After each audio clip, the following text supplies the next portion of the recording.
Okay, go back outside in a minute. Fucking feed. I don't. Trident's not here yet, but I'm letting Penelope Pepe backyard going down right now. Hopefully Pepe will have more of an appetite today since I got him tapeworm medicated. I saw one little bitty microscopic tapeworm on his butthole moving around, so maybe that's why he hasn't been very hungry lately. I want to give Penelope tapeworm medicine because she is always super hungry, and I think it's just to get a lack of appetite with tapeworms.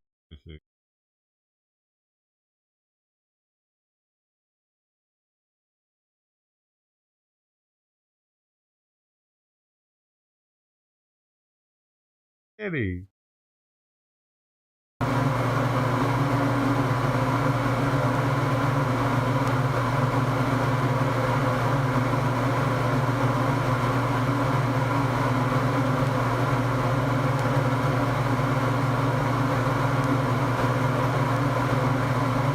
Oh, it can be assigned with it. You know what? Maybe I'll just give her tapeworm medication just for the hell of it then.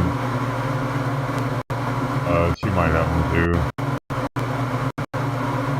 Oh shit. I would have liked to have given it to her today, but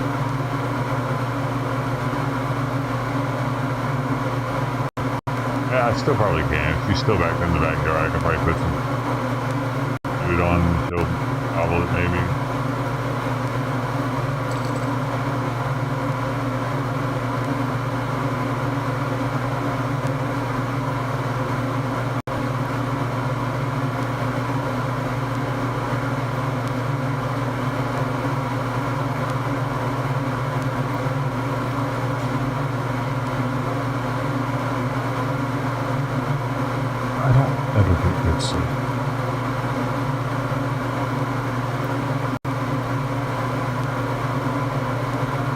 How could I possibly get sleep when I have to get up at 11:30? I have to get up at 1:30, and then I constantly have to be paying attention to see if she's meowing every time I wake up. This is like having a baby at this point. With the two other cats and her, it's like having a baby. Oh shit! Now she's taking a shit. Something. Yo, nope. Something. Did something just come out of her ass?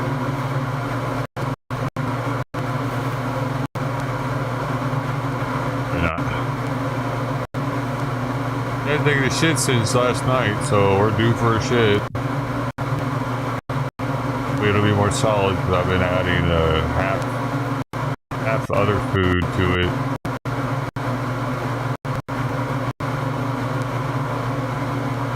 I'm exhausted, dude. Dude, this is exhausting. I'm physically drained.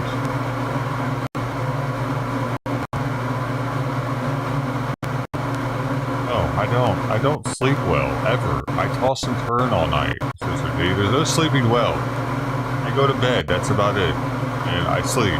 There's never sleeping well. Sorry. Toss and turn all night. I wake up probably 20 times a night. I don't know why. Like, I mean, that's with like having to wake up with the cats and shit. I wake up, I turn. I wake up, I turn. I wake up, I turn. A lot to that.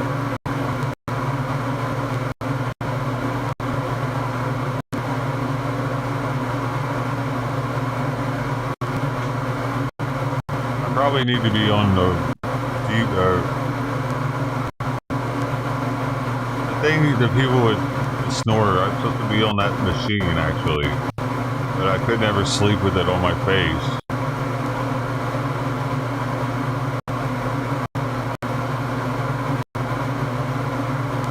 I had a sleep study done on me where I fucking had all these electrodes and shit hooked up to me, and I slept, and they told me I needed that machine. I have it. My bedroom.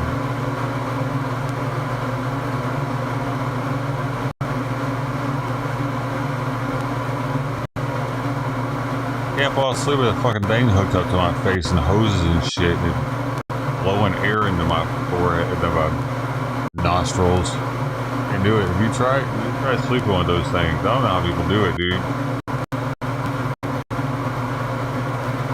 You're like a tether on your face. While you're trying to roll over and shit.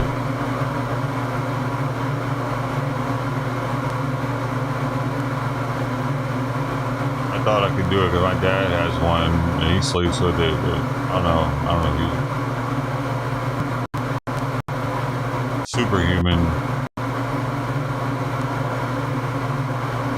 I got flared up. I got fucking sores in the back of my throat. Now, my tongue.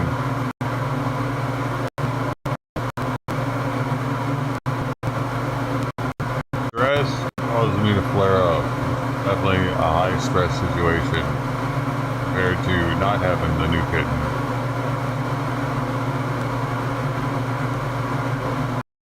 I'm getting tired, dude. Unless these outdoor cats, I gotta go out there in a minute for.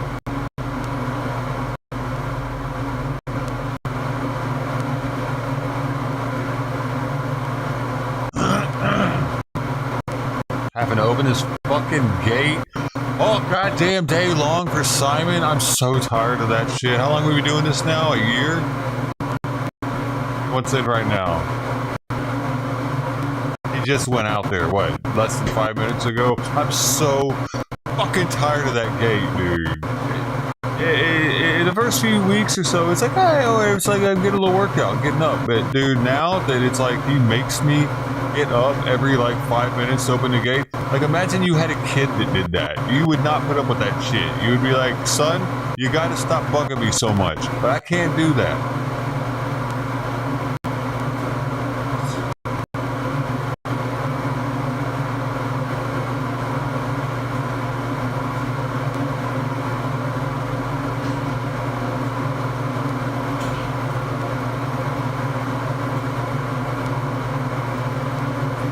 It really solidifies the feeling that I'm a cat slave.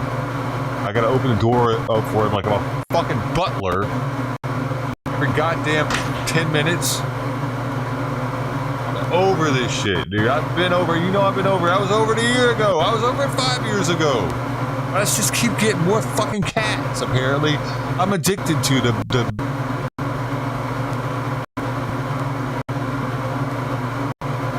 I'm addicted to the misery. I miss being able to just sleep in or just get up whenever I want and not have all this fucking responsibility, dude. I miss that shit more than anything, dude. And I had the good life.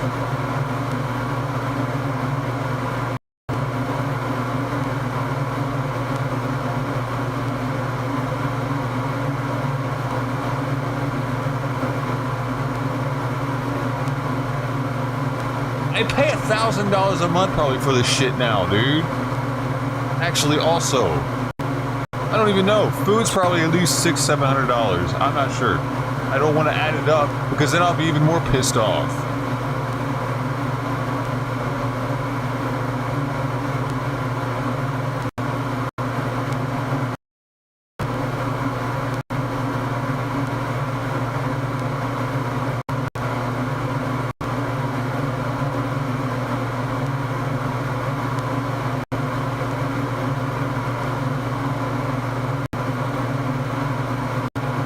Kitten's gonna add such a large expense to my life, dude. Because kittens eat so much and their food's not cheap.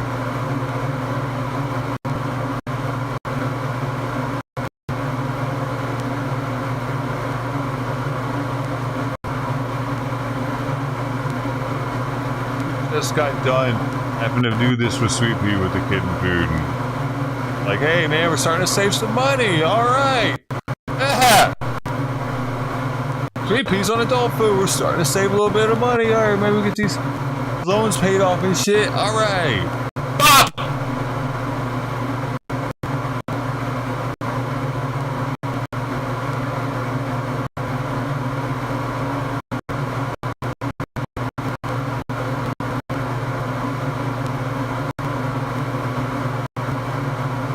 never ending. It's never gonna fucking end. I should have given her. Dude, I'm starting to think I should have just given him to the fucking place, dude. Actually, I'm starting to feel like I should have done that. Cause I don't know how any like, dude.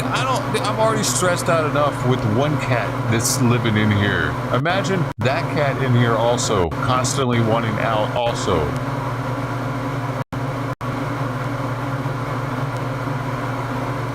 I guess that's what we're going to be doing now. Awesome.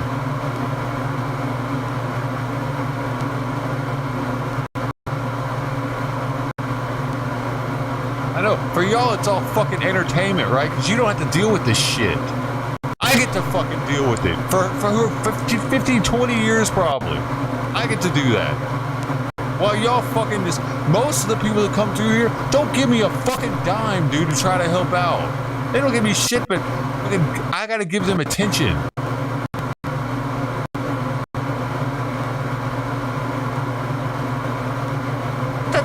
It's not your goddamn fucking, stop blaming it on yourself, fucking dummy.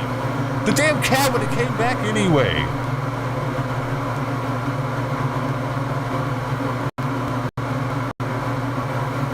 Like, you want to be able to blame yourself so you feel like you were in charge of something. You didn't do shit. Fucking cat when it came by the bowl the next day, the day after that, regardless. It just found where the food was.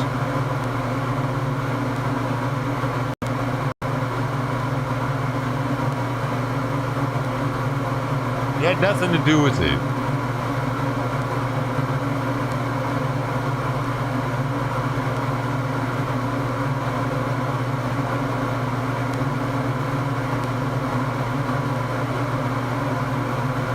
Alright, you're not that important with the finding of the kitten, Sister T.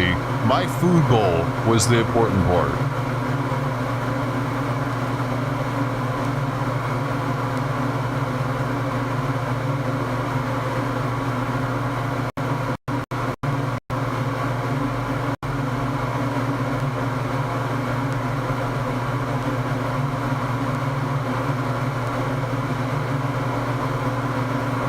Keeping that fucking camera on, because I would have seen it eventually.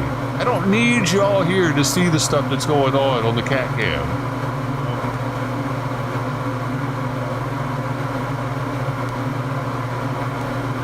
No one's on the clock here, okay?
I have a system here too with their litter box being separated. It allows me to see how, like, what's going on with both of them.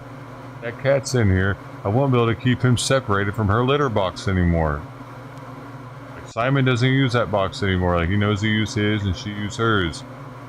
This is gonna, dude, this is throwing a wrench into my whole fucking system.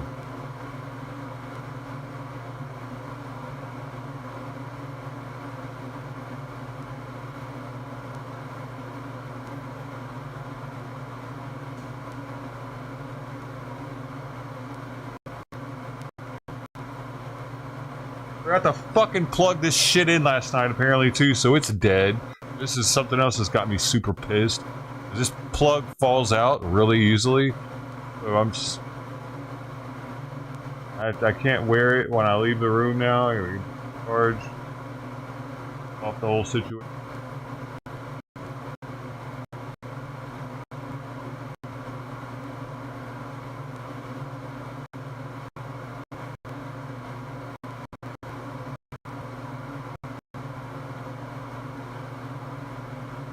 I'm just absolutely amazed that people go into something like this wanting to do it. Wanting to have 3 cats. Wanting to have all this added responsibility in their life while they're trying to live life. I can't believe people do this. And they're like, yeah, it's great! Love it! That's great. Now I see why they call them crazy cat ladies. That shit's fucking crazy. I don't like this. This isn't pleasurable for me. I'm not crazy about it. I'm not a crazy cat guy. I'm sorry guys if you thought I was. I don't think... Well, the old timers definitely know I'm not. Not crazy about this shit. It's driving me crazy.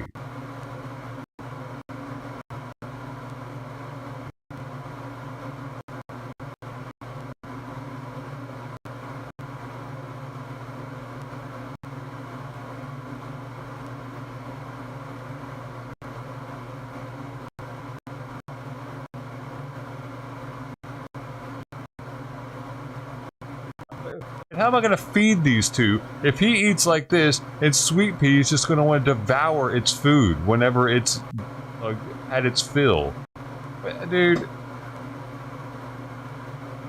What the fuck, man? I'm not set up for this, dude. I don't have the space for all this shit. I need a 4-bedroom house.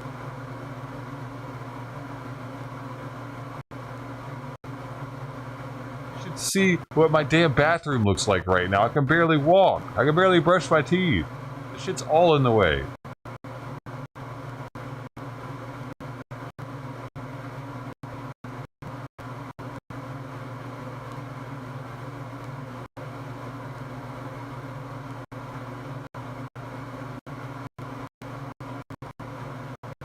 No one's gonna want to pay me back for all the fucking fees that I've had to pay for the spay and shit, dude.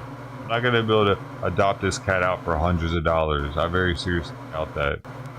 That's the problem. I'm not gonna get any of this money back that I'm spending on it, or like, you know what I mean? I'm just gonna give it to somebody. Here you go, enjoy. Oh, everything I did. I hope you end up being a good fucking. How can I trust them? After I've invested so much time and effort and feet. To give it to some stranger? Fuck that.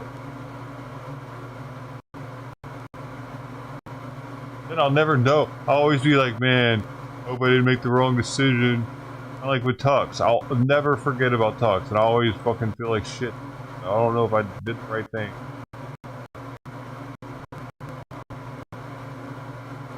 But that doesn't make the burden of having an extra life form any less.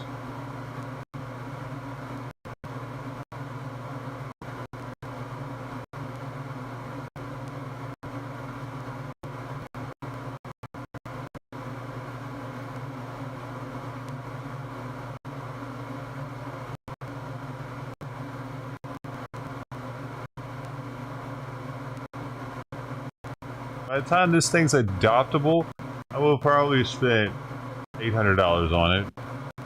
Food and that and everything. That was 2.5 or something.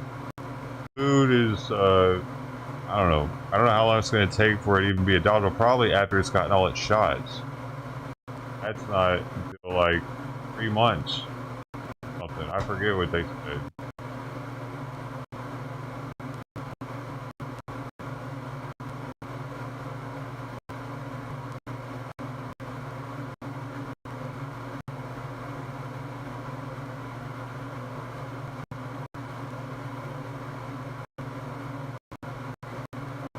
I would only trust giving it to somebody I knew, dude. I'm not just gonna give a cat that I put this much time and effort and do and made this much progress with. And here you go, enjoy what I did for you. Talking about the person I'd be giving it to. No.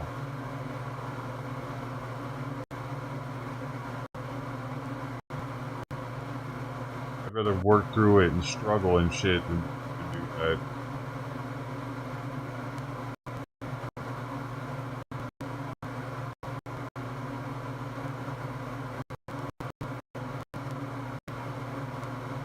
Especially since, like, this thing, I like.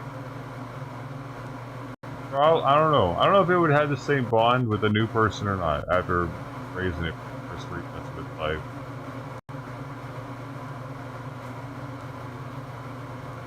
I don't know. I don't want to do it an injustice too by just giving it, wanting it off to somebody else. It might not even like cats. Might just have a kid that wants cats and it's going to pull its hair out constantly because it's a long hair.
one fucking depressing thing after another, dude.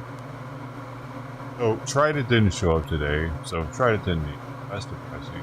Also, uh, Freckles, I saw gobbling up Trident's food. I guess that's not so bad, but what's bad about it is he was like yowling a little bit while I was eating. Is he hurting? No, it's what his crossback was next to him.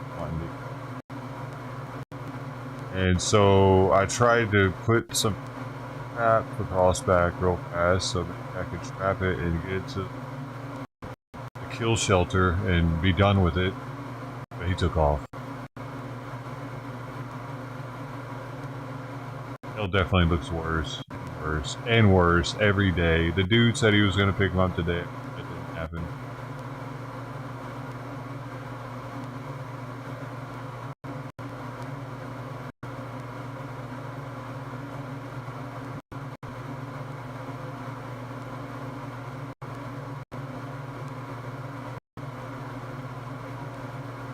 He's running back down the alley. He's gone now.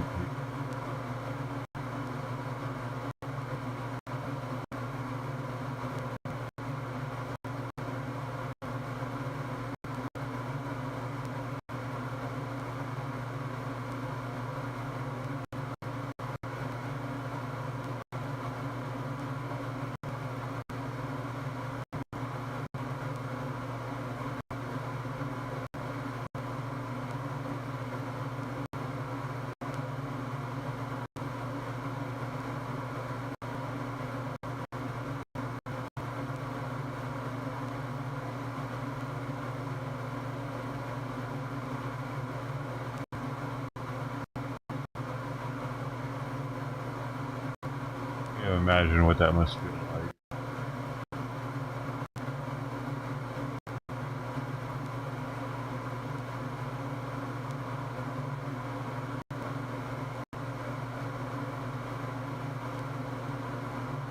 Fucking has 3 legs and its tail is rotting off, dude. Nobody's helping it.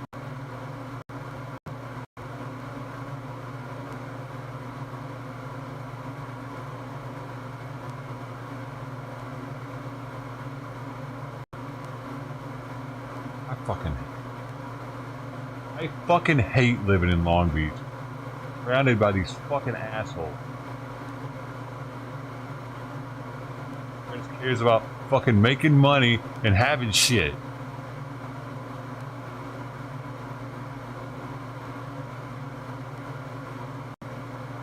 Fucking Harris voters too, probably.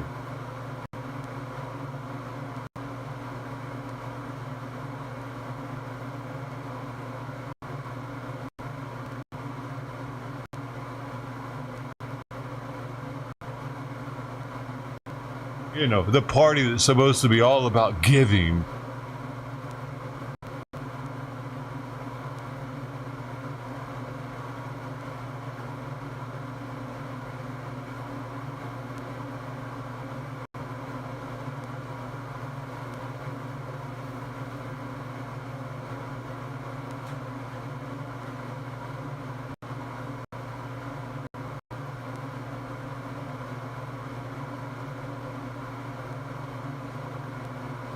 I don't know where Trident's at.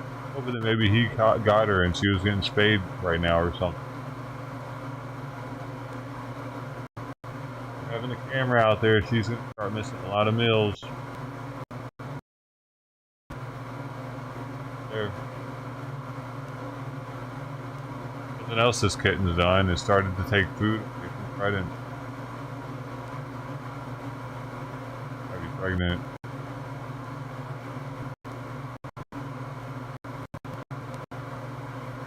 Need another camp.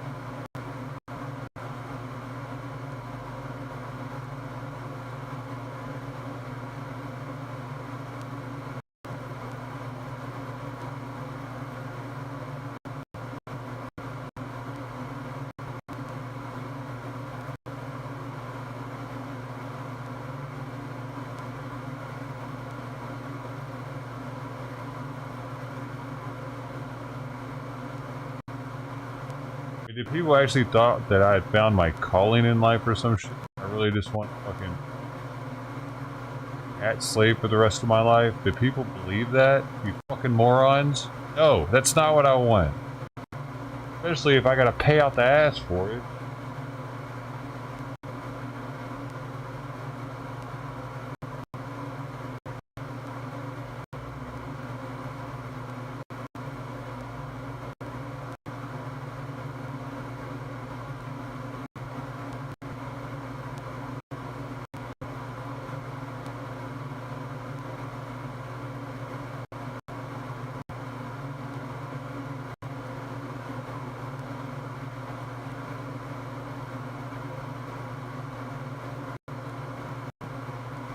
I used to talk about how I looked forward, in a way, to Simon's passing because I could get my life back. I know that's fucked, but I was still willing to take care of him so to give him the best years of his life.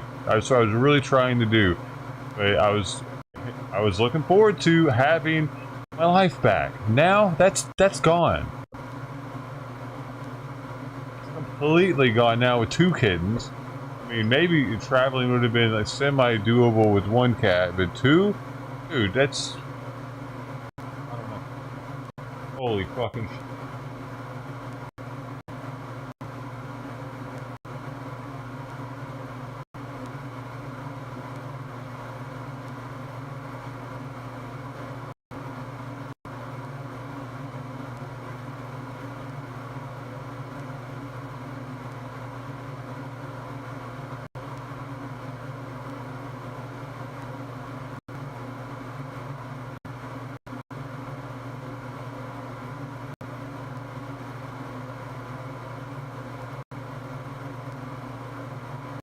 I really wish I wasn't so sympathetic sometimes, so that I like, there are people, they wouldn't give a shit. Drop the cat off of the plate. Hey, good luck. I wish I was like that, so that I wouldn't be, like, feel guilty about it later and shit. People that they just don't. They'd be like, yeah, whatever, man, it wasn't my problem. I didn't birth it. I did what I could for it. I gave it his best chance. I gave it to the doctors.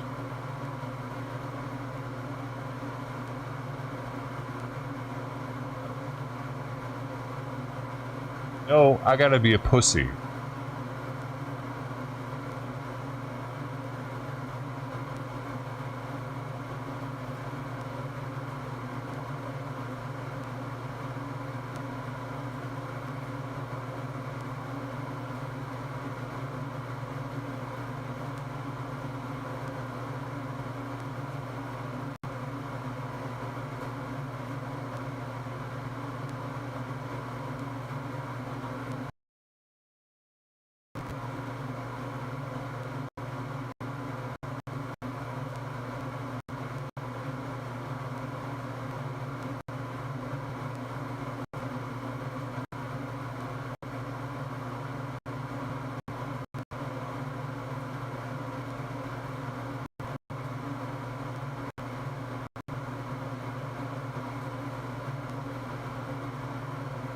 What good comes out of this? I'm just trying to like, we're gonna play PUBG. Why?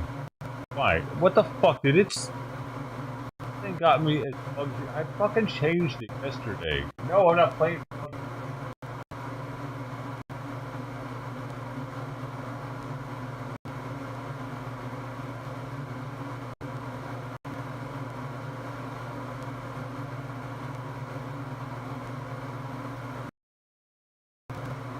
As animals, aquariums, and zoos is my category. Why would I play PUBG?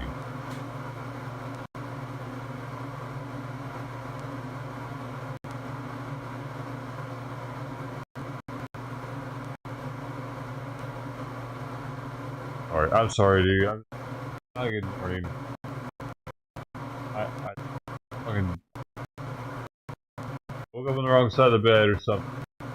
Fucking trash. I hate trash day too. And I had to take mine to the other side of the street, so now I gotta make sure my neighbors across the street don't steal my trash receptacle. Because the trash came at 7:30 this morning. I get it. I'm supposed to have it out there by 7, but come on, man. It's never that early.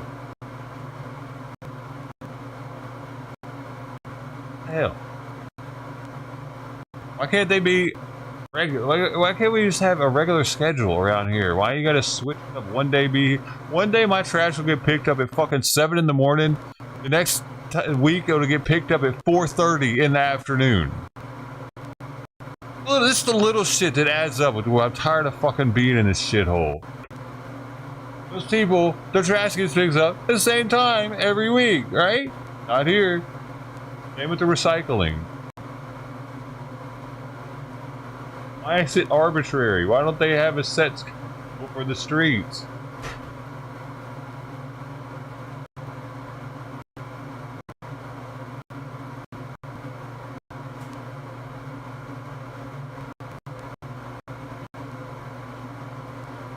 I don't get it. Wait. They just decide what they want to do? I'm gonna do the street early this time just for the hell of it. Keep them on their toes. No.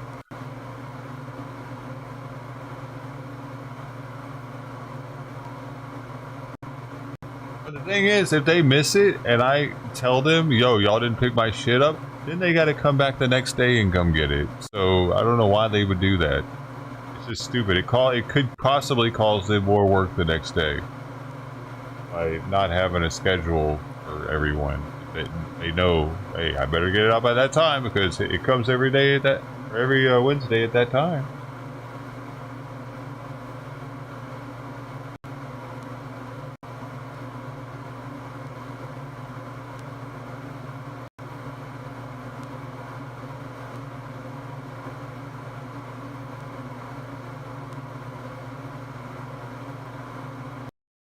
Because they can't prove if you put it out late or not. They had to take your word for that they actually didn't see it and missed it, so they come back the next day and get it. I've done it before. I think they actually did miss it that day, but I mean, how would they have known? They didn't see it, so they don't know if it was there or not.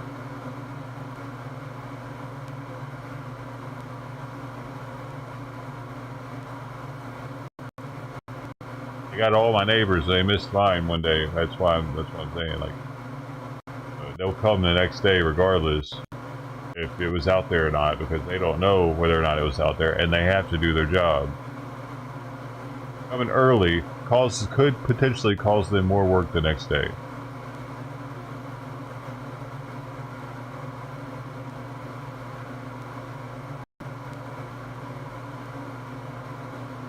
Sporadic trash cans that people are like, hey, you didn't get mine.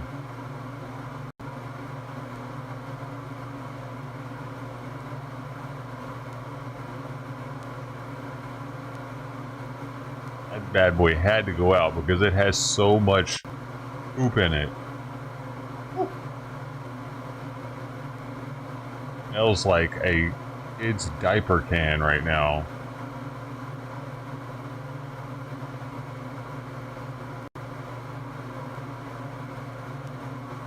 Something else I love about having the cats. My trash can smells like shit.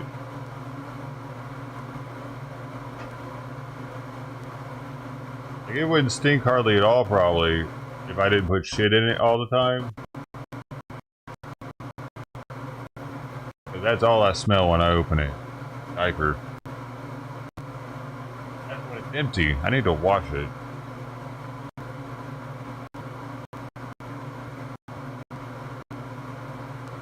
I really don't feel like it. It's a big ass thing to wash.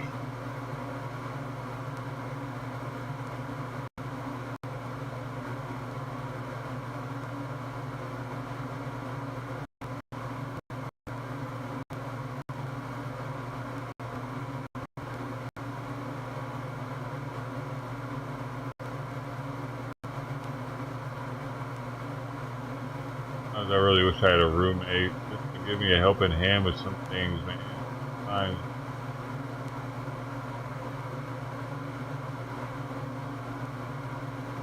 Let me sleep in one day, maybe. Not that I'd be able to. At this point, I think I'm programmed. I sleep at 6:30.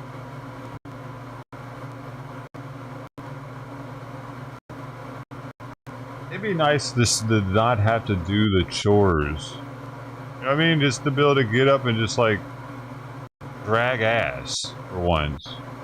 I miss just being able to get up and just chill. Up and like stay in a little bit instead of I gotta go 100 miles an hour right when I get up, especially now with the kitten because it's meowing instantly when it hears me up and it's trying to change the bedding. I can't even hardly see straight and I'm in there doing that, dude. My eyes are all blurry. I can't hardly see what the tape is doing. Like really, I need to wash my eyes out, but I'm just in a hurry to get everything over with. Cat stops meowing. Neighbors can hear it. It's super early.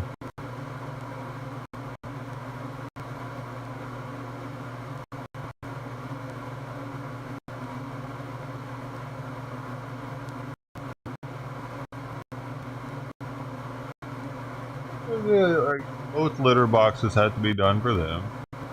Simon's food's gotta be prepared. Ice them to eat by stirring it all morning. Sleepy, of course, gotta be fed. Simon's medicine gotta be done. Outdoor cats gotta be, like, dude, I have too many chores in the morning before 9 o'clock.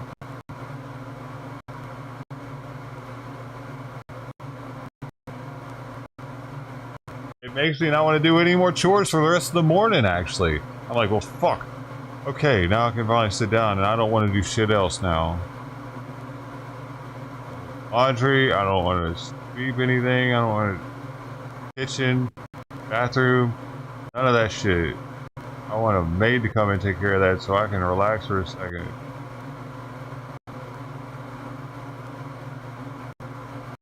If I just had a dishwasher and a washing machine, dude, that would be...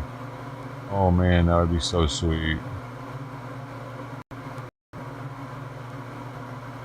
But I have a sectional that's taken up almost my entire back room. It causes so I can't get a washer and dryer in there. I have the hookups for it. I don't have anything for a dishwasher though, and that would be sweet. I had both those at my last place, all brand new appliances too. I went from having a huge apartment, huge storage, huge cupboard for the kitchen. I mean, my kitchen cupboard was almost as big as the kitchen I have right now. It had a door on it, full-size door. Racks. Laundry room had all racks in it and space. And what was I thinking, dude? I really fucked up by letting my friend look at this place for me, actually. I should have never done that. I shouldn't have gotten this place. Big mistake. Getting this place was one of the biggest mistakes I've made in my life. I'm stuck here, kinda. I really should have taken that money they were offering me 3 years ago or whatever.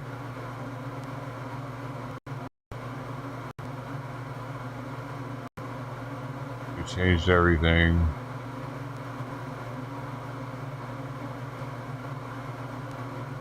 I wouldn't have gotten locked down with Sweet Pea and this other cat, for one. I would have gotten all my credit cards paid off with that, and I could have moved out of here with the extra money. I fucked up so bad with that. But twice with this place, I've really screwed up. Coming here and not leaving when they were offering me money to leave. Tens of thousands of dollars I turned down. I thought we were going to both hold out and get more.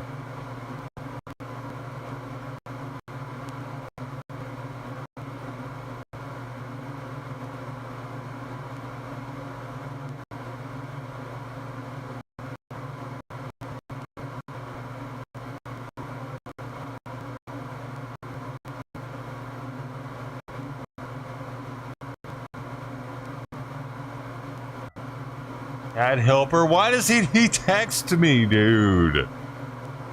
Why doesn't this guy text me, man? What, some people just love talking on the phone or what, dude? We are not in the phone talking age, are we? Or is it just older people that do that?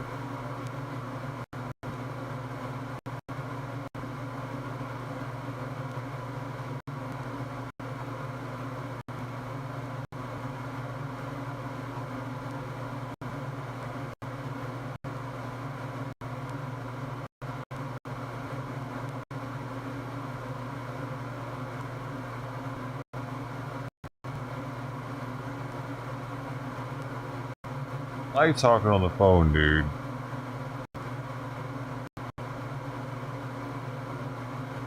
Especially with people that are hard to get off the phone with.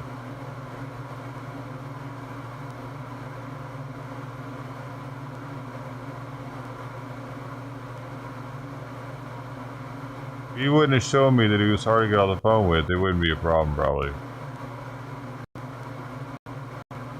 He'll like act like he's about to go and then won't say bye, you know, just continue talking about something else.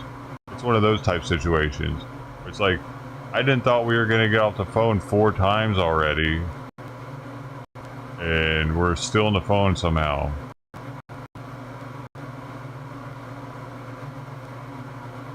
I don't want to go through that.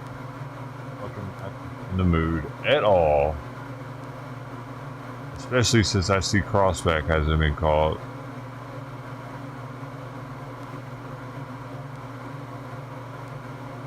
I don't know what he wants me to do about that.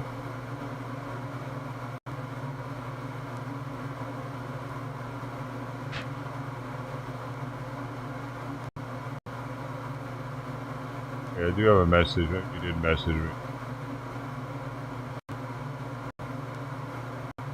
No, I can't come out for a minute. How does he...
Oh, and can you tell me what the heck is going on the text message?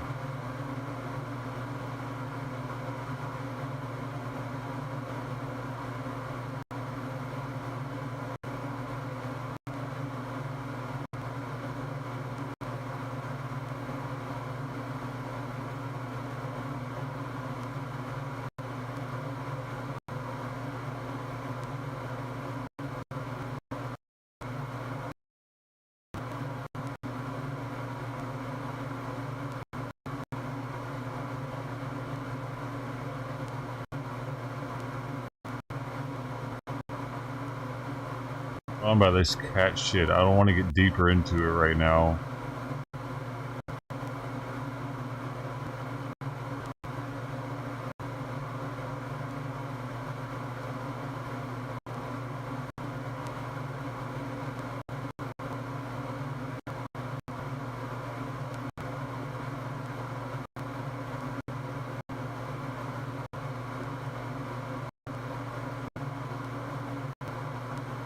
Time his food up.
I have so many cherries, I had to eat them for breakfast.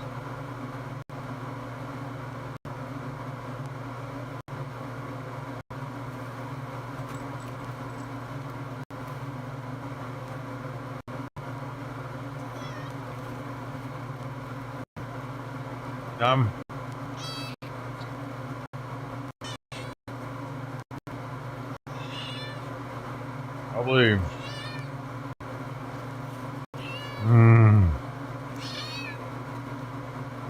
Oh.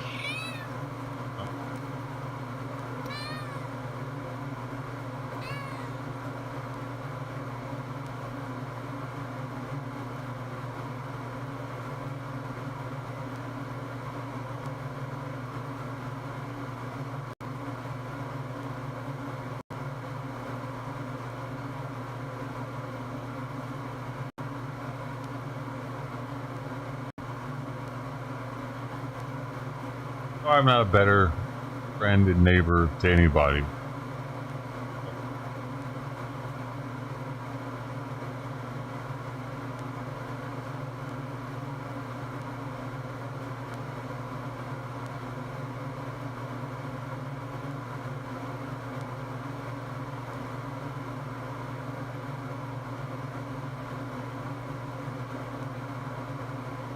Fucking things have vitamin C in them or something, they hurt.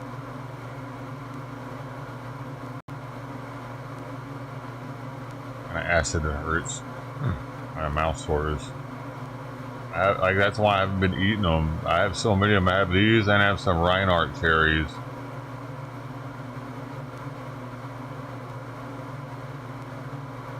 Or Reinhardt? No. Washington cherries.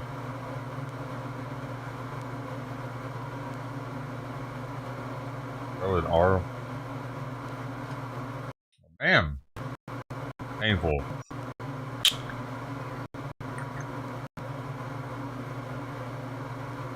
That's what a flare-up's like. Even eating something like cherries hurts.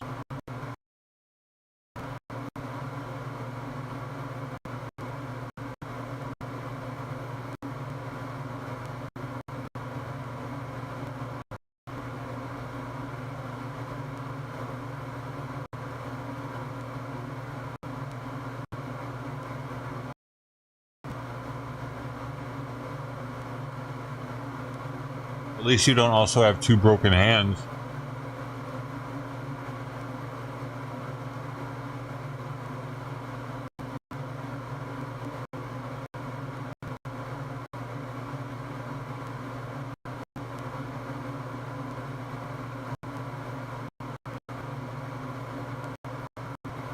Just the broken dishwasher.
on time to a movie only to sit through 20 minutes of ads, AMC hears you. The theater chain is finally giving moviegoers a heads up about when the actual film starts.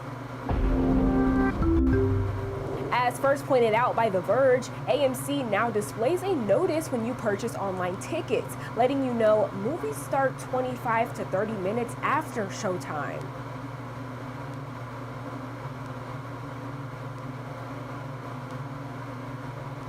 What in the stupid fucking hell is that? Why are they showing 25 to 30 minutes of previews, dude? Didn't it used to be like maybe 10 minutes? No wonder nobody goes to this stupid ass movie theater, dude. Like, you're paying exorbitant amount of money to go, and then you still have to watch 30 minutes of ads?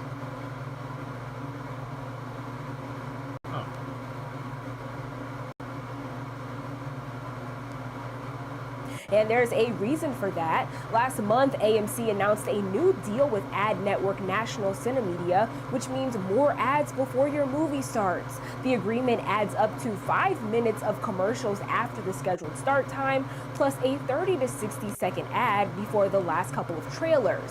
So why the shift? According to The Hollywood Reporter, the first quarter of this year was AMC's worst non-pandemic quarter since 1996. National Cinemedia CEO claimed AMC was in talks to join the initiative back in 2019, but AMC denied that at the time, saying moviegoers would likely react quite negatively to ads so close to showtime. But now they've signed on, and some of the brands you might see include partners like Jeep, Google, and Elf Cosmetics. With most theaters offering assigned seating these days, some moviegoers feel there's no reason to arrive early.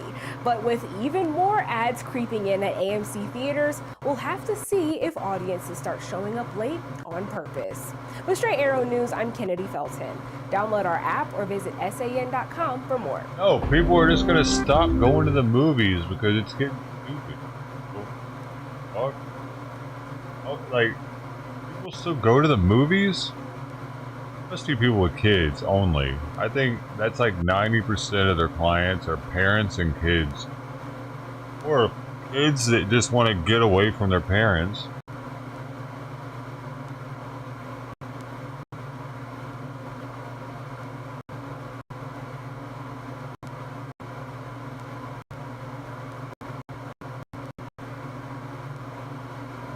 With the cost of it nowadays, you can't get a movie ticket and concessions and shit with an allowance. You gotta have adult money to go to the movie theater now, don't you? Or you need like $30.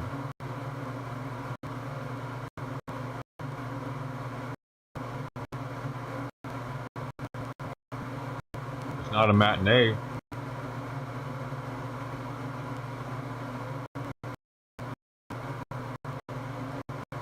Like, I saw someone on Reddit say it costed them $100 to take them and somebody else to the movies.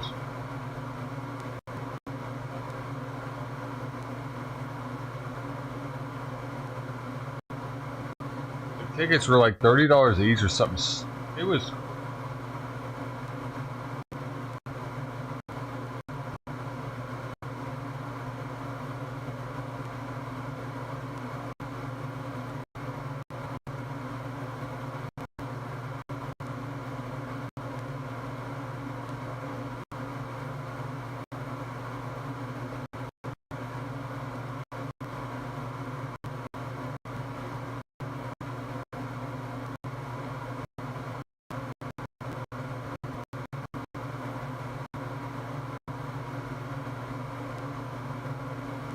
Crazy. $9.08 per ticket in Wyoming to $23.10 for a ticket in New York.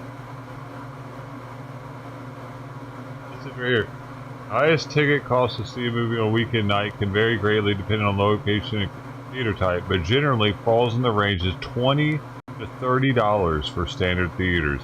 It can be even higher for premium formats like IMAX or Dolby. $30. $60 for two. You're gonna want some concessions probably. That's gonna be another fucking $20 something bucks. Parking maybe.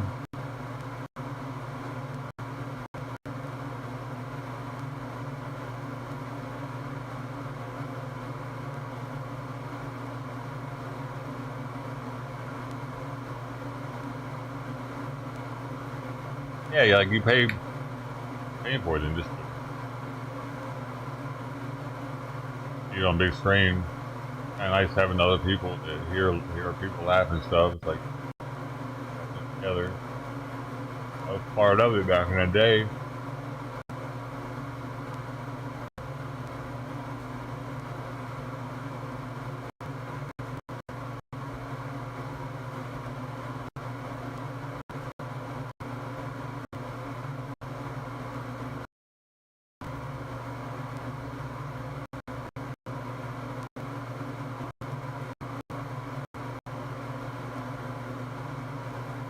Mona, I'm going to say this disrespectfully. I hope y'all get shut the down, because what y'all did to those 3 girls is ridiculous. Now, here's the story. There's 3 girls, you know, they went out to the club, you know, just to have a good night, whatever, enjoy their time in Miami. So they got there, the club, I guess they said that, oh, they're too dark and they're too thick. What does that mean? Too dark and too thick?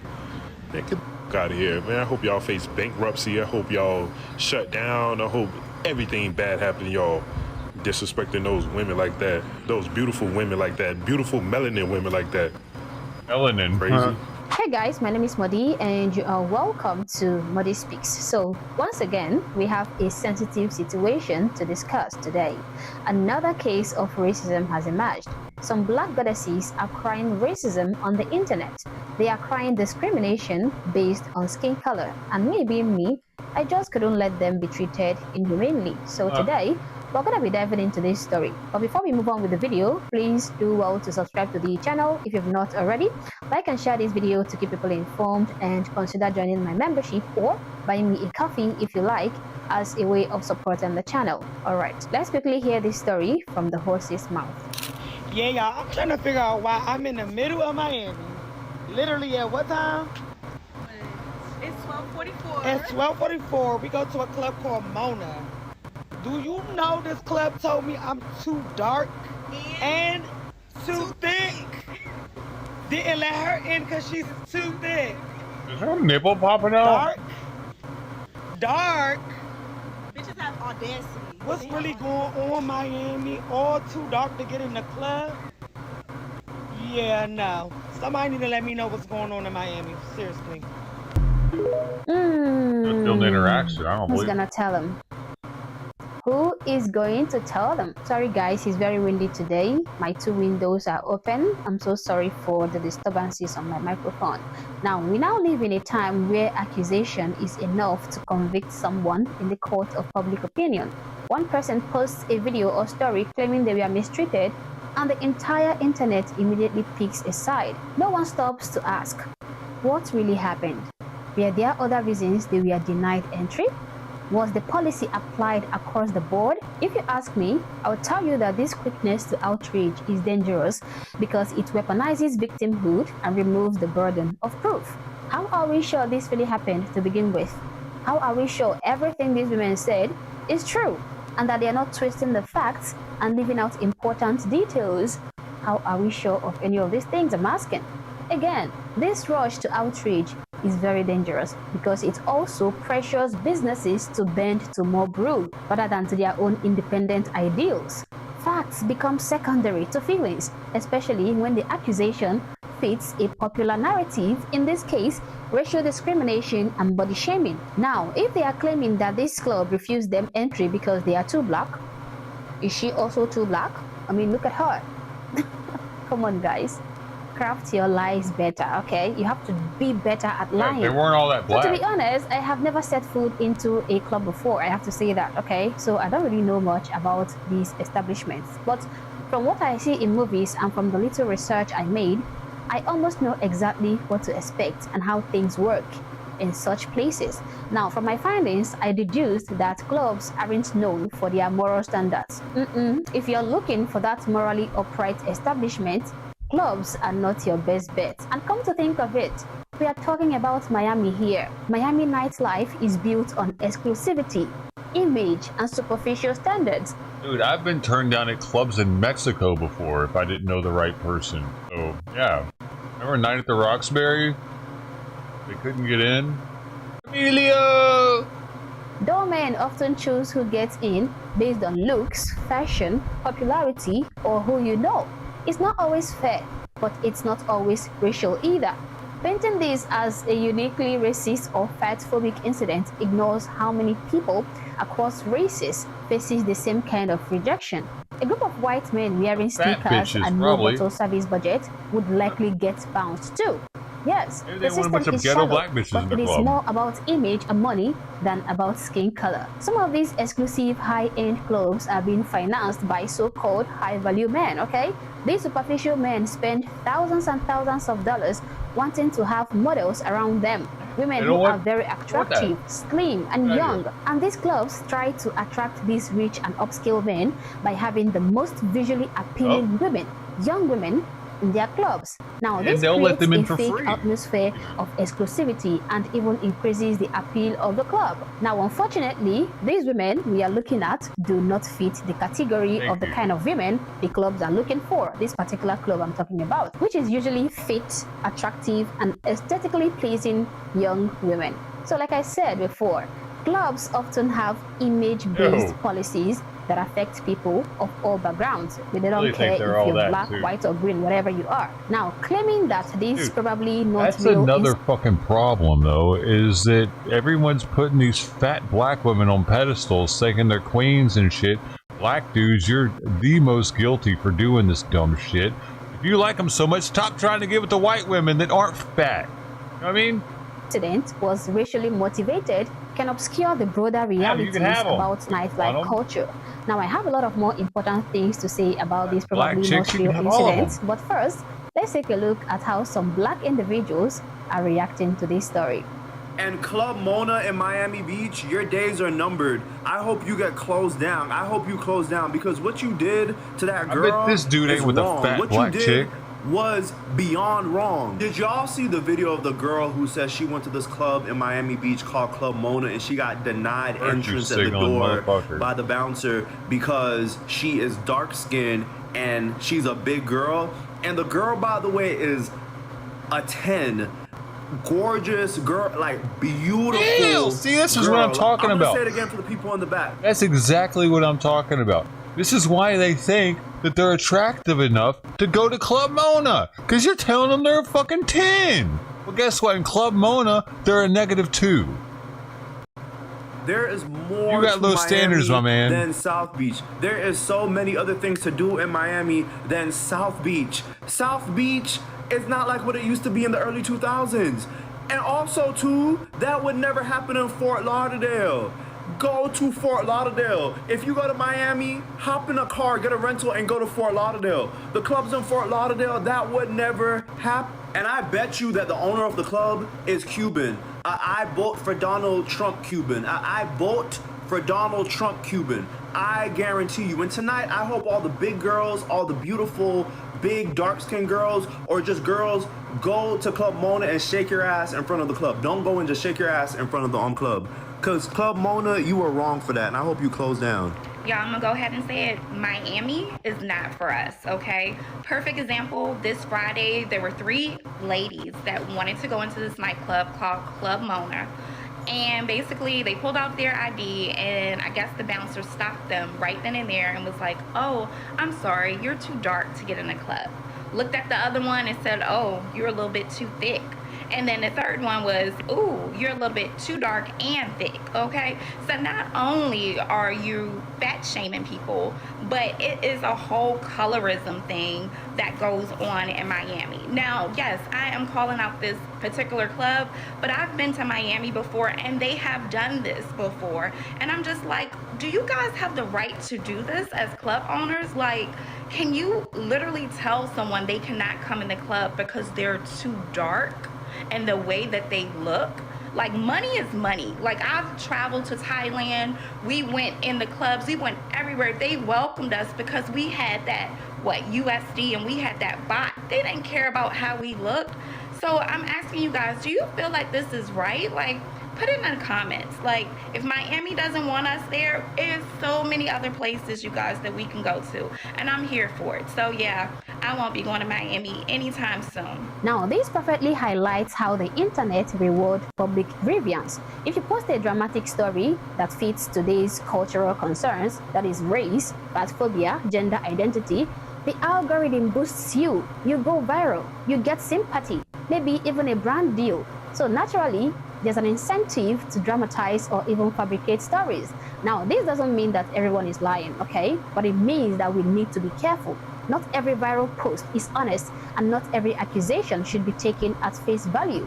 By the way, I personally think that the private businesses should have the right to operate how they see fit, of course, within the law. That includes deciding who gets in and who doesn't, even if those decisions seem to be unfair, okay? If Club Mona really did have an unwritten look policy, it is worth asking, was it applied to everybody, or was it applied selectively, or was it a part of a general branding strategy, even though it might be superficial? So I suggest that in situations like this, we let the market respond, not the mob, okay? So instead of canceling businesses over accusations, we should let the market sort it out. Now, what do I mean? If Club Mona is truly discriminatory, people will stop going, okay? Bad press hurts every business's bottom line. Other clubs will outcompete them, but that should be a consumer-driven response, not a coordinated social media takedown fueled by emotions and assumptions. People have the right to vote with their wallets, not with pitchforks and online cancel culture. Stories like this aren't just about one club in Miami, they are a symptom of a bigger cultural issue. We've created a climate where unproven allegations spark outrage, where private businesses are vilified over subjective experiences, and where being a victim can become a brand. If we're going to talk about fairness, we need to talk about the truth. And truth requires more than just a viral video and a catchy narrative.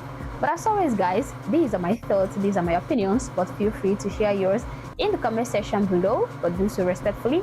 Also, if you're not yet subscribed to the channel, honestly, I don't know what you're waiting for. Subscribe to the channel. Like and share this video to keep people informed, and consider joining my membership or buying me a coffee if you like, as a way of supporting the channel. Thank you for watching this video, and I hope to catch you on the next one. For now, peace.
Poopy time, alright.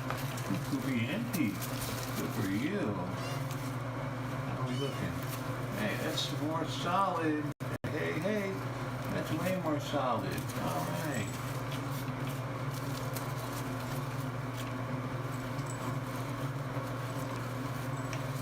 Solid boobies, yay!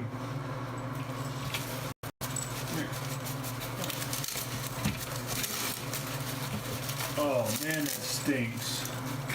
Oh. Ah.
Got her.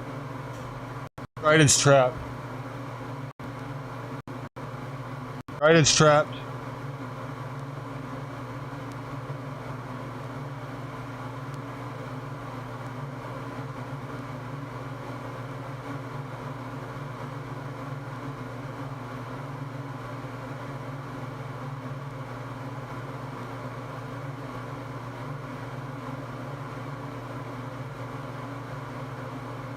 Ryden's trapped. Right now, I gotta go out.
Trident is off to get spayed. And Crossback is off to see if they're going to lop his tail off or put him out of misery.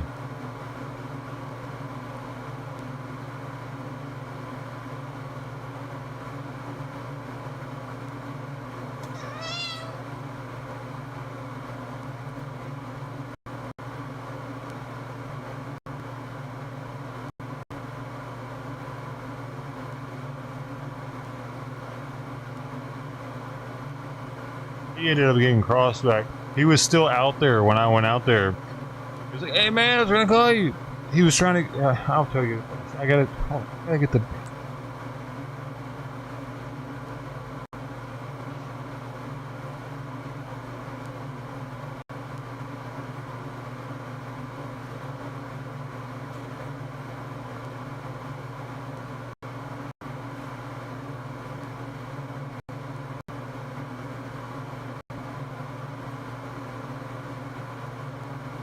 Yeah, I mean, last time they put him back with his leg missing, so who knows? They might.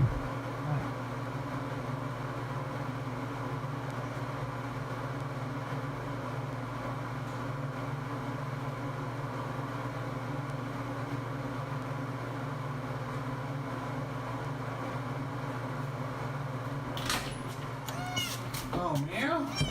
Meow.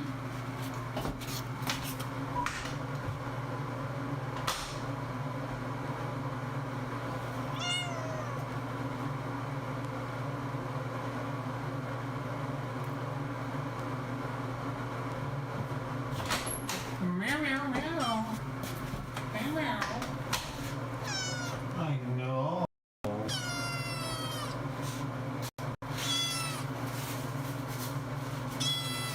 Can we put this in there with you in there? Can we do that? Let's try.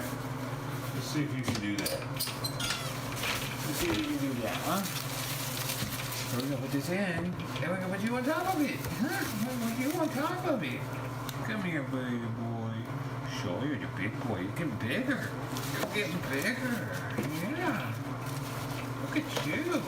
Oh, big boy. You sweet big boy. Such a sweet boy. Such a sweet boy.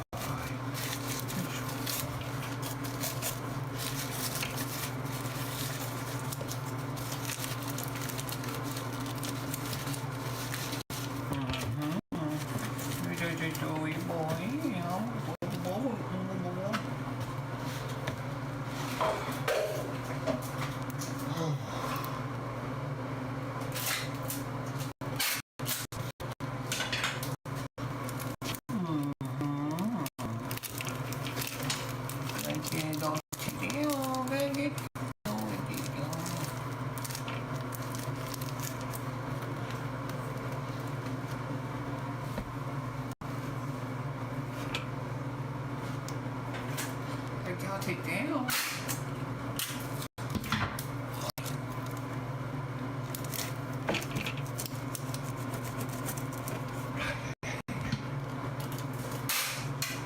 You know, I'm even putting you in the box, so you want to watch me do it. You're like, what are you doing? I want to see. See, huh? I want to see. Oh, you're so sweet. Oh, my gosh.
Come.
Hungry kitty, you hungry kitty. You're so hungry, you're so hungry. God, it's good now. Oh my goodness, what are you doing? There you go.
I can take a little bit of a break, maybe. Jeez.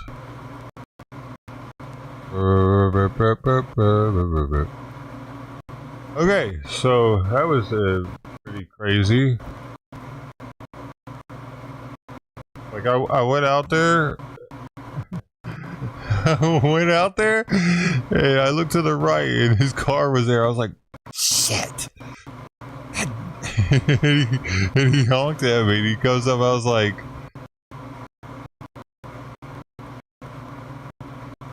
I'm in trouble.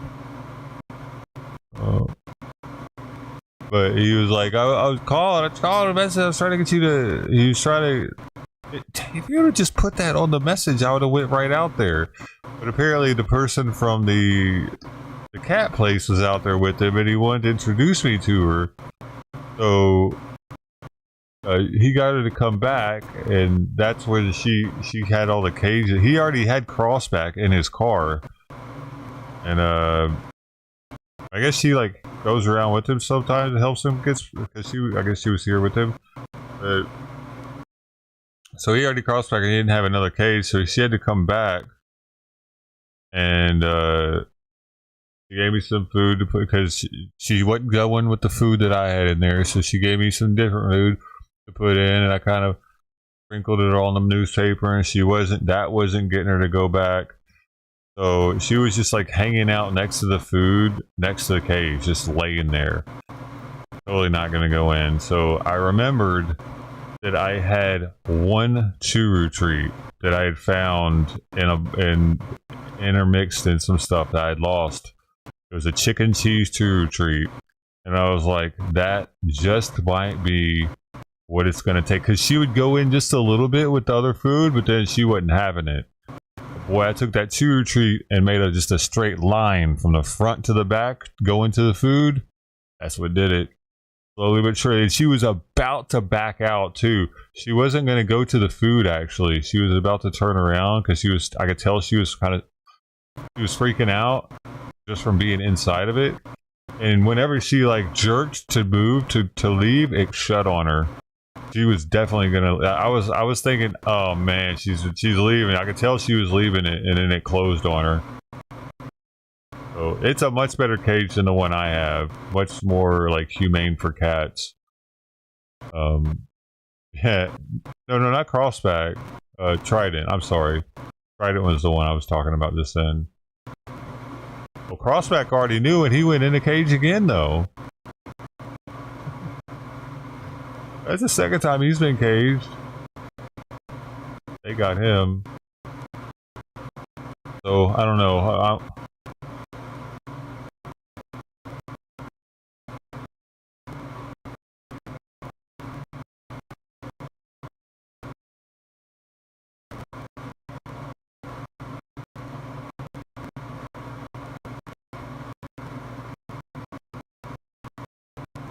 I see if he knows.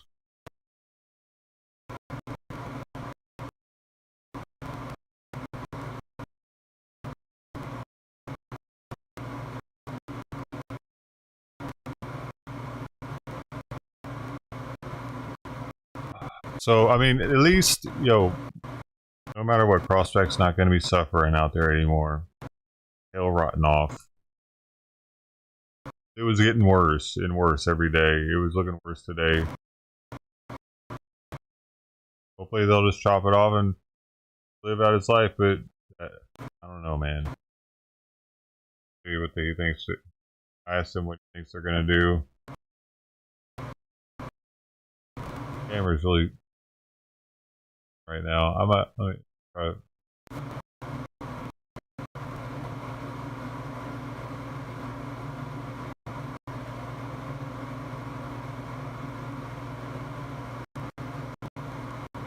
Couldn't eat much for as loud as he was talking. Poor guy. I feel like I need to start playing with him outside of the cage though, so he exercise and stuff. And just put him back in the cage whenever I leave out of there, maybe. But would that make him cry more all the time?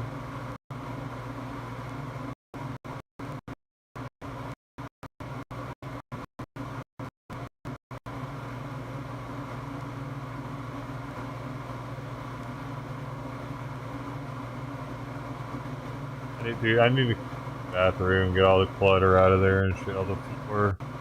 Sweep. It's break time. Is it break? Fuck. Sorry, I'll be back. I gotta go give Simon his heart medicine. Weigh it out meticulously and everything.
Alright, now I can relax and not my cats for 2 hours.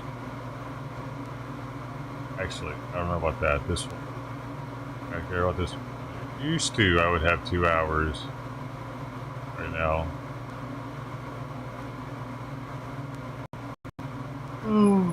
I asked her if she thought that they would have put it down.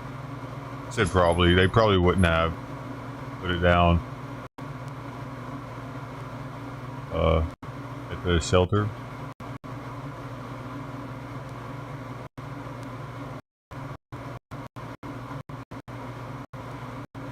Did the stream fucking Twitch went down and came back up apparently? 11 something? What else? Did everything glitch out for a second? 11 something? 11, 11, 12?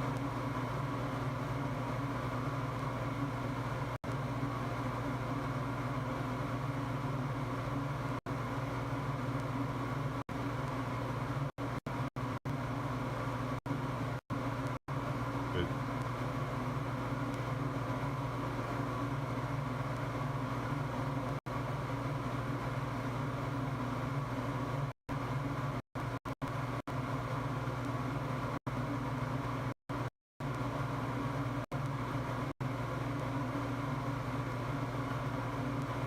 Twitch went down and came back.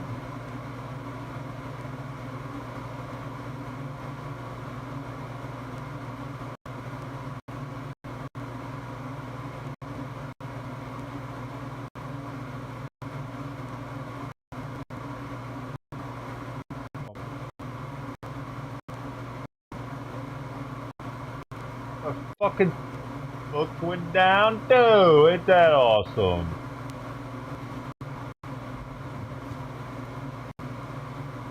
I thought I was gonna have a break.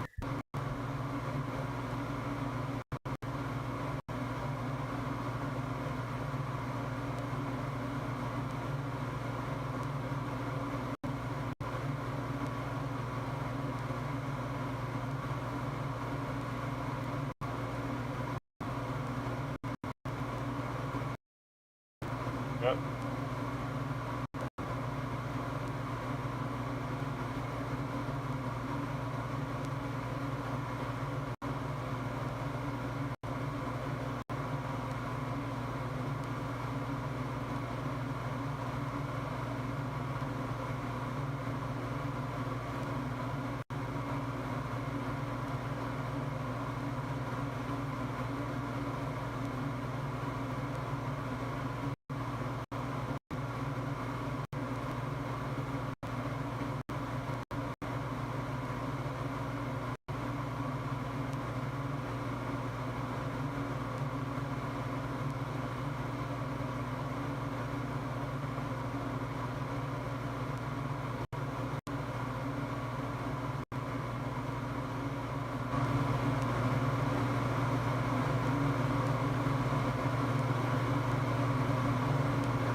Howling. Birds, diamonds out there.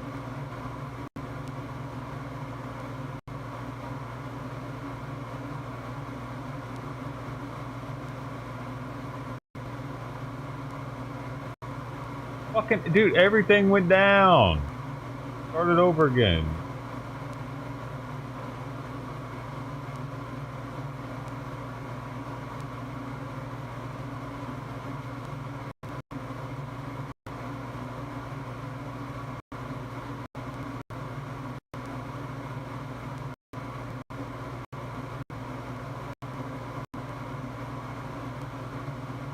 Well, everything we use.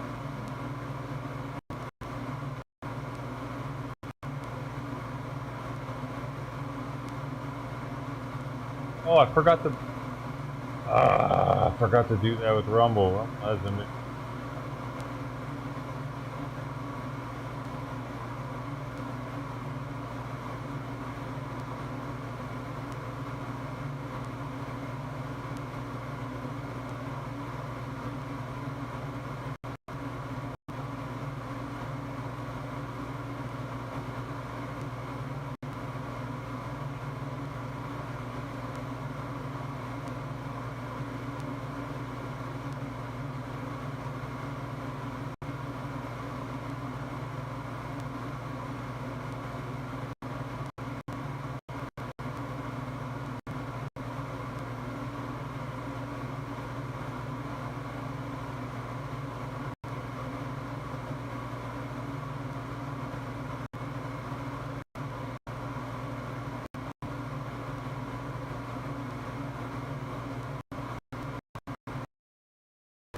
No.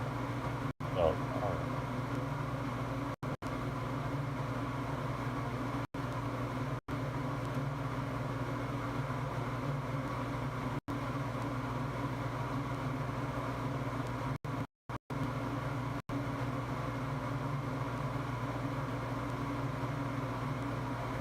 How are you? Are you reading chat? When the hell? That's big.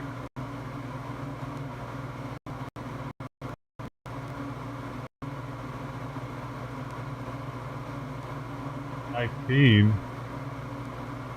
I even hear 11:19? 11:18? 11:19? Are you reading chat? Like chat? What do you do? How are you doing? Did I hear?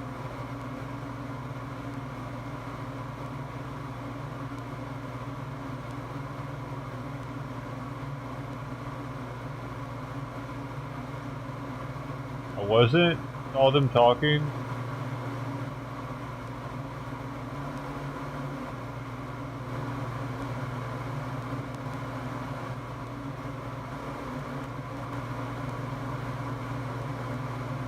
I was like, yeah, I'll take. Yeah, bruh. Said something. Oh, I see when they said it. What the fuck is wrong with people? I'm like in the middle of doing the cat's thing and everything. Literally, I had just started putting this. You can hear. I'm just starting to put it down in there, and that's when they say, "Hey, how you doing? Are you reading my chat?"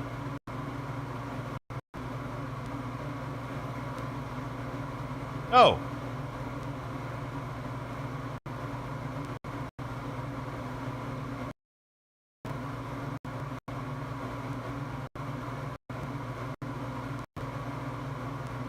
God dang, man. Can you people at least come through and try to talk to me when I'm at the camera? What a waste. That could have been somebody we could have gotten to know and shit, but they're retarded. So maybe we shouldn't worry about that one.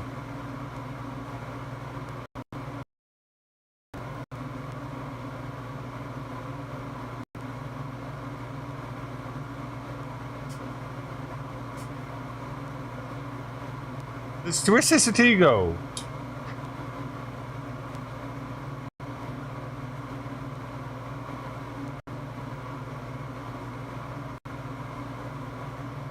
Oh, I guess she hadn't said anything, so I called her a dummy. Because she keeps apologizing for saying that she's sorry for telling me the cat was there. I wish she would stop doing that, man. It's not her fault that I found this kitten. It would have done this regardless, because apparently I'm old. It's close to where it lives, and now that it knew that here, it would have definitely come back for more.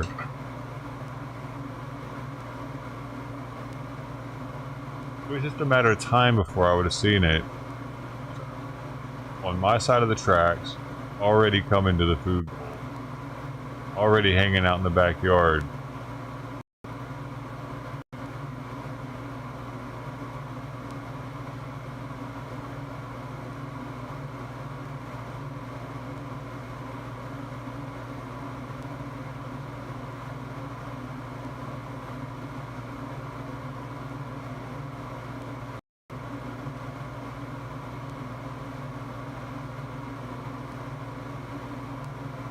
Well, no, Sissy's not really a dummy.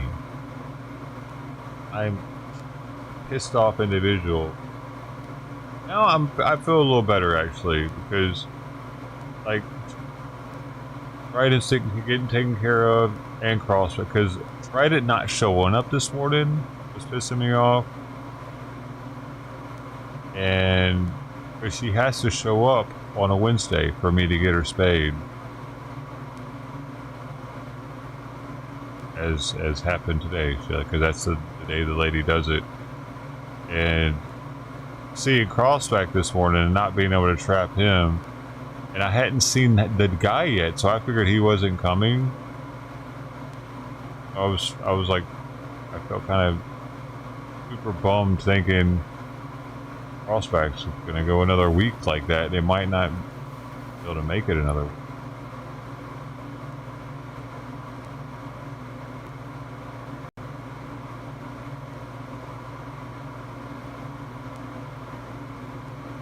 God damn it, he called me again. Dude, I have my phone. I don't know where it's on silent at, dude. I didn't even... I turned it off of silent and I still didn't hear it ring.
Apparently he's a bourbon drinker too. I told him that the churu treats did the trick. He said bourbon would have done it for him.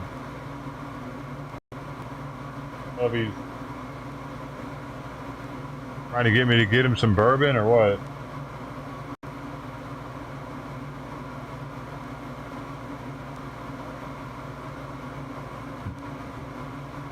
I asked him what his go-to bourbon is.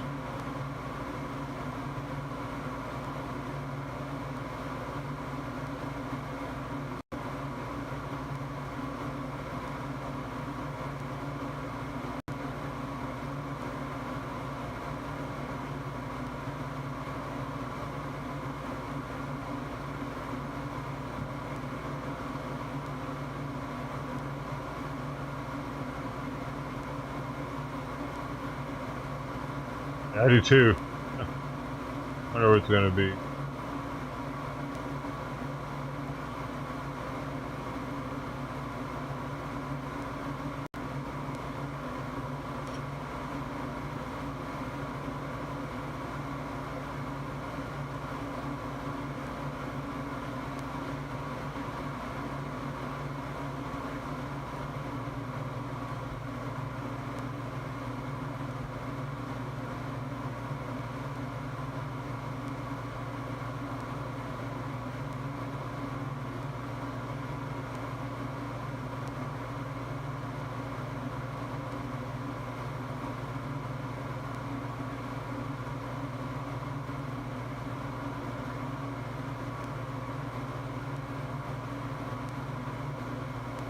I'm just tired of you saying fucking you're sorry for telling me about the kitten, dude. That's all. That's all. It's been fucking bothering me. Each time she says that, it pisses me off even more. No, I don't know. God, it pisses me off. That I treat the stray cats better than I treat her, apparently. I went off.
But I see so stupid the rest of the day.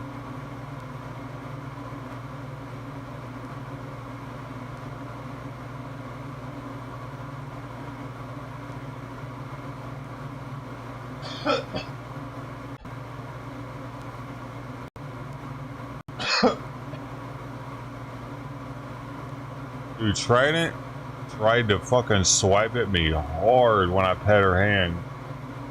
Her hand was sticking out of the cage, so I pet the back of it. Man, she said so fast, man, she broke her claw. Dude, she was trying to take my finger off. Icy girl.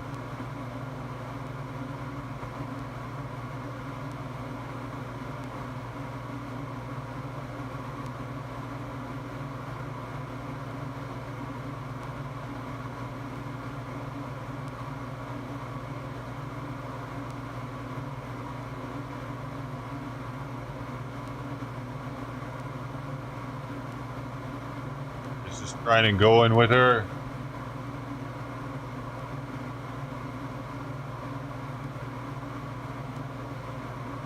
Can't see me. Oh, you can't even see me right now. God damn it. Herb.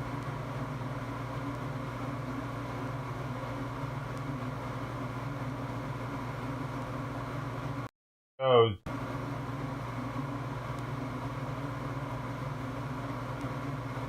Yeah, what's even crazier about Trident's situation is that he's going to get released on the 4th after her spay.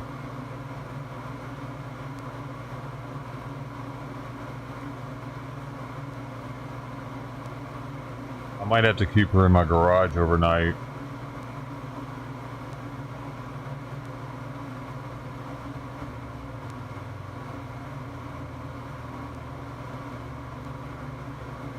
Especially if she's pregnant, apparently.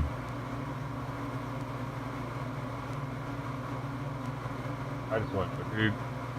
Cross back. They're probably gonna put Cross back down. I bet.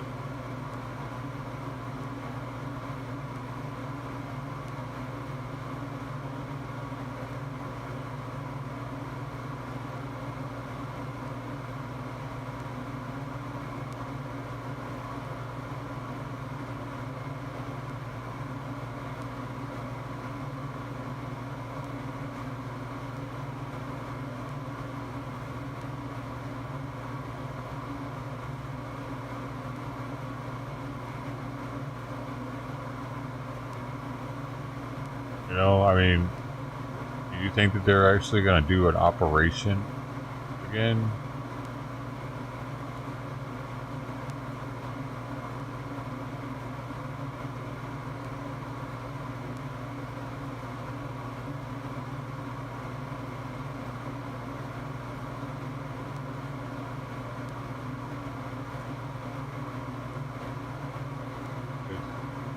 Maybe. They'll see that he healed well with the other one. Lawyer, yeah, it's on the screen.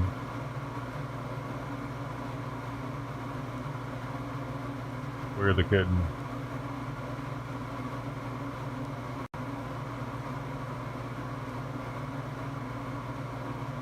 Trident's a different cat. Trident's the one going to get spayed right now.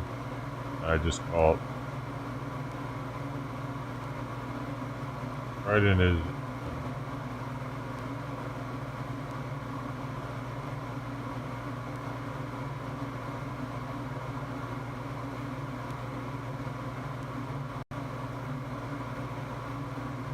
Crossback's actually Trident's brother. Thought they were the same cat for like half a year.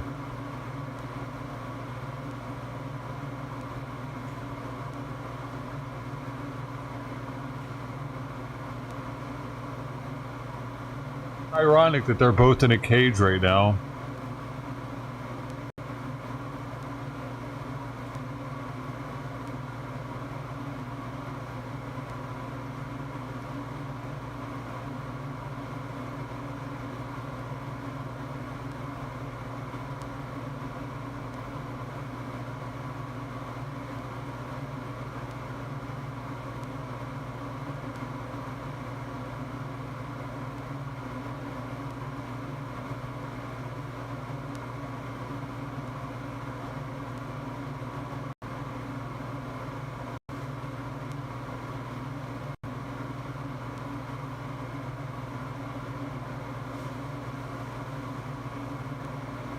Oh, Simon.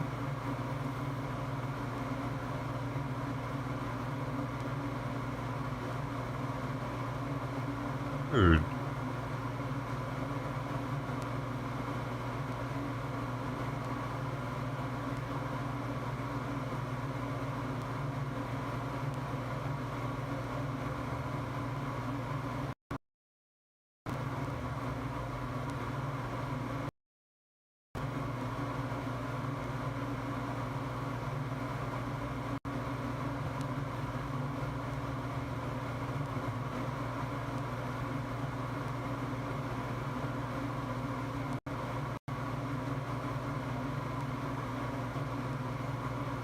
What? When they get out, is that a statement?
What's wrong with you, sweetie? Moron? Let it hit her in the face, and then she didn't even grab it as it was falling. Knocked it away. And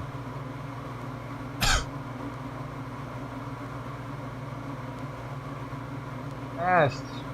Why are you trying to get stuff out of the air when it was near her? Another reason I think she's getting too fat. That's athletic.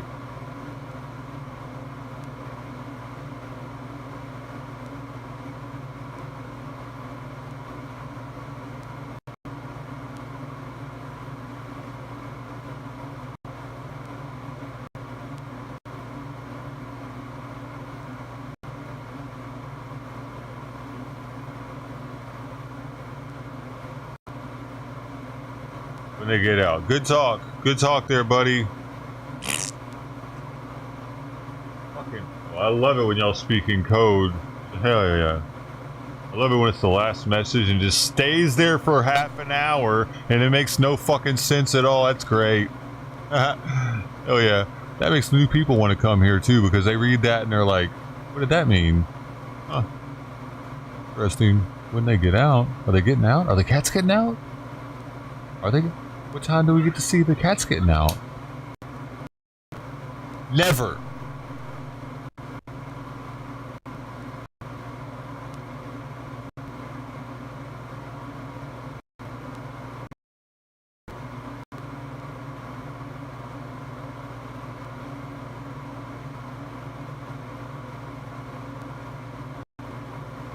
Holy motherfucking shit.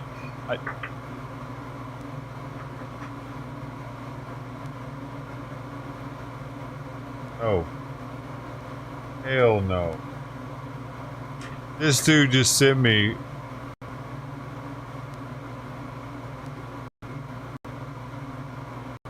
Oh.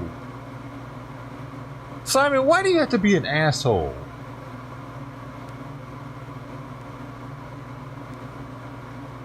Fuck, you're an asshole. Did y'all see what just happened? Did you hear her?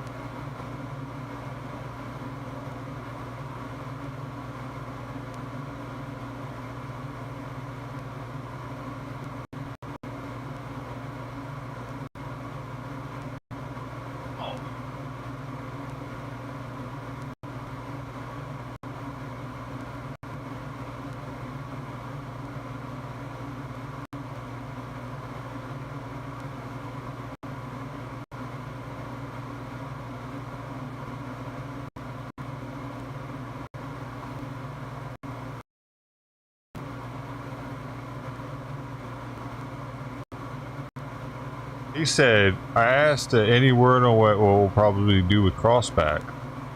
He says, not yet, it'll be a few days. They have to give her, it's a him actually. They have to give her surgery and then let her heal up. I'm like 90% sure that's a him. And then, dude, he goes, just caught a kitten, same size as the one you have. Do you want to take on another one? I'm in shock right now. That would be the hell to the no, hell to the... Man. Oh, dude. I'm gonna start a cattery here.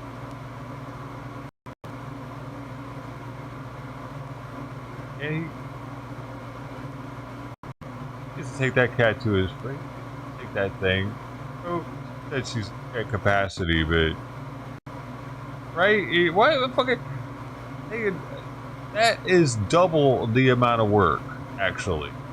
Double the amount of expenses. It's like not even. He didn't tell me the bourbon, no.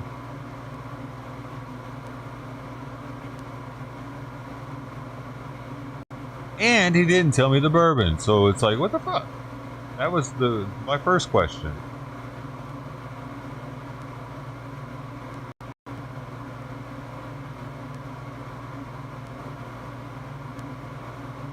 I gotta respond again. I was like, oh, okay. Oh, yeah, no thanks.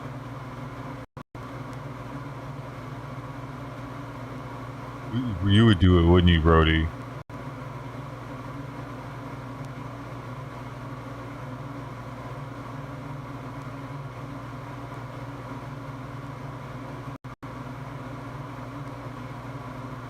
It's not the same, you know what I mean? Like, for me, I found all three of these cats because they crossed my path. They crossed my path. They came to me. You know what I mean? They came to my situation.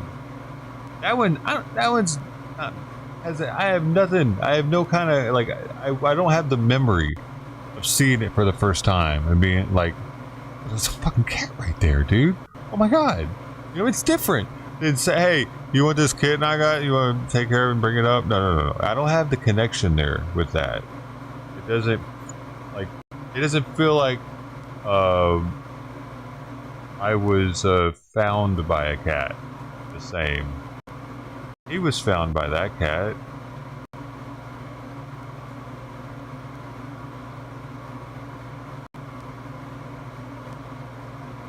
All three of mine.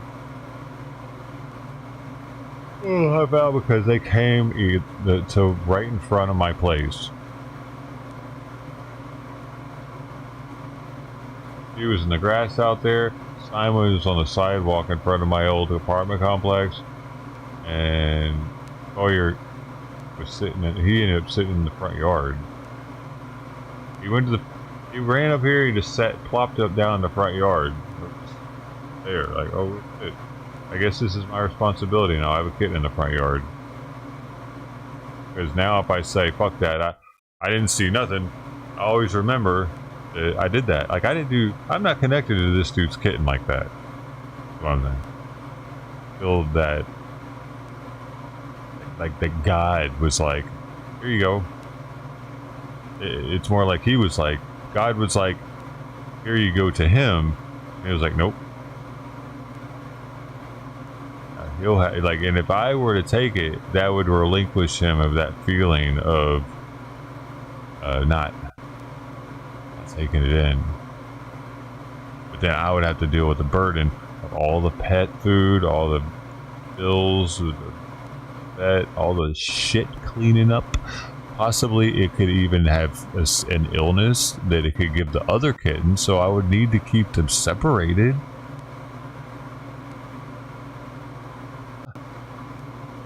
I had 2 quarantines going on at the same time because they're not from the same litter. That's another thing, actually. If they were the same litter, it'd be different. And no, I can't do that. No, because I think that's one of the main reasons right there. I can't do it because they need to be kept apart.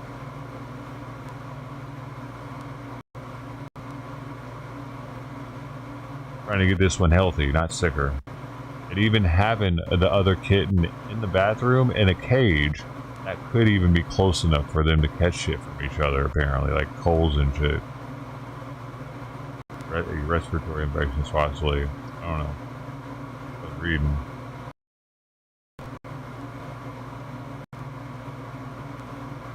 And it would, dude, I don't have my own house. So, definitely be heard by the neighbors more too if I had 2 kittens in the bathroom.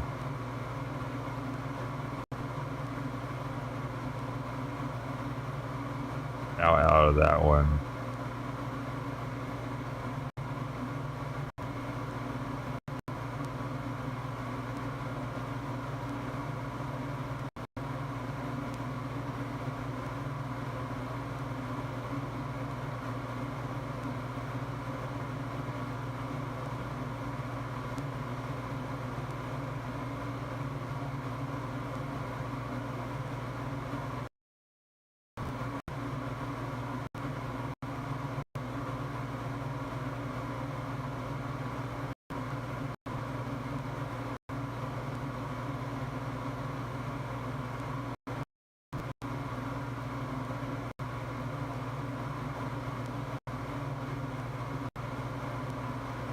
Alright, now you want to be in my lap. Why do you always want to be in my fucking lap when I'm texting something?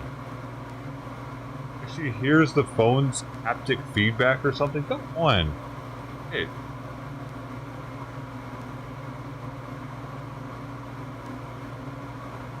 I think that's what it is. She hears the...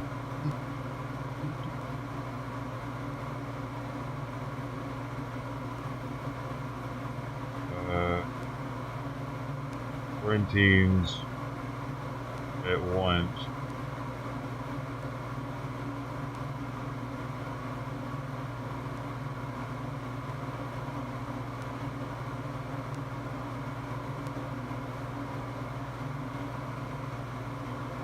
My place.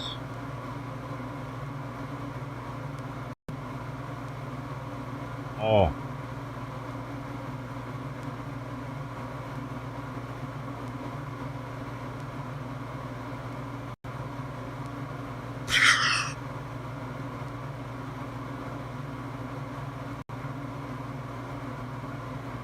Even having 2 cat carriers in my bathroom would be ridiculous right now. It's already super cramped with the one in there.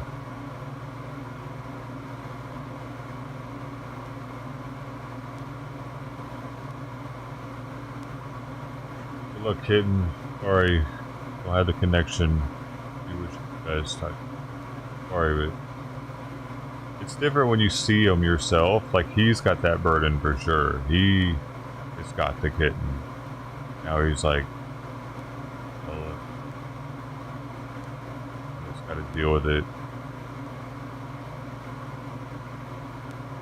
I appreciate him dealing with it. There's all kinds of people. Man, he'll be able to find that thing a place. There's all the helping organizations and shit. They'll be able to do it.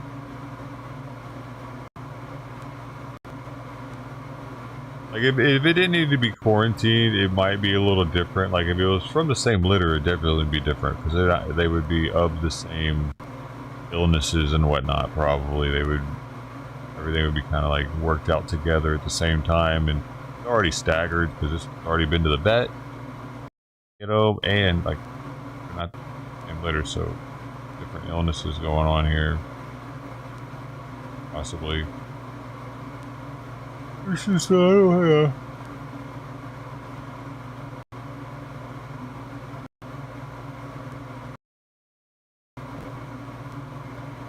He's pretty close to his age anyway, if I have to keep him. I ain't gonna let you have cats in the house? Well, I mean, I had to pay to be able to do that. I had to a pet deposit or something. One. And I only had 1 cat at the time. They don't know I have 3 now.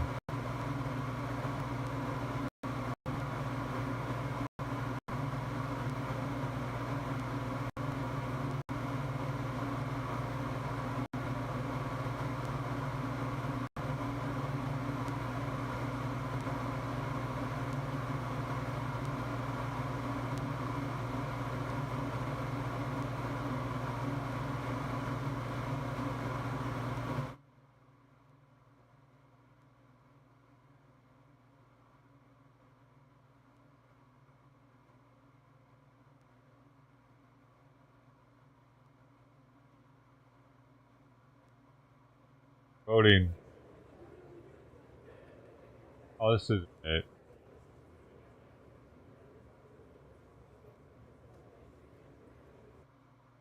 Voting to decide if they're gonna vote, I guess.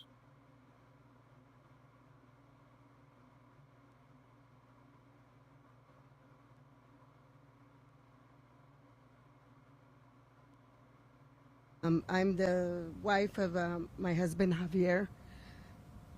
He was sorry. He was taken by ICE on June 17th, and he just on his day off, and he was just going to work to support his family. It's kind of hard for us because it's like we're so used to having him home. Even the damn dogs, sorry, even the dogs miss him because it's like they're always by the way, Bryden could also die from getting spayed. You know that? He said he had it happen to him once. He took a cat to get spayed and they ended up dying. It happens. So just because it's one of the doctor doesn't mean she's gonna come back either. Bryden. They could also find something else, like if she's got some highly contagious shit and try to put her down. I don't know if they do those tests or not. Y'all think, do they do those tests? I don't know. I don't know what, I'm gonna ask them what all they did. Looking for him when he comes home, and I heard from the family members about ICE being in our area, and I tried calling him that day because he went on his day off, and I told him, stay home. You don't have to go on your day off. He still went, and he was picked up there at his job, and I didn't hear about anything of it until my niece. Actually, they took a video on TikTok, and he just says, "Oh, he's on there," and then I go, "Send it to me," and she sent it to me right away, and I went to his job. I just missed him maybe 5-10 minutes. It's this incident just left us heartbreaking because it's like we're used to him being home. Our grandkids too, they ask about him. I don't really know what to tell them. Coffee. I haven't had any coffee, any calories yet today. Heartbreaking. No calories. And it not even shouldn't some be milk. that way. Not even some milk, man. Where it's that boy needs some milk. Outcasted, and we just want him to come home. He's never done anything wrong. I've been there for 6 hours. I've had no calories. Worker, hardworking person. If he had his last dollar, he would give it up, up to you. And it's just heartbreaking for us because it's like, he's just locked up, and it's like where he's at. He's asked for medicine, and he hasn't given his medicine. They just barely gave it to him after 2 weeks, and he's there holding on. I tell him, we went to go visit him Monday, and, I tell him, hang on, and, just, take it easy, and for him to, keep his spirits up, that we're working, on his case. And this is my son, Michael. And I have 2 other daughters. They couldn't be here because they're working, and the other one has the baby, and, and then even they ask where, their grandfather is, and, that's just it.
forgot I had the cherries that are really hurt.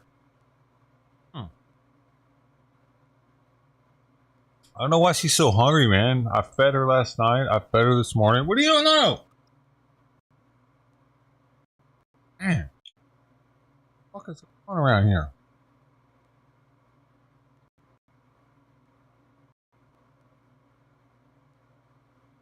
They've all lost your minds. Alright.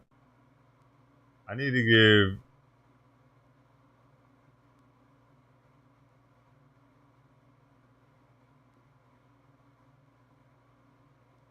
paper medicine to Penelope.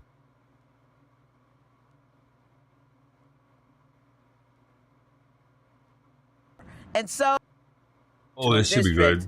Located in central and southwest Brooklyn. I want to say thank you to First Vice Chair Carter, Congresswoman Hayes, Congresswoman Moore, and Congresswoman Kelly, as well as all of the members of the Congressional Black Caucus here present for joining me at this critical and pivotal moment for our nation. We all know why we're here today. We all know that it is to stand in opposition to Donald Trump's one big ugly bill. As it turns out, we're not the only ones who have problems with it. Only moments ago, Republicans failed to pass the vote they needed to get the big ugly bill to the House floor. They failed because House Republicans are ceaselessly paralyzed by their internal chaos and addiction to dysfunction. It's an embarrassment, but I digress.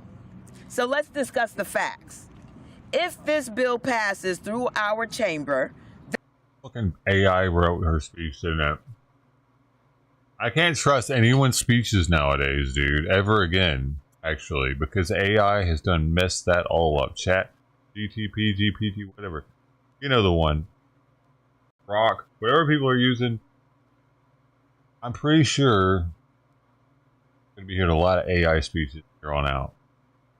Then we will see Medicaid ripped from more than 15 million Americans.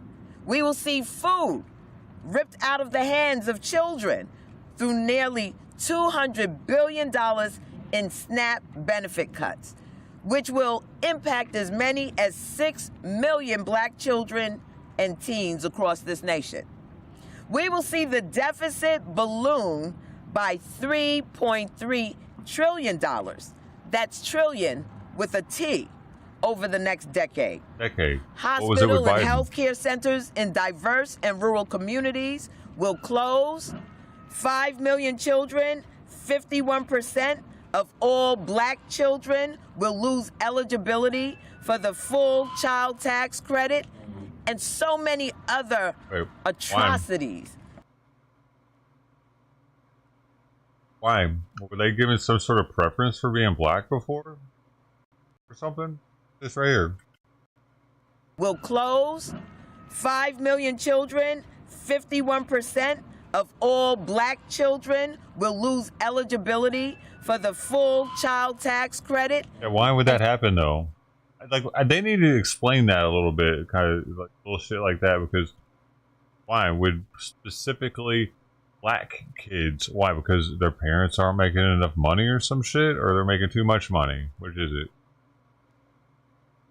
So many other atrocities that have been hidden within the 1,000-page mega bill will rise out of the woodwork and strike American lives.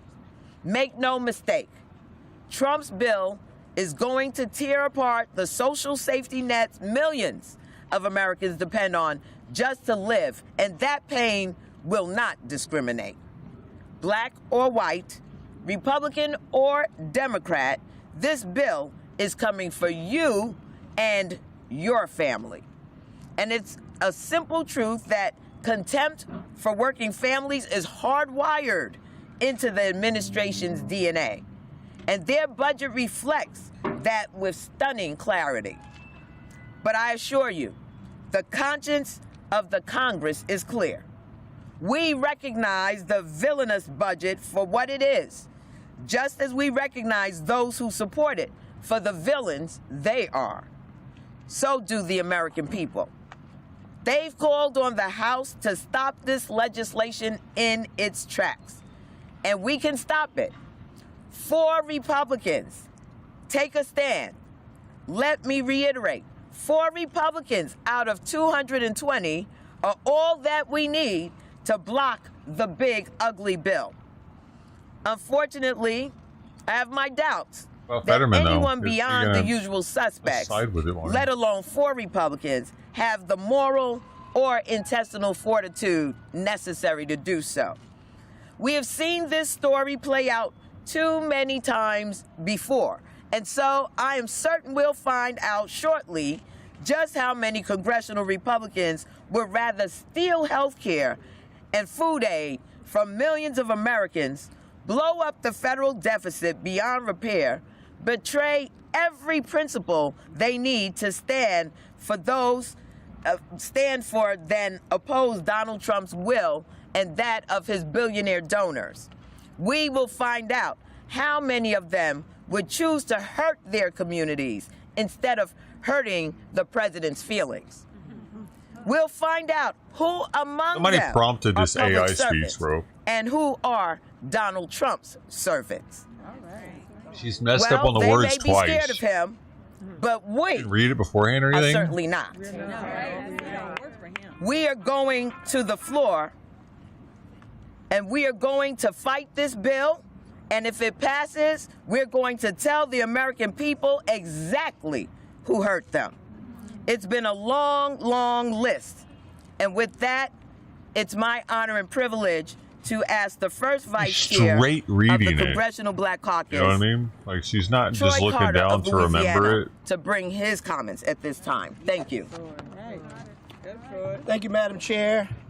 Thank you to all of my courageous colleagues comments. for standing at a time when America needs us. Amy's got a chin on him. I want to thank you all, press, for joining us. Thank our illustrious chairwoman for convening us today for this important conversation about Republicans' harmful one big ugly bill. The bottom line is that this legislation will hurt Americans across the country, Republicans and Democrats, but our colleagues don't seem to realize they're not strong enough, bold enough, or bad enough to stand up against Donald Trump, even when it means their own people will suffer. How pitiful is that? I'm deeply concerned about the devastating impacts this bill will have specifically on Medicaid. Medicaid is more than a program. It's a lifeline for millions of Americans, children, mothers, and people with disabilities, seniors, and many of whom are black in our community and rely on the essential health coverage that Medicaid provides. Yes, this bill threatens to slash Medicaid funding in historic ways, causing irreparable harm. Let me be clear. This bill is a billionaire's boondoggle. The top 0.1% will gain on an average of $309,000 in 2027. That's $847 every single day. Did I mention that SNAP benefits are only $6 a day? They get a break of $847 a day. Millionaires will see their pockets lined with an average of $96,400 per year. Meanwhile, families earning less than $50,000 get a laughable $247 annually, less than $1 a day. This tax cut is for billionaires. Health care cuts for families. Billionaires get tax cuts. Poor people just get cut. What's wrong with that picture? The Congressional Budget Office estimates some 17 million Americans will lose their health care because of this ugly bill. Medicaid, SNAP, and ACA marketplace cuts total $1.3 trillion. The exact amount to enrich those making over $500,000 a year. This could have funded and expanded child tax credits, universal pay family leave, and kept millions insured. But The Republicans in this White House chose to lean toward the richest of the rich and to have a reverse Robin Hood, to steal from the poor and give to the rich. Yesterday, I introduced a simple amendment to this bill. It simply said 100% of any Medicaid savings must be invested back into the program. Since my colleagues seem to think that there's so much waste, fraud, and abuse, and we all firmly stand against waste, fraud, and abuse, if you find it, put it back into Medicaid, since you say that you want to strengthen the program. This money should help children, mothers, seniors, and people with disabilities, not pay for billionaire tax scams. But as you might imagine, Republicans shot it down. Why? Because they never, ever cared about Medicaid. They never cared about strengthening the system. They never cared about making it better for generations to come. They only saw it as a honeypot to find money to give tax breaks to the richest of the rich. This was the low-hanging fruit in their estimation. And poor people once again took it on the chin. My Republican colleagues say they want to protect the vulnerable populations and fight waste, fraud, and abuse. But this bill rips health care away from the very people Medicaid was intended to serve.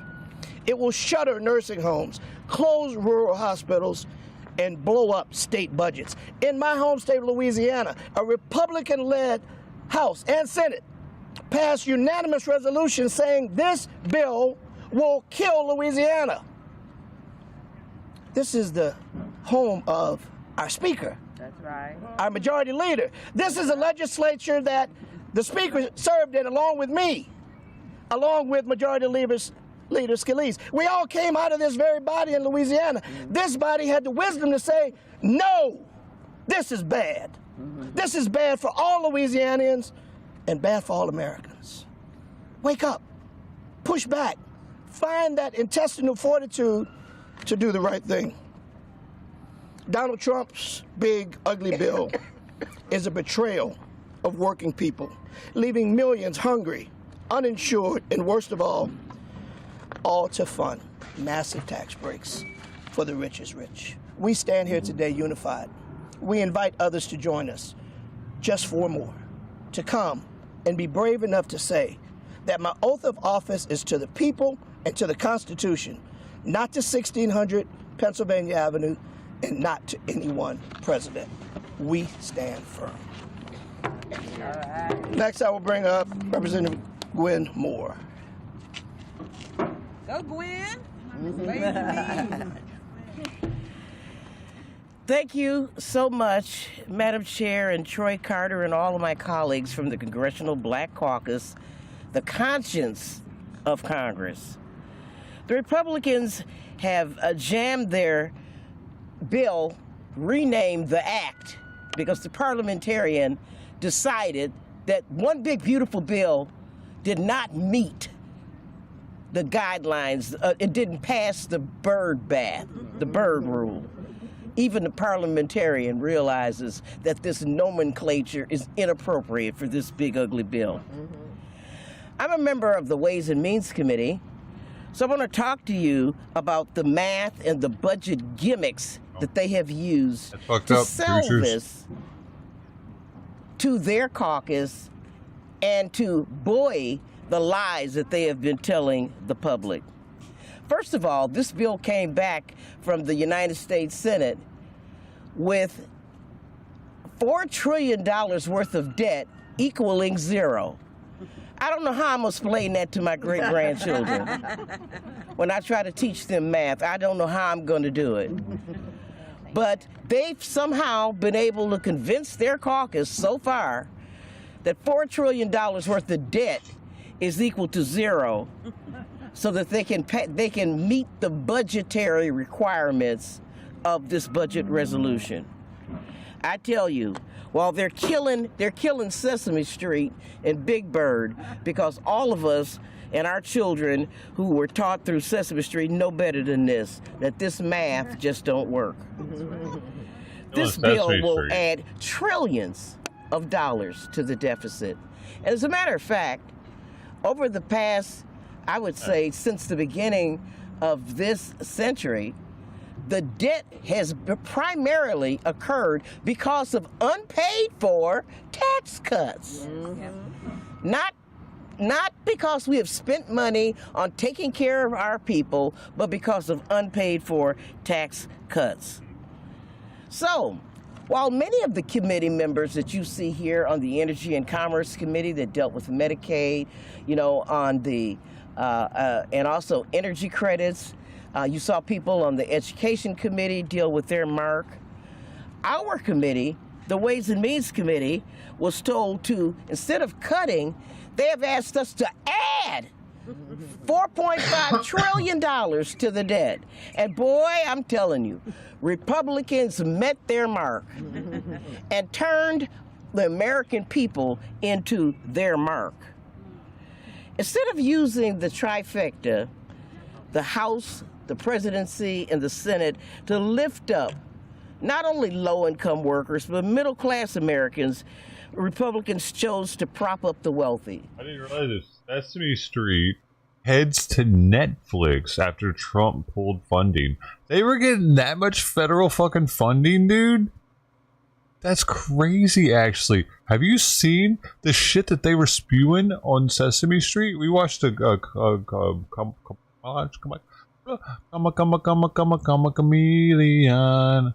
collage of different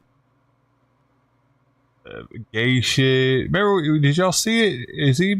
Have all y'all seen that? Anyway, it's long and it's from throughout the years. Like, they had Jesse Jackson on there one time doing a chant. That same chant is used today at BLM riots and shit. A bunch of like gender stuff was on there to try to teach little kids about gender stuff. Like, what the hell? Not male and female. No, like you can be a female if you're a male type gender shit.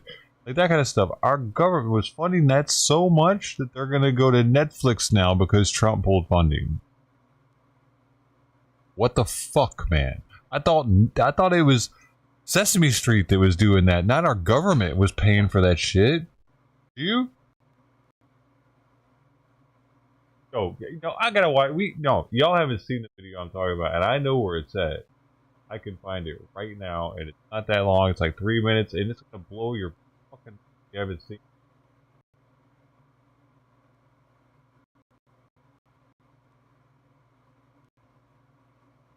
Because I know where shit's at. I know where shit's at. I'm the guy who knows shit. That's because my IQ, though, actually.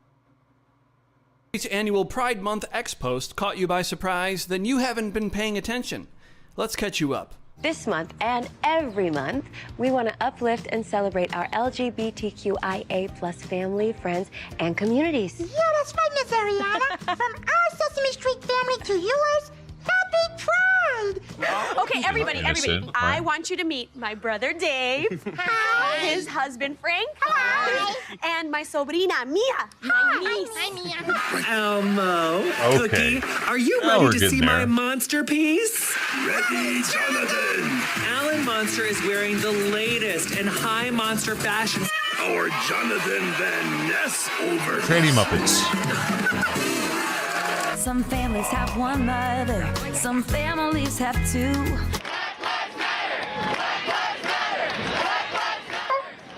Elmo doesn't understand. What's happening? Why are all these people together? Oh, well, they're gathering together to protest. A protest is when people come together to show they are upset and disagree about something. They want to make others aware of the problem. Through protesting, people are able to share their feelings and work together to make things better. I'm bringing this sign to the protest at the community center later. They are sad and upset, and they have every right to be, Elmo. People are upset because racism is a huge problem in our country. People of color, especially in the black community, are being treated unfairly because of how they look, their culture, race, and who they are. Imagine walking into the fucking room. You're used to Sesame Street when you were a kid, right? they weren't preaching like this, were they? I don't remember this shit happening like this. Are seeing as people say, if anything, they were racist against Grouch. Saying enough is enough. They want to end racism. Sometimes, somebody who's got brown skin like me, we work just as hard as everybody else. For them to, they got adult, like they got the new. Wait, what was this on adult news so that you could bring your kids in the room all of a sudden and let them like learn about what you're watching? Get them involved in the protesting, in the St. Floyd protests. Yes, that's what this was, right? They did with the like showing that BLM protest. But we get paid less money, and sometimes a police officer might think somebody's a bad guy, right? Just because that person's got dark skin and then doesn't treat them very well at all. One time, well, my friend Big Bird, he was bullied by some other birds because of his yellow feathers and because of how big he is. Racism has been happening in our country for a very that's long racism, to get made fun of for how big you are and your feathers.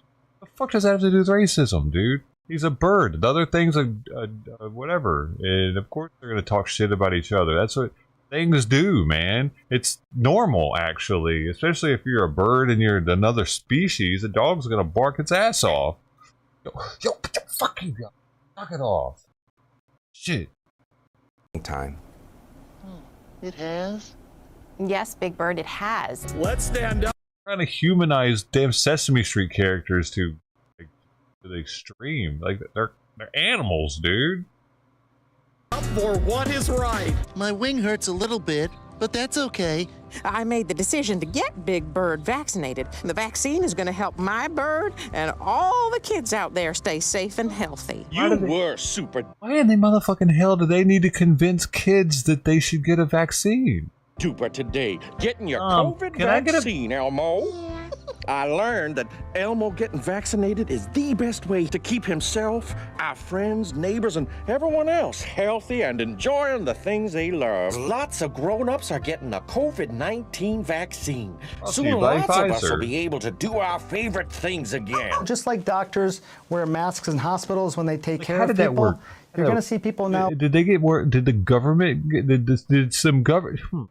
Did some government officials get a lot more money from Pfizer lobbyists, or they get stock or something by convincing Sesame Street to run that?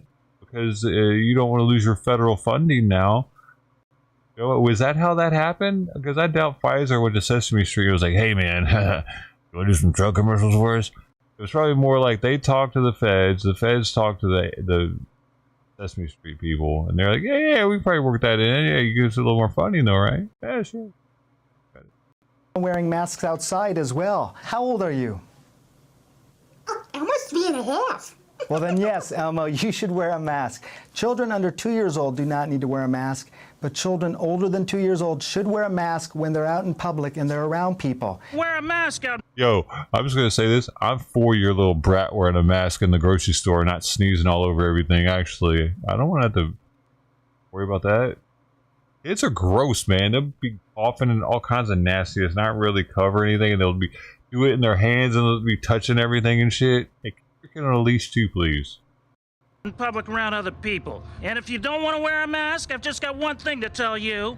Scram! Go away! Remember, if you go outside, you need to wear your mask. That's how we keep everybody healthy and safe. I know masks can take time to get used to, but I like how cool your mask is. Even Jesse Jackson showed up on Sesame Street back in the day to lead kids in an apparent brainwash chant. I am somebody. I am somebody. But there appears to be one Grouch capable of saving Sesame Street. Donald Grump! Who's Donald Grump? His name is on every piece of trash in town. I'm Donald Grump, and I have more trash than all of you. Scram, you're fired. What? Well, wait a minute. You can't fire them. They haven't done anything. I just did. So they were bitching about the Black Caucus is bitching about over here that funding has been pulled from Sesame Street. Good. And despite the lies that they have told you, the distribution tables prove it, that the majority of these dollars go to the most wealthy. I'll reiterate some of the numbers, but I'll just tell you 60%, 66, 2/3 of the benefit of the tax cuts will go to the top 20%. How many of y'all in the top 20%?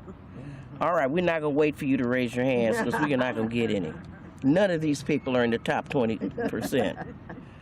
And as Mr. Carter pointed out, that the top why are they so sure?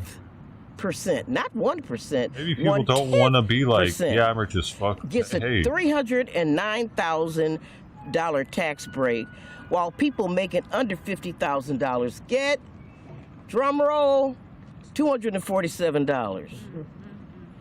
And I'm telling you, reading the same shit that the lady was reading. Have panicked. They've thrown in stuff like no tax on tips. Of course, you'll still be paying FICA. You will be paying tax on those tips. Mm-hmm.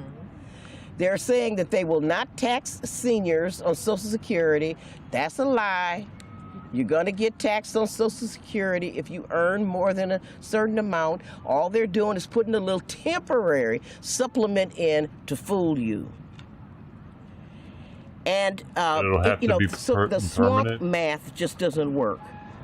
And the biggest thing that they've done, the biggest lie, the low-income people are going to realize $11,000 increase in their taxes and 72. I don't know where they get these numbers from. They get it because the White House and the Republicans in Congress have agreed that we're going to have never before seen growth from these tax cuts.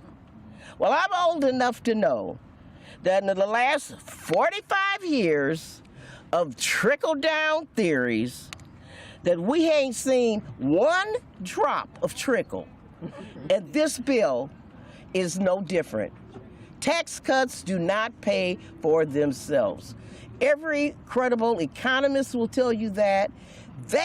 Republican economists will tell you that they don't. And how do we pay for this? You'll hear in more detail from other members. How in the world do we pay for it? We pay for it, number one, by fuzzy math. Number two, by demonizing recipients of Medicaid, really calling them waste, fraud, and abuse, where people on Medicaid are, a 64-year-old woman is going to be it's not over yet, saying in order to get Medicaid or SNAP. And if she's not been determined to be disabled by the Social Security Administration, she'll automatically be deemed to be 2023, November. Able-bodied. Okay, I'm coming. Who's going to pay for this cost when we gut SNAP, Medicaid, and ACA? The veterans, foster youth, seniors, children who are going to lose school lunch, 17 million Americans who lose health care. This bill is just morally irresponsible. And I really thank my colleagues for the opportunity to share. Thank you, Gwen. And I would now like to yield to the person in our caucus. She is a PhD, actually, Dr. Robin Kelly, who is the chair of the Congressional Black Caucus Health Brain Trust. All right, thank you. Thank you very much, Gwen. Let's give it up for Gwen, y'all. Health Brain Trust.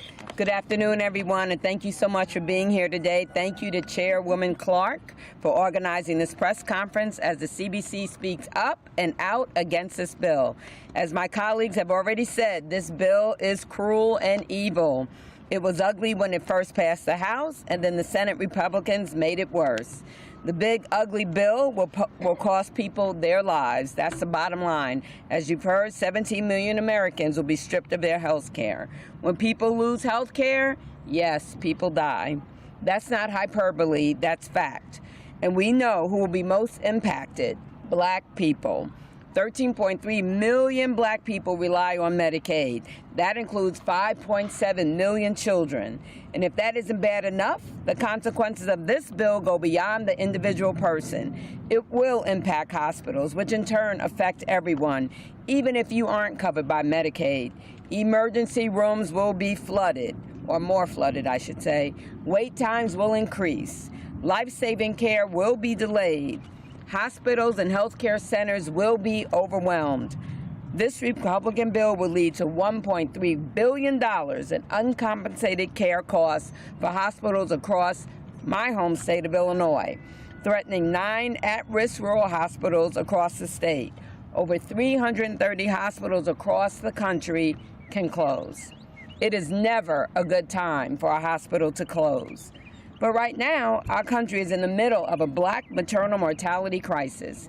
Medicaid covers 65% of the births to black women. Food in my bowl. Where will black women go if they don't have health insurance and there are no hospitals? For many black women, the answer would be a local health clinic, like Planned Parenthood, that provides cancer screening, birth control, STI testing, and more.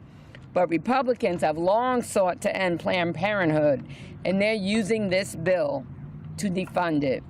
Nearly half of black women have received care at one of their clinics. When I was in college, I was one of those black women. I had moved from New York City to Peoria, Illinois, and I didn't know where else to go for a simple annual checkup. I knew that Planned Parenthood was reliable, affordable, and accessible. Sorry if that's too much information.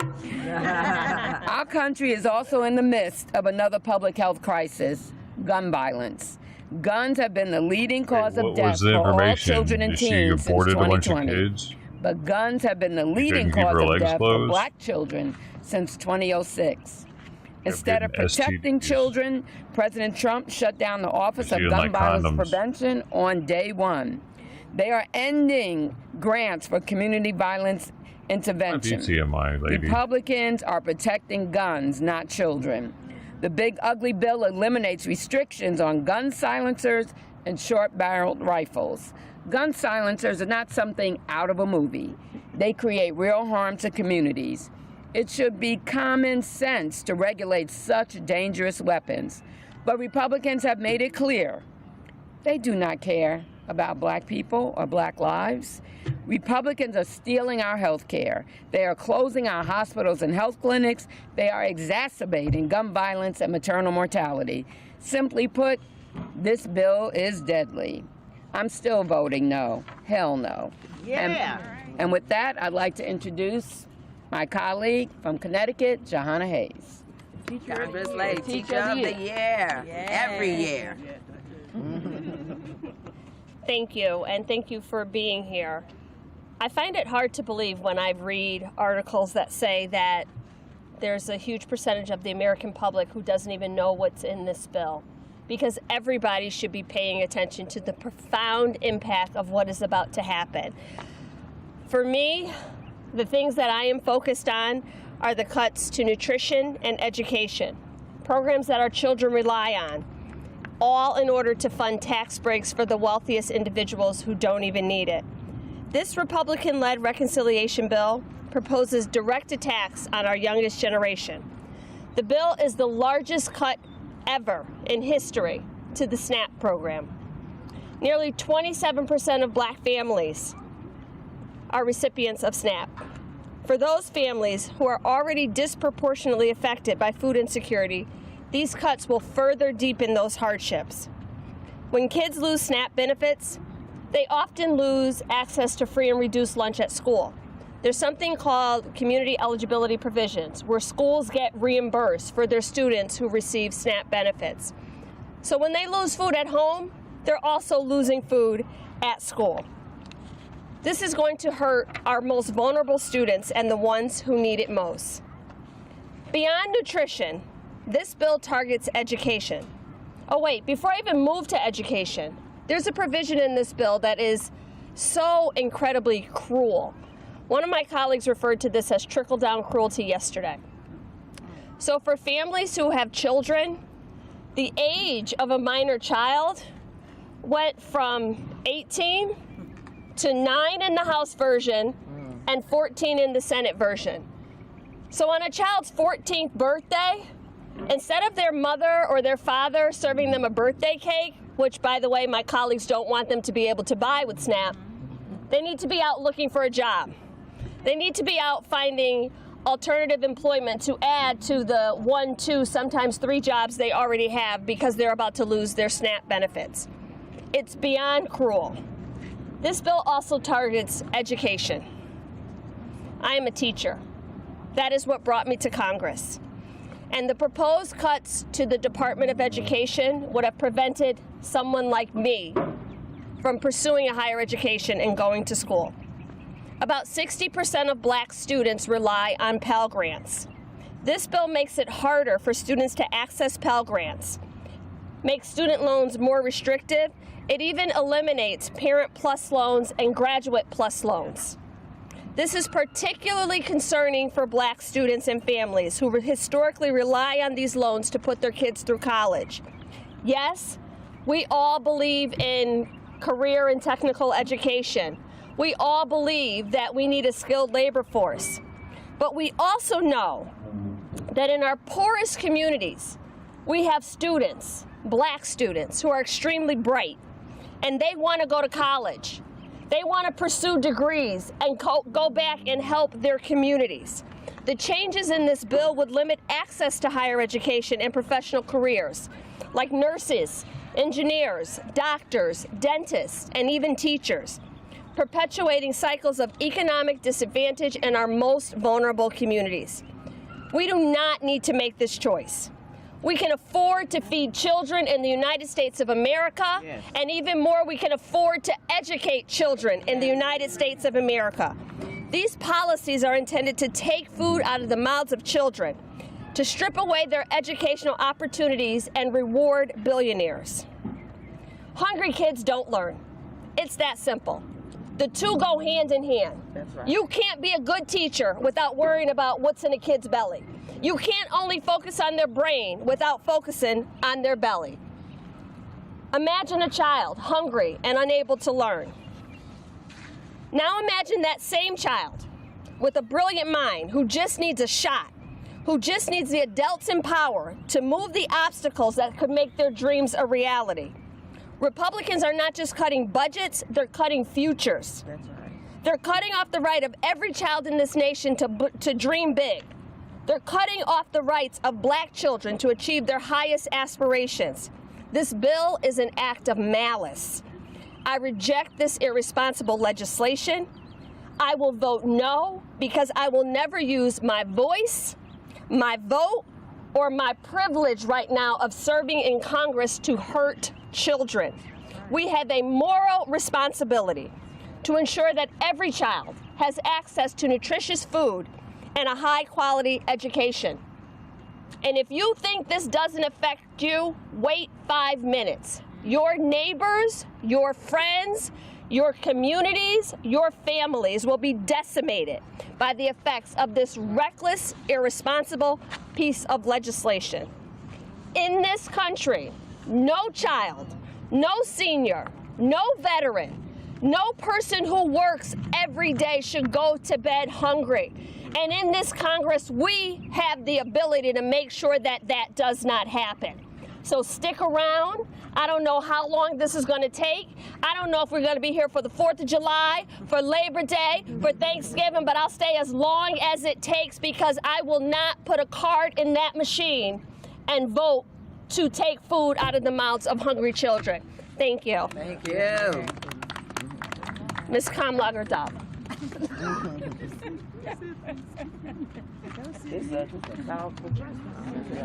Hello, everybody. My name Brody, is you here?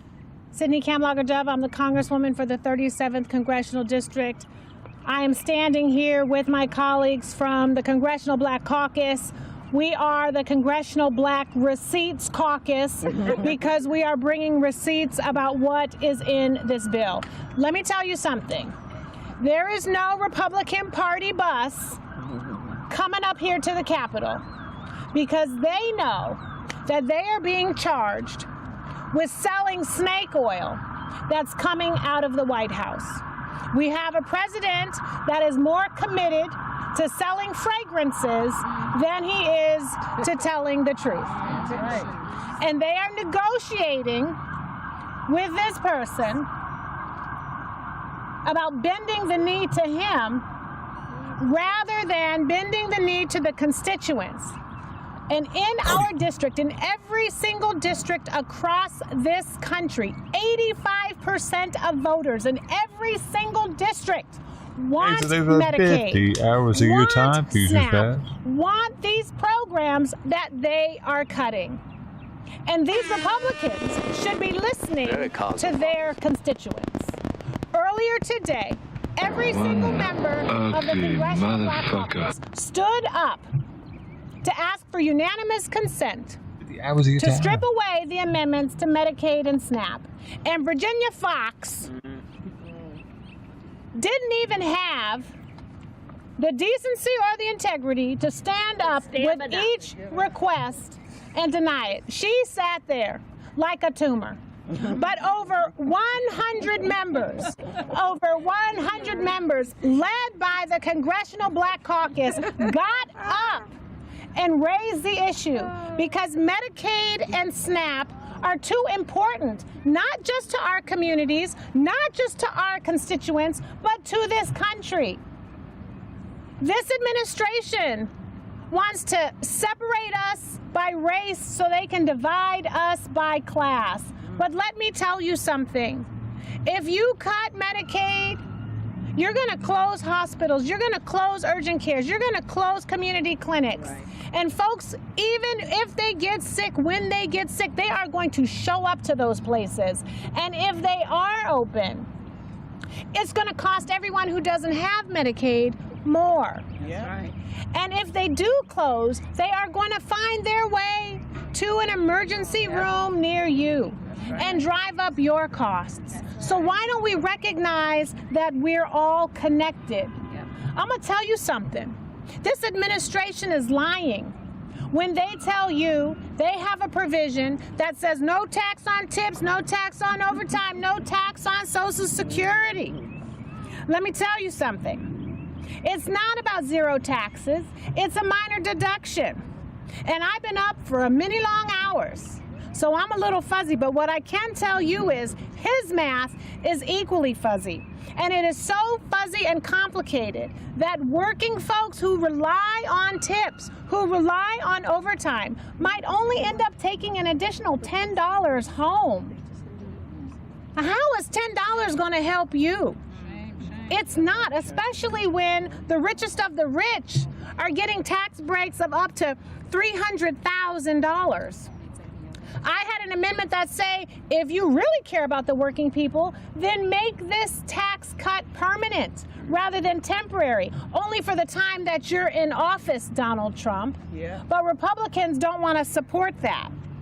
Make no mistake, this bill is going to make America more sick, more broke, and more hungry, while the top 1%, 0.1%, walks away with over $300,000 in tax breaks every year. And the average American will take home less than $250.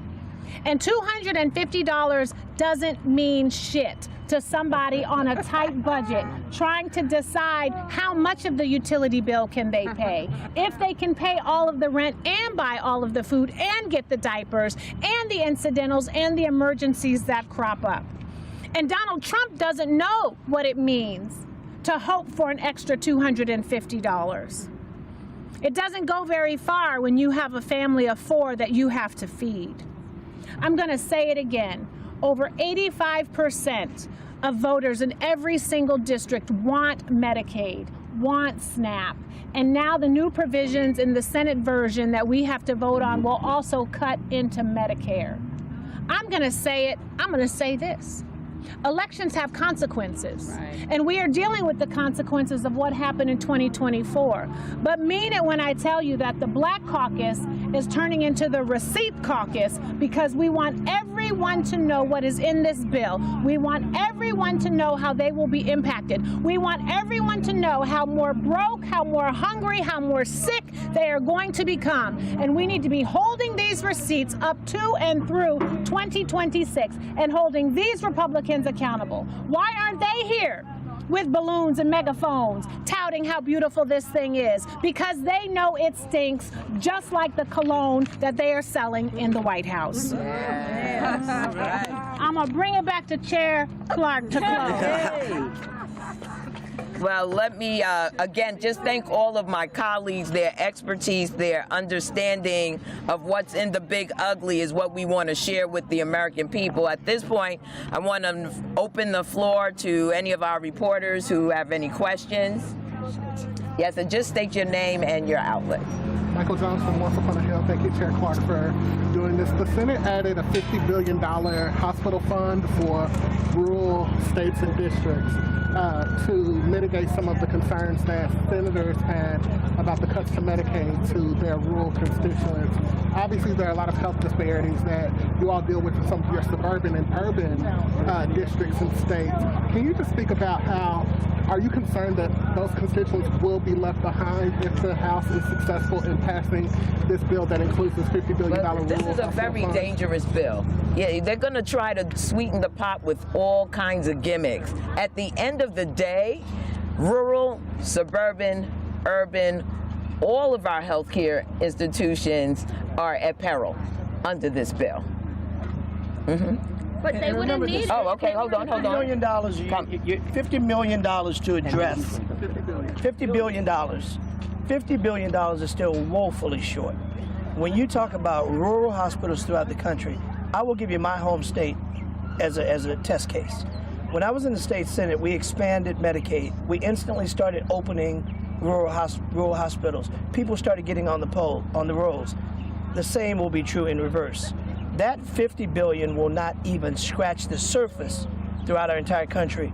It is nothing more than window dressing and used to allure and to entice those voters, those members of the Senate who had the courage for a moment to stand up. They've been thrown a little piece of red meat to sell out the rest of the country.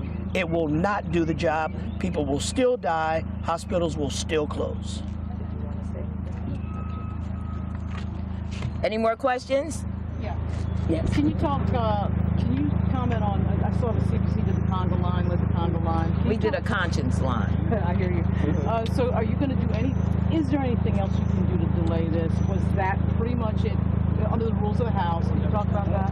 First of all, we will continue to protest what is taking place under the Trump administration. We will do everything within our power, within the procedures of the floor, to make sure that the American people are educated, informed, and understand where this harm is coming from. Our colleagues on the other side of the aisle, as Congresswoman Kamala Duff has said, have been lying through their teeth to make sure that they can benefit the billionaire class in America. At the end of the day, the vast majority of Americans will be devastated if this bill were to pass. But also, can I Hold on one moment. Joanna Hayes. They're their own problem. We're good. We've all voted. We're here. We're doing what we have to do. We got a procedural amendment, an easy vote. This isn't even the hard vote. That's been open for 103 minutes because they can't get their members to vote to add an amendment about debate. So the question, I guess, needs to be directed at them. They can't even, if this bill is as beautiful as you say it is, if you have a mandate and an assignment, then turn it in. We're here. All these members have come back. Every Democrat is on record having voted. Tally, Democrats, 212. We're here. I don't understand how, in between votes, they lose 20, 30 members and then have to rally them back. So we understand the assignment, and we're here doing what we have to do. They're their own problem right now. Let me try. I'm going to say this. We have to manage people's expectations. There are only certain tools in the toolbox, but one of the tools we do have is telling the truth. And the truth is every single person will be impacted if this bill is passed. And we know that he is twisting people's arms, but we also know that Medicaid, that health care fuels economies. And when you're cutting health care, when you're cutting Medicaid, you're also cutting jobs. That's why folks are up in arms. They're trying to figure out how to square the circle. And the circle does not square with this math. The circle does not square. So we're here, we're gonna vote. They're running, they're in their offices. They're drinking whiskey. They're at the White House. They are trying to figure out how to switch the narrative so that they can pivot away from the truth. But the truth is every single person will be impacted. You will either have your health care cut or you will have your costs go up. Thank you all very much. Thank you for enduring the heat and getting our message out today. We appreciate it. Enjoy the rest of the day.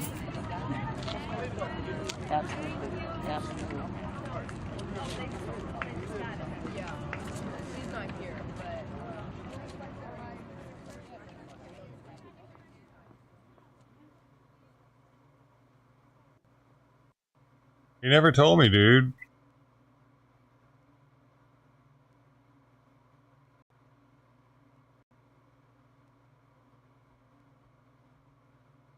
He said bourbon. He didn't say that. I didn't ask him again.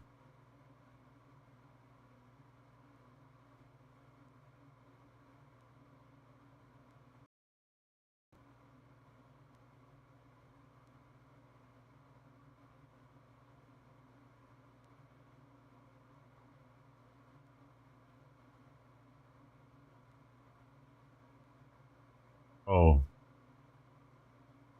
Yeah.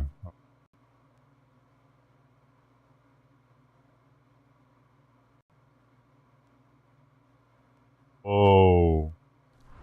CBS News Bay Area Afternoon Edition. This guy exploded, bro, for the firework. Right now on the Afternoon Edition, we're learning new details in the fireworks warehouse explosion that rocked a Northern California neighborhood, sparking fires and sending up thick smoke into the air. We don't need fireworks Good afternoon, anymore, everyone. dude. I'm Veronica Macias, in for Ann today. CAL FIRE now says 7 people are missing after the explosion at the fireworks warehouse in a community outside of Sacramento. And we have dramatic video as it was unfolding. Flames were seen shooting out of the roof of the warehouse yesterday when an explosion appears to just level the building, and you could see all the sparks as the fireworks start going off, with what looks like smaller explosions going off repeatedly. They should have done this it at happened in night. the community of Esparto. That's waste. along Highway 505 west of Sacramento near Lake Berryessa. Both Yuba and Sutter counties and the cities of Marysville and Yuba City say fireworks for their 4th of July celebrations were destroyed in this fire. Now, those communities say that they don't know if they will have fireworks for Independence Day celebrations. San Jose's Mayor Matt Mahan has also confirmed that fireworks for the Lake Cunningham show were in that warehouse as well. Sutter County supervisors say they belong to the company Devastating Pyrotechnics, which also has their headquarters in San Francisco. People in the area, they remain evacuated at the moment. Neighbors tell us that their homes were rocked by multiple explosions. A massive explosion caught on video that sends a gigantic plume of smoke into the air. Also capturing the moment, our chopper catching this dramatic mushroom cloud in the moments immediately following that explosion at a fireworks warehouse. It went up in flames in a rural area in Yolo County outside of Sacramento. Firefighters arrived at the facility that stores fireworks as they exploded, sending projectiles into the air. Units responded, arrived on scene to find a few commercial buildings well involved, as well as numerous explosions. Fire officials say that the explosion sparked multiple fires across approximately 80 acres.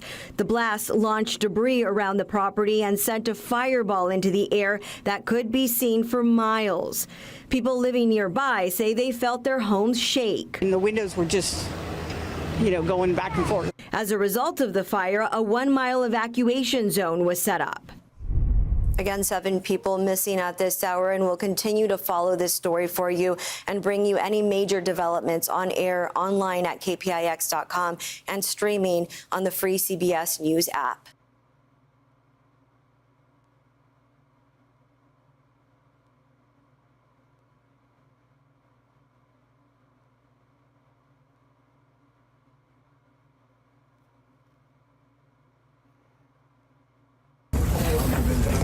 Oh, sweet, more court detainees. Why are you grabbing me?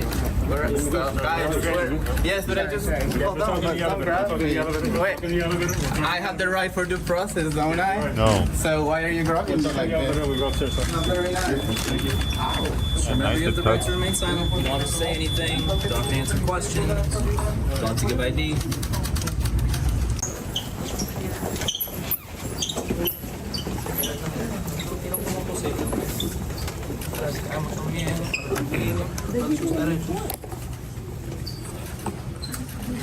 I always had the ponytail fucker telling him not to say anything and shit. Arrest him.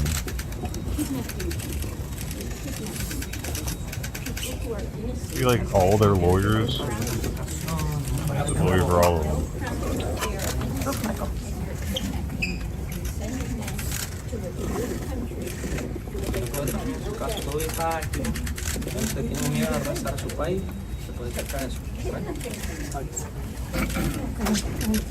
Ow! Ow!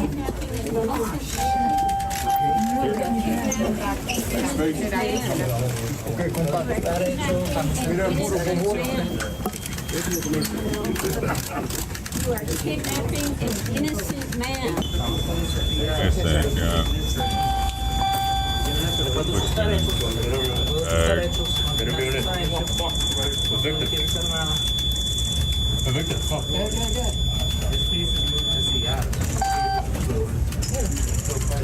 Asian dude's in on. He's like the low key guy.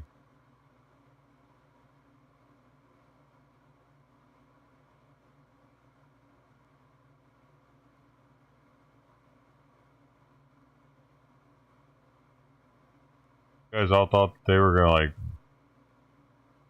come in here and bada bing bada boom, baby, American. I'm gonna be American. Definitely be voting for Democrats. That's they.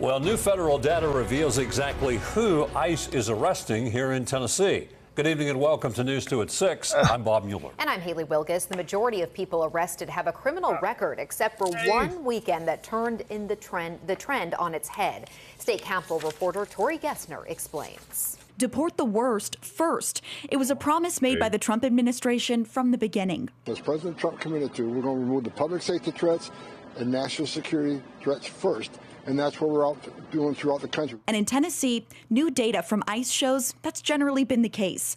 According to the numbers obtained through a public records lawsuit first released by the Deportation Data Project, about 80% of people ICE have arrested this year in Tennessee have either had a criminal conviction or a pending charge.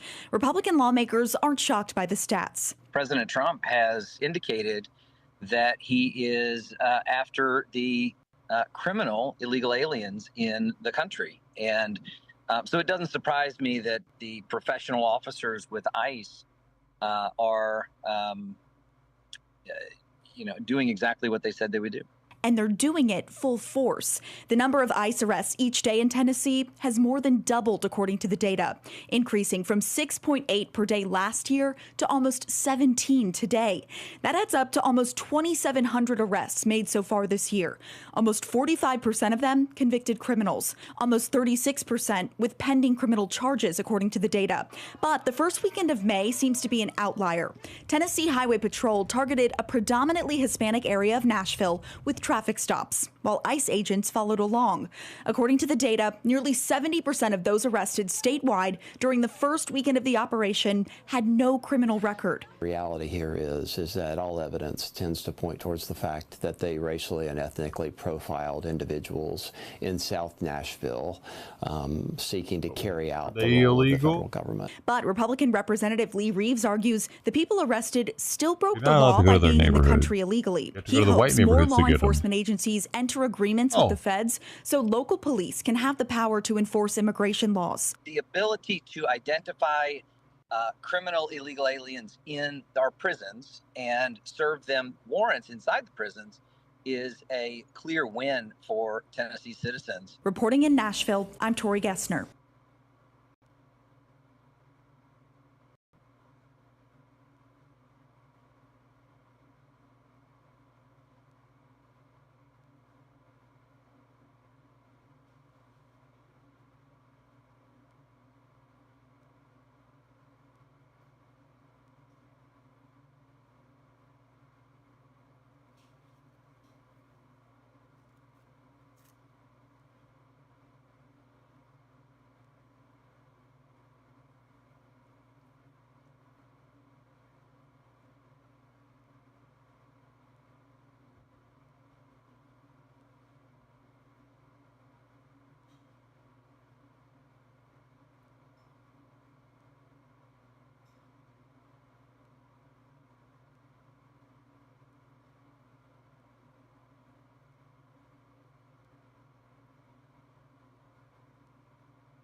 I had to start closing that door, dude, because you see how she woke the kitten up? She's so loud meowing while I'm getting the food ready. He hears her. What's that eating, man? I'm gonna go clean the bathroom up a little bit so maybe I can get him out and like run him around there. Live on happening.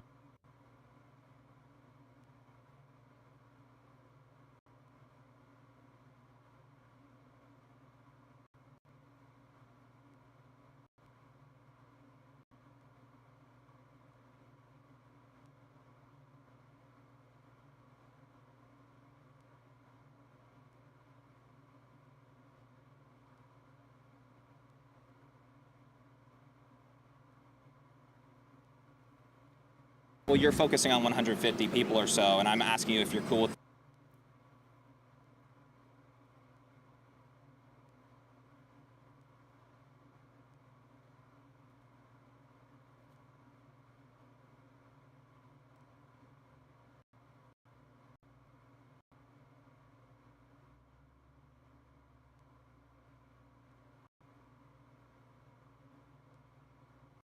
with the 10+ million that came in over the last 4 years. I don't care about the 10+ millions. How do I know that you're not one of them?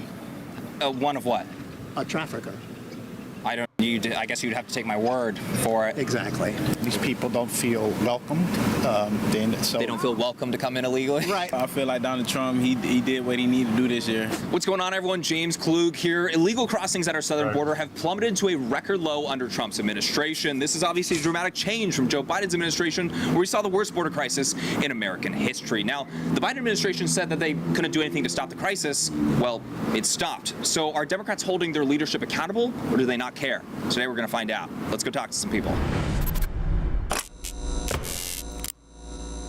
Right here, I have facts and figures from Customs and Border Protection. These are calendar year statistics of apprehensions down at the border, people coming across getting apprehended. Sure. 95% reduction. What changed? People are scared. What changed? Yes. In terms of the border crossing and illegal crossings? I'm sorry, I'm not really understanding the question. There's been a 95% reduction in illegal crossings at the southern border. What changed? Since when? Well, I'm not quite sure what you're saying here. Year over year. 2021 to 2025, these are calendar year numbers from Customs and Border Protection. Well, I know the answer is Trump. That's your answer. 95% reduction in border crossings? Yeah. What changed? No, I don't know. What changed? That's what I'm asking you. What changed? You're going to say something about the president? Well, I'm asking you, but the president did change. That's correct. Yeah. That's it. What changed?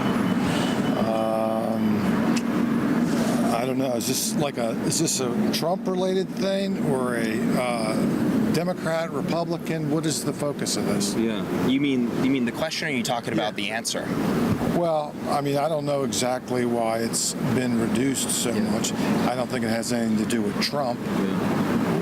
What is the angle on this? I'm just trying to get it out. It's a top 3 issue, and border crisis appears It's not a top issue for me. I think it's ridiculous. What changed? The administration. I feel like that's a trick question. What is the trick? What am I being trickster about, huh? You have to ask the people who are crossing. Policy change, anything that you think is the reason for the 95% reduction in illegal crossings, or no? Probably fear. Well, I would say the Trump administration, these people don't feel welcomed. They don't feel welcome to come in illegally? Right. So primarily fear, maybe Donald Trump is a deterrent for crossing illegally into the country? Maybe. Trump's administration? Maybe. Ben, right? Yes. Mr. Ben, well, it's a huge pleasure to finally meet you. We got to get your take on this today, okay? What changed? Oh, President Trump. T-Dog. T-Dog, yeah. Okay. I say Donald Trump. did his job. He stepped in business, and he did what he needed to do. Sure. Got ICE out there, ICE doing their job. Yeah. So I feel like Donald Trump, he did what he needed to do this year. If immigrants are illegal, they taking up our jobs. So resources, maybe everything. So I really think Trump is doing a good job to me. I guess they're doing their. I can't fucking hear. My headset keeps breaking out in the bathroom. Is like the limit of my headset reach, and I can't hear this. So I had to come back. I did clean up a little bit. It needs more cleaning up though. Of like I need to sweep. Job for once. It's about time. It's about time? Yeah, it's about time. Do you find that to be a good thing? Getting the border under control? Yes, I do. You go into some of these countries, you automatically go right to jail, and who knows what after that. Do you think it's a good thing or a bad thing that we have a 95% reduction in illegal crossings? Yeah. Why do you think that? Because I don't like borders. I think that it's like everyone's world. You think that's a good thing or a bad thing? I think that's a horrible thing. Okay. These numbers, this includes unaccompanied minors, human trafficking, child trafficking. Should we be getting that under control, or you like it that way? I mean, I don't like child trafficking, but like... Over the last 4 years, we had 500,000 unaccompanied minors coming across the southern border. Yeah, I'm sure we did. I personally, there's no way for me to be against immigration in any form. You're talking about child trafficking, you're talking about human trafficking. This is record-breaking statistics here. Should we get that down? Not necessarily. Yes. No. I think America's strength is in its diversity, whether it's legal or illegal immigration. We have a lot of welfare programs, social safety nets in the United States that taxpayers pay hundreds of billions of dollars into. I need to go get my trash container because it's across the street. They came early today, and trash truck's picking stuff up right now. I just want to go ahead and get it so that my neighbors don't accidentally think it's theirs, because I don't normally have my shit over there. I really want to hear what this is.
She was up there when I left. I remember. What happened? What? He was beat. What happened? He was beating her up there? Did the kitten poop? The kitten fucking shit. Fuck, man!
Can't really see everything.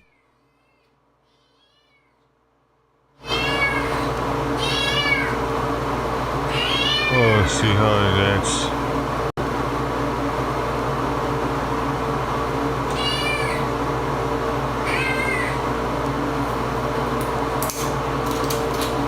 What the fuck is that? Oh. What does that have a toy?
Too bad we don't get to see it actually play with it.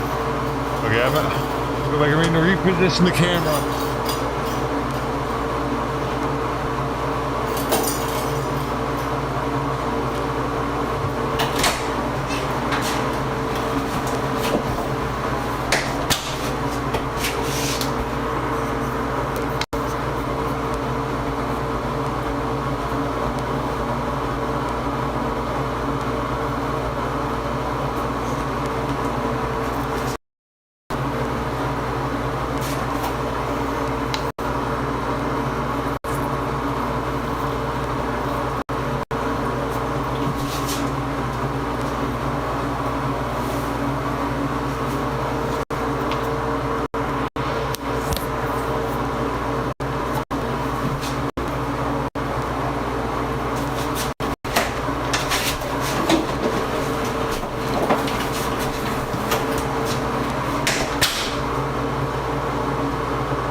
You put it. Hold on.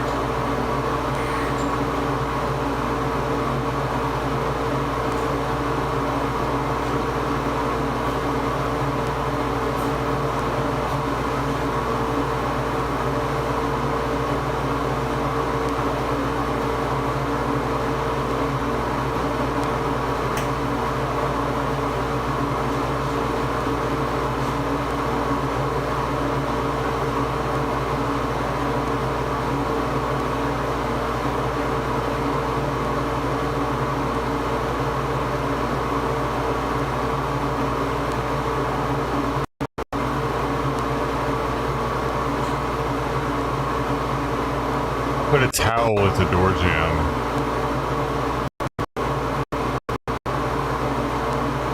really wish he would stop sniffing the motherfucker. Thank you, because Simon just went out there. I couldn't get it up on the side of the door though. It's only on the bottom, so for no sniffing at the door, please.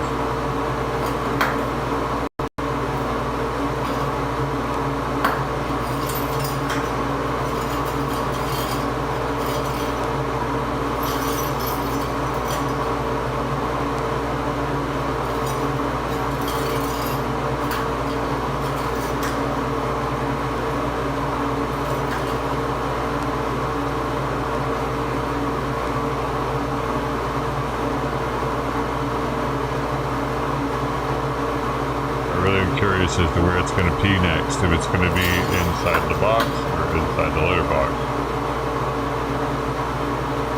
Now that it sees litter box, I don't want to put a towel in there yet until I know it's not going to piss on it. Then it can have some bedding once I know it's not going to pee on its bedding.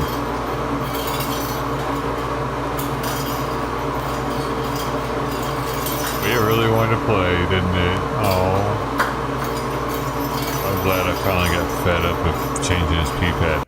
But I was really trying to go a little while before letting out the carrier. I wanted to build up its strength a little bit, you know, get some good meals in it. It was in ICU pretty much. This is its occupational therapy. I wonder if it already feels like a lot stronger than it was. Because its back legs feel like they got a little bit bigger. It doesn't have as much boniness going on the leg connects to the back.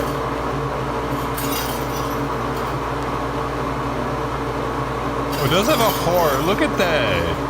It's a huge heart. Its left side. You can really see it now that it's clean.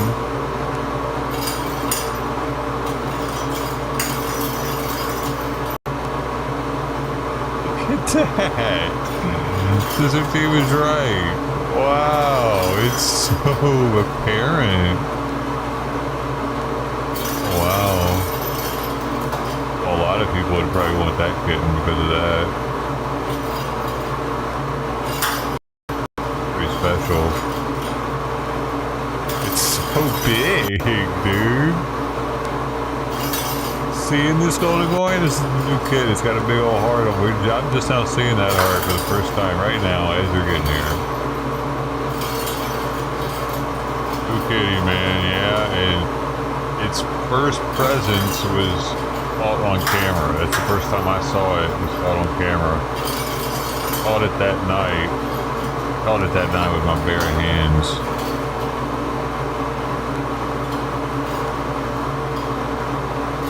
It was running for like 30 minutes or an hour.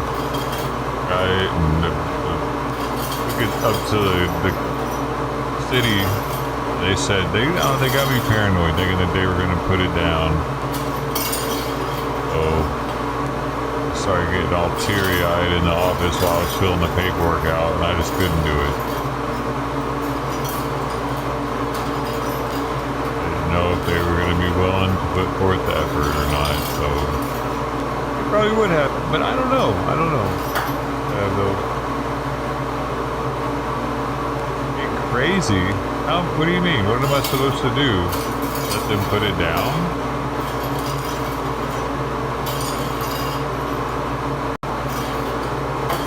Plus, eventually Simon's gonna die in Sweet Peas.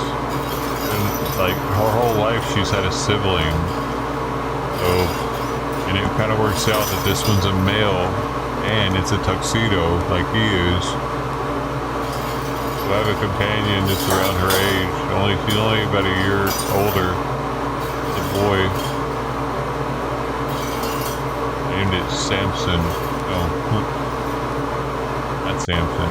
Almost. Named it Sawyer. Good name it Samson. Pretty good too though.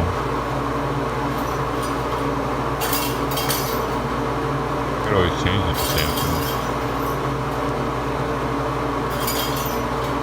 Currently it's officially Sawyer. We're not letting letting them cancel Mark Twain.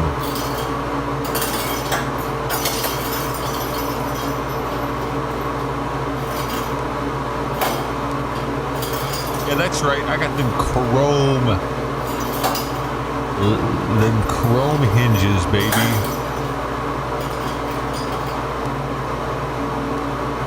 That slow close chrome hinge, baby. Need a new toilet seat though. The white, the paint is coming off on it from cleaning it. On the seat part. It's not even that old, man. I swear these things expire or something. Clean them over a certain amount, the white starts coming off. I thought for the longest that it was like mildew or some shit coming through. I realized the more I cleaned it, the worse it got. Breaking it down to the wood. Yo, we were just watching the Fast and the Furious stream yesterday. We went to the Fast and Furious house. Missed it.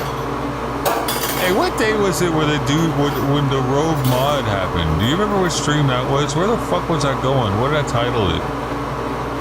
Because I wanted to show them that when the dude went rogue and started just banning people, I couldn't mod him. It must have been before Fast and Furious house. Because I commented on it during that. Was it just like going to Hollywood stream maybe? Were you there for that one? It was after Omegle, so I know you were around because it was one of the Omegle mods.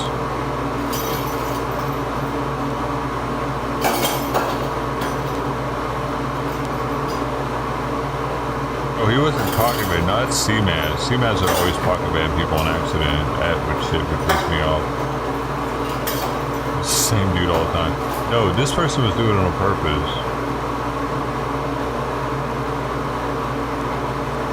Yeah, see that? I was just talking about him last night. The guy, he even washed his socks. He just threw them away.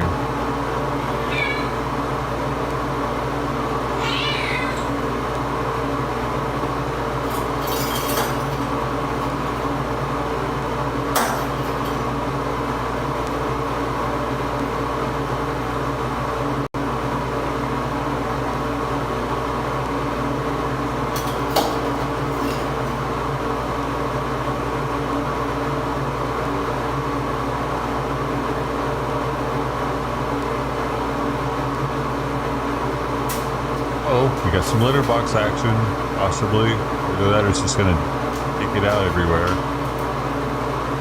Here we go, we're kicking it out.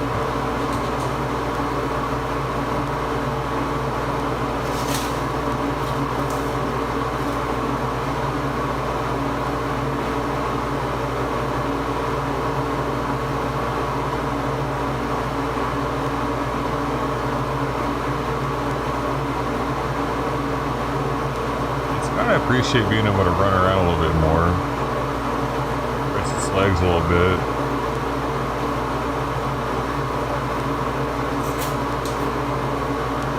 What you're witnessing right now, Gold, I just let this thing out of the box. It's been trapped in there since Friday.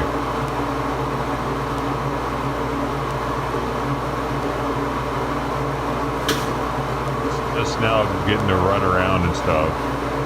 It's got in a bath. It's been vaccinated, it's been dewormed and flea medicated, everything except for tapeworms. It does.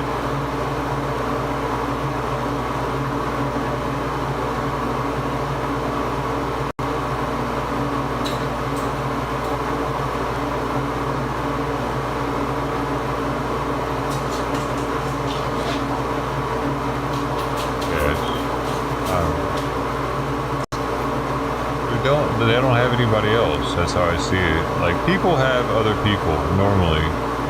Like, normally people have family, they got friends, they got something. These guys don't have anything. It's not for a human. Just one human to step up.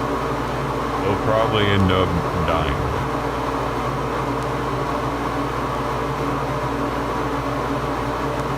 This one was definitely anorexic. Mama cat wasn't doing good enough, and it wasn't getting enough food elsewhere. Better cats most people are better than the cats in, I don't know, probably the Sister T size. I care more about the cats than I do about people, pretty much. I haven't had good experiences with people, I guess.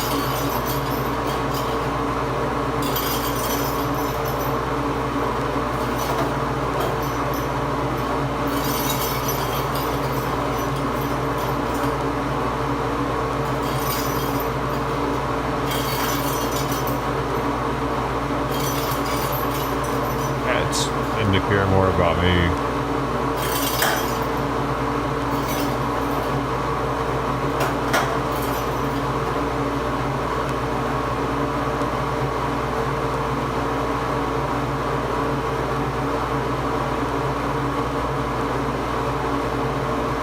Oh yeah, there's some fucked up people out there, man. Or people that don't take care of the kids. For sure.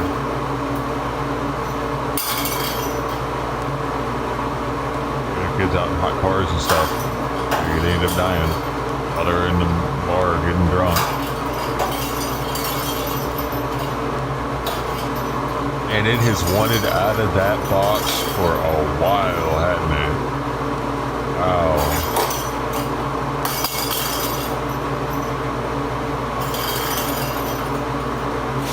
Oh, look at that. Oh.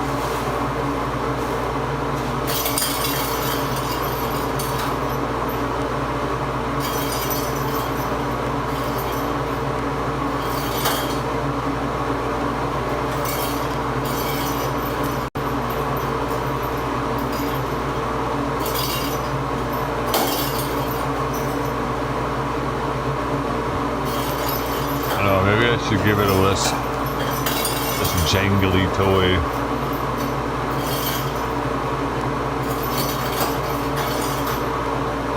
At least at night I will.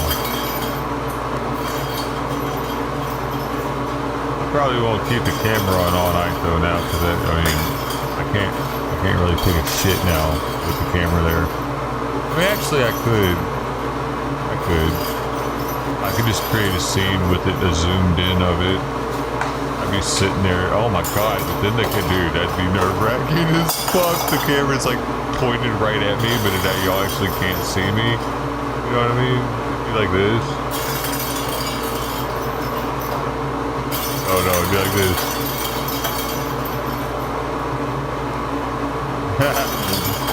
But I'd still be like right there. So I could do that.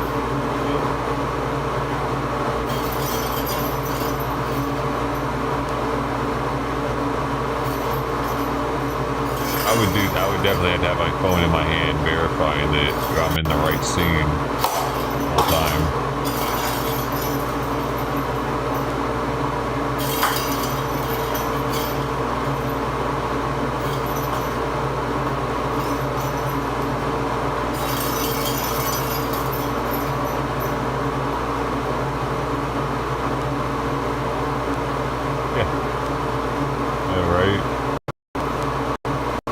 This morning I had to make sure to come in here and mute it, that the stream wouldn't hear me shitting, farting or whatever.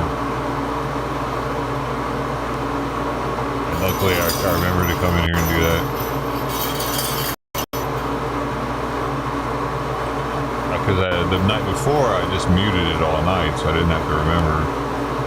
I kept the audio on last night.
place has that tile. That place, except for this room and my bedroom, my entire place has that.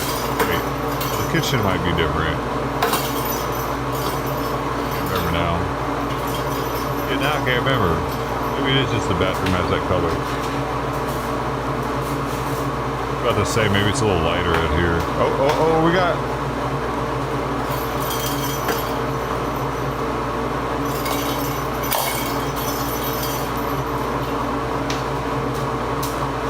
He's gaining weight pretty quick, it seems.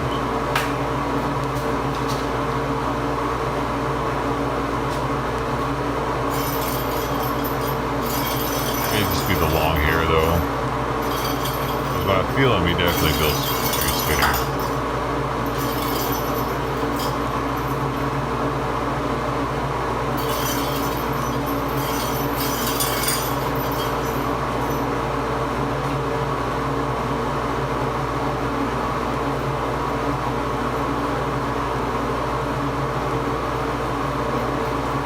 I wonder if he'll go back in there ever again on his own.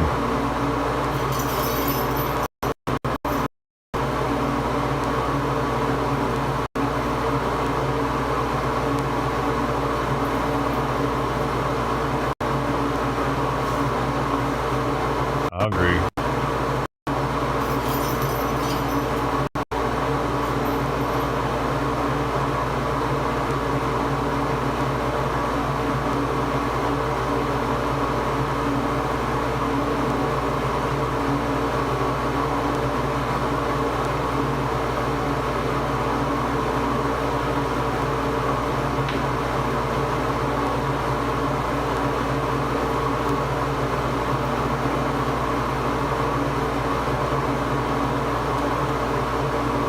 Eating the litter and dumping it out. Not ideal.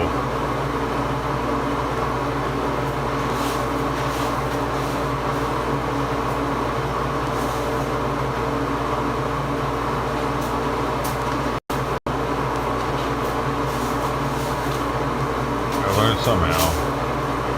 Come on, bro. Mess in there.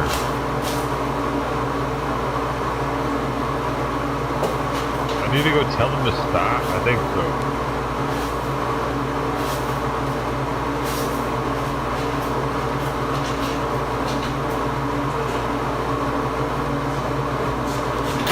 Knock it off.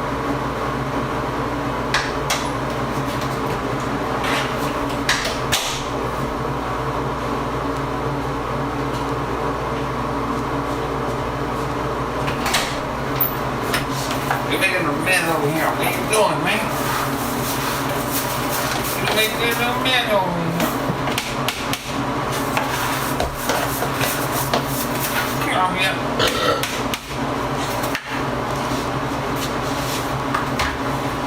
Hey, come here. Come here.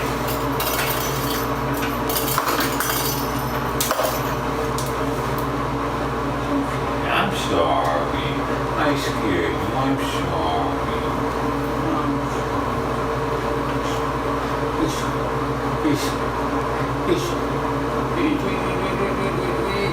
Oh, you little wait. Come here. Come here.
Simon, come back, come back, come back.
Go.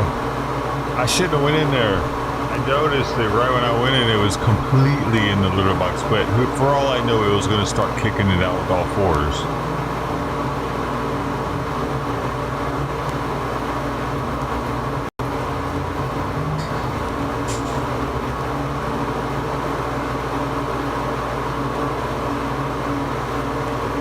Where's that? Wonder why it's not eating.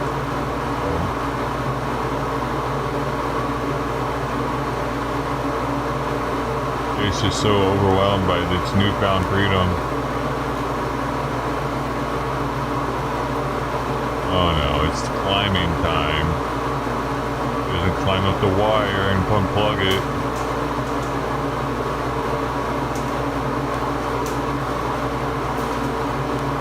One needs to get on top of the toilet now.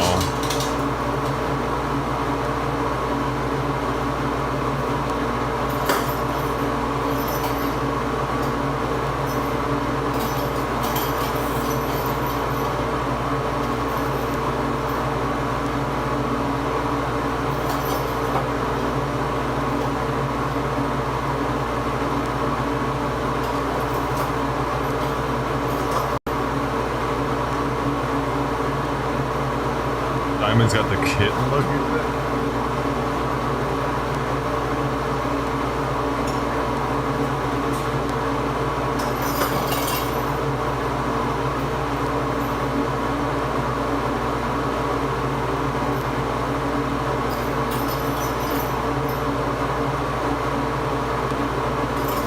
Supposedly cats, white cats are a good luck charm in Japan. Kyoto, Japan, they have this whole like cat that does this, it's white thing. Their mascot. White cats everywhere apparently. And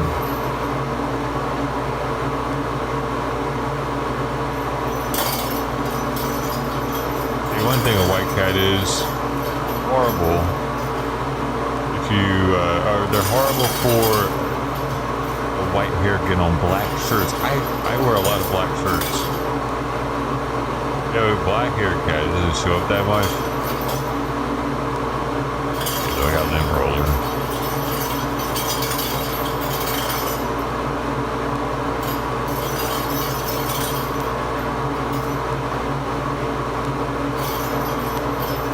Black t-shirts, my favorite t-shirts. And I think it shows up as like an ultraviolet color to cats, because white cats, because they love to rub on them, black shirts.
I don't hear any of these phone calls. Apparently I was getting phone calls.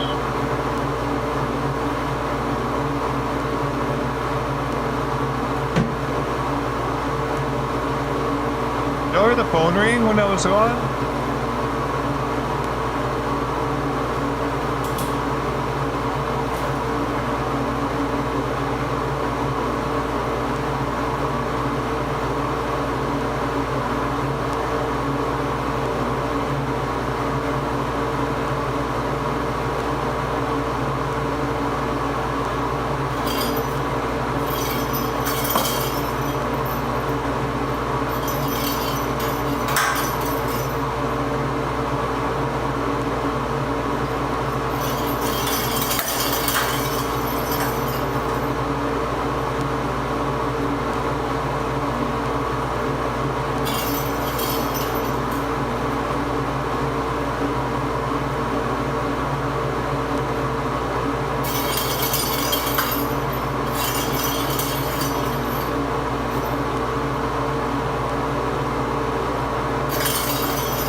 I had it turned all the way up. You guys would have heard it, I think, if it rang. He called me like more than once.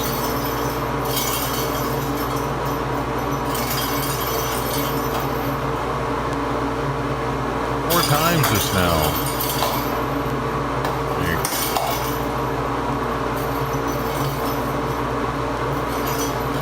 Yeah.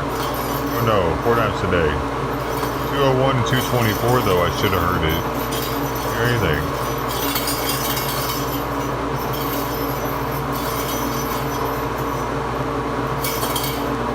He needed my address for some reason, maybe to give to the lady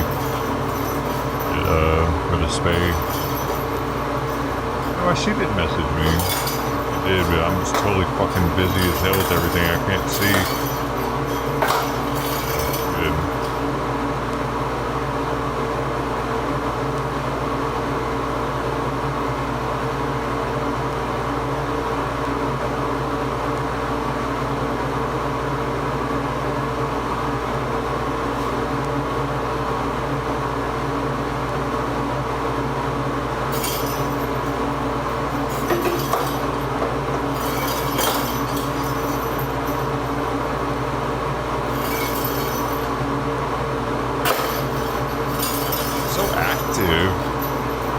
Let it out, and it just wants to move constantly. I wonder if they would have done this on day one.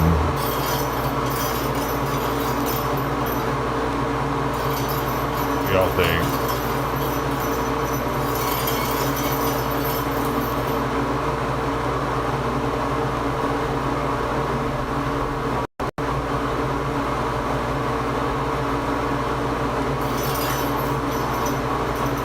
Oh, here we go. More mess.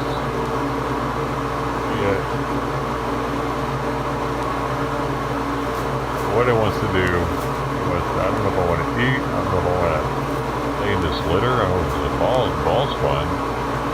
Back here.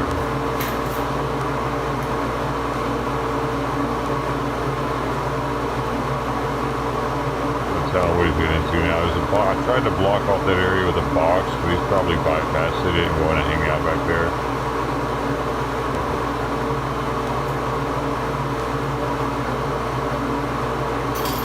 Inside the cabinet, there's a big old like area where you can go, and that's where Sweet Pea's sleeping area was.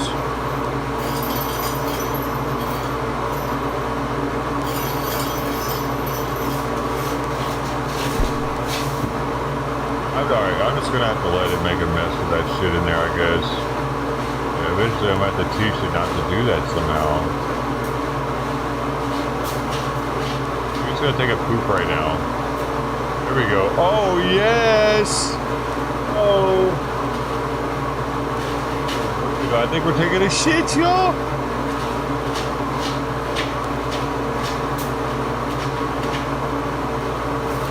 It's happening.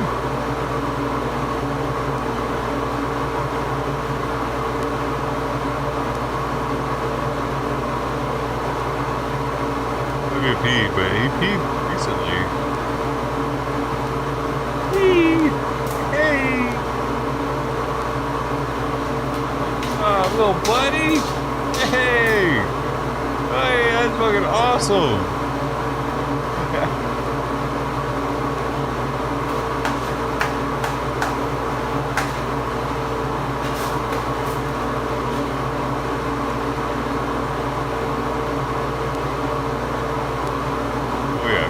Thumbnail, I think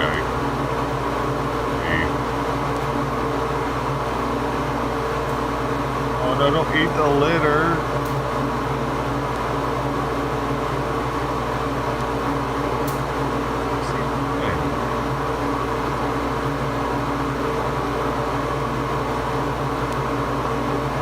Fuck, man, what the fuck is it doing?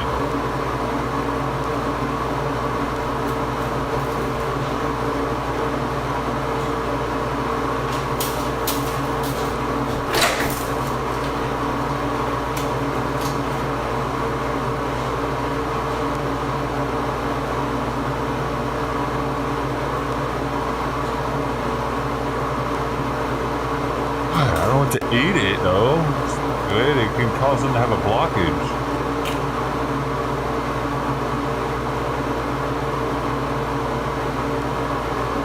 Slumping litter. Some say don't even give that to young.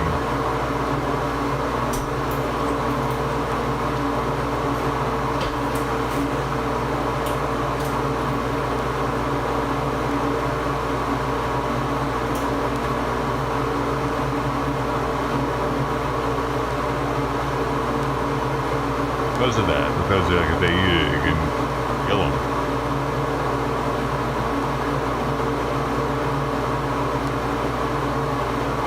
Alright, well I haven't seen it take a shit there yet, but once I do, I'm going to give them a blanket or a towel to lay on. Now that he should be flea-free, hopefully larva. I don't know how that works, dude, actually, now I think about it. Larvas might need to make it to adulthood before they can die, because I think they actually have to fight him to die. Possibly. I don't know if the larvas are killed off by the popsicle or not. Let me see. You two. You know what? I can't wait. I have a man in the house, buddy. I have another man in the house soon to you. Hopefully he doesn't get his ass beat. Alright, gonna be big too, buddy. He's a lover, not a fighter. He's got the heart. Interesting, he went back in the carrier, huh? Well, they see it shows that he feels like, safe here, I guess. Because if he didn't, he would just keep yowling at the door to get out.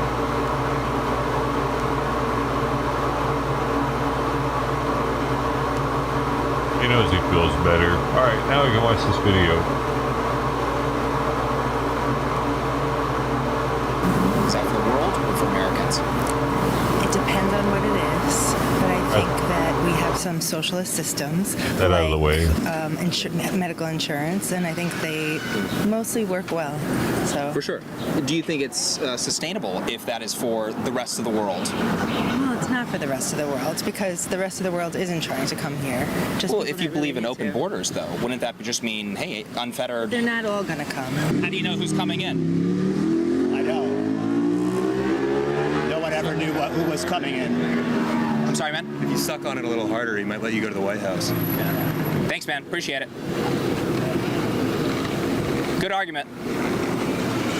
All right, you guys, if you are interested in growing your personal brand or business on social media, you are going to want to listen up. Today's sponsor is a company I use all the time called Opus Clip, and they help you save time by automating your entire short-form video workflow. I know learning complex editing software can turn a lot of people away from creating content, but Opus Clip's AI features allow you to create professional-grade clips without the steep learning curve. Like I said, you guys, I literally use this. Let's make one really quick.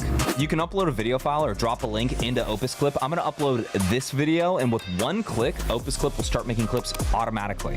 Give it a few moments and look how many clips it just made. I'm gonna go ahead and click on this one that's highly rated. Opus Clip has expanded beyond just clipping. It has now become a leading AI video editing platform with more capabilities. See, this is why I support this guy. Not only, you know what I mean? Not only is he like, his content's good, like he's not trying to sell me fucking coffee right now. This is something I might actually want to check out. AI reframe features, speech enhancement, filler words removal, and timeline editing where you can make any adjustments to I think your he clip. saw, he might have seen that, like me, one of his top supporters, be that I'm a top tier member, is a content creator, and he, like, I don't know, maybe the Opus Clip saw that, and they're like, oh, maybe there's other content creators that are supporting this guy that like our product. It's interesting. Yeah, I know it's a lot, and I'm honestly shocked by how many features they do have, but it does save content creators a ton of time. Also, Opus Clip is hosting a community. It's an unusual, but I think it's a good advertisement for them to do, because there's so many people that are trying to be YouTubers and whatever content creators nowadays. And coffee's everywhere. Community campaign. All you need to do is post any clip you created with Opus Clip that you like and share in your post what you like about Opus Clip or what you envision Opus Clip looks like in 5 years. Just include the hashtag Opus Clip and grow, and tag key creator will get a 14-inch MacBook Pro and features. I will put a link down in the description below. Let's get back in this video. What's going on? Yes, how do you know that the immigrants or the illegal immigrants coming into the country are not child molesters, right? You asked me that question. No. I said traffickers. Yeah. But hold on. I was saying, how do you know who's coming into the United States? But what I was talking about is, we're talking about over the last 4 years, record-breaking human trafficking, child trafficking. Yeah. Well, how do I know that you're not one of them? One of what? A trafficker. I don't. I guess you'd have to take my word for it. Exactly. So what are you saying? When it comes down to this, you know, Biden's administration. What is he saying? Why does he have so much dry cleaning? When the fuck is this guy going to, a funeral or every other day? When it comes down to this, you know, Biden's administration, the Democrats, they said that their hands were tied regarding this border crisis. This is the worst border crisis in American history. Well, it appears to have evaporated. Did they lie to the American people or no? What do you think? I can't speak to that. I don't know that they lied about it. Hold on, pause. Where are we right now? Did he say where he was at the beginning? I missed it. It feels like New York City, just because there's so many weird-looking people It doesn't. There's no palm trees, and there's all these scooters and shit. Feels like New York because of the people. People in New York sucks. Done a better job for sure. Who? Did who lie? Biden and the Democrats. Did they lie to the American people about that? I think it could have been handled better, but I don't think they lied to the American people. I don't know. Your methodology's a little off here. What would you prefer it be? Did the Democrats lie about that? Absolutely. It was a lie. Why Trump did it in a blink of an eye? Yeah. Week 1. Yes. So it was a lie? Yeah. No, I don't think it was a lie. Yeah. I think it's fighting everything that came before. Close though. And I think a lot of Democrats were complicit in some of this stuff. And there needs to be changes in the Democratic Party if we're going to move forward. But if we're talking about like week 1, starting week 1, illegal crossings plummeting, getting under control. That's all it took? Just a different president? No legislation was needed? No, I think it's been misrepresented. I don't think it did just fall like that. I think the numbers were off. I think that you know these numbers weren't correct under Joe Biden. I don't really know whether those numbers are correct or not. I can show you on Customs and Border Protection's website if you'd like to see them. Yeah. But, you know, we're talking about the worst border crisis in American history right here, and then it just ended. So what's going on there? I don't think it's the worst border crossing in history. By all available data. You know, I think we've had this coming for a long time. And then we came into office, the Biden administration, and I think trying to get a handle. I don't think they handled it right. I don't think that was done. Well, if it's all natural, right? If there's no cause and effect. Wait, if this is correct, why is ICE going and wanting to deport people now?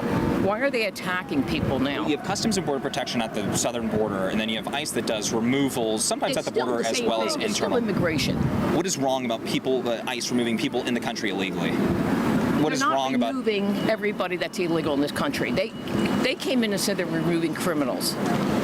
Now, here we are looking at people that aren't criminals, just taking them off the street without due process. That's not what we do in America. I think it's in the Constitution. You don't have to be a citizen to get due process. That's exactly right. You're exactly right about that. Immigration is a different thing. So when it comes to due process, I'm glad you brought that up. Due process is like, let's say somebody's in the country illegally, right? There's many people like that. Yeah. Somebody's in the country illegally and they rob somebody. They get due process in like a criminal court, right? Whereas immigration is actually an administrative process. So they don't quite get... It's not in the Constitution, so... It's different things. It's a different thing, so that's not protected under the Constitution? Not quite. Not really. No. I thought I was that's why immigration's not like a criminal process. They don't sit in front of a jury. You understand what I'm saying? Yes. So, for example, due process rights for people that are in the country illegally, or maybe you want to use the term undocumented. Let's say they're a recent arrival within like 100, 200 days. Yeah. There's basically no due process. They pretty much just pick them up, send them back. Is that the law right now? It's always been the law. Isn't this just enforcing basic immigration law when it comes to removing people that are in the country illegally? It's like a 2010 Democrat position, isn't it? Legally. Where is due process being enforced legally? Nothing in this country is being run. What does due process have to do with immigration, really, when it comes to... If you're going to pull people out that are in line, that are doing what they should do legally to become citizens, and you're going to have ICE coming out and pulling them out of the courthouses and getting rid of them and sending them to places that are torturous. No, that's not due process, and that's not the system. Yeah, a due process does apply to people that are in the country illegally, but let's say that would be like in the case of a criminal court, not an administrative process. They've done what they're supposed to do in due process, and they're still being picked up. They're going into fields and picking people up. They don't even know what the backgrounds are on these people. But they're allowed to do all that. No, you're not allowed in this country just to go in and round up people and get them off the streets. No. If they're in the country illegally and they violated 8 U.S. Code 1325, yes. Is your stance that you don't want any border security at all? To be honest, I haven't thought about what level I would want. I just don't think that people should be punished for trying to get a better life.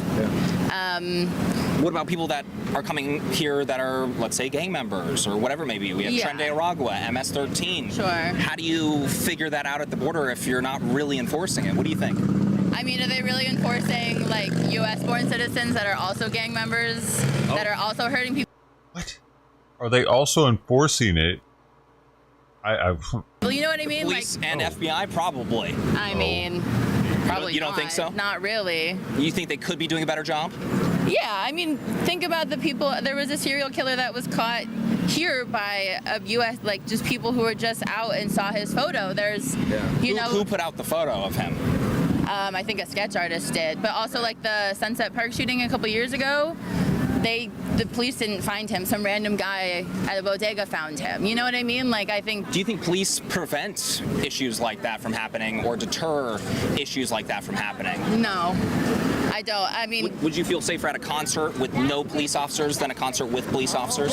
Just curious where you're standing on this. When I'm at a concert, I don't check if there's police officers. But the idea of it, would you feel more comfortable if there was a police presence or no? Honestly, no. NYPD's right there. Would we prefer them not be here or would we prefer them to be here?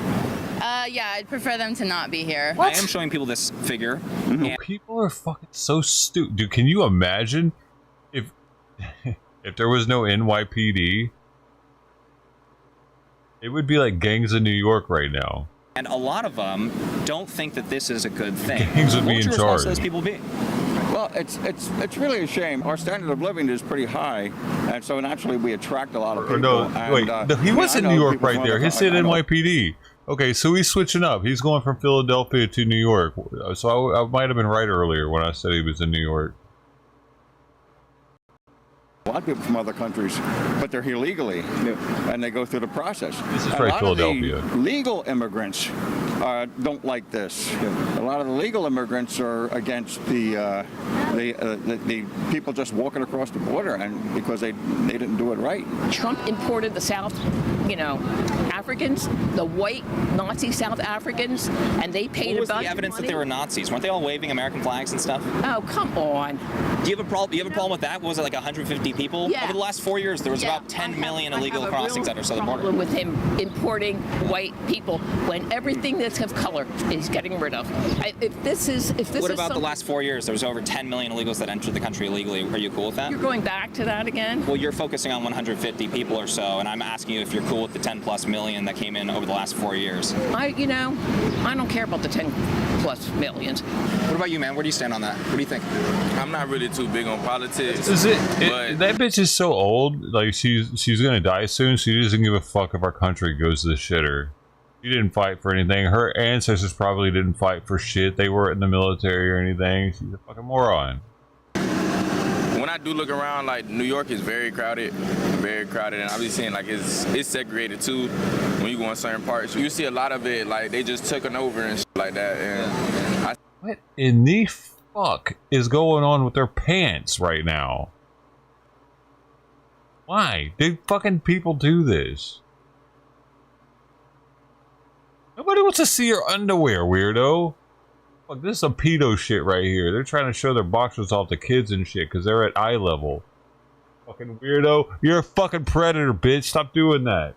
see what Trump be talking about. He did move off his word though. Do you guys think like the 10 plus million people that enter the country illegally under Biden's administration is contributing negatively to the housing crisis? I don't care if they're pro-Trump. In places like New York? Yeah, far as now, yes, because I'm not gonna lie, the shelters is overpopulated right now, and they still trying to figure out what they need to do with the crisis of overpopulating up here. Because right now it's bad up here. Minimum of 10 million people coming into the country under Biden. Do you think that those are negatively impacting housing, crowded classrooms, all of that? Well, Do you think that's too many people in 4 years? Well, again, yes. Well, I feel it should be a shared sacrifice. I think a lot of cities like New York had declared themselves sanctuary cities, so then naturally people felt comfortable coming here and they overwhelmed our system.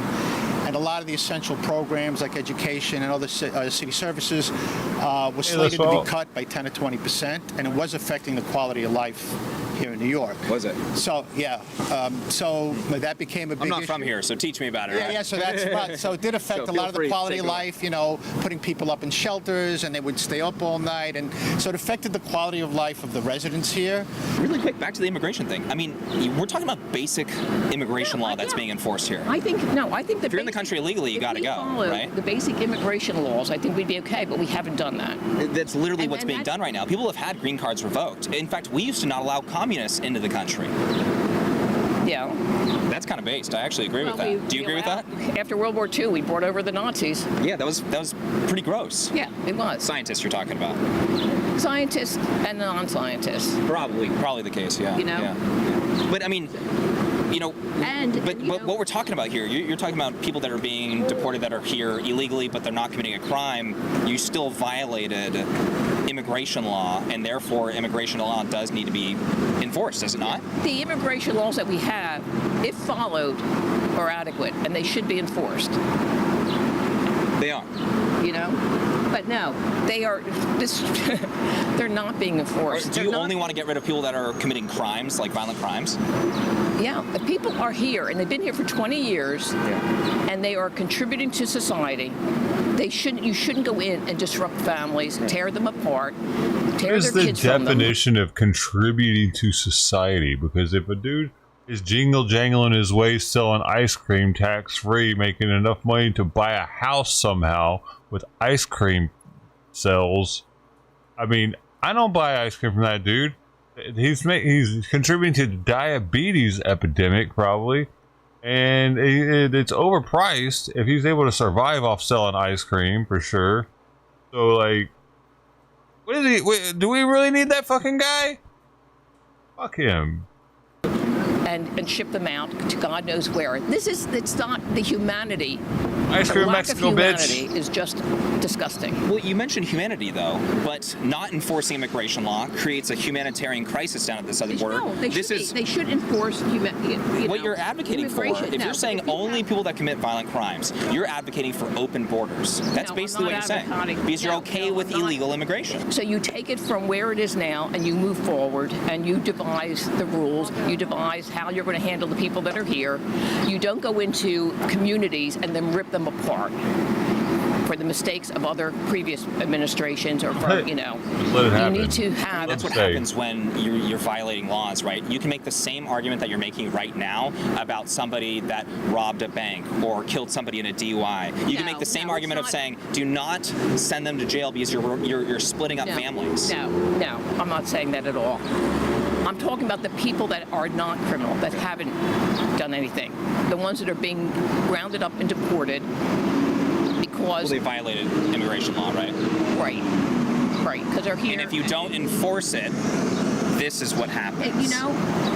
We have a lot of pushback going from ICE. They know it's not going to be enforced. Of people that are in the country illegally. Why wouldn't they just keep keep coming? coming? That as kind of a radical position under Donald Trump, or is that just immigration law? That's immigration law. The laws were on the books before. It's just they weren't enforced. Obviously, it's been a ramp up in what ICE is doing, but it is pretty basic federal law. Okay. Yeah. But it is a ramp up, so that's true. Yeah. But AWRX. it's a response to a ramp up in millions coming over per year. So they have to ramp up. Ice cream truck. So what do? You don't ramp up removal and ramp up, bringing everybody in? You know what I mean? Yeah, no, I'm not saying not to do that. No, but I think understand. There's a way to do it. I think maybe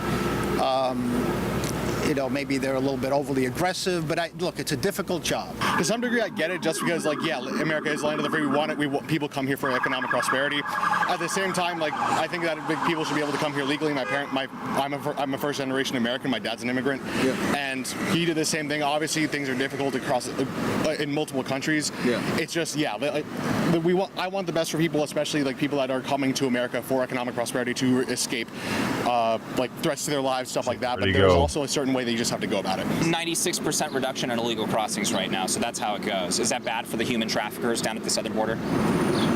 No, it should be. I mean, they should be ordering. Lost 96% of their. No one has a problem with border control. Yeah. Nobody has a problem with that. It's after the fact that you get in here, after the fact that, how they process everything. Would you say that it's not just border control that's deterring people from coming in illegally, but also enforcement internally as well? Oh, there it is. That is keeping them from coming in? Because they believe that the Trump administration is enforcing the laws, therefore they're not even going to try to come across. Because if we weren't enforcing the laws, there would be more people showing up at the southern border. Isn't that correct? People are desperate. I don't think you're going to stop them from trying to come in. 96% reduction in illegal crossings. That's a pretty big stop. It is a pretty big stop, but you know what? Who wants to come into this country now? I'm from Florida. Me moving up here or just seeing areas like this, I'd be like, damn, I don't even want to move up here now because... Bro, for real? Does he really think that the world wouldn't be flooding? Like, if Trump would have been okay with all this shit, like, they wouldn't have kept coming? Just to the stuff like that be going on. A little bit out of control. Yeah, so you feel me? So it's like a lot of stuff that I feel like need to be done, but once Donald Trump get in that chair, it's over with. All right, everyone, that is it for today. So over the last 12 months, we've pretty much gone from the border crisis is Donald Trump's fault to essentially we shouldn't have any borders. Let me know your guys' thoughts about these conversations down in the comment section below. And if you enjoyed this video, please make sure to hit that like button. Make sure to subscribe for more videos and hit that bell notification button so you are notified next time I post. And I'll catch you all in the next one. And let's get our founder tier members' names up on the screen. Thank you guys so much for supporting the channel. Look at those names. They are amazing. They are the best. They are supporting the channel. They are patriots. And I appreciate all of our members for supporting the channel. Helps me go out and make more videos for you guys. If you'd like to become a founder tier member today, make sure to hit that link down in the description below and you can get your name up on the screen at the end of my videos. Pretty cool. Thanks, guys. It's fucking amazing, actually. Love you, man. Love you, bro. Man of his word. All right.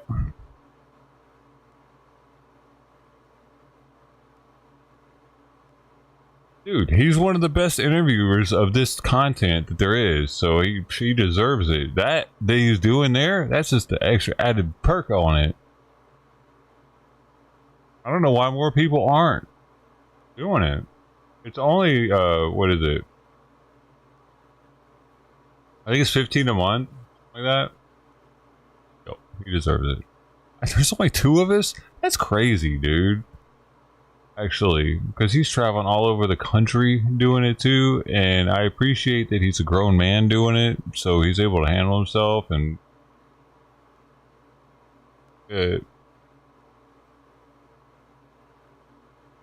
one of us. Hey. Now what?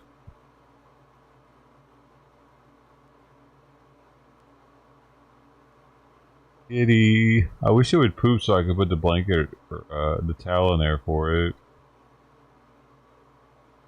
Dude.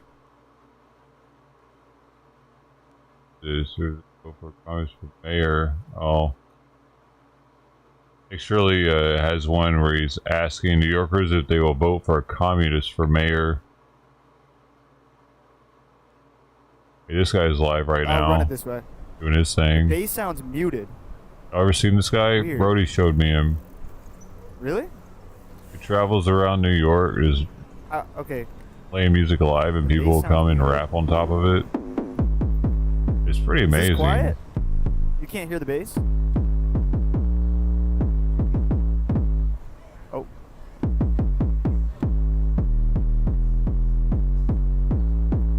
Wait, I want to look. Now I'm getting worried. I'm changing too many things.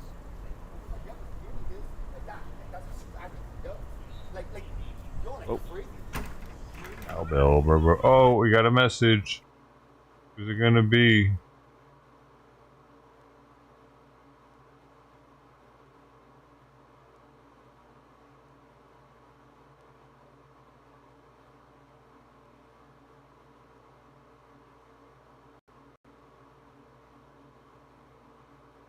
Why has it been stuck on this shit for the past hour? Are they voting or not? It said this at least for an hour. Longer than that. It said that.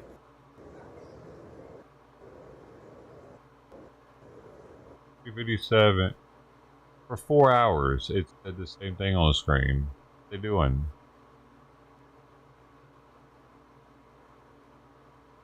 So much retarded, dude. It takes too long to do anything.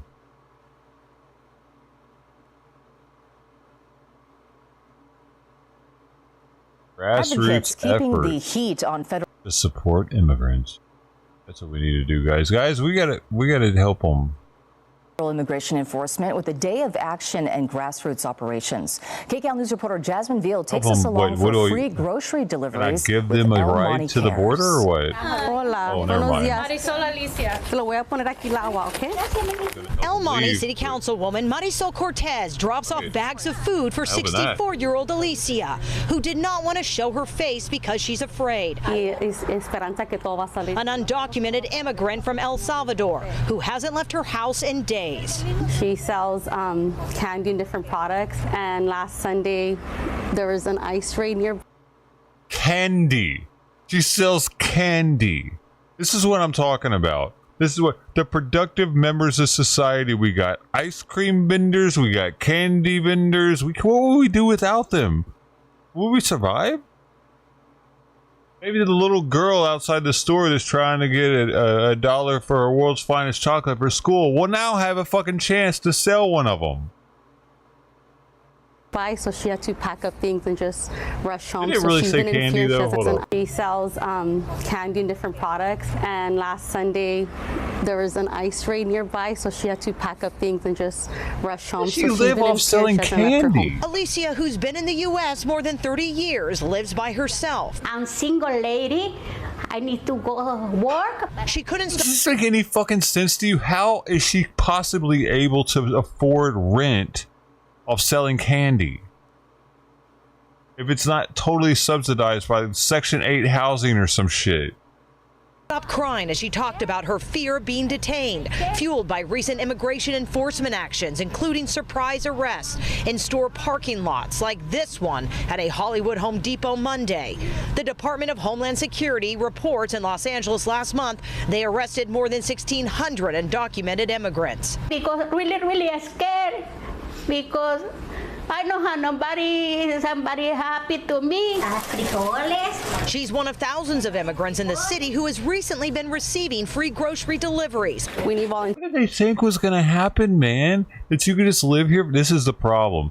So many immigrants, illegal immigrants, think that they can just, as long as they get here, they can just stay. I was in a relationship with a girl that I thought wanted to move here. We were looking into all the ins and outs of it, how to sponsor somebody, how much money I needed to have in the bank to guarantee that if she ended up moving out, that I would be able to still pay for her. Like she would be able to get out. There was some shit where she'd be able to get alimony pretty much for me, dude. If it was some shit, dude. Like, these people are coming over here completely unsponsored. They're sponsored by the federal government, actually, by the taxpayers here, and they just think they can stay forever off of that. It's crazy. We gotta change that so they don't think it anymore. Hopefully, for the next 4 years, we're gonna do that. Volunteers to bag. We need volunteers to deliver. They need to be With scared, donations dude. through the El That's Monte the Business point. You're breaking the law. They worked with Cortez You to should be launch scared to El break Monte the law. Cares, a rapid response initiative to the raids. Make sure we have some produce. LA County Supervisor Hilda Solis just announced her office is making a $100,000 donation to the cause. I see the streets are empty. People are Right. not driving Right, out. People right. are Was not she ever shopping. donating So to that homeless people, though? $100,000 is going to be life-changing for so many of our families in the community. In just the last week, they have served more than 1,200. She's donating to people who are.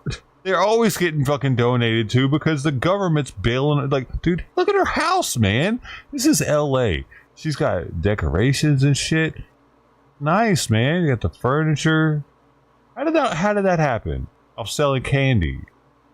Families with these food deliveries. Now I'm happy because these people's angel bring me some food. What started as an emergency response is now growing into a lifeline. One Cortez hopes to keep going as long as her neighbors need them. I'm telling her thanks to all the volunteers and everyone that's been donating. We're able to give her something, and she said that everyone that's helping is an angel. In El Monte, Jasmine Veal, KCAL News. Fuck her. Go back home, lady. See how much they help you there. That's what I'm about. Send them all of them. I don't care how long they've been here. I don't care what they're selling. I don't care what their job is. If they're illegal, you gotta fucking go. Otherwise, they'll think there's some sort of loophole.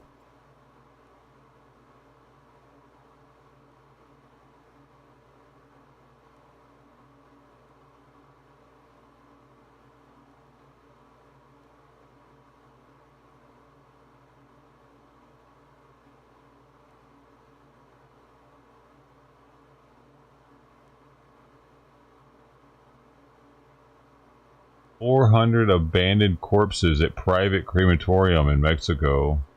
I mean, de los cuales 218 son para determinar el sexo de bueno, like they're probably all cartel kills.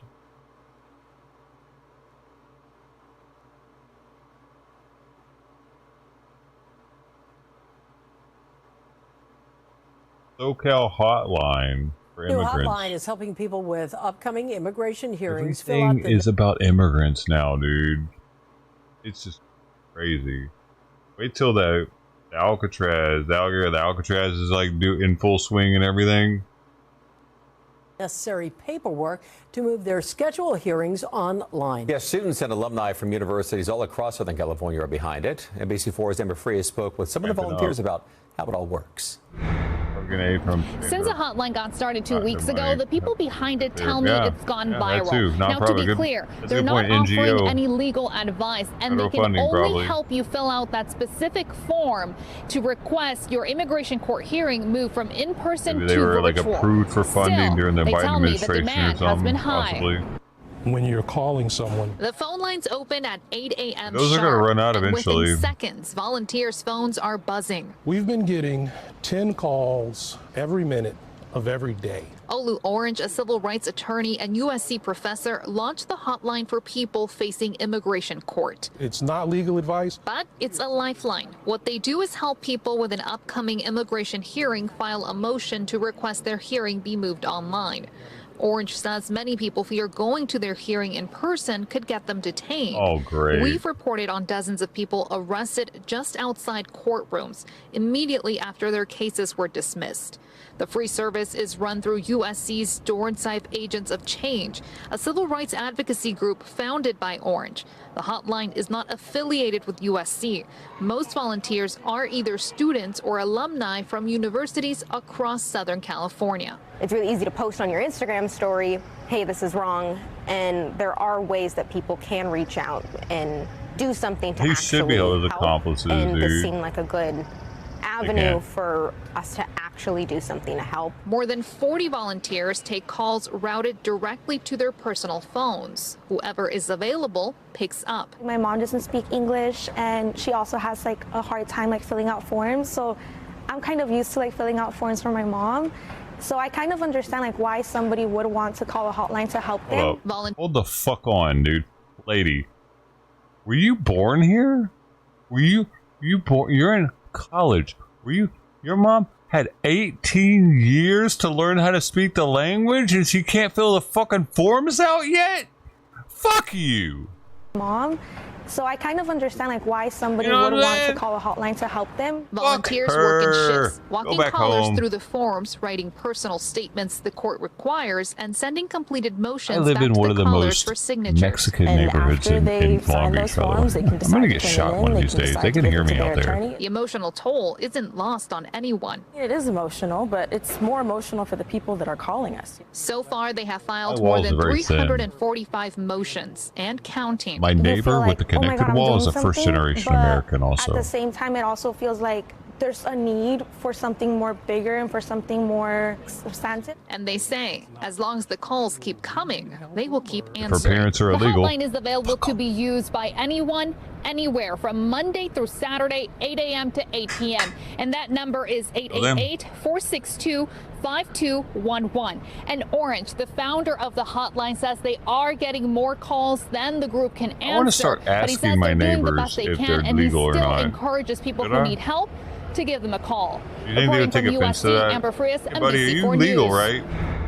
Just making sure. Yeah, I'm playing. Or am I? See you tomorrow.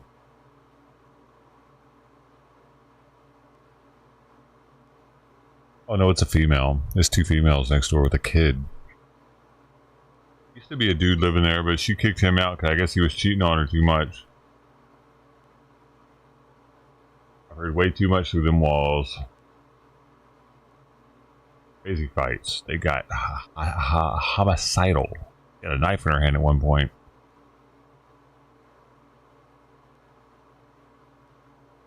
I was borderline calling the cops because I didn't want to like hear somebody get stabbed. I let them work through it. Also didn't want to be in the court case.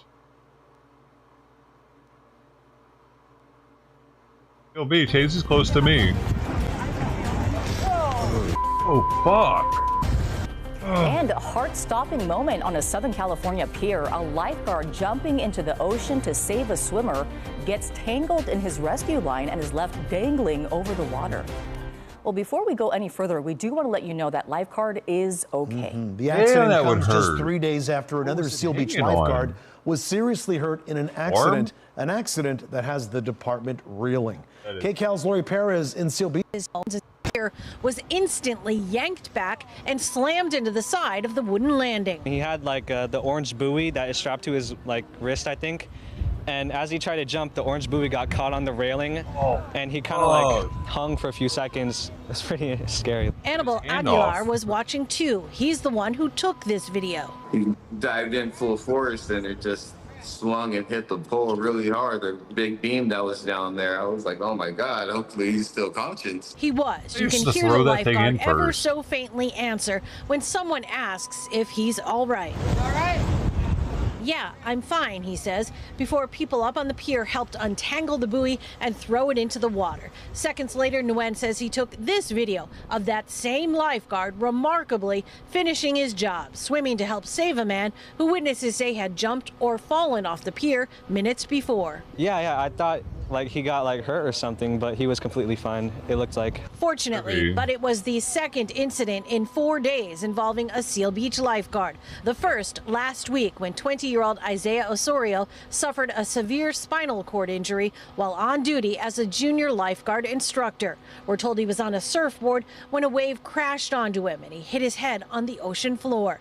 Friends say the prognosis for the scholar athlete, who is supposed to head to UCLA in the fall, is heartbreaking. Getting surgery right now, and he's probably not going to be able to walk again. 2 accidents, one serious, one that could have been so close together. This is it really has close some to locals the rattled. Yeah, I heard some people in the background saying, oh man, every time I come out here, something. The next beach down south from Long Beach. It goes Long Beach, Seal Beach, Huntington Beach.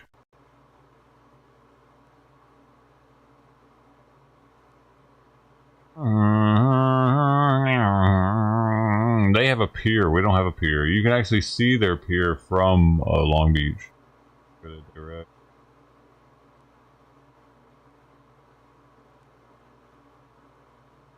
That's the closest pier we have to go to if we want to go to a pier. You can just, there's a bike path. I've ever streamed that. I used to ride the bike on the beach path every now and then, and it goes down to there, back up.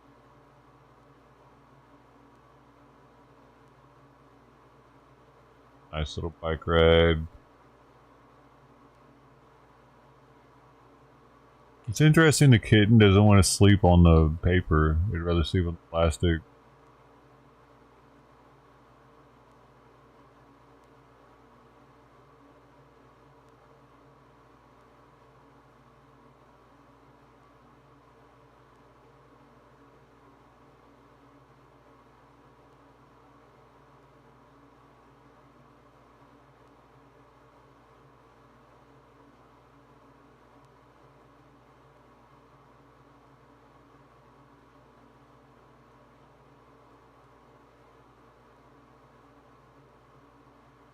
Oh yeah, paper.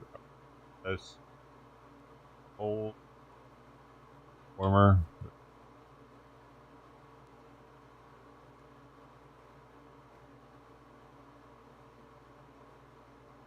You got to run around a little bit. He's cool.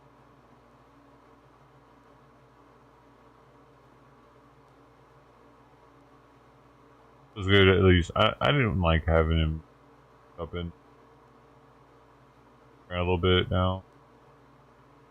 His muscles built. Gotta use them. Stay anorexic.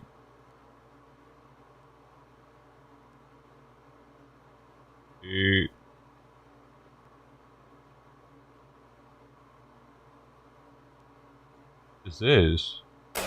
Big story in Tennessee. State lawmakers there just passed a new law to crack down on teenage bullying, I'm and from it comes Tennessee. with an interesting penalty. Whoa, dude! I was bullied hard in high school, in middle school, and elementary school. All of it. I dropped out of fucking high school because of bullies. Actually, because I couldn't do it anymore. I said, "Fuck this! It's not worth it. Fuck you, shitheads! I'm out of here." Got my GED, and it was done. 17, I got a GED. Scored a perfect on reading comprehension. It's my my crown achievement for my GED. It's like scoring a perfect on something on the ACT or some shit. 80 out of 80 on a reading comprehension. The lady said she had never seen that happen before. And if I didn't go to college, I was an idiot or something. I forget what. I didn't go. Sorry, lady. Now, any minor found guilty of bullying or cyberbullying in Tennessee juvenile court will lose their driving privileges for 1 year. The law passed Tennessee's legislature with bipartisan support. You are a big fan of this. I am a fan of this. It should have happened fucking We've done so 30 many years stories ago. where it leads to suicide. Bullying can lead to suicide, and this That's where includes I'd be right now. cyberbullying. And I'm sure they'd have to prove it goes to the extreme because we all like freedom of speech. But yet, if it's harassing someone, if it's putting someone at risk and their life in danger, then I'm all in favor of this. I think it holds people accountable, and these teenagers need to know you can't do this. You're going to lose your privilege to drive. And that's a big deal for teenagers. Yeah, it is. For It's us, a we hinge don't point care. in their lives, For New right? Yorkers, we take a taxi. But Well, in Jersey, we just drive fast. Some of us, not everybody. Paul? So, no, I don't drive fast. I don't even own a car. So anyway, I think a couple of things to tease out here. First of all, the law exists already. This is just an added penalty, and you have to be of driving age, right? But they actually have this for younger ages as well who can't drive yet. So the metric becomes what happens when, by the way, Tennessee doesn't have a minimum age for criminal responsibility. So if you're 12 years old, you're getting charged with an A misdemeanor. That could be life-changing. Wow. I just hope that it's applied with, judiciously. Right. But also, here's another way I hope it's applied. This is a red state passed this, Tennessee, so more power to them because I agree, Ainsley, this kind of thing that's long overdue considering the impact of bullying. What happens we get teachers bullying students, let's say, on trans issues and things like that, because that is bullying. We've seen all kinds of cases like that. I bet you we get a case where the parents say, my kid's being bullied into a curriculum he or she doesn't want. Now, we've had that big SCOTUS decision. It'll take a while for that thing to devolve down. So this thing is going to have to get used. They're going to have to bang it up a little bit to get it working. But it doesn't say it's got to be student on student. Well, that's fascinating. Nicole? You know, when I first read this headline, I was like, whoa, whoa, whoa, this is an overreach of the state. I mean, it's taking away basic accountability of the parents and the schools and disciplining children. But then when you actually read into it and you realize that this is for kids who have been found guilty of bullying or cyberbullying, obviously it's a greater crime. I became for it, kind of to Ainsley's point, to the sense that driving for this age group is a big deal. Because right now what happens, maybe they get incarcerated, but most often it's pay a fine and do community service. Well, that community service, if their record gets expunged, when they go to college, the community service is on they get to put that on their application. So it's actually a benefit for them. So there isn't really a big consequence to them. So by having an additive, some sort of additional punishment, I think is the right thing to do, and you want to hit them where it hurts. But I think it goes beyond just taking away their ability to drive, because this can fuel and make bullying even worse. They can continue to bully. It doesn't change their behavior. So I think they should have some mandatory therapy and to see the consequences of their actions. We know that the internet is a dangerous place, especially for this very vulnerable population. Yeah, this is part of Tennessee's larger effort to really stymie bullying. So this is on the heels of legislatively, they've taken active steps to define bullying better and cyberbullying. And so this is that next step. I also love that it underscores an additional point, which is that driving is a privilege. that you don't get to just drive, right? And they have carve-outs for driving to work and church and school, but I think it underscores that, number one, that kids are held to an account, right? That's the whole point. And also that there are measures that they can use that will actually hit them where it hurts. So while it might not seem like a sort of a clear nexus, I think the whole point is kids, it will resonate with kids, but I like that you emphasize that point that they were already found guilty. That's egregious. If they're in criminal court to begin with, that's egregious. Really bad. Yeah, exactly. Yeah, well, and you were talking about that. There is no minimum age. Yeah, Tennessee doesn't have a minimum age. So, again, you'd like to think that you're not going to end up changing a 12-year-old's life who did something foolish forever, right? Because a misdemeanor is right below a felony. Serious business. So, again, it has to be applied judiciously. You'd like to think that they've marbled that into how it's going to happen. But that said, give them their due. It's a good idea for kids. Yeah, and maybe parents would say something like what you said, Nicole. Look, we need to get you a little therapy to make sure that whatever's going on with you, you find a different way to channel it. They need to understand the consequences to their actions. When I was 16 and I got a couple speeding tickets and my insurance was revoked because I was under 18, guess what I did? I drove well after that. I followed the speed limits after that, You right? still go fast. Within reason. Yeah, she's a great driver. It's cyberbullying. She drives fun stuff, too. You're not allowed to have social media. You're not allowed to have a phone. Yeah, we're taking How great would that be? Oh, yeah. Because that's what it essentially is. When we got in trouble in high school, our parents put us on restriction. Take away what was misused. Something that we liked was taken away. Hey, it's Will Kane. Click here to subscribe to the Fox News channel on YouTube. It's the best way to get our latest interviews and highlights. And click to subscribe to the Will Kane podcast for full episodes right now.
Diddler.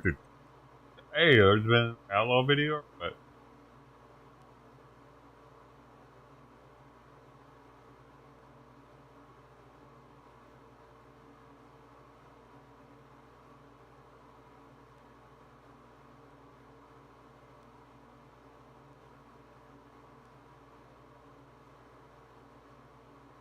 Well, Chuck E. Cheese is leveling up for age for adults.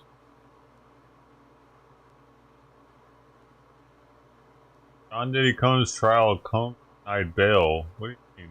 Thought he 2 counts of transportation to engage in prostitution. And all you needed to bail. prove was 2 predicate acts. But guess what? Despite proving the 2 predicate acts, you didn't prove beyond a reasonable doubt that Holmes' enterprise was actually an enterprise that was built with an agreement to engage in these predicate acts. So that arson, that kidnapping, that bribery, no enterprise. The sex trafficking, we knew that it was going to be difficult as to Cassie and as to Jane because that forced fraud or coercion. Because there were numerous text messages and messages having to deal of these women wanting to freak off or wanting to engage in these hotel nights. And I think that did leave seeds of doubt for this jury to convict Sean Combs of those counts. So basically, that's what we have. Transportation to engage in prostitution. Very clear that from the 27 escorts that were mentioned during this trial, that they were paid for commercial sex acts and that they were transported across state lines to engage in them. Right, and I know you said you were surprised. A lot of people were surprised about this verdict. Why?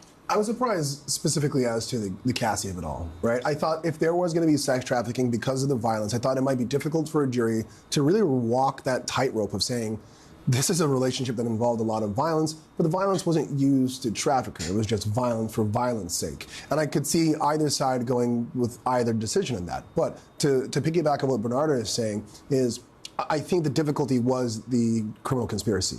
I don't think that there was one because, again, as Bernardo said, if you have 2 transportation to engage in prostitution, those are your predicate acts. So the only reason why there is no RICO, it has to be that they did not find there's a criminal enterprise. Now, is that because KK, Christina Coram, didn't testify, because D-Rock didn't testify, because the loyal lieutenants, as the government put them as, didn't take the stand? Maybe.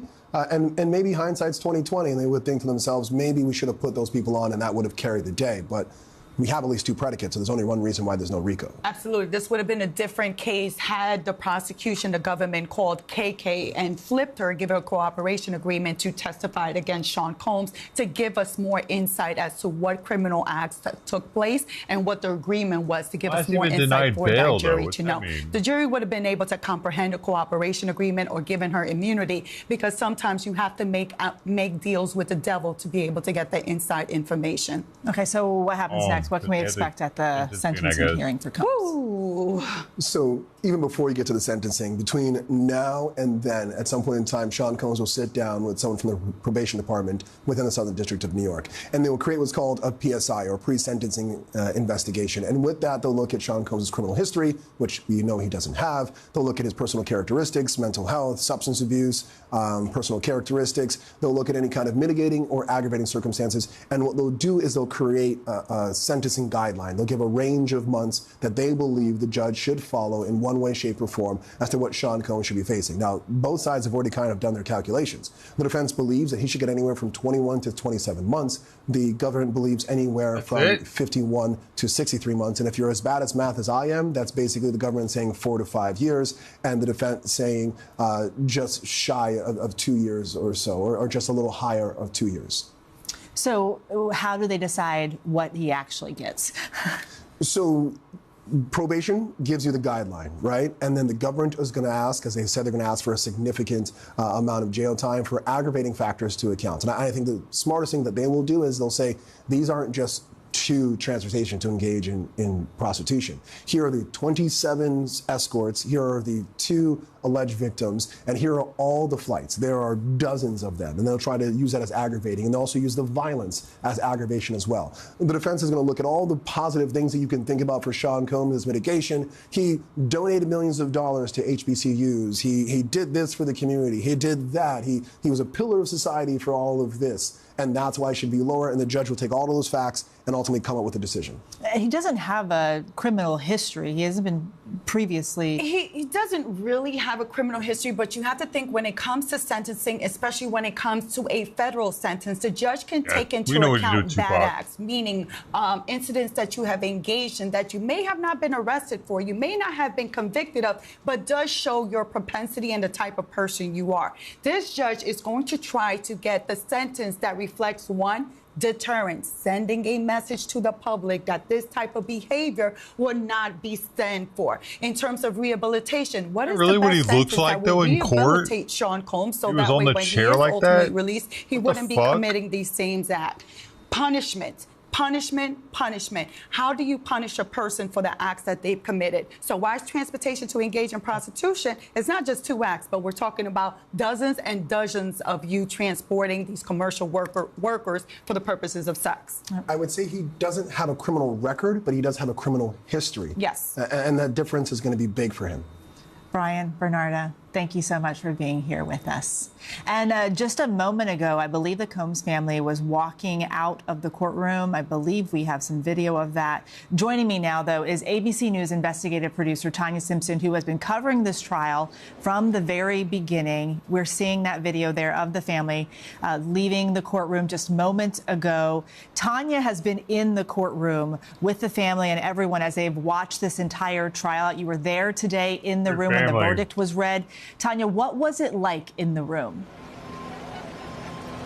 Hi, Eva. So in the room, there was a moment between when we found out the jury had reached a verdict and when the judge came in and acknowledged there was a verdict, and then they brought the jury into the room to read it.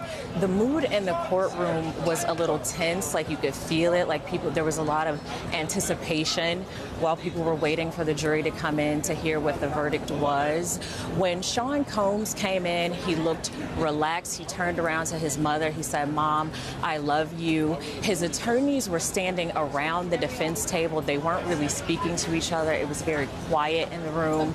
Diddy took his seat and he started reading a printout of Psalm number 11. The prosecution attorneys were seated at their table, very quiet. Diddy's family, friends, and supporters were also just kind of seated, waiting to hear what was going to happen when the jury came in to deliver the verdict. And when the verdict was read, what was the reaction then? So when the verdict was read, Combs was sitting. He kind of had his head down a little bit. He was kind of shaking or tapping his foot in anticipation of hearing what was going to be said. When he heard not guilty on count 1, he kind of pumped his fist a little bit and shook his head. He heard the second not guilty. He pumped his fist again. When he heard the first guilty charge, he did look a little surprised. There was an audible gasp from a couple of people who were sitting in the gallery, some members of the public and a few family members. And as the jury continued to read their verdict, people were pretty quiet. Once the verdict came in and the judge went juror by juror to confirm with them that that actually was their decision, Diddy looked at them, shook his head and mouthed, "Thank you." Our reporters caught up with Combs' son after leaving the courthouse today. Here's what he had to say. Take a listen to this, Tanya. Hey, yo, we love y'all. We love everybody watching. So happy. Pop's coming home. God bless. God bless the whole world. What was going through your head when the verdict was read? Happy. And Tanya, you saw Combs' son there. What was the family's immediate reaction when the verdict was read? Weird. So interestingly, there Biblical wasn't an shit right here. immediate They're getting away with reaction this. when the verdict was read. However, once the jury left the room and the judge was off the bench, the family was very celebratory. They were smiling. They were hugging Diddy's defense attorneys, hugging each other, shaking hands. One member of his family actually called his defense team the Dream Team and thanked them. It was a very, very celebratory mood from the family and friends. Tanya Simpson, thank you so much for joining us tonight. Still ahead, our Burden of Proof team breaks down this verdict and how the public is reacting to the news. Stay with us.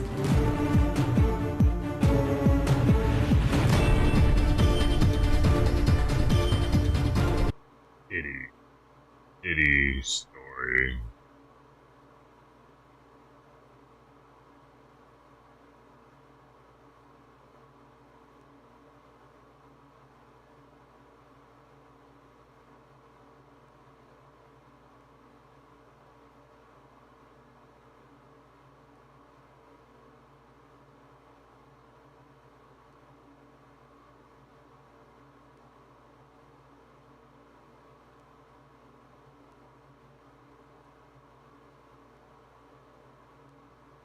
Last November, Californians overwhelmingly passed Prop 36, stiffening penalties for some theft crimes and mandating treatment for repeat drug offenses. But now the new DOJ data from California shows property crime actually was at historic lows. during the time before Prop 36 was passed. Governor Newsom just signed a budget without funding Prop 36. So what's next? Tanish Hollins is the executive director of Californians for Safety and Justice. She joins us now with her take. She was against Prop 36. What is your takeaway from the stats that we just saw?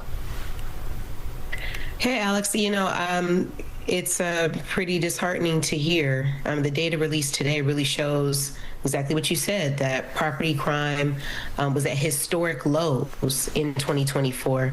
And I think what that says is that Prop 36 was really a problem that created. What is she talking about? We saw the groves of people that were taking shit. We're trying to create a solution for a problem that didn't exist.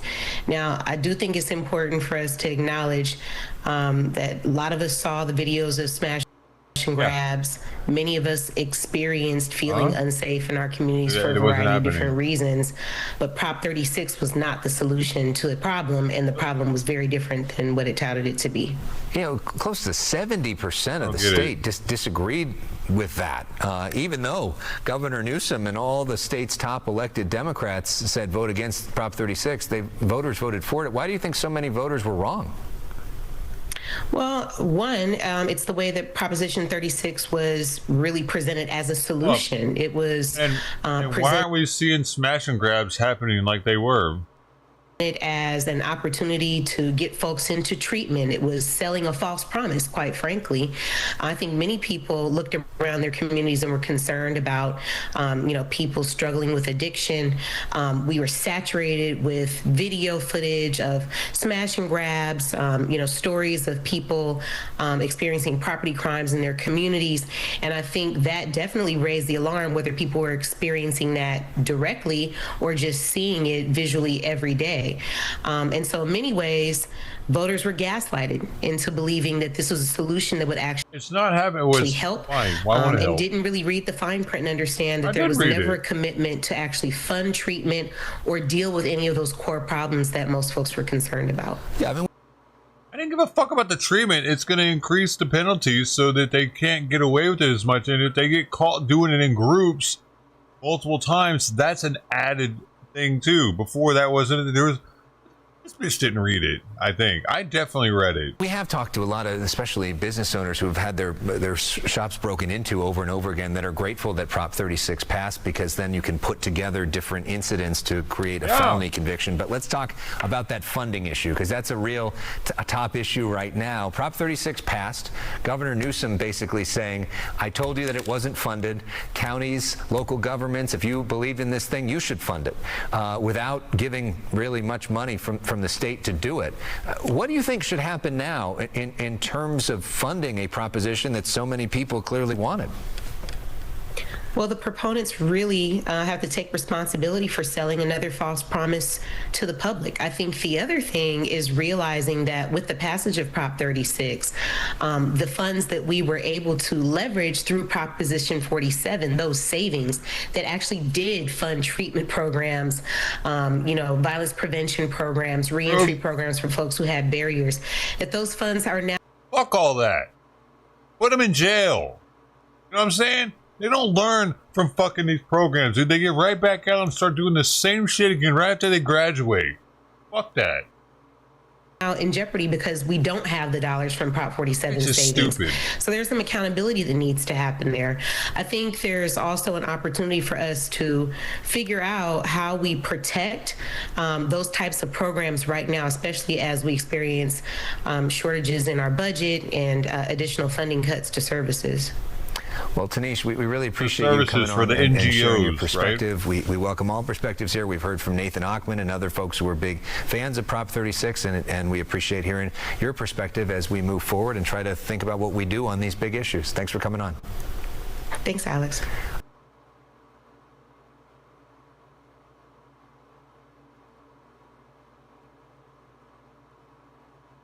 I mean, people need to get that's why that's why I voted for Prop 36. It was stiffer penalties for stealing shit. Made stuff closer to a felony. Made it a felony sooner. Like, what needs to be funded for that? You're getting locked up, asshole. Does it need to be funding for the judge to say guilty? I don't get it. Or is she just strictly talking about funding for drug and alcohol programs and anger management classes? I don't give a shit. That's funded. Honestly, put them in jail. That'll stop it. What else? Stop it. Go to drug and alcohol treatment after you steal a bunch of shit. People have to want to go to drug and alcohol treatment, or it ain't gonna do shit.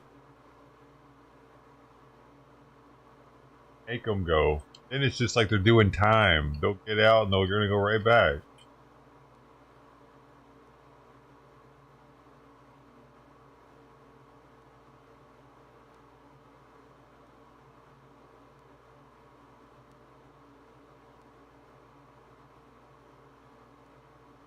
I've done my fair share of treatment stint. I've been surrounded by these people.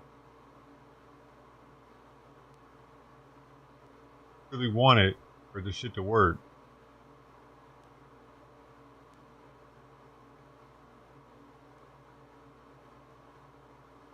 Most of them just go in for the winter. They get out and they relapse and they go back in when it gets cold again.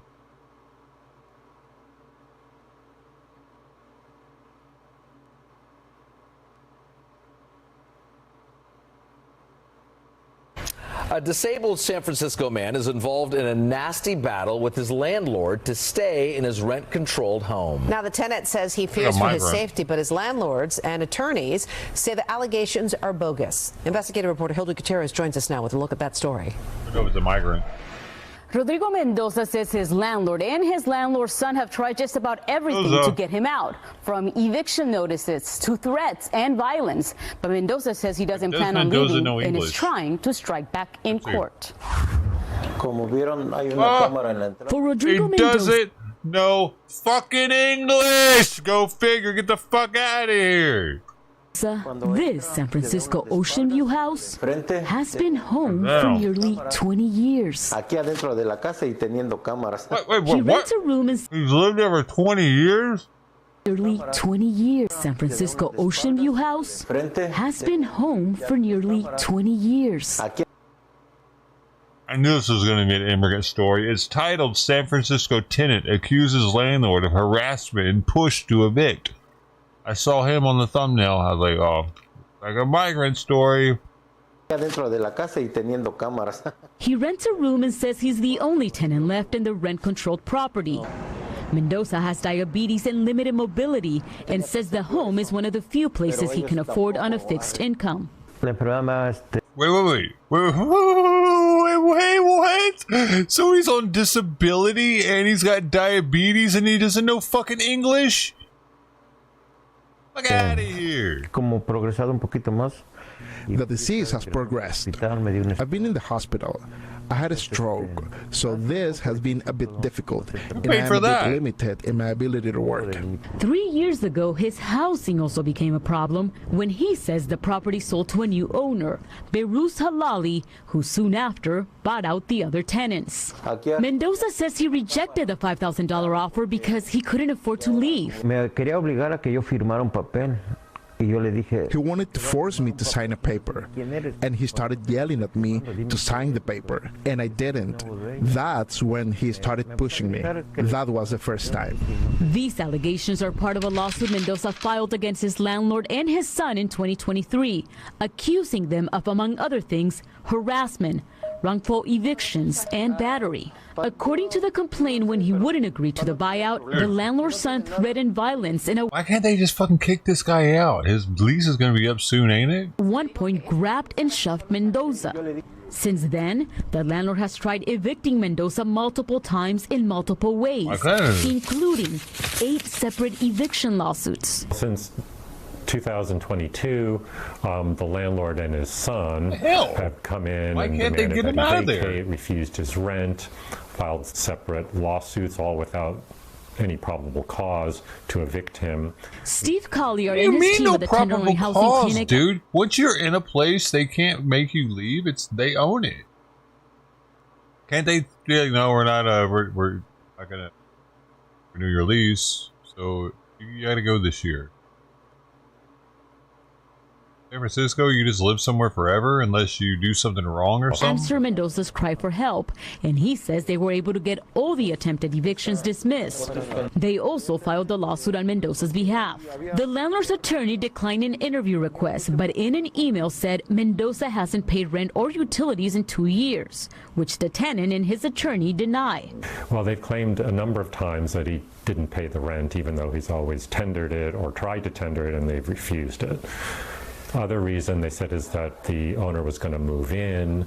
The suit alleges Mendoza's landlord cut off utility services, changed locks, and refused to deal with poor living conditions like a severe rodent infestation. It also accuses the landlord's son of knocking down Mendoza's room door after he refused a second $5,000 buyout offer. Vino bien agresivo y quería que yo le firmara unos papeles. He came over aggressively.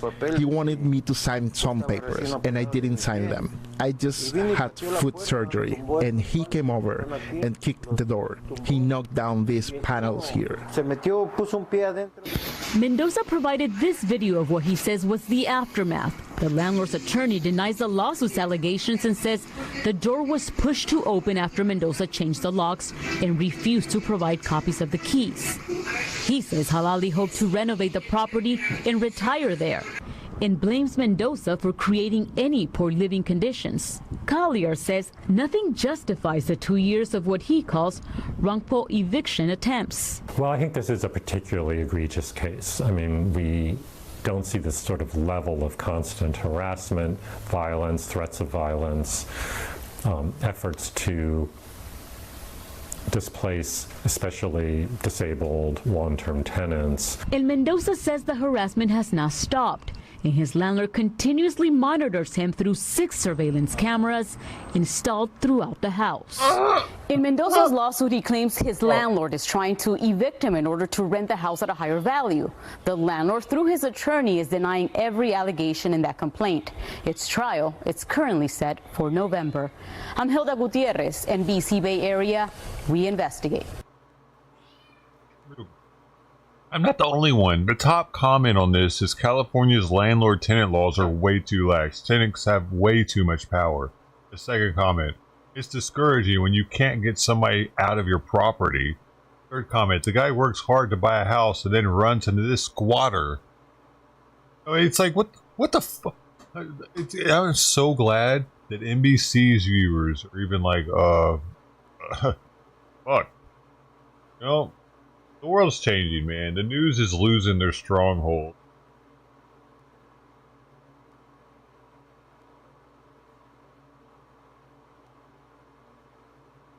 We're starting to wake the fuck up.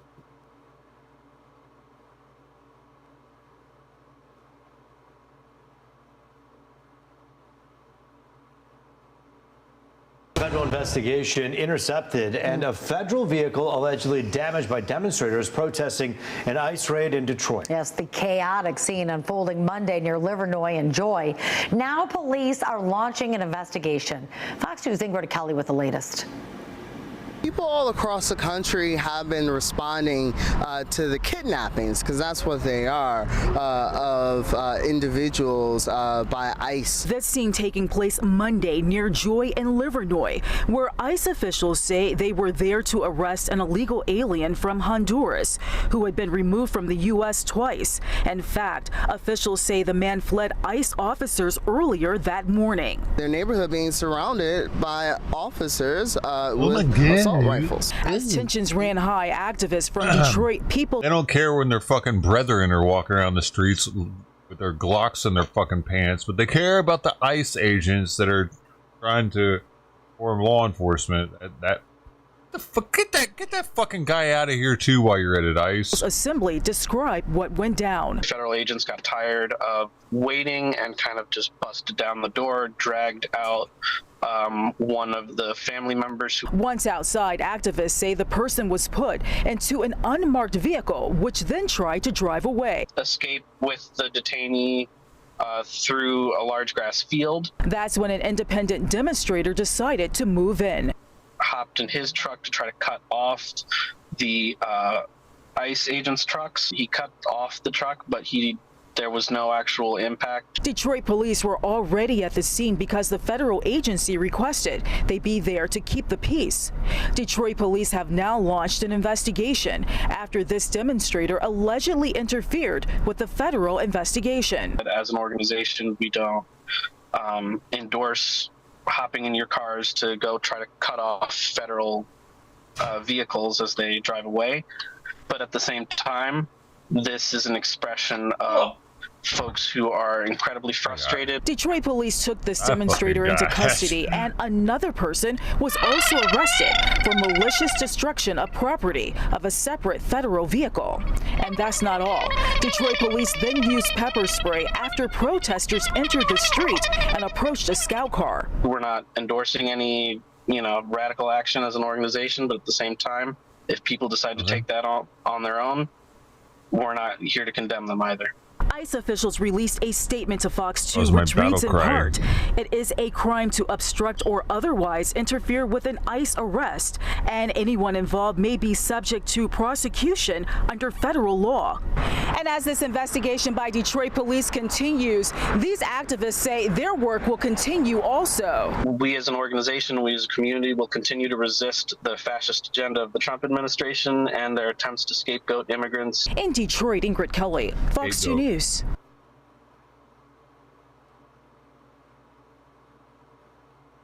They need to wash his hair. We as a community will continue to resist the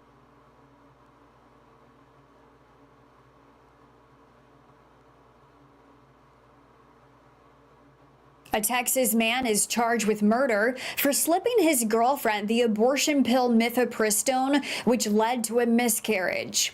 It's the first abortion-related murder case in the state, and it's bringing renewed attention to the ongoing national debate over whether a fetus should be legally defined as a person. According to an affidavit filed by the Texas Rangers, in September 2024, 39-year-old Justin Bonta was informed by his then-girlfriend that she was pregnant. She wanted to keep the baby, but he didn't, offering to cover costs for an abortion. The next month, the two met at a coffee shop where Bonta is accused of putting a mifepristone abortion pill in his then-girlfriend's coffee and cookies. The next day, that's interesting. Cookies? How do you do that? Like a pill pocket, I guess. A kitty pill pocket. I'm surprised the heat wouldn't kill it from a coffee. Maybe it was a cold coffee, though. The woman reported she miscarried. The Texas Rangers charged Bonta with capital murder. That charge indicates the state agency is defining the fetus as human. In similar cases, men have been charged with lesser crimes for giving abortion pills to women, like assault of a pregnant woman. The difference in Bonta's case is the woman isn't being treated as the victim, but rather the fetus. This case is sparking a renewed debate since Roe versus Wade was overturned.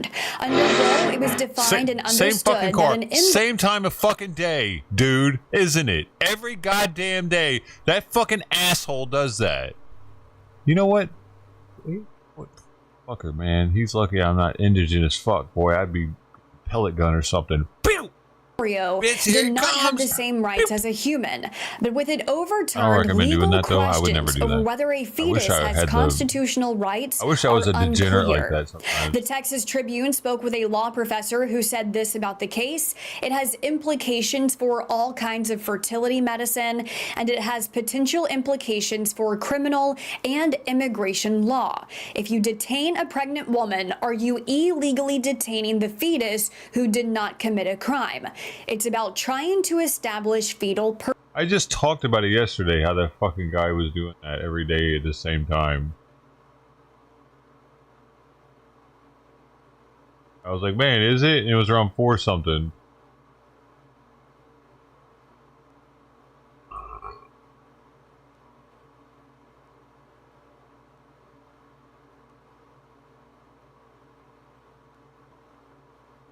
It's boring right now, man. Extra boring.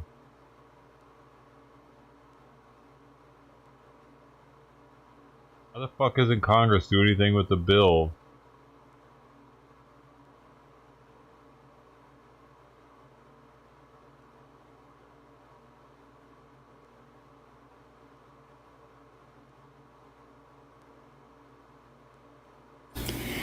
Hey everyone. Well, some people from work have been reaching out and, asking if I'm okay, if it's true that, about my deportation video, and I just wanted to come on here and say, yeah, it's happening to me, it's happening everywhere. It's not just me. You guys just happen to know me.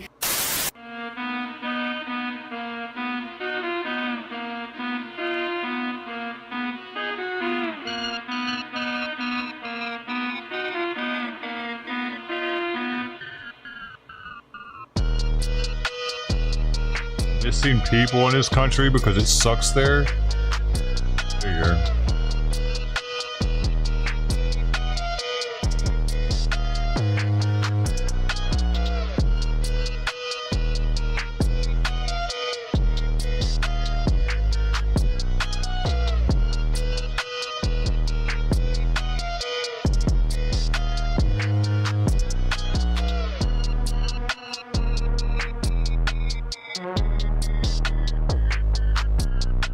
Gotta piss in that or what?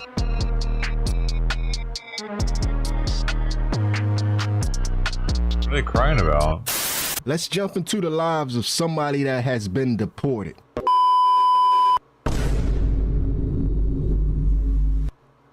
What it look like, TV? I am back! What it do, baby? YouTube's own Varnell Hill. Did you miss me? Your very own spokesman for the Insadians. We're inside and we're comfortable. They're so comfortable. And I'm back with another one.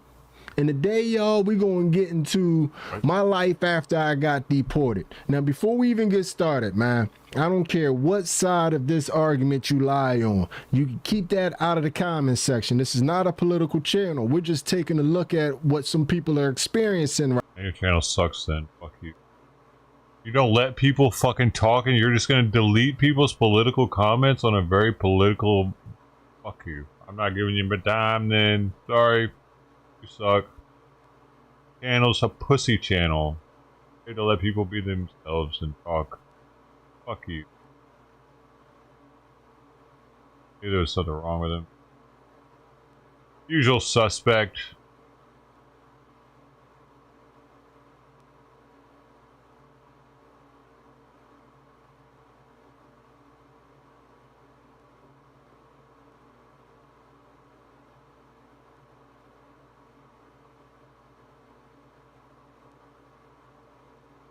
The key is very less needy. Things open.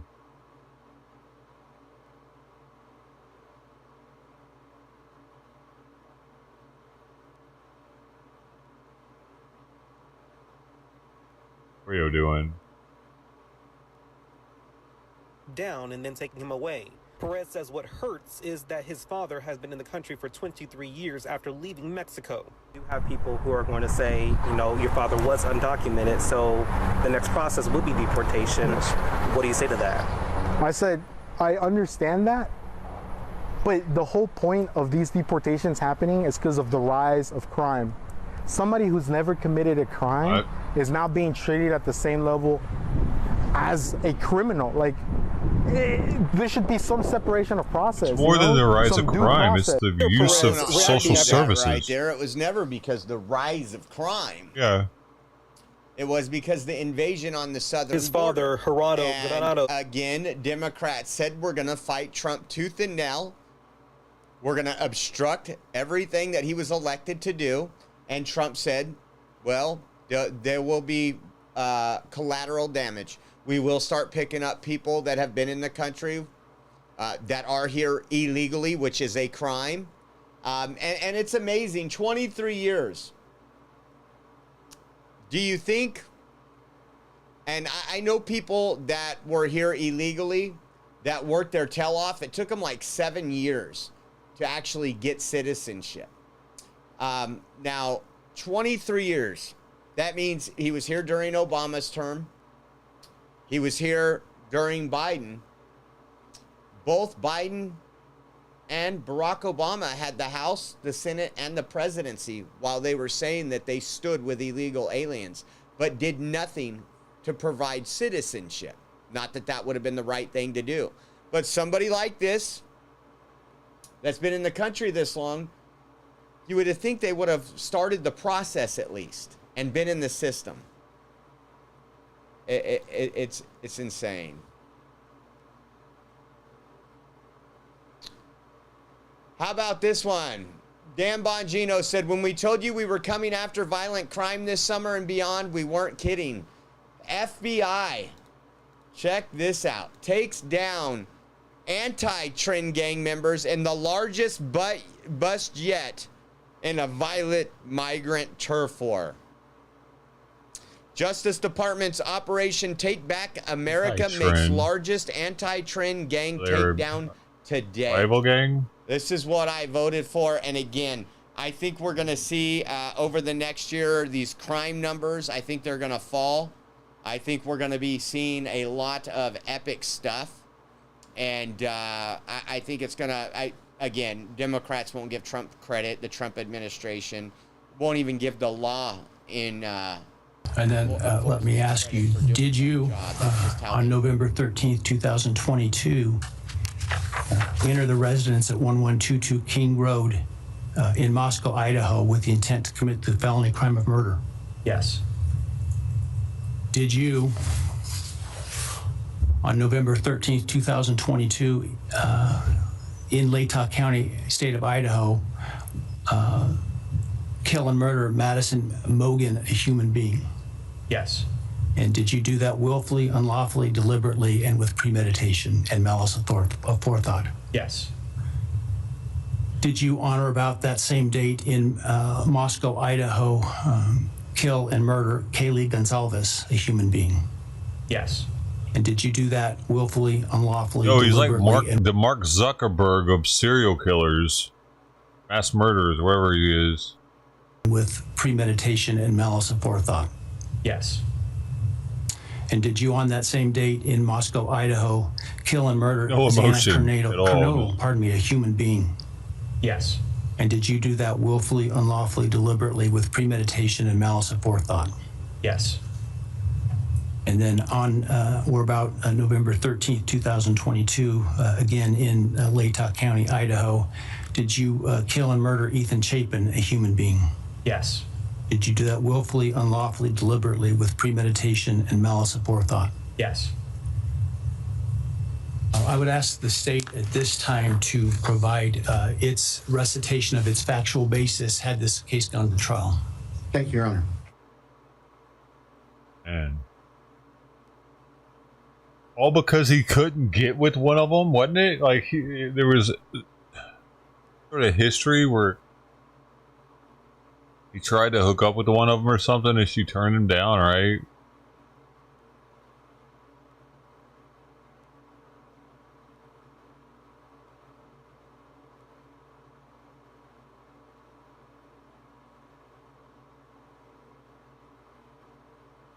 Poland prepares to defend itself against potential Russian invasion 3 days ago there.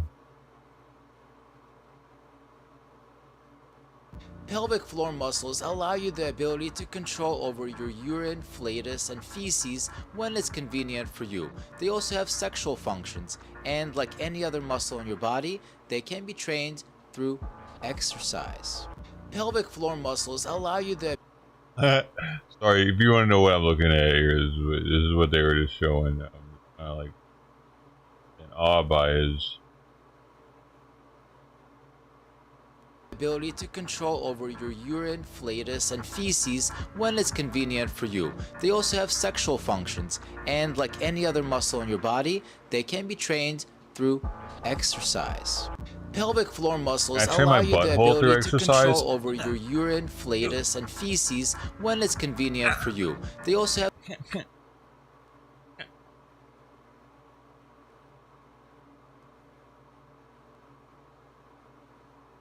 old.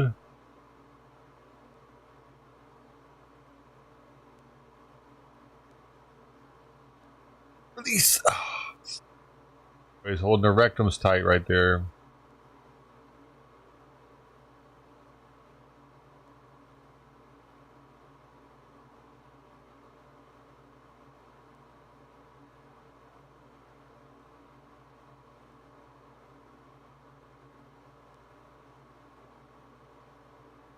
What the hell? But not to hear the birds. I think all the birds. Inside a hoarder's house where skeletal remains of ex-cop were found buried under garbage.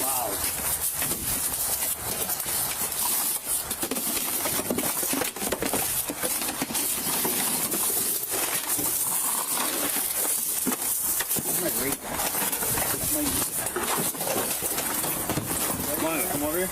Yeah.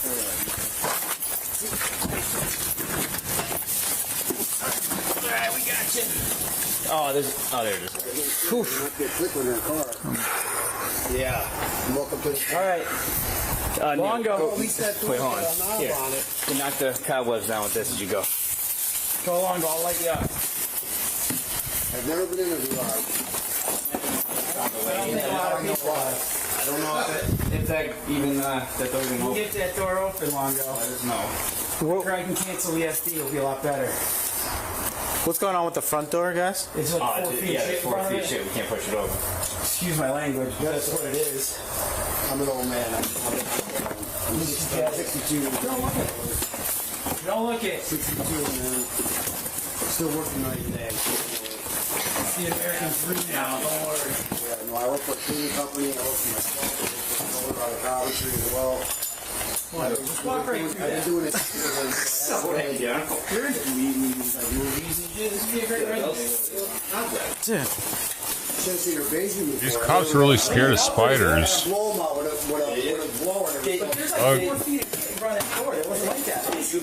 Yes. I would just use my arm and walk.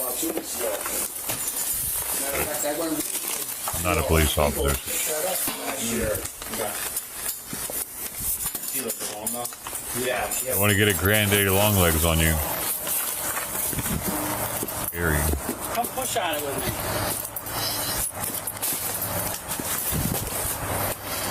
Did you see the email about the dive training? No. Yeah, there's a little Liontel sent me one. I gotta talk to the chief about. Ready? 1, 2, 3. 1, 2, 3. 1, 2, 3. Well, they had already tried this. Why are they playing this in reverse order? There's like 4 feet of shit behind it. This is gonna be a best bet, though, dude. Stupid. What a fucking stupid edit. Why would they do that? They're talking about how they were shit in front of the door and they couldn't get it open in the first clip, and they show us that in the second clip.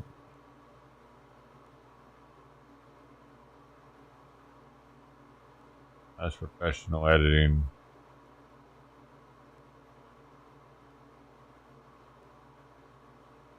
Five NATO countries ditching anti-landmine treaty because of Russia. Landmines are about to be going up everywhere, apparently. 5 countries along NATO's eastern flank are worried Russia won't stop its continental conquest in Ukraine, so they're withdrawing from an international treaty that banned anti-personnel landmines. Finland, Estonia, Latvia, Lithuania, and Poland all say they're leaving the Ottawa Convention of 1997. Ukraine just announced it's also considering leaving the treaty. Had something to do with that? The Ottawa Convention is an international agreement originally spearheaded by Britain's Princess Diana and then Prime Minister Tony Blair, which banned the production, storage, and deployment of anti-personnel landmines. But now, 5 of the 6 countries comprising NATO's eastern flank all told the United Nations the realities of the modern world mean they need to chart a new path forward. A path which may require establishing what Britain's Telegraph is calling a new Iron Curtain, stretching 2,150 miles long. Military planners are reportedly already working out where exactly along the border should those mines be placed if Russia and its satellite state Belarus start massing troops along their sides of the border. Now, the areas along NATO's eastern flank are mostly heavy forest and lakeland areas. They're pretty sparsely populated. The only NATO country that shares a border with Russia and is not planning to mine it is Norway, right up here on the northern part of the eastern flank. Norway's border kind of curves around Finland just a little bit. From a strategic standpoint, the easiest place for Russia to send tanks and troops into NATO territory would be in southern Lithuania. Right here, it's an area or a stretch known as the Suwalki Gap, right here in southern Lithuania. It's essentially a land bridge connecting the Russian exclave of Kaliningrad with Belarus. Belarus, of course, governed by Putin puppet Alexander Lukashenko.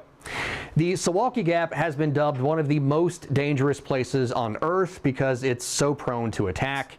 And it really doesn't take a military genius to see if Russia were to send its forces into this area, it could offer some obvious strategic advantages, like splitting NATO's eastern flank into two and securing more access to the Baltic Sea, which is why if Russia starts massing troops in Belarus, you can expect to see a whole lot more landmines in this area as well. It's also worth noting here that all of the announcements about landmines actually came out before the recent NATO summit in The Hague, where NATO members announced they would be upping their percentage of GDP spent on national defense to a new threshold of 5%. The countries have to find the money. It's not easy. These are political decisions. I totally recognize that. But at the same time, there is absolute conviction with my colleagues at the table that given the threat from the Russians, given the international security situation, there is no alternative. We've got to do this. In the days since the NATO summit, Russia launched some of its largest drone and missile attacks of the war on Ukrainian cities, while the U.S. pressed pause on some weapon shipments to Ukraine. As of publication, it wasn't entirely clear when or if those weapon shipments would continue. What is clear, European countries are heeding the Trump administration's calls for them to carry more of the load for their own defense, even if it means relying on tactics they once considered worth banning. For more unbiased, straight-fact reporting like this, download the Straight Arrow News. Now, since 1994, there have been something like 100 race-based laws that have been implemented in South Africa. What's been the impact of these laws? So South Africa is the most racist country in the world. You'd think, having got rid of apartheid in 1994, having peacefully handed power from a white minority government to democracy in South Africa, you'd think the last thing that our country would want is to return to a racist situation. But the ANC government has instituted 114 race-based laws since 1994, and they're doubling down. They're increasing them under the guise of transformation. But what is black economic empowerment? Theft. What is expropriation without compensation? Theft. The ANC government has instituted racism in order to basically break and steal the economy. And a report came out recently by Professor William Gumede, who said that black economic empowerment, those wonderful three words that you'd think, oh, it sounds very nice, I could probably accept that, has transferred 100 trillion rand to 100 families in the last 24 years. The ANC has run our country for 24 years, have introduced 114 race-based laws since 1994, and there's economic genocide taking place, not just against white people, but against colored people and Indian people as well. It's horrific. We're really on the edge of economic collapse, on becoming a failed state, thanks to the ANC. Now, Rob, you're in the country, you're in Australia. What would your message be to our Prime Minister, Anthony Albanese, about what's happening in South Africa and what he can do to exert some pressure? Because we saw during apartheid, great pressure exerted on South Africa to change its ways. Other than Donald Trump, no one else seems to be speaking about this. Well, I don't have much faith in leftist governments like Canada and Australia to actually say or do anything. You know, all we ask of the world, of the decent part of the world, is just tell the truth. Just tell it like it is. And Donald Trump has basically stood up and said, I'm not happy with what's going on in South Africa. I'm pointing a spotlight on the country, and we're going to make sure that punishment fits the crime. And I'm not sure what that is and when it's going to come. But Donald Trump and his administration, I have to salute them. And I wish Albanese would even stand up and put a spotlight on South Africa, but I don't have much hope for that. Mm. Oh, well, look, it seems that the NextGuard combo topical solution kills adult fleas on your cat before they lay eggs. Okay, so yeah, I think that the larva kills adult fleas before it kills, yeah, it doesn't kill larva. So I'm probably going to still stay away from using owls to take for a flea egg to turn into.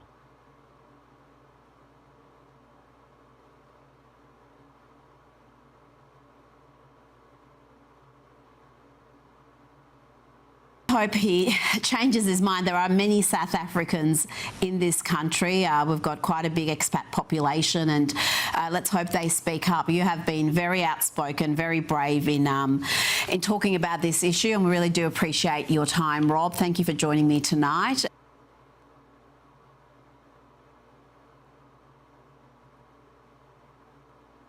For 4 weeks. In some cases, it can take several months, with some experiments showing 22 egg to adult in unfavorable conditions. I've given it a bath though, so man, maybe I should give her one more bath, or him one more bath. I get eggs off. Could have been hatched, or could have been delivered.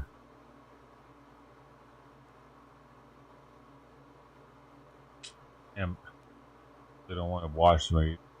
He doesn't like that. That's his least favorite thing in the world.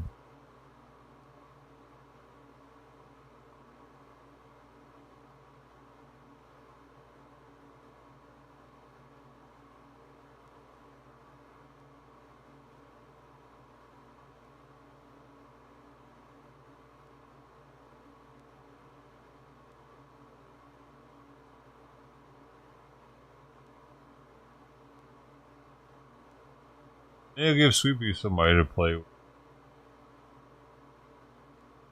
Or I get tired of playing then.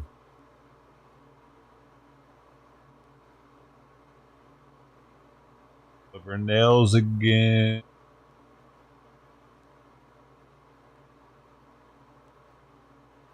Live? No. Here.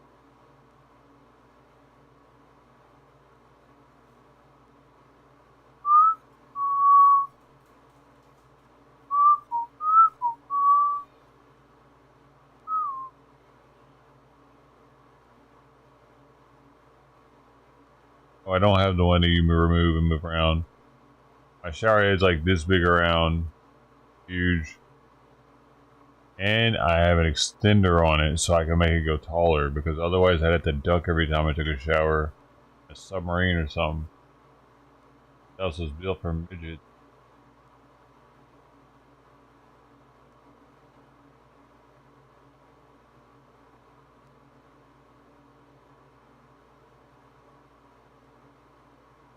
But a midget family here.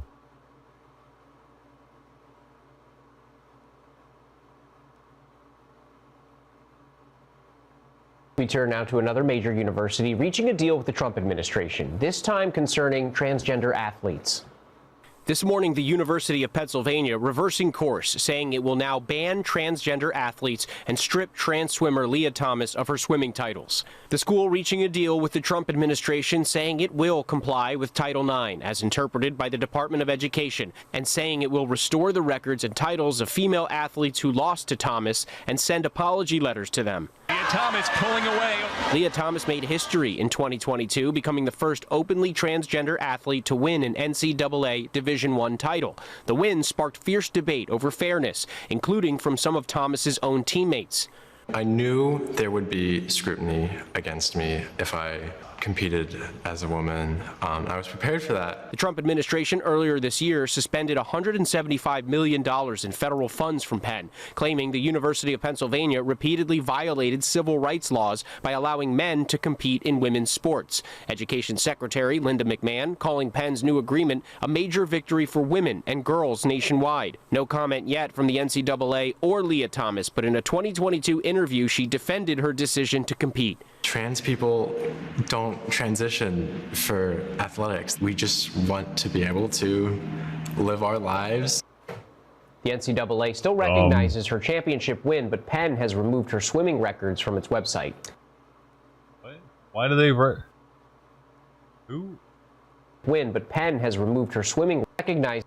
The NCAA still recognizes her championship win.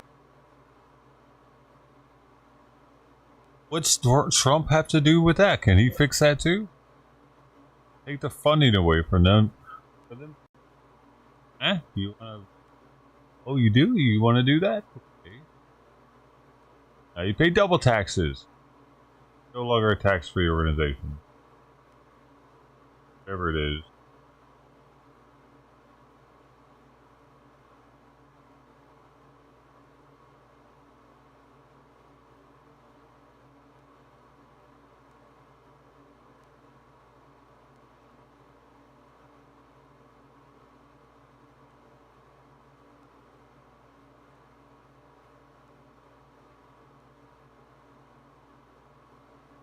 A minute ago, I said hi to her, and she came up here to sit with me. That's sweet. She was sitting there, and I was like, hey.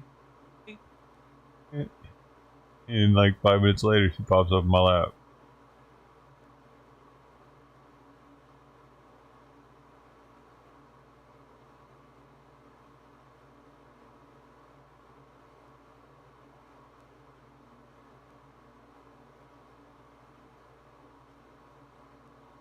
Wow, I just realized Trident's getting spayed, man. Oh, next maybe we can get Dom fixed. That would be Dom neutered. Get him looked at. Might have some dental issues he needs help with. I know he's missing teeth, so.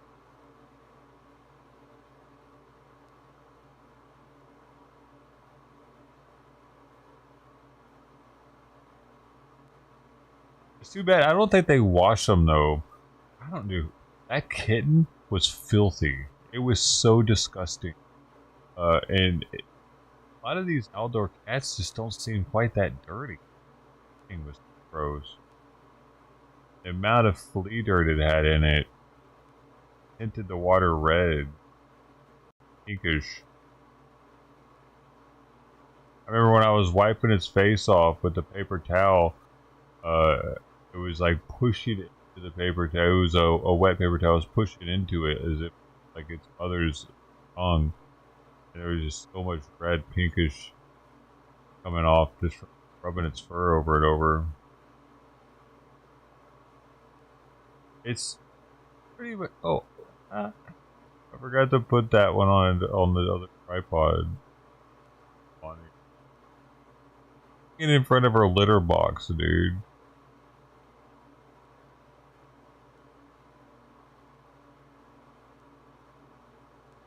Go in the litter box.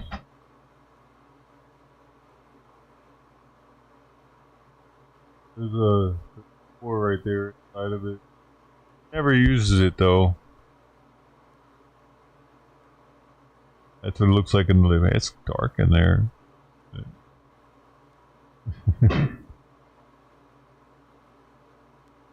Oh. That's my feet. There we go. That's what. Whoa. No, this way. Hard to do without looking at it.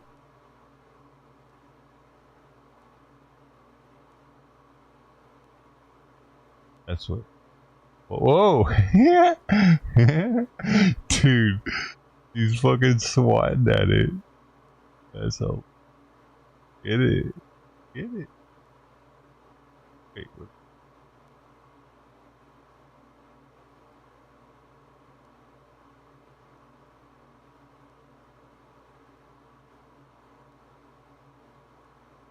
There's no way for me to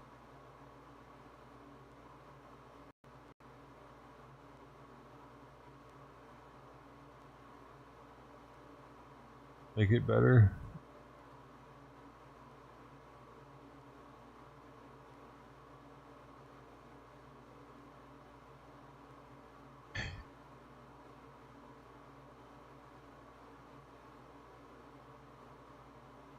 No, you mess it up.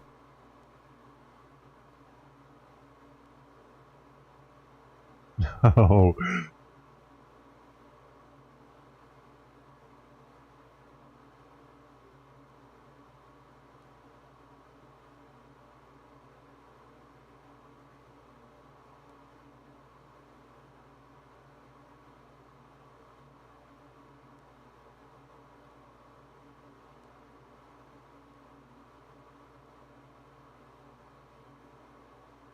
Look how skinny I am.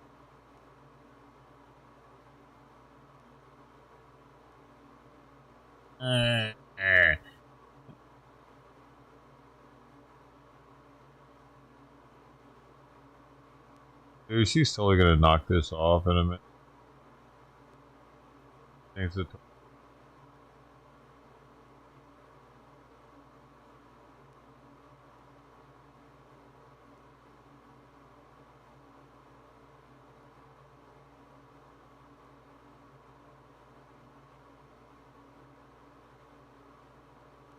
the book.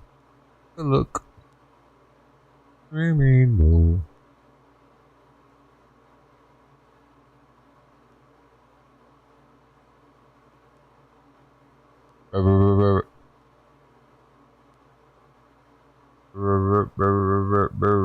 Oh, that's fine.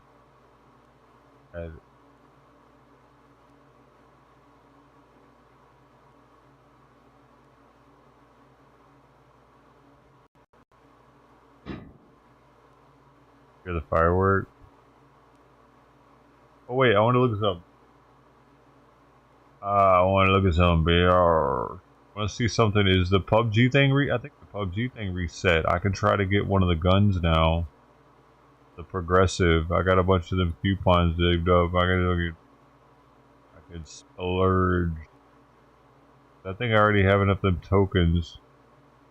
Get the other one there. Or I almost have enough.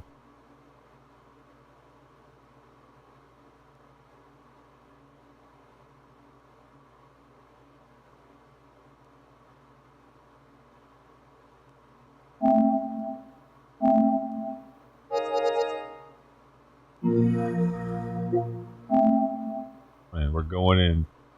We'll be in coach.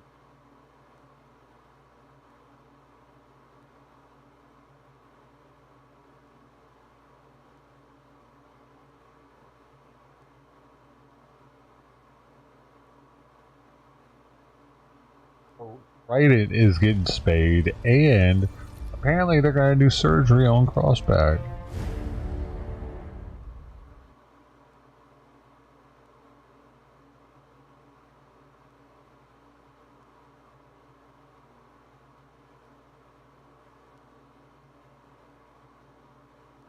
They're actually gonna do that. I'm pretty sure I could have gotten everything for Sweet Pea done for free. I mean, not Sweet Pea, but actually for Sweet Pea and for this new cat, I could have probably had it all done for free.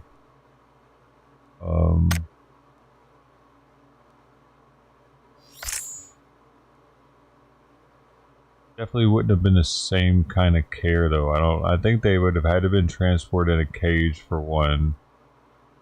And I would have been there for any of the vet appointment stuff. Right? Like I just would handed them off like I did. I tried it this morning. Hand them off to somebody, and then they have her for a while. God,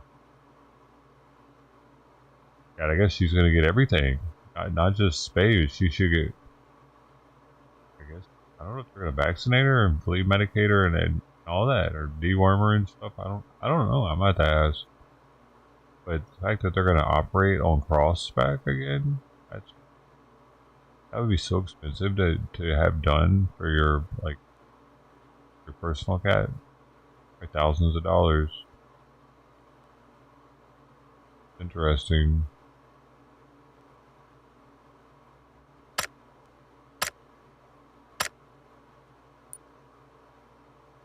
The thing is, like, to do that,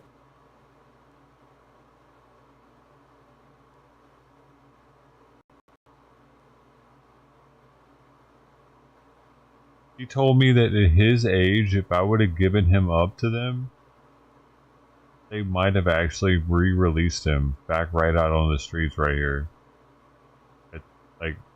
After clearing his cell, seeing he would eat and shit, they might have been like, alright, there you go, little fella. Fuck. That's crazy to me. Because at that point, at that young of an age, they're easily socialized, domesticated, and to just be like, fuck it, nah, there's enough of them in the world, and to make him live that life instead, that's kind of fucked up, man. Just because if they would have taken him, just because they saved him, or whatever, and they wanted to help him, doesn't mean they wouldn't have put him back out on the street anyway. Interesting. I would have never thought that. Dude, what the fuck? Okay, we got 2 more hours of this ugly ass gun, dude. Damn it. I've been waiting on this gun to go away, so it's the next week. Because I want to progress it for the MP5. I got a decent car skin.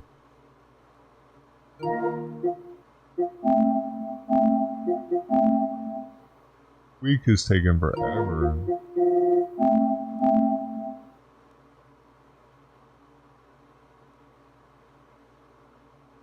Oh, I want my gun to look like it's got a tiger on it.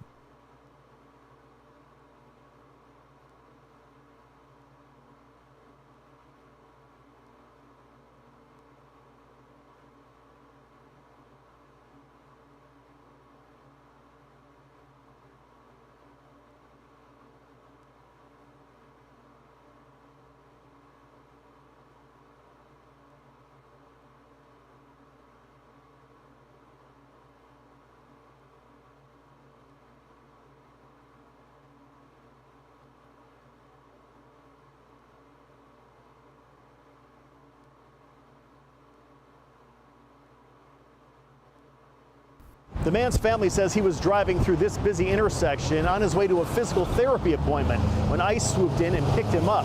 That was 8 days ago, and they haven't seen him since.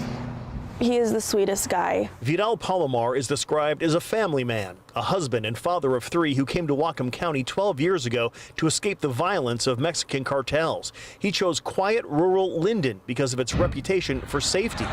This is what he encountered June 24th. I'm literally gonna cry. I'm witnessing ICE take somebody right now. Honestly, it breaks my heart. It really does. They got him. Facebook video shows Vidal's arrest. The 44-year-old is disabled from a work injury. He walks with a cane. His cousin Vanessa Perez says ICE agents smashed his window and threw him to the ground twice.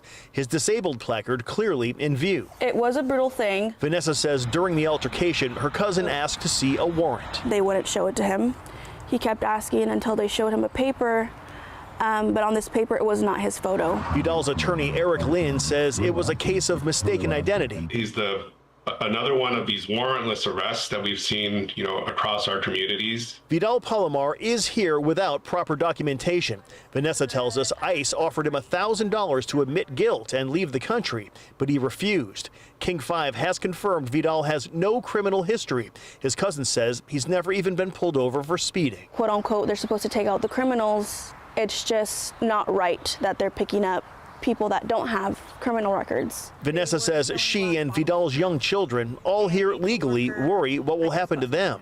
A community this family came to for safety now has them living in fear. It's a fear that, if I'm driving and they see that I'm brown, they can take me too.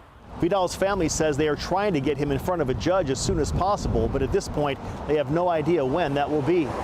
In Linden, Eric Wilkinson, King 5 News.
Mm-hmm.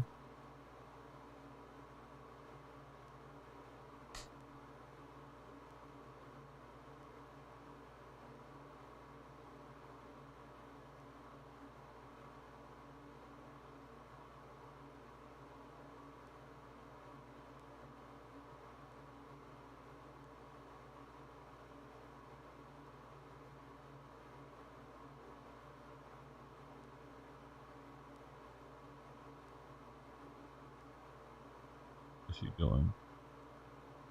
He is asleep. A poopy.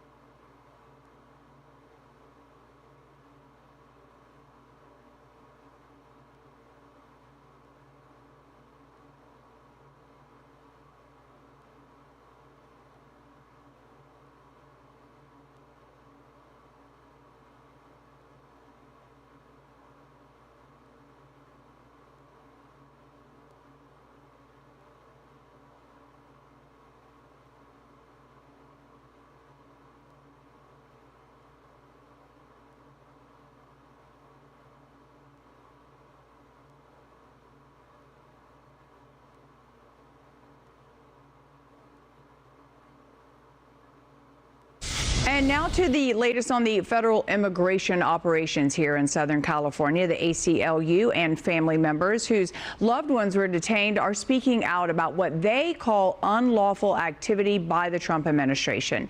KTLA 5's Kimberly Chang live in Torrance with those developing details. Hi, Kimberly. Lou, hi. This news conference just wrapping up now. Behind me, as you mentioned, there were family members of people detained, also attorneys and advocates from several organizations that were here to announce a class action lawsuit that was filed today. You can see them wrapping up here behind me. Now, they say that they have filed this complaint against DHS and ICE, among other governmental agencies. That news conference took place at a car wash where a federal raid took place last week. The owner of Bubble Bath Car Wash in Torrance told KTLA about 20 masked federal agents swarmed his business. Video showed agents pushing the owner inside the car wash tunnel as he was questioned. 2 employees were detained, sparking concern from family members who said they didn't know where their loved ones were taken. Now, some of them spoke out today. This coalition said during the news conference that they are now taking on the Trump administration's immigration raids that have taken place in many locations, including on street corners, parking lots, car washes, agricultural and day labor sites. They allege that those taken into custody have been held in ICE custody in, quote, dungeon-like facilities and deplorable conditions. The lawsuit was filed this morning. The plaintiffs include 5 individual workers as well as 3 organizations and a legal services provider. This includes the LA Worker Center Network, United Farm Workers, the Coalition for Humane Immigrant Rights, or CHRLA, and Immigrant Defenders Law Center. They allege constitutional violations. They're requesting that the court certify this case as a class action and issue preliminary and permanent injunctions to stop further violations. As I mentioned, a family member of a car wash worker spoke out earlier today. Take a listen.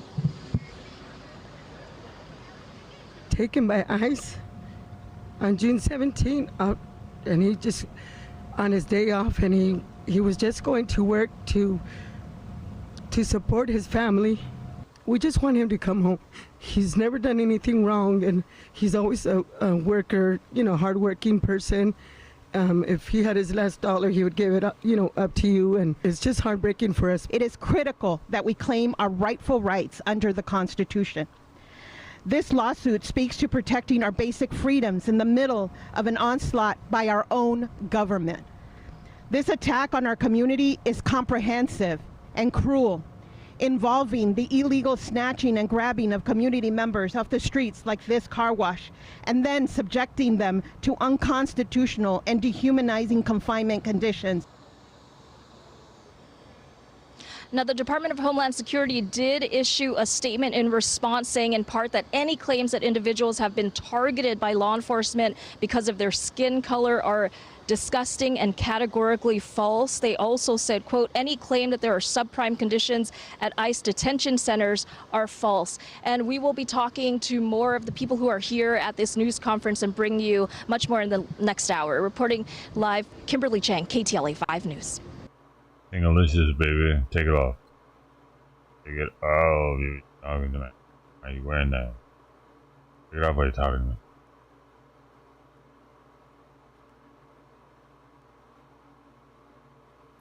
As the Trump administration boosts its immigration enforcement, the Department of Justice is issuing a directive now aimed at naturalized citizens who commit certain crimes. Yeah, the move is raising concerns and some fears within the immigrant community. NBC4's Hetty Ching live in Santa Ana with reaction from some immigration advocates. Hetty. Michael and Colleen, advocates say they fear this would create sort of a two-tiered system. On the one hand, you have U.S. citizens who were born here. On the other hand, you have naturalized citizens who may now have to live in fear. In this June memo, the U.S. Justice Department directing its attorneys to prioritize denaturalizing or stripping away citizenship for naturalized Americans who commit certain crimes, ranging from fraud to war crimes. I think really what this means is the Department of Justice is prioritizing potentially stripping naturalized citizens of their citizenship in a way that we haven't seen in the past, and is doing so potentially on a much broader scale. Loyola law professor Jessica Levinson says denaturalization is rare in recent U.S. history, and when it was used, it was sparingly for very specific cases. Oftentimes it's based on lying to say that you were eligible to be a citizen at all, or committing some sort of fraud prior to becoming a naturalized citizen. There's more crimes that are listed that would qualify for stripping people of their citizenship. The list in the memo includes people who engage in torture, human rights violations, and those who further the enterprise of criminal gangs. Also, those who committed fraud, including fraud of the Paycheck Protection Program or the PPP loan program. Also listed, any other cases referred to the civil division that the division determines to be sufficiently important to pursue. The language critics say is both broad and dangerous. And maybe you think on the face of it, I'm not in trouble for this isn't me. But you really don't know how broadly it can be impacted. U.S. Citizenship and Immigration Services says nearly 8 million people became naturalized citizens over the last decade. In California, according to the Public Policy Institute of California, 27% of the population is foreign-born. I would remind the public that when the Trump administration took office and they said we were going to go after undocumented immigrants, they said, don't worry, we're only going to go after the criminals, the rapists, the murderers. And look at what has happened in LA. We did reach out to the Department of Justice for a statement on our story. We have yet to hear back. There is no clear indication as to when the Justice Department will begin moving forward. We're live in Santa Ana. Hetty Chang, NBC4 News.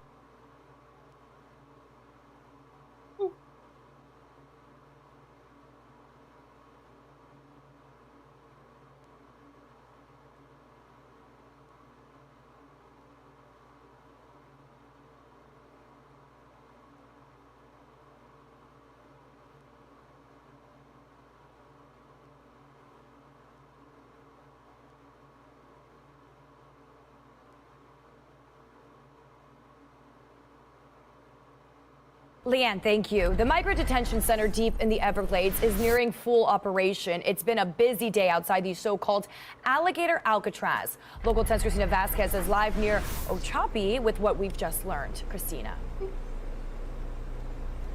New at this hour and within the hour, Florida's Attorney General taking to the platform X to say at this very remote detention and deportation facility, hundreds of undocumented individuals are expected to be checking in later tonight. State officials say Alligator Alcatraz, a hastily assembled temporary detention facility of tents and trailers along an aging airstrip in the Everglades, is up and running. And also, at one point, leaking following Tuesday's heavy afternoon rainstorm. A spokesperson with the Florida Division of Emergency Management describing the water intrusion of some structures as minimal, telling Local 10 News vendors tightened base seams overnight to mitigate against it happening again. During much of Wednesday morning, pickup trucks and big rigs hauled items like water tanks and fencing material into the remote facility, which the governor has said would help the president's mission to detain and deport. Flights are expected to take off right from this tarmac and becoming an attraction. I figured I'd just stop by and see if I can get some pictures of this place. We do need to get all the criminals out. Critics raised a series of concerns to include cultural and environmental.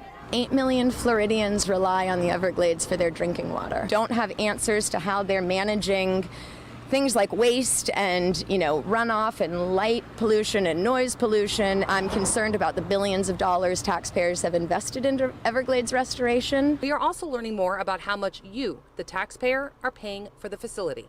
The Department of Homeland Security tells Local 10 News it will cost Florida approximately $450 million a year, which will largely be funded by FEMA's Shelter and Services program. DHS also tells us that Florida is using old FEMA trailers that now belong to the state. Renovated trailers that have been used in previous disasters will now house workers at the facility. And back here live with this live look where I can tell you those digital signs you are seeing right now, those are new, also within about an hour. And once again, it's Florida's Attorney General who is posting on social media that it is expected that the first round of detainees will be arriving at some point later tonight. And the next thing he wrote is that for these detainees, the next stop, back to where they came from. Reporting live for you, I'm Christina Vasquez, Local 10 News. Dude. Did you know this lady lost her entire litter of 5 kittens to fleas?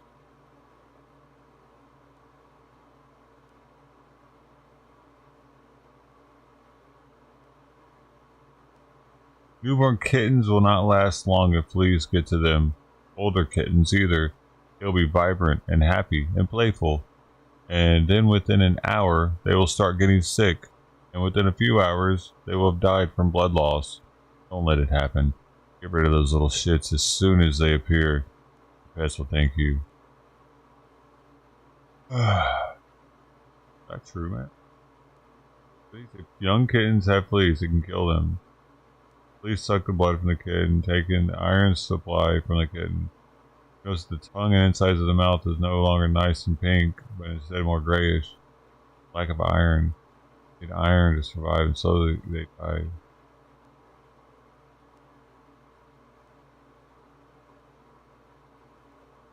Interesting. I wonder if the fleas would have killed it eventually.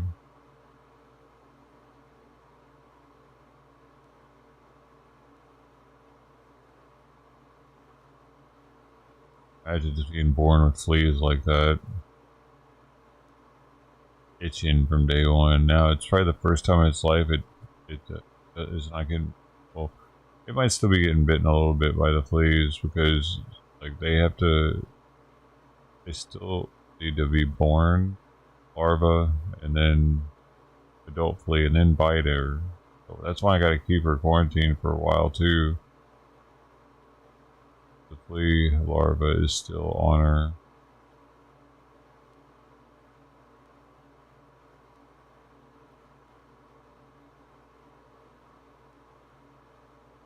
I washed Sweet Pea twice and she still had larvae all in that towel.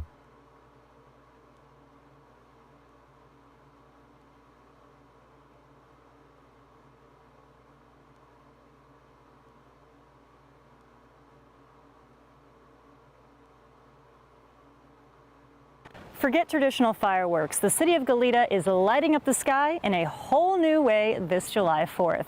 I'm community reporter Juliette Lamar in Goleta, where they're having their first ever drone light show as an alternative celebration. Whether you're a fan of fireworks, I don't think there's any substitute for the original fireworks. It'd be like going to an Indy 500 being run by electric cars. Or looking for something new. If it is going to make a positive environmental impact, that's cool. This 4th of July, the city of Goleta is lighting up the sky without the boom. We like fireworks, so we're not anti-fireworks. We just want to offer the community something different. Instead of traditional fireworks, Dos Pueblos High School will host the city's first drone light show. The show will feature 150 drones and should last about 12 minutes. It'll be a choreographed show with music, very patriotic. Costing around $75,000, which is fully funded by outside sponsors, including additional activities. We have line dancing, we have a photo booth. So there's going to be a lot of other things just besides the drone show. Kelly Hoover with the city of Goleta says drone shows are more environmentally friendly, pose a lower fire risk, and are easier on pets and people who are sensitive to loud noises.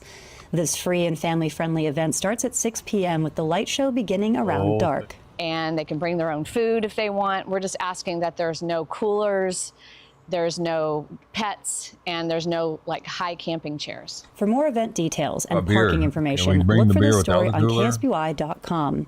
In Goleta, Juliette Lamar, KSBY News. Why do they still have the rainbow flag out? Defund these motherfuckers. Who do you think they are?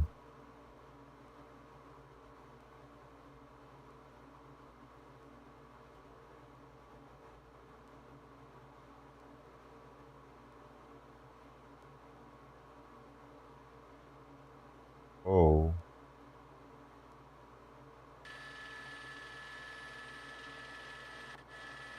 Transit bus with children on board crashes in Lancaster.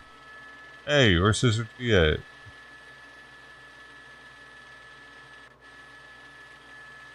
Hey! I think we got this. Hey, Sammy, can you copy? Is that where she lives? Find out from the desk, do they want us to stand by here? We've already made a couple of orbits. I remember. Am I the only one here?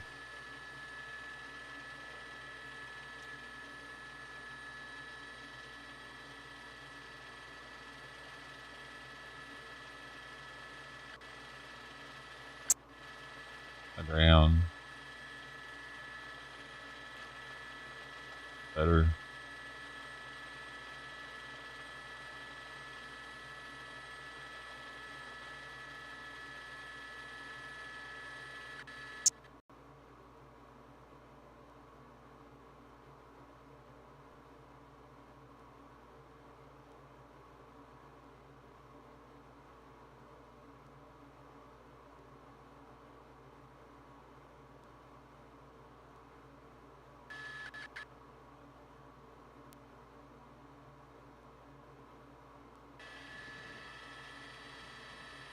Check my phone all the time because, dude, off my phone. Yeah, we just need to circle around. Stand by. I used to get phone calls. All of a sudden, this guys call me a lot, but I never hear the phone ringing. Okay, I'll just do the best I can then.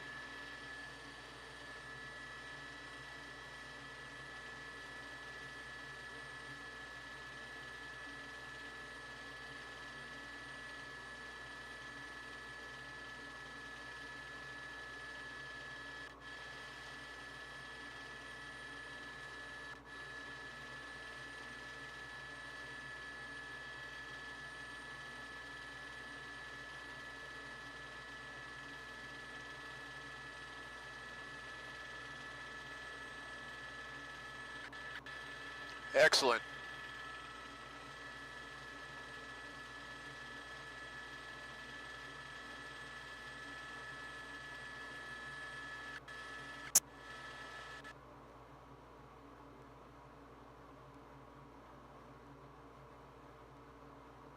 Cousin's injured, it says. So, anybody was killed.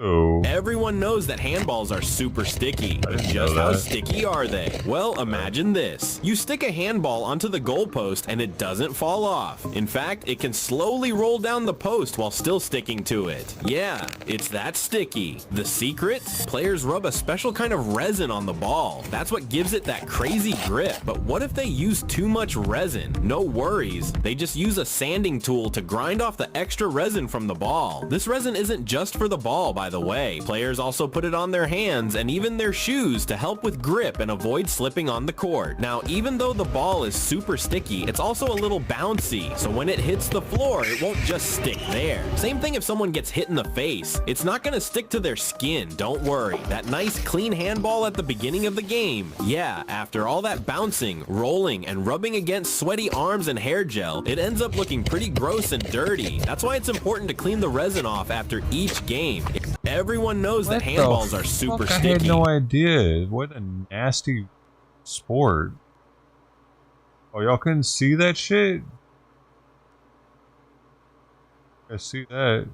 But just how sticky are they? Well, imagine this. You stick a handball onto the goalpost and it doesn't fall off. In fact, it can slowly roll down the post while still sticking to it. Yeah, it's that sticky. The secret? Players rub a special kind of resin on the ball. That's what gives it that crazy grip. But what if they use too much resin? No worries. They just use a sanding tool to grind off the extra resin from the ball. This resin isn't just for the ball, by the way. Players also put it on their hands and even their shoes to help with grip and avoid slipping on the court. Now, even though the ball is super sticky, it's also a little bouncy, so when it hits the floor, it won't just stick there. Same thing if someone gets hit in the face. It's not gonna stick to their skin, don't worry. That nice clean handball at the beginning of the game, yeah, after all that bouncing, rolling, and rubbing against sweaty arms and hair gel, it ends up looking pretty gross and dirty. That's why it's important to clean the resin off after each game.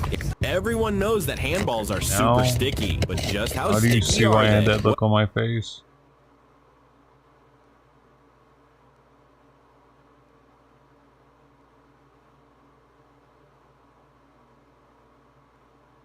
Ah.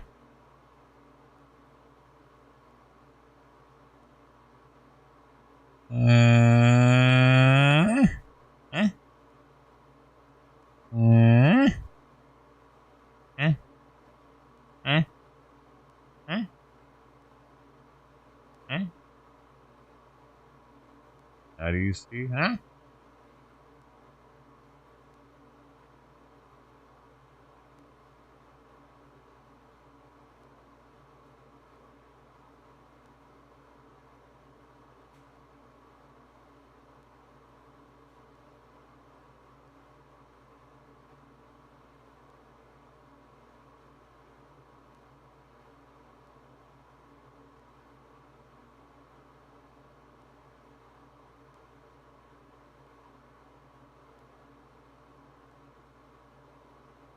Peacock's on the loose, baby. A bolo This is Memphis for news. birds. Yeah, Germantown police want you to be on the We had a lookout for peacock big in our bright yard. feathers. They say a peacock is on the loose. Police say the hard-to-miss bird is in the Forest Hill lived in our neighborhood near trees, Forest Hill, though. Irene Road, and Telluride Cove. They don't know who owns it, but they're asking if anybody knows a peacock owner. Let them know. Owner? One is out there on the loose. Now, a vet we spoke to says Oh my God. peacocks are common exotic pets. They're prone to wandering away from enclosed spaces. I think the biggest concern would be more predators like dogs, I think our neighbors cats, or must own larger those predators things, like and- that versus the environment, because if they're free, they'll go where they'll get in the shade, they'll find a water source. All right, so our camera crew, as you can see, we were panning the area trying to spot the bird. No luck, That's though. what they But sound if you like. see a peacock on the The loose neighbors had in some. G-Town, They would get up in our tree, Germantown Police. and they would fall out of the tree. You hear the branches breaking shit. It's a big ass bird, man. Man, I woke up to that shit. I've woken up to that cock sound before. I don't know. I haven't heard that in so long. I could be wrong. Cock sound. Same.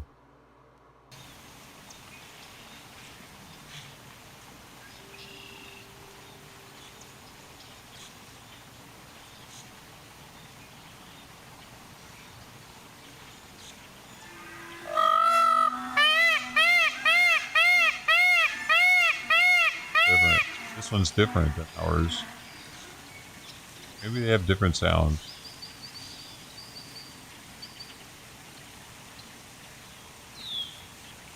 They are beautiful though.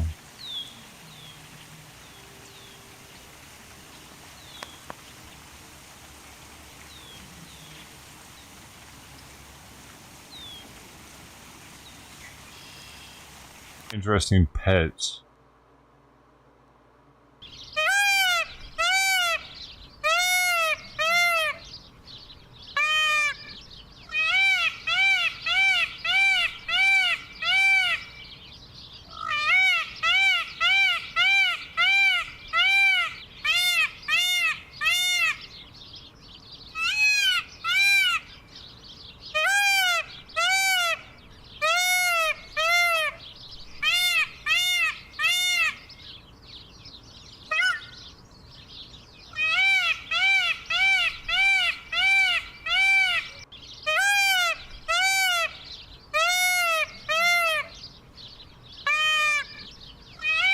Such a weird thing that exists here, isn't it?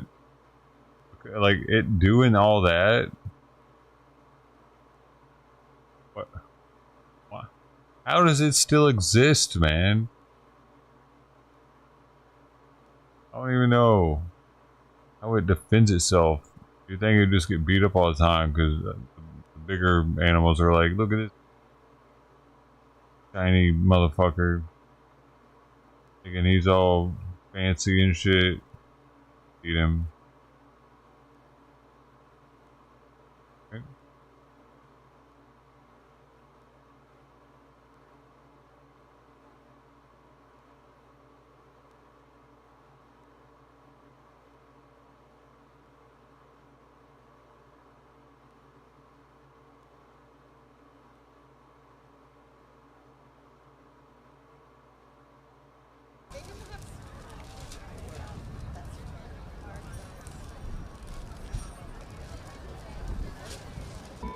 How we doing, San Francisco?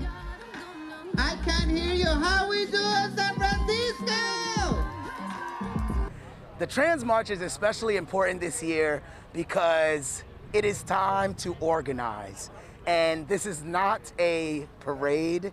It is a direct action. It is a political act to show up in support of trans people at a time where over 900 anti-trans bills are in consideration throughout the nation.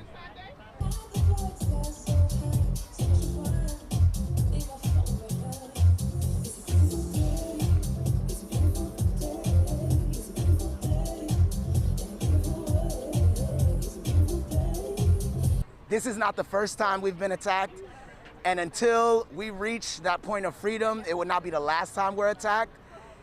It is not time for us to lose hope. It is time for us to dig very, very deep and for us to encourage each other to come together and build a united front. It's time for us to build power in our community, and we have to fight back.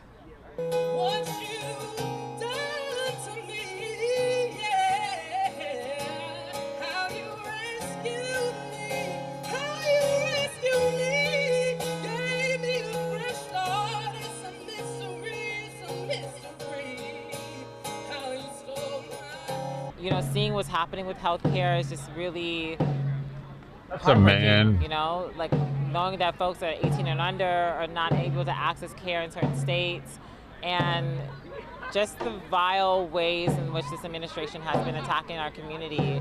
It's really heartbreaking to see it unfold, and we're not even a year in. It's like, what's gonna happen in the next 3 years, you know?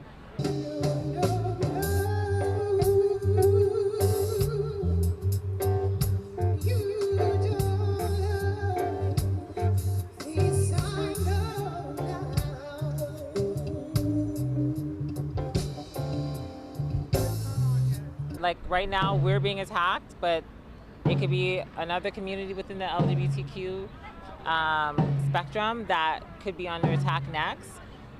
We definitely need to rally together. Who would it be? This is not the time for division. Like we all.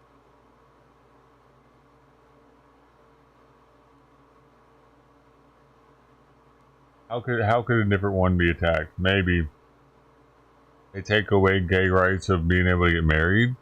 I don't see a problem with them taking that away, actually. I don't know why they gave them that. Can anybody else explain to me why they let gay people get tax exemption type shit from getting married? Because marriage is supposed to be a incentive, like the benefits you get from it governmentally. They're incentivized to have kids, to have a family, to grow our country. Gay people do that. So why are we incentivizing them to do that, to be gay? Why are we incentivizing being gay is what I'm wondering. I don't know why we did that. California didn't want to, dude. California voted against it. Remember, always remember. All need to be together. We need to be a collective rainbow and really pushing forward for liberation. Look up California voting against gay marriage and you'll find out what I'm talking about. Got vetoed by the governor. For everyone. Trans folks were the ones who started all of this. We've always been at the forefront of the march, but we need our allies. We need the support of the community.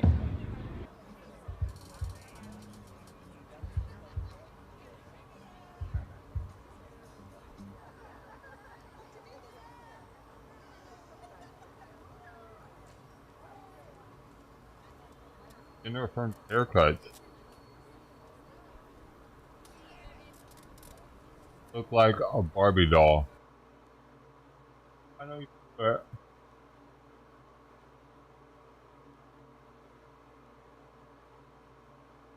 Weaponization Working Group, an internal team tasked with investigating so-called. A former FBI agent once accused of storming the Capitol is now working inside the Justice Department.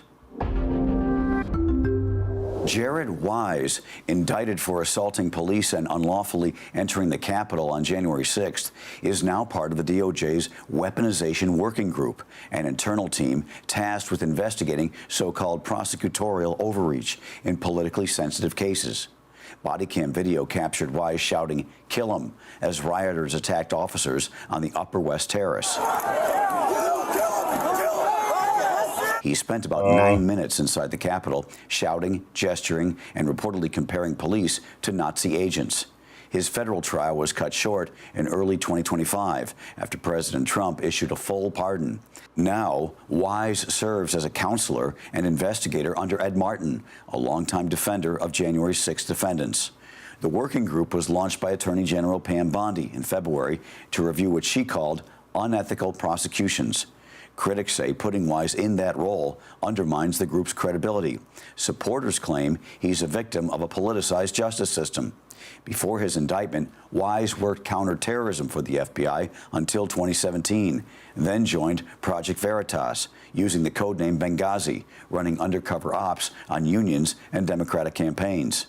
The Justice Department has not commented on his role, but his hiring is already fueling debate about whether the Trump administration is holding prosecutors accountable or rewriting the rules entirely. For more unbiased updates, download the Straight Arrow News app or go to SAN.com.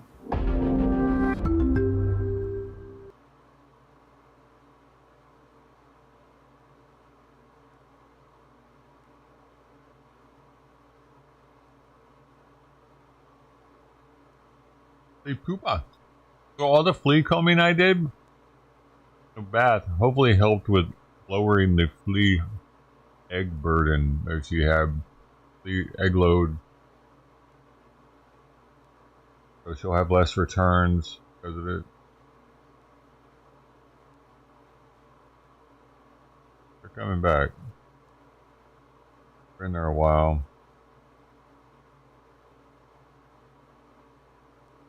The FBI says it has arrested a pair of spies from China.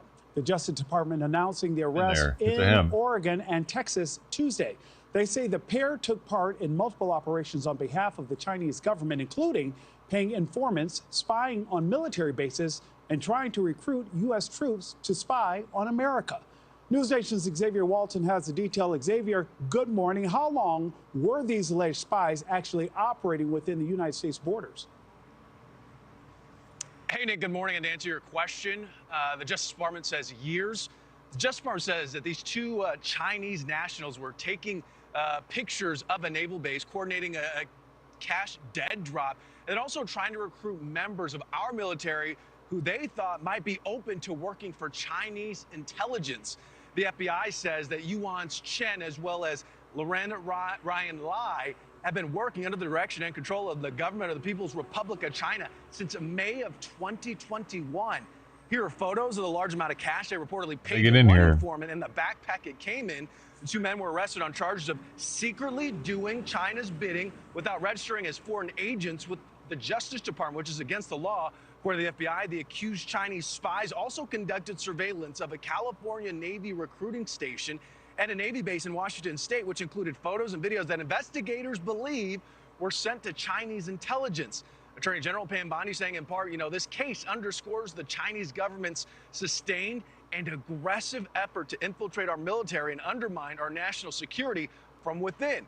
And take a look at this. The FBI says since the start of the year, 2025, the agency has arrested 51 foreign intelligence agents for activities such as spying on the U.S., stealing classified information from the U.S. government, and smuggling biological pathogens, among other things. FBI's Director Kash Patel says his agency is not done yet and that espionage on U.S. soil will be met with full force, Nick. And once again, showing how operatives are always working to try and corrupt those who have access to sensitive information. Xavier, thank you so much. Thank you for watching. Subscribe below and download our News Nation app right now on your phone, and you will get... On the contrary, the Biden administration's who let them in. They've been doing it since 2021. Motherfucker. Well, that's not going to make national news, though. It's going to make News Nation, which only people like we watch. It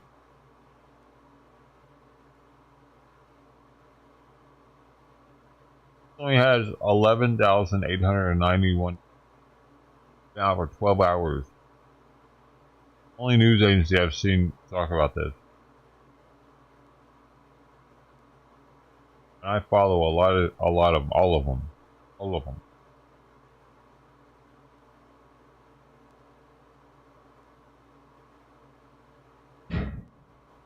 Dude, these people with the fireworks are gonna look.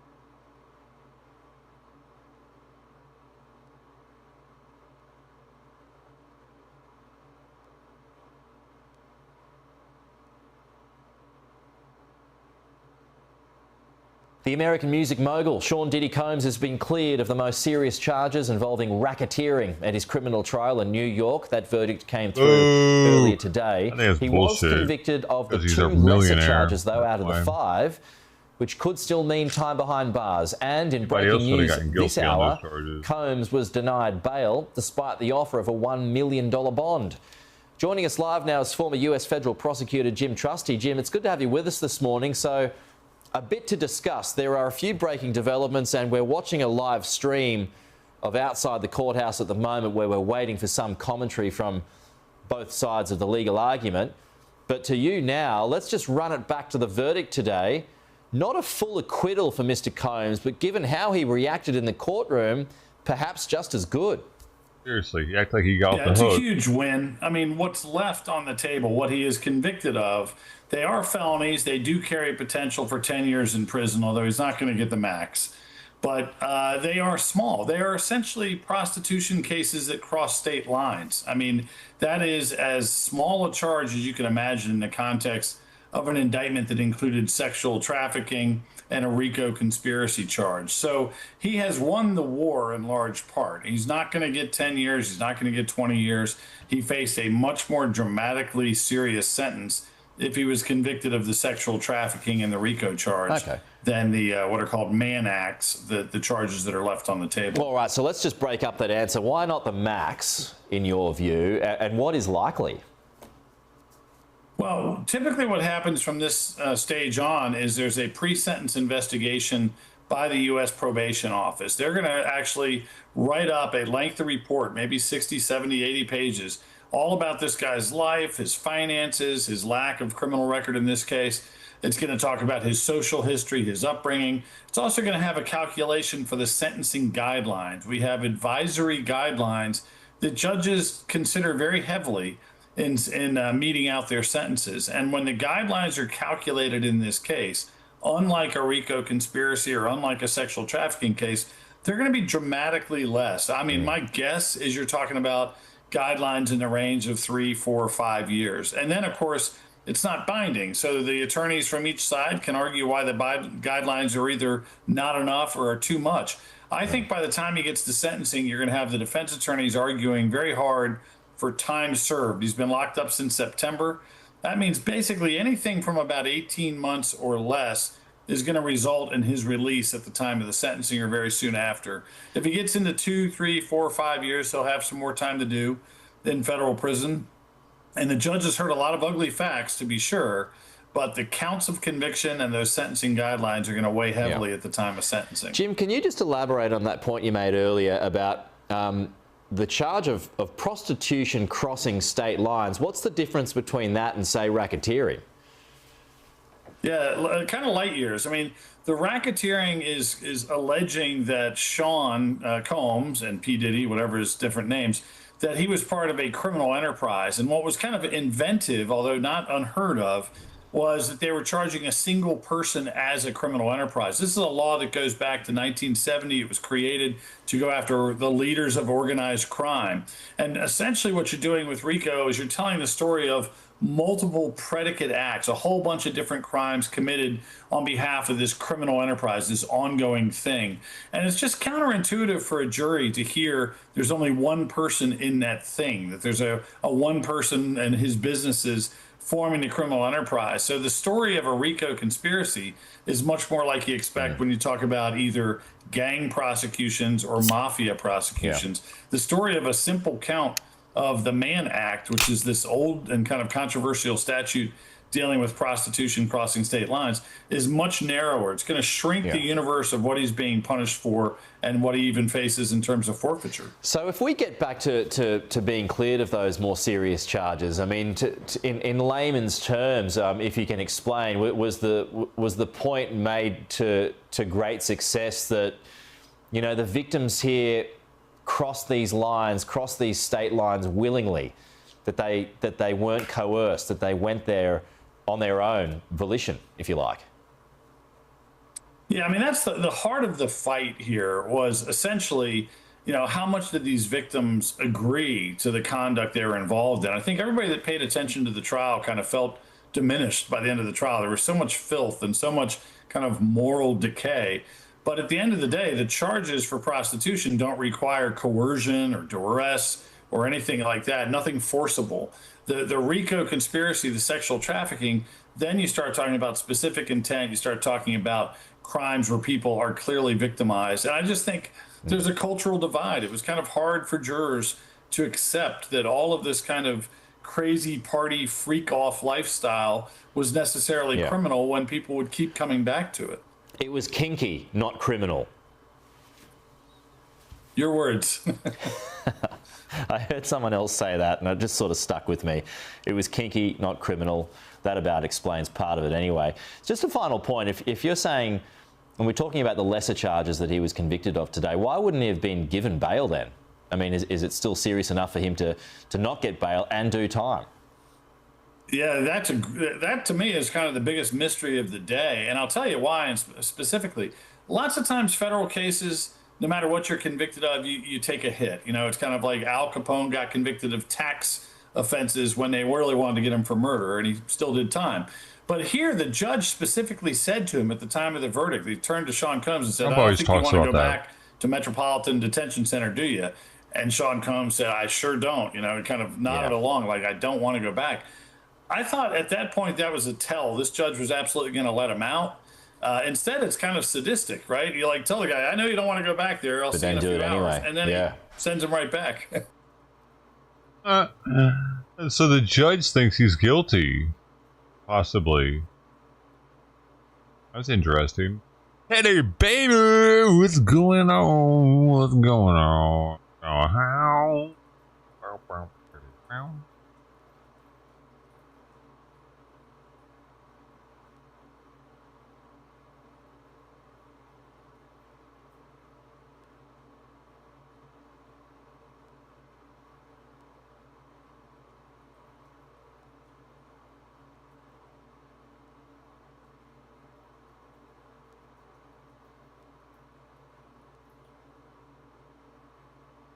Hey, yeah, is that why we haven't seen you all day? Is this how it normally is, Ted? 5:30? We don't see you till 5:30 normally every day? I thought you came by earlier than that sometimes.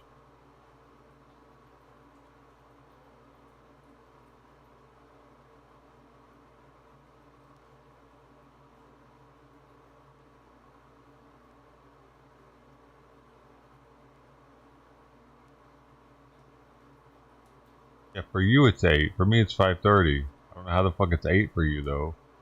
But you're telling me, yeah, you're telling me you don't come by normally till 8:30 here every time? I thought you came by earlier than that. I thought oh, we're boys, man. You don't ever come by before 8:30. You're gonna make me fart right now. There went. That's your fault.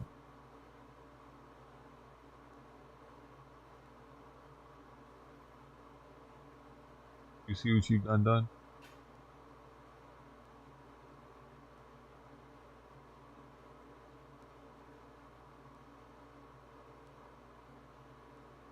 How's your day, man? Busy, huh? Oh, is that? Oh, wait, really? I know sometimes you turn me on when you were doing some shit every now and then at the shop. You had what the fuck were you doing at the shop? You had to concentrate that hard.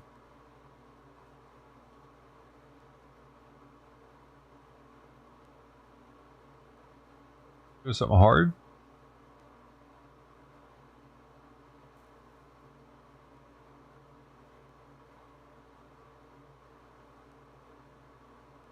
Some new developments tonight showing a literally chilling risk to an already dangerous drug. We're talking about nitrous oxide. You probably know it as whippets.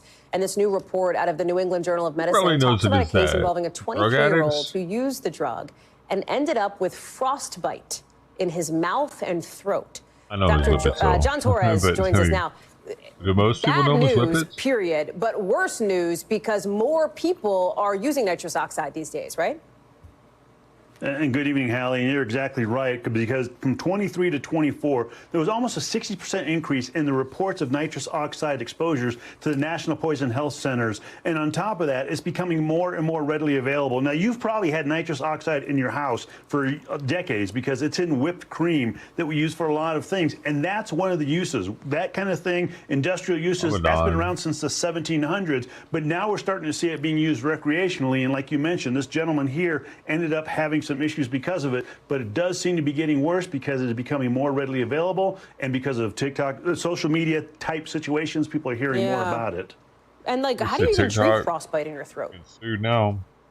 You know, that's the one thing you want to make sure, because frostbite could be a couple different things. It could be superficial, which it sounds like this gentleman's was superficial, which means that with steroids and with just observation, it tends to heal itself. If it goes deeper, then those tissues end up getting disrupted and have to be usually amputated. Obviously, you can't do that in the throat, so you have to be very careful.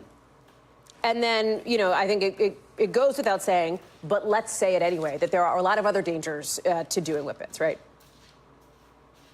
Exactly. There's a couple of different dangers. One is the cold that happens because of it, and that cold can be down to minus 40 degrees Fahrenheit, which can obviously cause a lot of frostbite. But on top of that, you can get some immediate risks. That nitrous oxide displaces your oxygen, can make you dizzy, headaches. You can see the list there. Ruptured lungs because it can expand in your lungs and cause some issues there, and cut off the oxygen to your brain because it replaces that oxygen.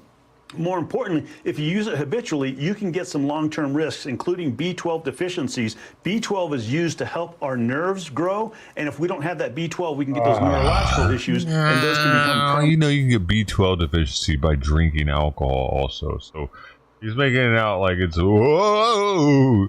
I take B complex after drinking at night usually because of that. And so, again, short term, long term, it's just one of those things you want to make sure you use it appropriately, which means inside things like whipped cream that I have here, if you look at the last ingredient, nitrous oxide is on there. It's in my house. It's probably in your house.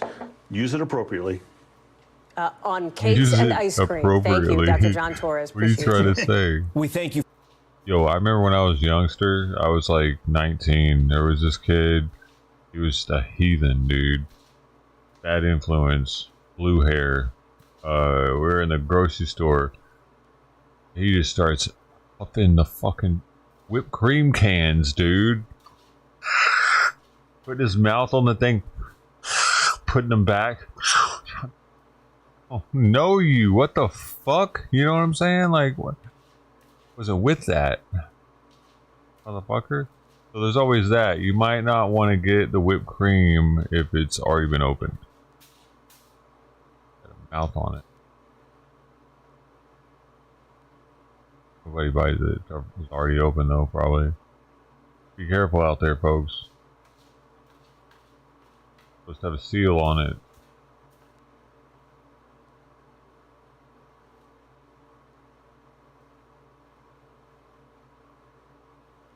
Three things in Korea that just make sense.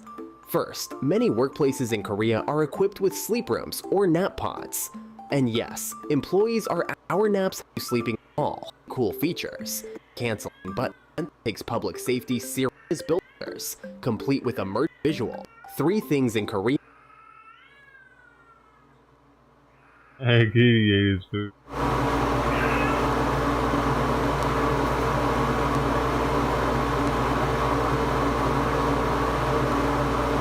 Did he poop?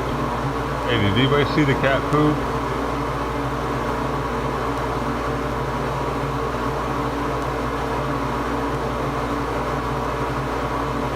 Go look.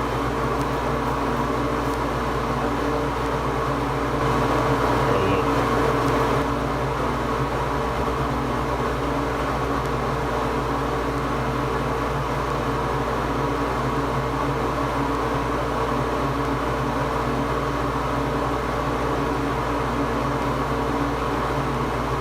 Again. He peed again. Good boy. You said hippie crack. He was peeing. Good boy. Look at that good boy peeing. How good he did.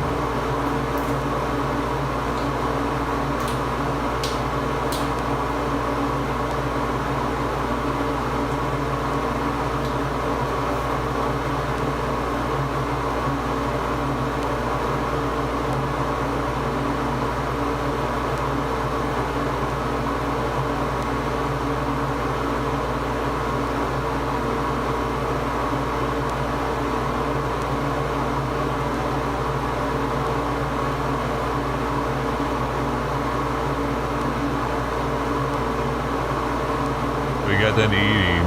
He ate all the food pretty much.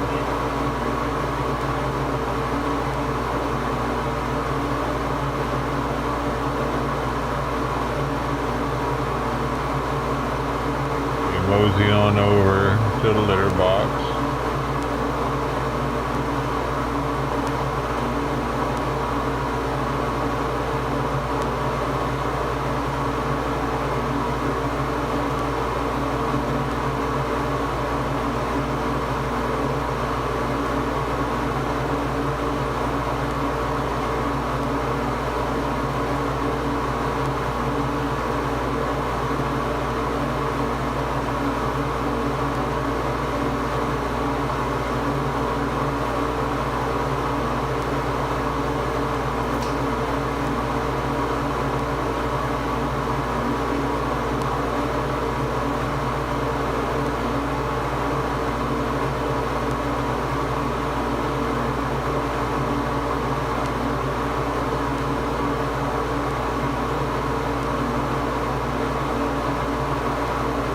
Oh, okay. Dumped it out. It's a little bit on the left there. A little, maybe I put a little bit too much litter in the box.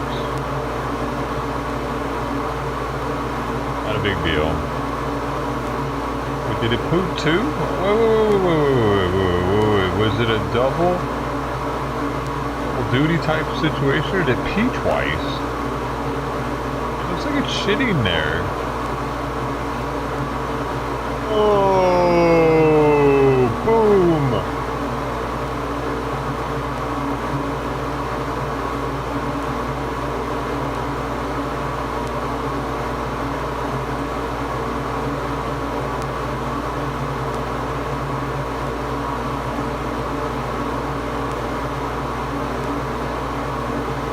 Definitely need to clean that box out now. Oh my god, I think it got shit on its foot too. Yeah, I don't know what it's doing right now. It's licking litter and shit off its foot.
Hopefully we can stop having diarrhea soon.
Okay.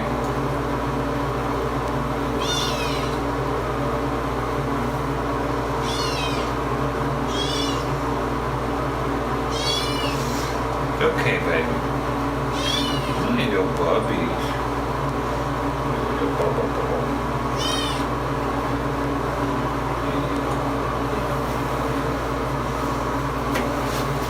Good boy.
she thinks it's food time. She heard me stirring his plate.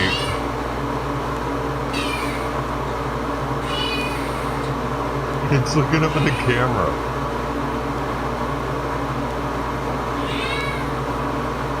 Here, I'm in the toilet. And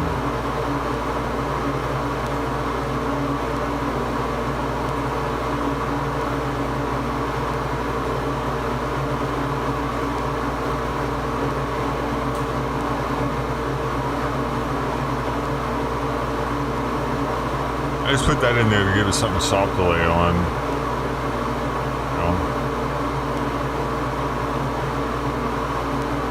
I unfurled a couple of them.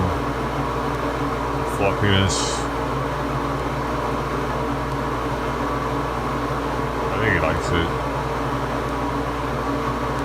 Better than dirt. I'll tell you that right now. It's better than the dirt flea bed he used to have. Dirt bed. Dude, Sister D says he thought it was a calico. It was so dirty.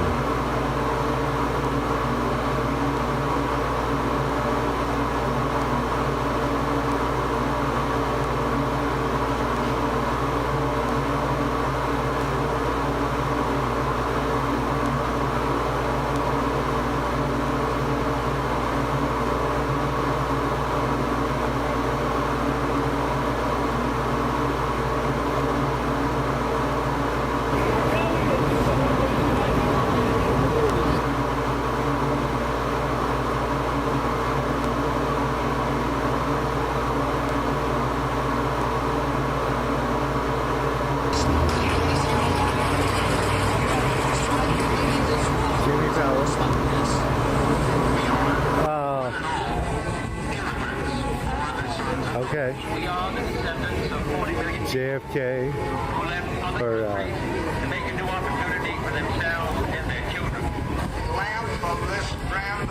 Lyndon Johnson. And the golden door that she guarded gleams more brilliantly in the light of an increased liberty for the people from all countries. I'm convinced that the vast majority of Americans today want these people to have another opportunity. I'm supporting the welcome generation of immigrants. If we ever close the door to new Americans, our leadership in the world would soon be lost. Immigration is not just a link to America's past, it's also a bridge to America's future. This is one country. We fight our diversity. We are proud of it amid all the complications of policy. That's a good one. I feel like all the people that are for this already own a house. There's Reagan, huh? Yes. He was a smart one. I liked Reagan. It's almost over here, but Donald Trump says he's fucking nuts.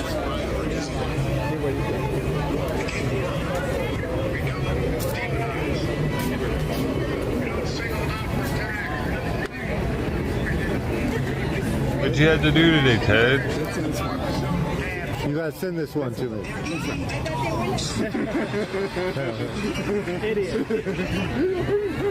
Hey, we're eating the fucking animals and shit out there, man. Why is that funny? The editor, whoever edited that. Yeah, right. They're eating the dogs. Hide your dogs, your cats. That's good. Thank you for joining. He's a moron, but guess what? He's president of the country, and you're fucking just some babbling idiot. Who the fuck this is? Oh, there's that. You think he's an idiot, but there is that. He's not only a billionaire, but the president. So he can be an idiot all you think he is. It matters. Oh no. Biden. Like, I would even say that about Biden. Remember, y'all be talking shit about him? I'd be like, well, I mean, y'all say he's an idiot, but he fucking made it to be the president of the United States. I do Can you do that? before this routine. Oh, there. Right? Something. Right. I don't think I can do it. Right there. It's a lot of fucking work, man. What do they charge I you? don't care who you are. If you become That's president of the United States, not you bad. put in I work, gotta drive man. home, but if I There's was driving home, some sort of respect you gotta, no, like, you inherently... I have a fiance, but not married yet. No, just be careful. Be careful, pick the right one. But then Biden, though, the thing with Biden, he wasn't himself anymore, dude. Okay. You know what I mean? His brain was gone. They were using him at that point. It's a different type of situation there. I'm not so much against Biden, but I am the administration that was puppeteering them. Thank you. Thank you. Have a happy life. I really don't know if he knew what the fuck was going on, man. I remember watching the Juneteenth celebration. It's like, does he even know where he's at right now? Everybody is like in the groove dancing, and he's just kind of. He wasn't moving. I used to do a lot of concerts before all this protesting started. Now I do a lot of protesting. Oh yeah. I hear a little bit of concerts still. I mean, so you guys were really good, right? I started feeling bad for Biden a little bit, man. I missed the name of the group, but I think it was somewhat. You should. It's a lot of teachers from the school district here. Okay.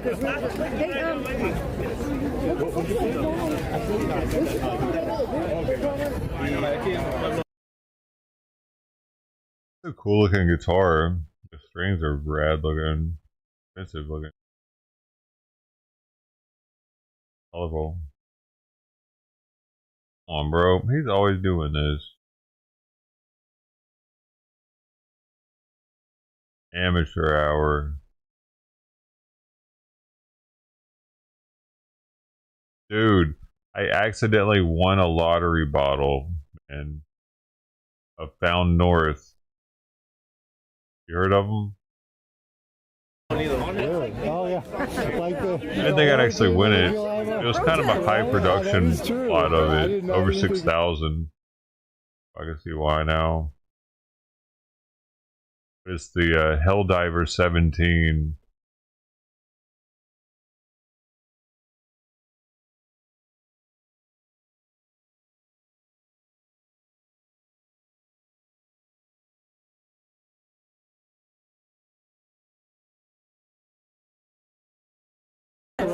That is true. I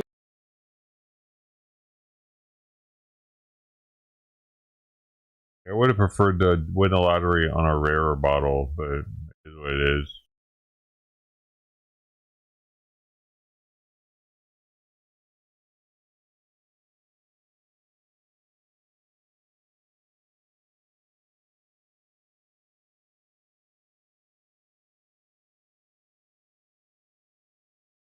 There you go.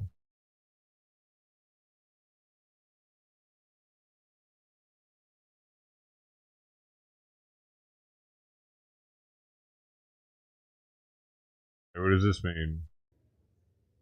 It's all finally done. Everybody's voted. Yay is 220, nay is 212. What does this shit mean? It's passed?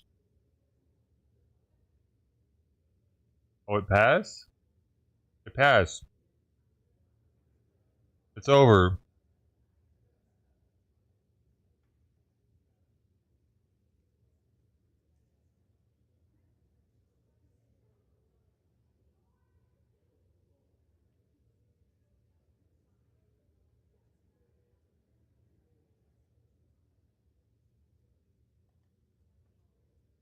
Maybe. Choose. Rippy, why aren't they getting on the microphone? Why aren't they getting on the 1MC and letting us know what the deal is, yo?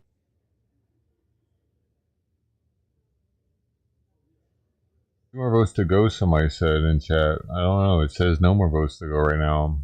I'm out. No, other people are saying it passed. Some people are saying it will pass, but no votes left. It has to be done, or good or no good. This is not actual build. Then we're gonna start crying. 4 more hours to go. What? Is it not? Damn it. Is it or isn't it?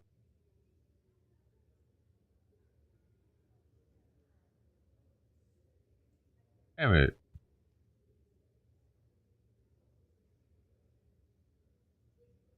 Why is this gotta be so serious?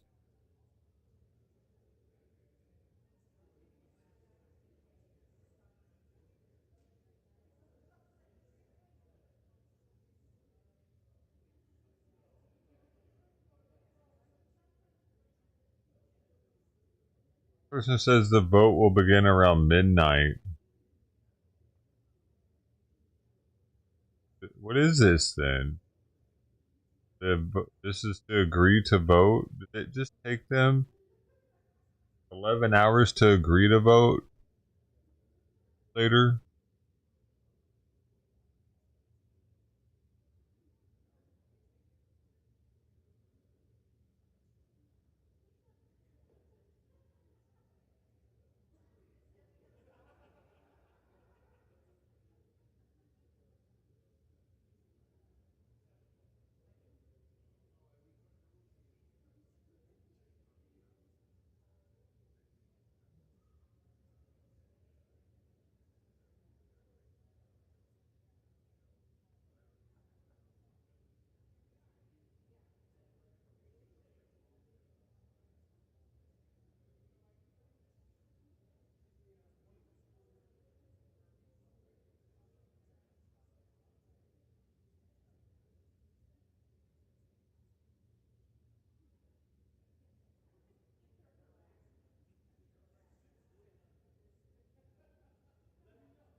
Still helps all there. Wait.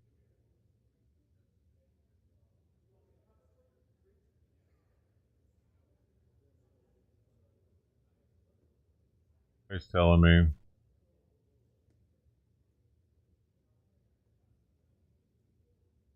$5 shoes. What? Oh, really? You got some free shoes? That's cool. Yeah, this bottle wasn't free. Fortunately, the lottery was for me to pay for the bottle. I had to prepay for it too, just to enter the lottery. That's sweet. You got some free shoes. Dude, I looked at my credit card today and I was like, what the fuck? And I saw that it said Flaviar. I'm like, Flaviar? The alcohol place? I don't know if I didn't buy the alcohol, and I looked further into it, and I'm like, I looked at my emails from that same day, and I was like, it said, you won. I was like, oh shit. That's right. Well, it's going to be a special occasion whiskey for sure. I mean, they're worth, like, I don't know how much they're worth on the open market yet, but last time this one was worth double instantly. Open market. It's a very pricey whiskey. Maybe I should share with the cat guy. He says he's a bourbon drinker.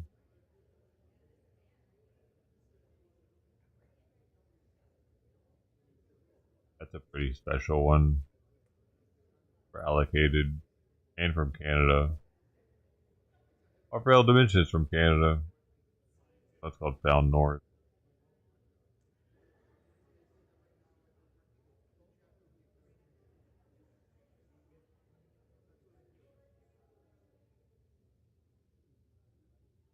Nobody answered me. Gotta go.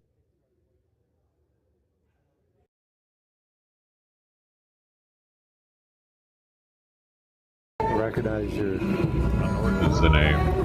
belief system outside Down north. of this belief system. And Hell honor and respect diver. that. 17 years. We'll probably have a little Christianness right now. The second iteration of the Helldiver. That last year was the first flight. Capture the moment. God bless you.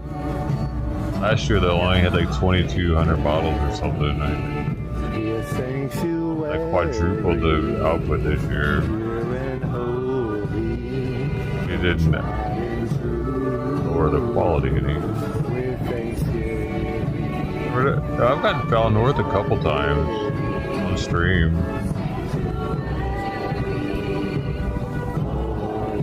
They're always hard to get though. I think both times it was through the whiskey club I was in.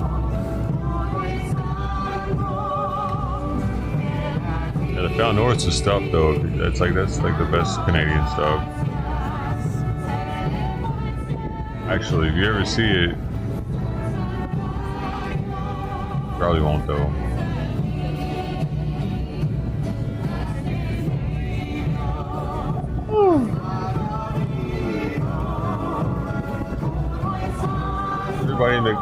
Everybody in the country wants the Foul North.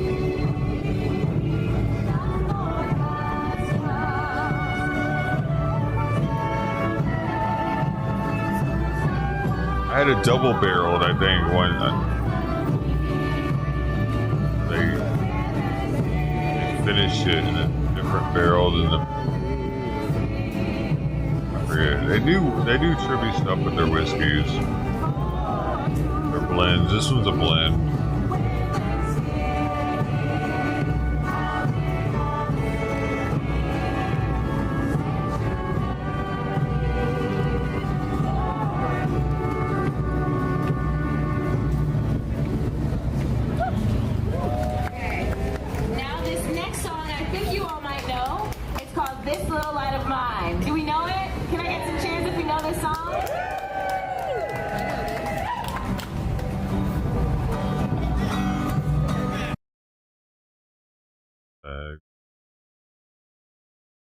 It's church time. Going right here. Helldiver 7. Oh, they're calling it Helldiver 2025.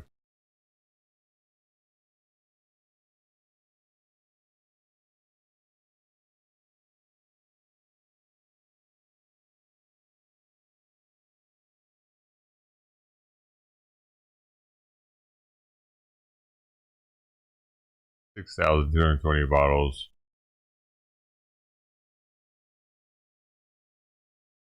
Lottery sold out. We adjusted the initial blend. A sturdier foundation withstand the sweet and dry renaissance of Pedro Jimenez. Yielding more obliging profiles. Amongst our finished casks, we also introduced a number of new wood barrels in favor of cognac casks that cultivate orchard fruits and tempered oak tannins. Easier cask integration during the reblending stage unlocked a richer, creamier fruit profile across the mid palate finish.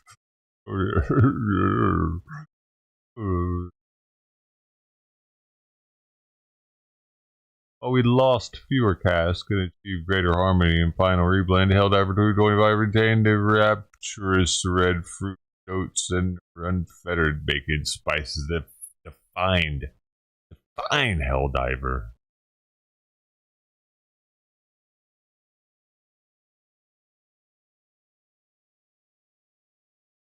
Oh, they really go into it here, dude. All this.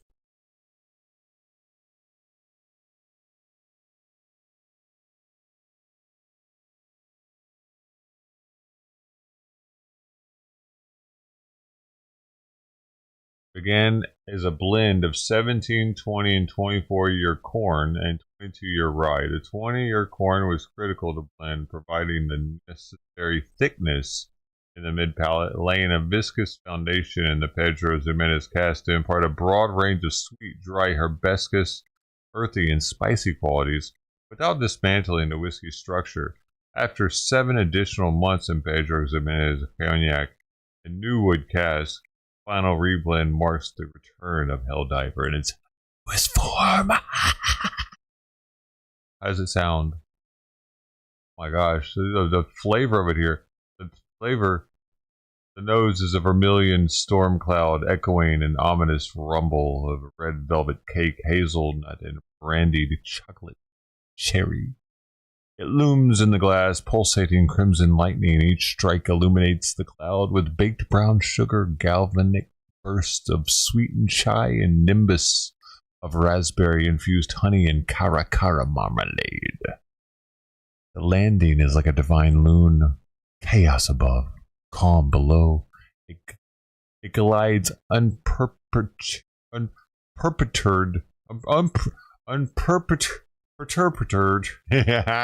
What? Unperturbed across the palate, leaving toasted caramel in its wake and dusting of ruby chocolate over creamy mocha. The maelstrom above displays sweet secondary earth notes, reverberating mint caramelia, cynicis, and vanilla glaze. All the while, our hell diver navigates undercurrents, a spiral of strawberry conserva, canela-coated Brazil nuts, and lining of toffee. The finish approaches. The bird breaches. The storm crescendos as its nutmeg white tea and French water caresses. The final flush of red camas pear flesh is bright before its silken descent into an everlasting swirl of maple, walnut, and cocoa powder. Oh! What the fuck? Hey. I'm really glad I bought it. Hey. Sounds delicious. They fucking had AI write that, man. Come on. What are they doing?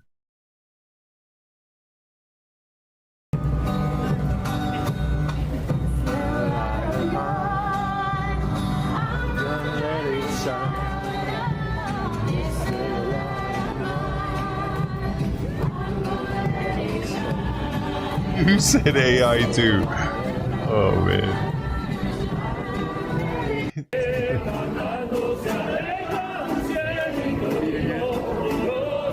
Price? Let me see. Hey, I don't want to tell anybody. Come on, I think I was gonna win, dude. With an AI write-up like that, it must be expensive.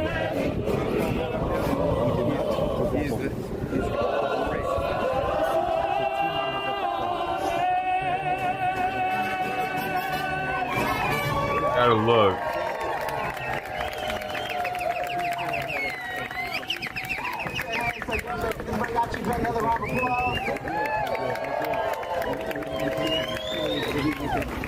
$185. But like I said, it's worth $400 now all of a sudden. Actually, but that's a very special occasion with me, dude. I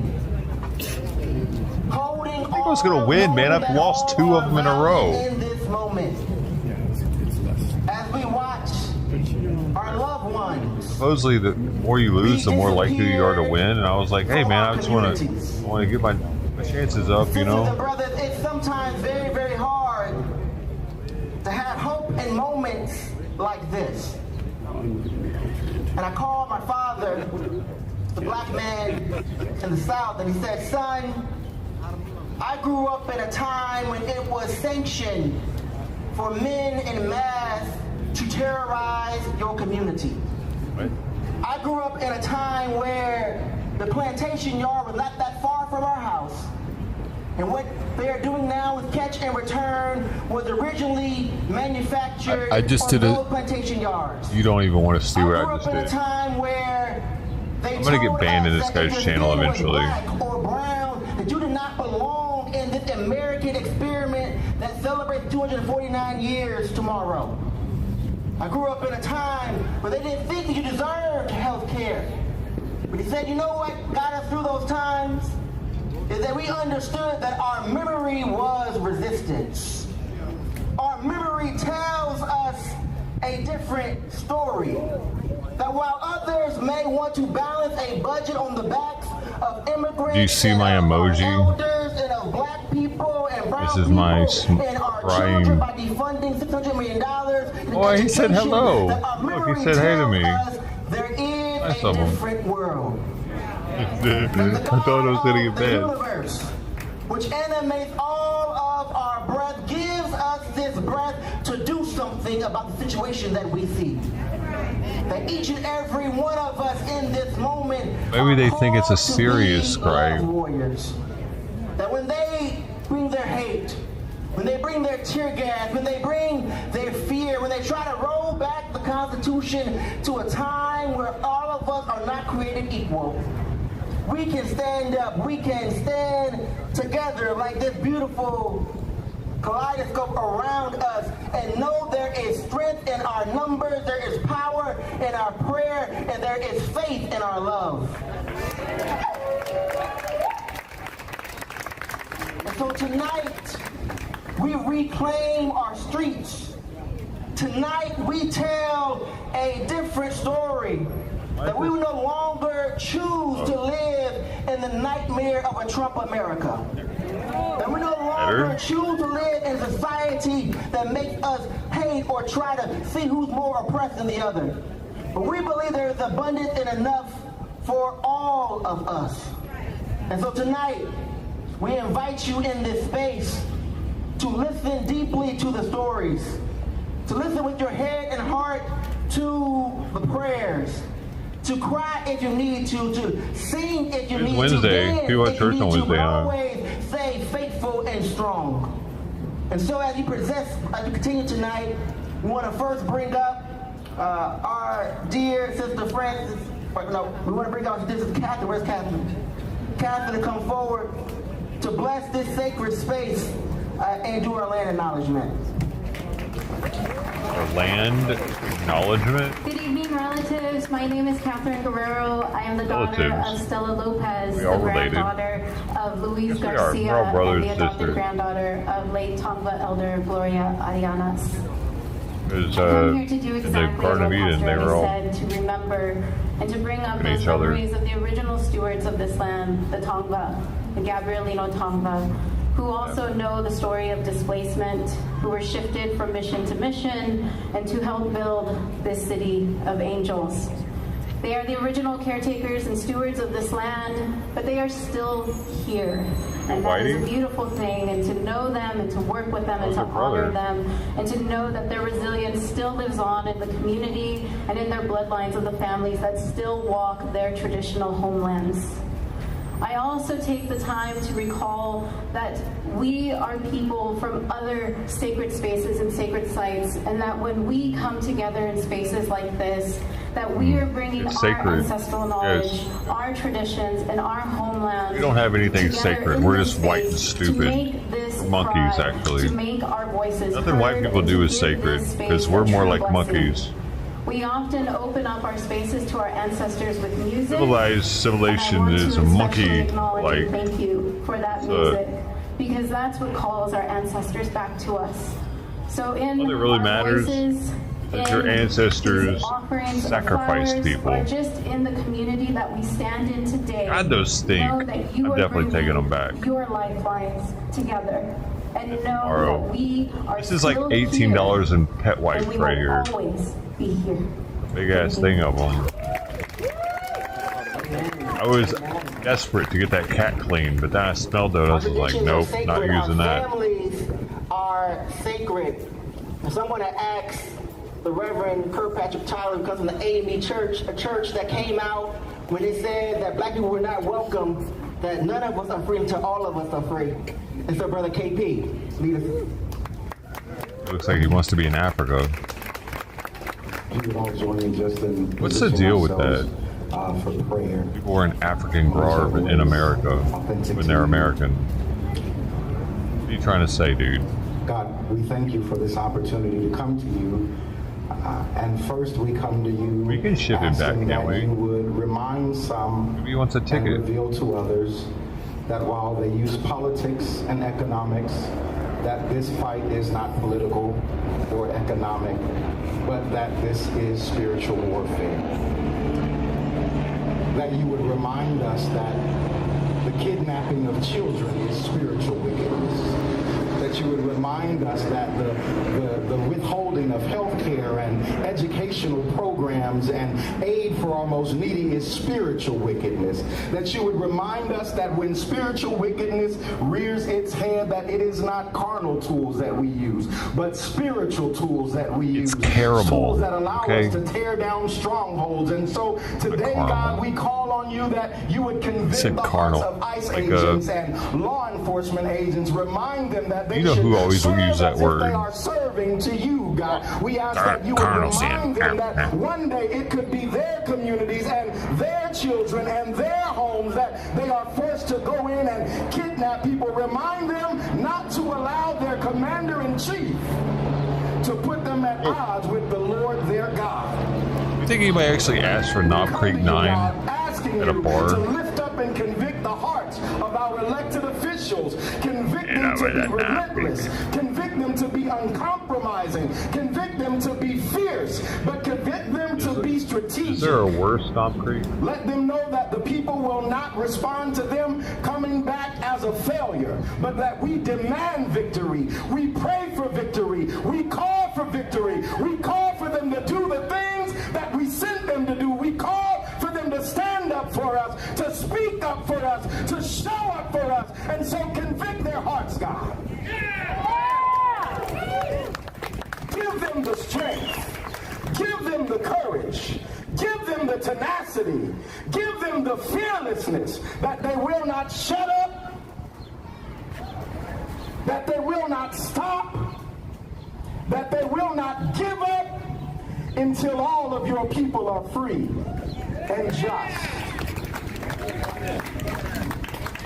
Finally, God, we, your people, stand 9 pretty much is the lowest your Knob city, Creek. your country, your world, asking that you would convict us to use spiritual warfare. Bummer.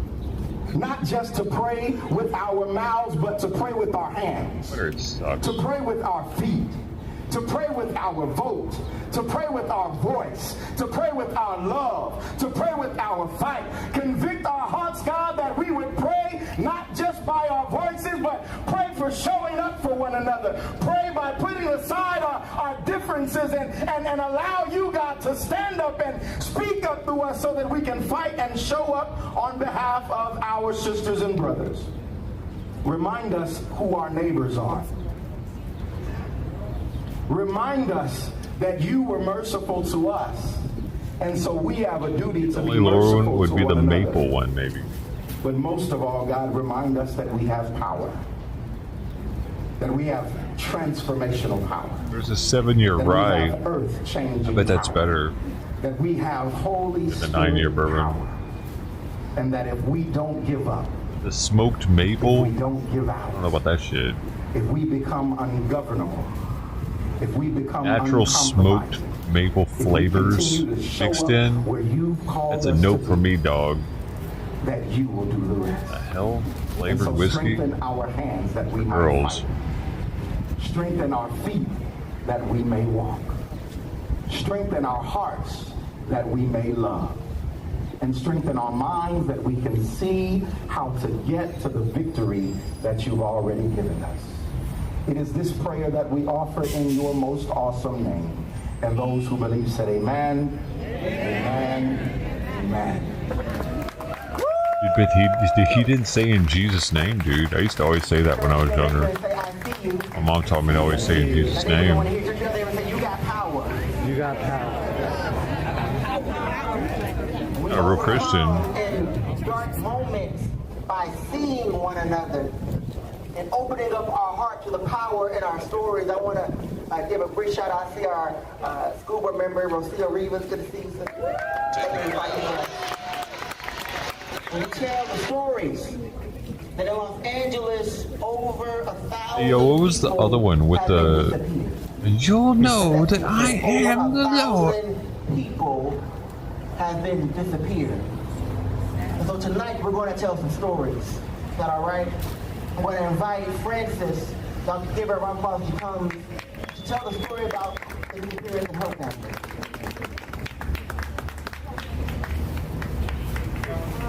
My name is Francis. I am the daughter of an Honduran and Guatemalan immigrants. 2 weeks ago, my dad Paco was detained by ICE while doing his job. It was Tuesday, June 17, around 9 a.m. He was outside a supermarket unloading products for Guerrero and Mission Foods, something he's done for years. He told me that he had just finished loading his dolly when 3 plain white vans suddenly pulled up. About 15 officers got out, armed, wearing black masks. 2 of them approached him while the others formed a circle around him. He doesn't speak English fluently, and with guns drawn and faces covered, he was overwhelmed with fear.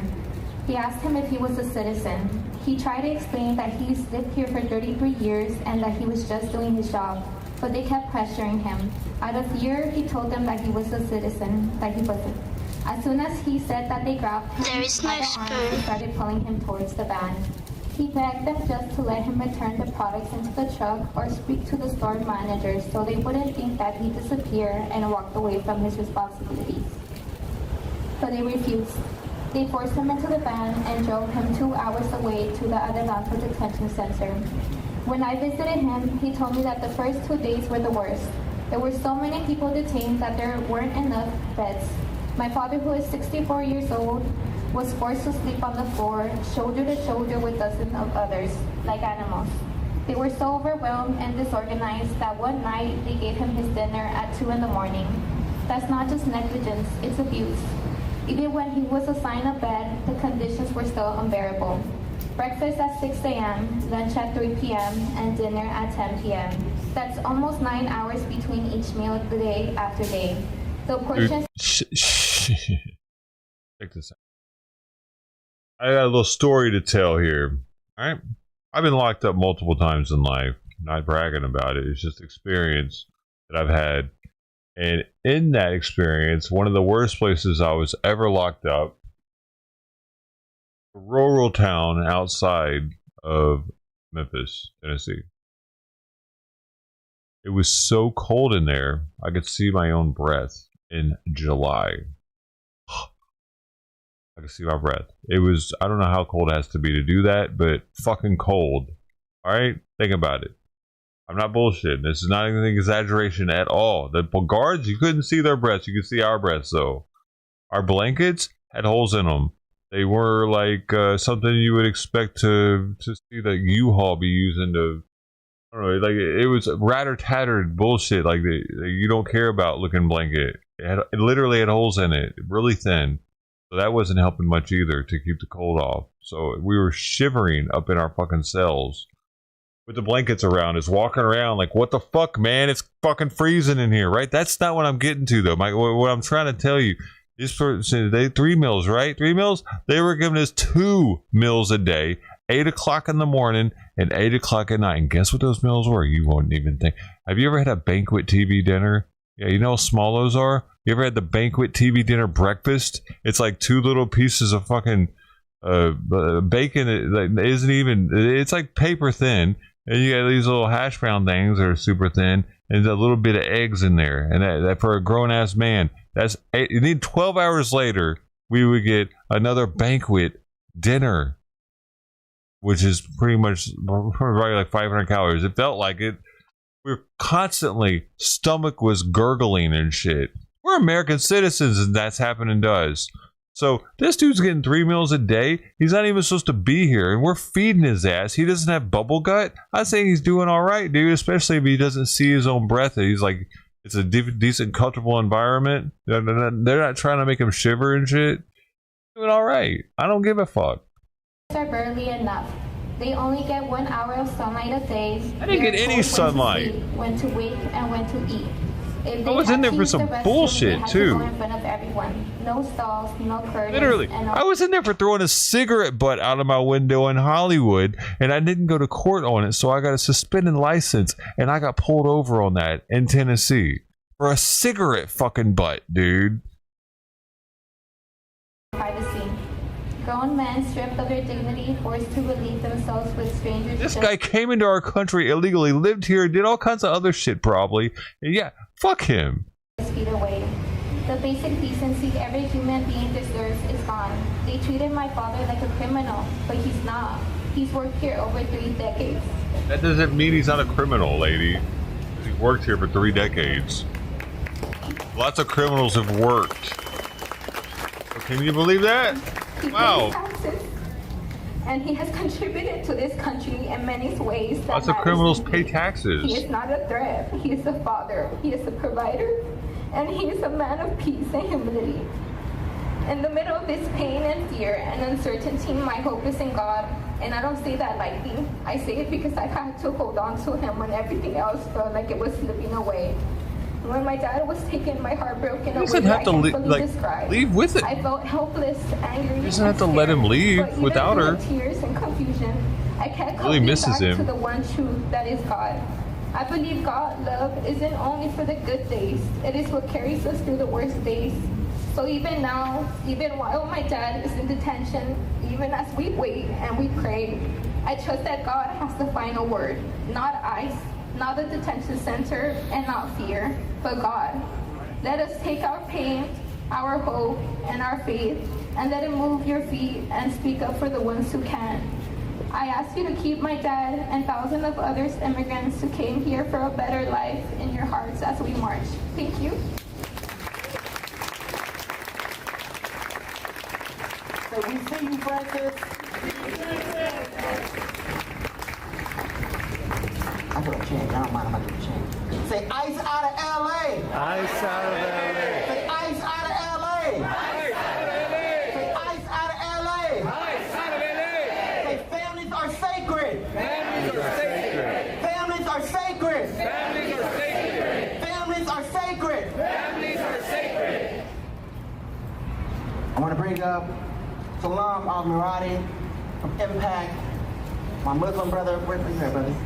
To lead us another prayer. Assalamu alaikum, peace be unto you. When I grew up as a child in Iraq, my father disappeared. He disappeared 6 times. He suffered torture. We decided to leave that country for a better place, came here. And it is astounding that we come to see the same thing happening to our brothers and sisters in all communities from something that we fled. And tomorrow and Friday, we have the 4th of July, the Declaration of Independence. Instead of enjoying barbecue and fireworks, we should tell the government that they should read our own Declaration of Independence. These words should not just be empty words that are etched on walls of monuments. They should be infused into the halls of power.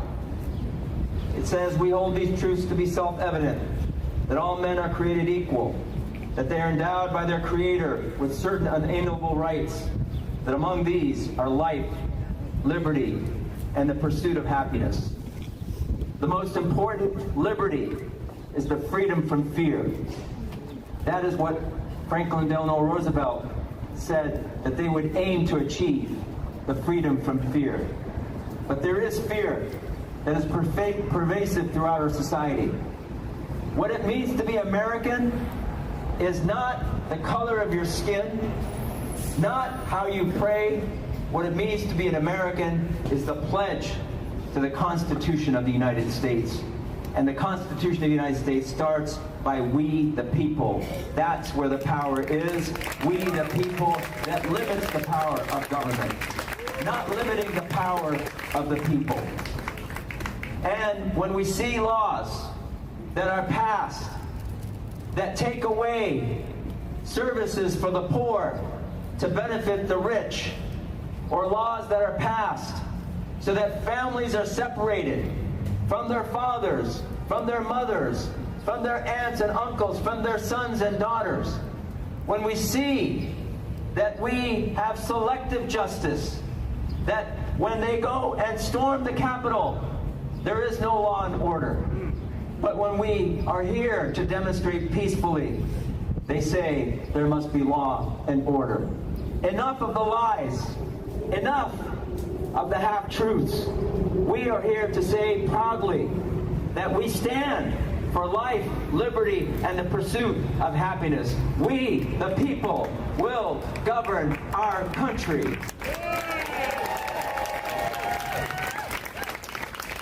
And let me end by a verse in the Quran.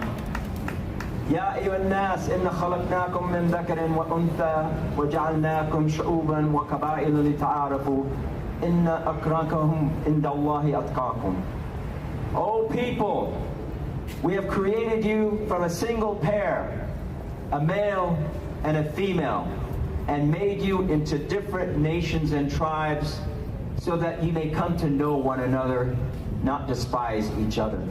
And the best among you are the ones who are conscious of God. We demand that our government fear God and not impose fear on us.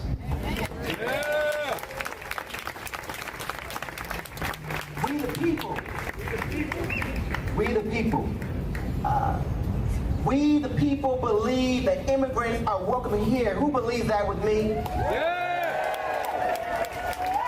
There's a little chant that we say. It says, say it loud, say it clear. Immigrants are welcome here. Say that with me. Say it loud, say it clear. Immigrants are welcome here. Say it loud, say it clear. Immigrants are welcome here. All of God's children are welcome here in the United States of America, and to continue that, I want to bring my dear Sister Sharon Brock. Put your hands together.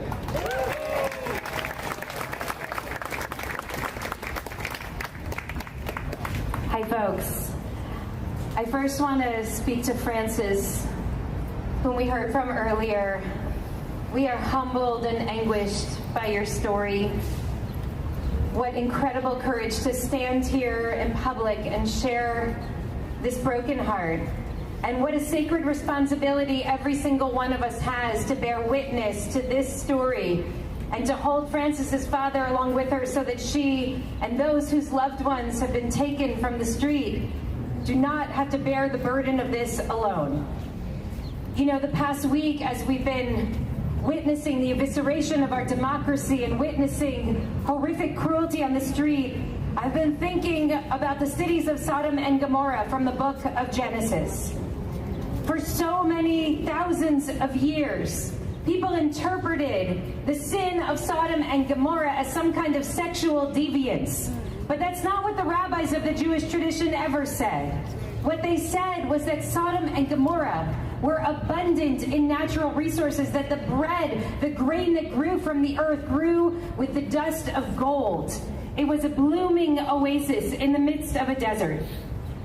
But then, like now, all of that natural abundance fueled a spirit of scarcity among the city's inhabitants. The people grew afraid that others would come and take from them their riches. And so they forcibly removed foreigners from their land. They sealed off their borders. No one would deprive them of what was rightfully theirs. In Sodom and Gomorrah, the people's worst inclinations were propped up by a legal system that made a mockery of justice. They had judges whose names in Aramaic could be translated as liar, liar, pants on fire. That was back then.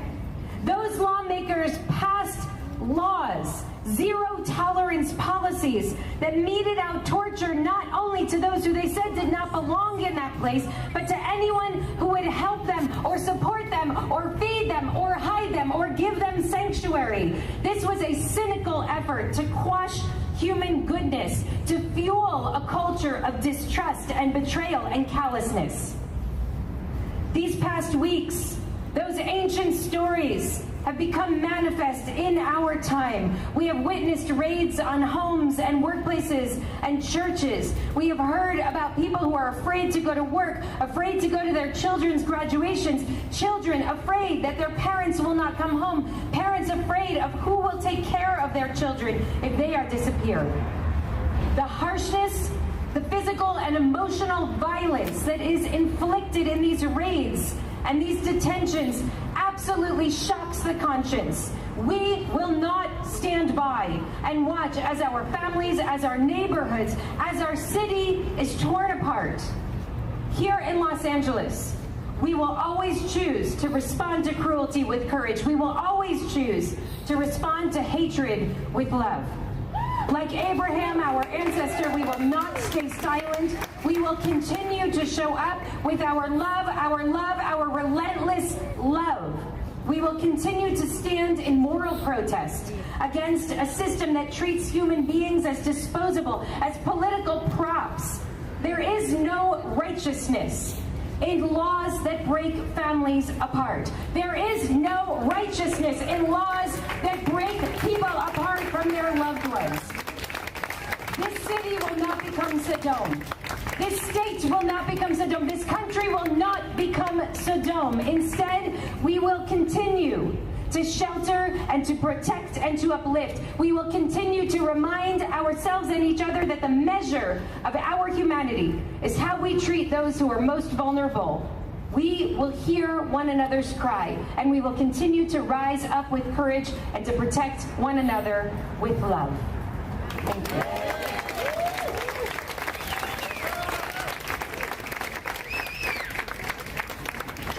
Join me. Powerful. Join me in these words.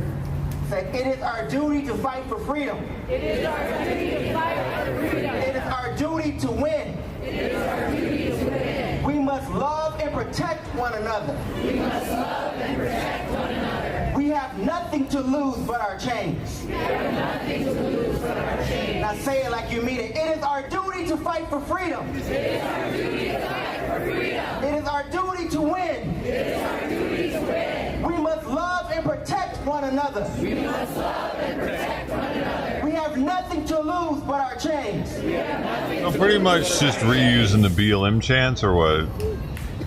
As we continue to tell the stories, I want to invite up Reverend Jamie Acton and Sister Tanya to come forward together as y'all tell the stories of what's going on in our streets.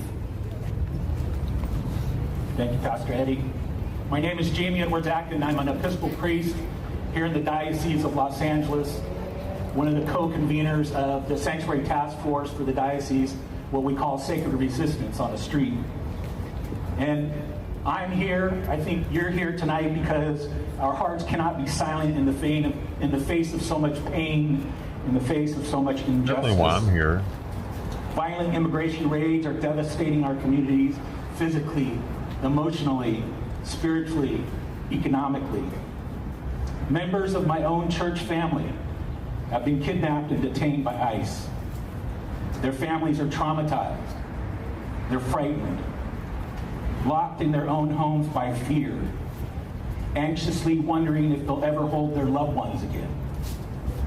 Children are distraught, asking day after day, when's Dad coming home? Mothers lying awake in the middle of the night trying to figure out how they will pay the rent, how they will buy diapers, or even find the courage to go to the market for food. In response to this, we've come together. My faith community, other faith communities, many who simply care. I'm writing letters of reference for immigration court hearings. We're raising money to hire lawyers, money to buy diapers, provide food, and help with rent. People are donating. People are delivering supplies, offering a lifeline to those too frightened to leave their homes. Folks have been generous, and they've been determined. I want to tell you about one person, Felimon, a member of our community, who was kidnapped at his job at Ambiance Apparel. Recently, he was released on bond after weeks of detention. He's lived in Los Angeles for 25 years. He is a loving father, a caring husband, a dedicated leader in the community, a hard worker, a man of deep faith, always the first one to lend a hand to those in need. This past Sunday in church, which we've been forced to hold online ever since June 6th, he was back with us for the first time.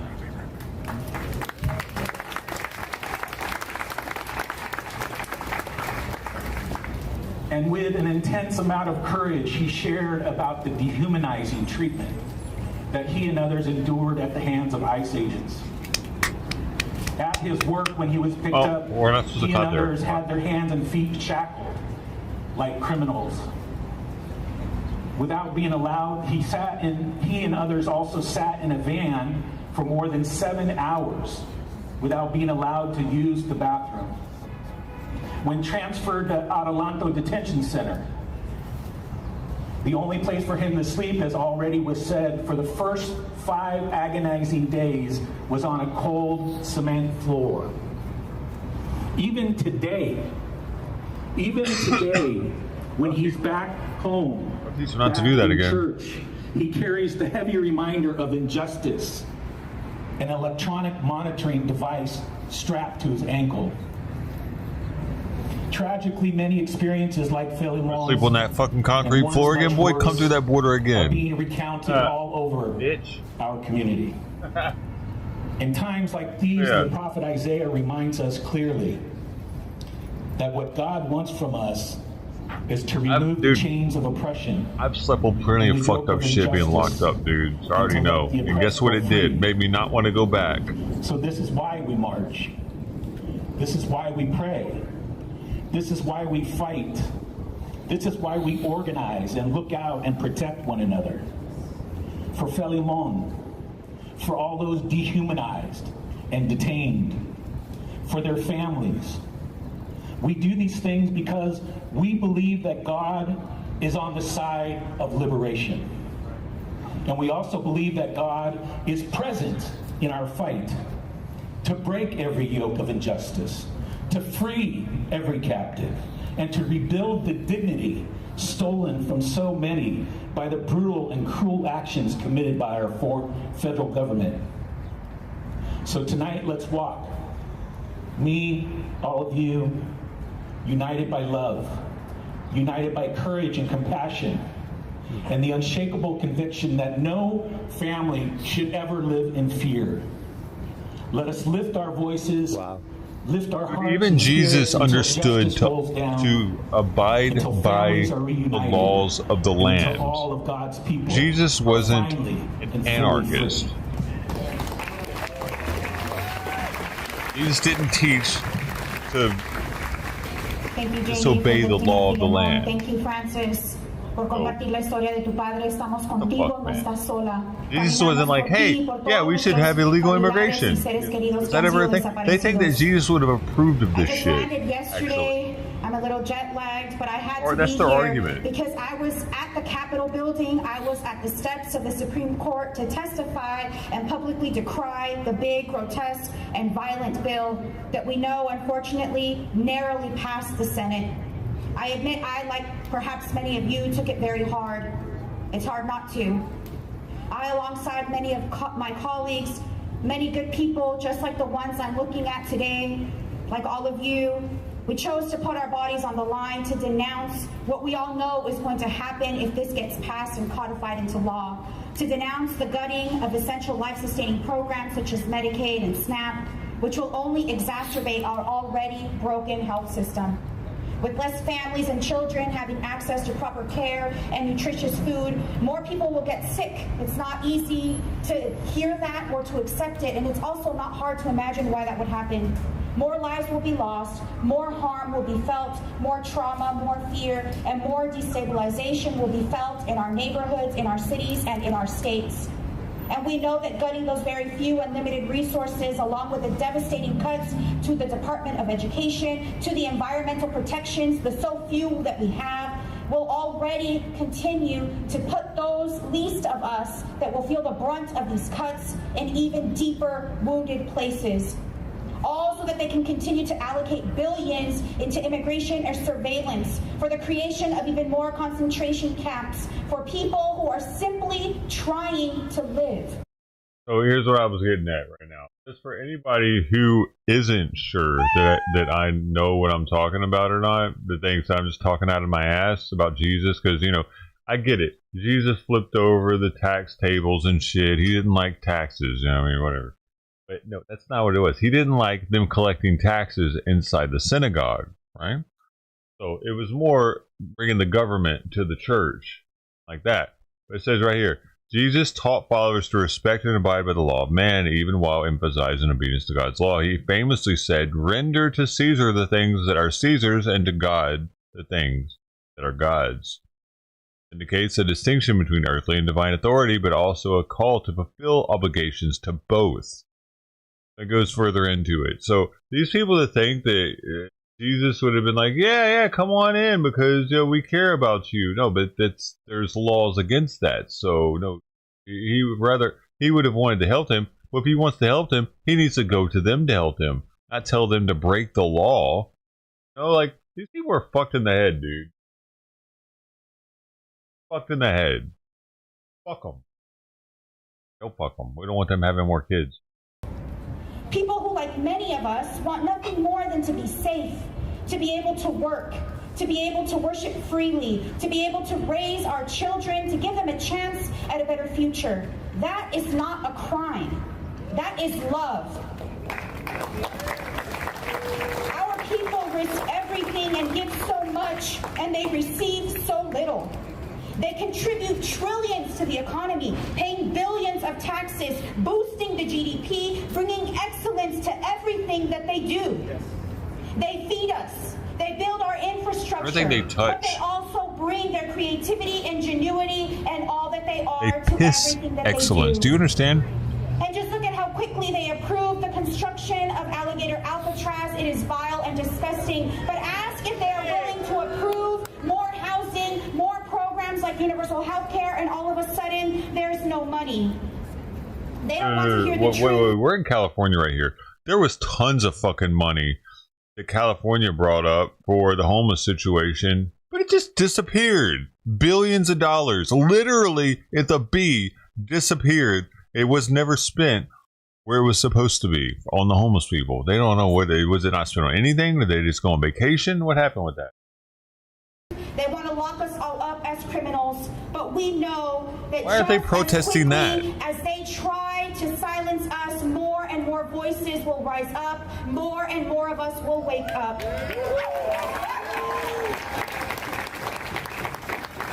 Friends, I want to tell you that there are many of us everywhere who are doing all that we can and who will continue to be doing all that we can. They want to make an example out of LA, out of California, but they don't know who LA is. They don't know who California is. We are here and we're not going anywhere. We have more power than they like to admit, and so they'll keep coming at us with everything that they've got, but we must not let up. There are many watching and taking their cues from us, even in Washington. And so we will give them an example, one that will awaken other cities and states to reclaim their power. By the way, it was 24 billion. 24 billion. Not just a couple billions. 24 of them. The homeless situation allocated by Gavin Newsom during the past 5 fiscal years. Y las olas nos enseñan que tenemos que estar listos para seguir este ritmo. Que mientras unos toman And the homeless situation only got worse. Otros tienen que estar listos para they're not mad about that, and they're in California right now. El amor de Dios nunca se I'll come back for a little bit. En nuestros vecindarios y en nuestros peace and the transformation that we've been waiting for. Solo el pueblo salva. Muy buenas tardes. Just over the river here in Boyle Heights. Now, just in Boyle Heights, I've noticed that they're starting to say about the state of California what they've sometimes said about our neighborhood there in the projects in the flats of Boyle Heights, talking about us as if it was a God-forsaken place, and talking about the people who live there as if they were God-forsaken people. You've heard it all said. There's something about this city, this state, this place where we welcome immigrants, where we provide not just sanctuary but solidarity, when we understand that we are family together. What they say about us is somehow that this is some sort of God-forsaken place. But we know we are here tonight. Well, Heights is the ghetto. There's no such thing as a God-forsaken place. Doesn't it sound ghetto? I think I've heard that before. Well, Heights. God-forsaken people. We know that all places are sacred. And we know that all people are sacred. We My know bathroom. that there surely are desecrated places. And there surely are demonized people. But what we stand here tonight is to remind ourselves and remind everyone else that we should never desecrate any place, never demonize any person. We should stand together in solidarity, honoring the sacredness of our human family. And so I'm here right now to ask us to turn to one another and remind each other that we don't stand alone. But before we do that, 20 of them there. I want to remind all of you the strength that you have in your very There's like self. 20 of them there in the largest county in the country. Flowers in your hands and other signs, but if you're not alone, guy. I see you. Put one hand out, facing the ground, facing down, and remind yourself. We've talked about this sacred land. We've talked about our sacred ancestors, and you all stand here on the shoulders of so many generations of people who have come before you. You stand in this place with the strength of your own history, still not many. The sacredness of your own story. And if you turn your head facing up, you know there's more we are looking for, more that we need. And we look forward to a future filled with hope. We ask for all the grace necessary to continue this fight together. And that gesture, I got a mic in my hand so this doesn't work, but if you have both hands up and down over your heart, you know that that thing that we've had and the thing that we want meet in this present moment. It meets in each and every one of your hearts. Look at this bum next to him, that you, the streamer as next an to him. individual person standing here together, have all the strength you need. In front of him. But when we turn to each other, we realize there's even more than that. And so I'm going to invite us now. I want you to turn and find someone you don't know. I see a lot of people here that obviously came with somebody, but I want you to find someone you don't know, introduce yourself, and tell them why you're here and what you want. I'm here because they shot me. So find someone you don't know, tell them why you're here and what you want. The second day. Really? But also here because originally I was here because I didn't like what I saw on TV. Okay. Right? Same, yeah. Right? I didn't like them rolling through the garment district and throwing people in a vehicle. But same thing. We're on YouTube here. Okay. Are you TikTok? Or you just you for your own? TikTok, yeah, for my own business. What's your channel? Vegetable lasagna. Vegetable lasagna, I love it. And what's your name? Adrian. Adrian, it's nice to meet you. Talk to the police department. Sorry, David. SoCal Shorts on YouTube. SoCal Shorts, okay. So, nice to meet you, man. I didn't know this was happening today. I didn't either, right? It's a good group, though. I'm impressed by their message. I don't agree with all of it. Yeah. Right? There's a lot of little pieces in there, but we agree enough with enough of it, right? If you can hear me clap twice, if you can hear me clap 3 times. Dark, I'm hard as ever. How you doing? One more time, we're going to remind ourselves why we're here and what we want, but we're going to remind ourselves that we don't stand alone. This isn't just a sanctuary city, this is a solidarity That's a teaser city. for later. And this is a place where we know that solidarity means that before God, no one stands alone. Oh, could y'all hear that? No one stands alone. No one stands alone. So I want you to turn back to that person you just met. I want you to look them in the eyes, and I want you to repeat after me. I see you. I see you. I feel you. I feel you. I'm with you. I'm with you. I love you. Nobody cares if you're naked, man. Come on, dude. Get out of here. I see you. I see you. My party. I feel you. I feel you. I'm with you. I'm with you. I love you. I love you. One more time. I see you. I see you. I feel you. I feel you. I'm with you. I'm with you. I love you. I love you. Amen. Amen. Now make sure to put your hands together. You are not alone in this moment. Some of you are asking, what can I do? What can I do? I showed it to the You guys aren't alone, man. Oh, shit. I I gotta walk. wait. What more I fed him can I already. do Yeah, I fed him for my already. neighbor? I need to see if there's a cat For my outside, loved though. one. I'll be back. Well, LA Voice is organizing a love I might want fund some out there. to make sure that our community is taken care of in this dark moment. To tell you more about that love fund, I want to bring up Mavis. Wait, Ted, in case you missed it. Crossback, 3-legged. I think he's gonna have surgery. He's been taken in, so he might get his tail amputated tonight. And Trident, I trapped Trident this morning, and she's gonna get spayed tonight or tomorrow. For our siblings ripped away from their families, their Little help from my homes, friend and out their there. livelihoods, all in service of true injustice and true crime. But we at LA Voice Very good, Dark. How you doing, man? More than just to show up today, to keep our families, to keep Here. I our don't know where you went. individuals, to keep our congregations safe, Walking 20 miles through the jungle. this time. It is not enough just to organize our feet. We must also organize our power and organize our money. Can we say organize our money?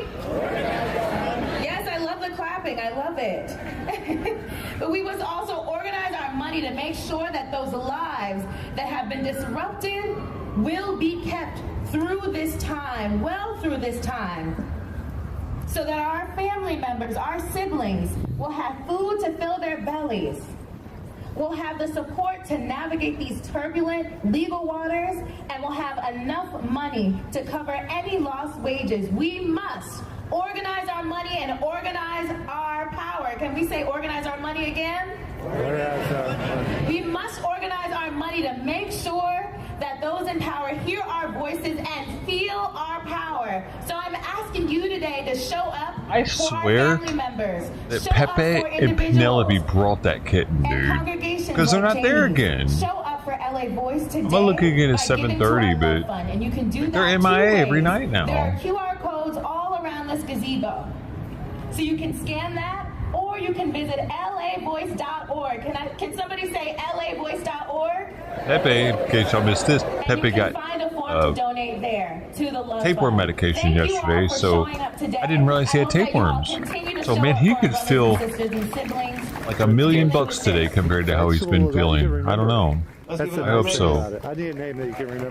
He wasn't eating very much. He's been in the backyard all the time. I'm the executive director. He's MIA now. Maybe he's out there like, we're going to get our bodies in motion what's in up, a second ladies? here. So it's my job Hopefully. to just give you the next steps, and then Please Pastor film Eddie's better, both of going them. to give us our instruction and move us toward the federal building, where we'll have another experience. So how many of you think we need a lot more people in the fight with us? Yes. So one question we might be asking ourselves is, how do we do that? So we have some thoughts about some next steps. We mentioned this at the vigil a few weeks back. How many of you have ever gathered with friends and family at your house? Something we call in organizing a house meeting. Isn't this the same preacher that was in the all gray with the white shoes on TV the other day with the mayor? He had the white shoes on. I said they were K-Swiss. Here for that.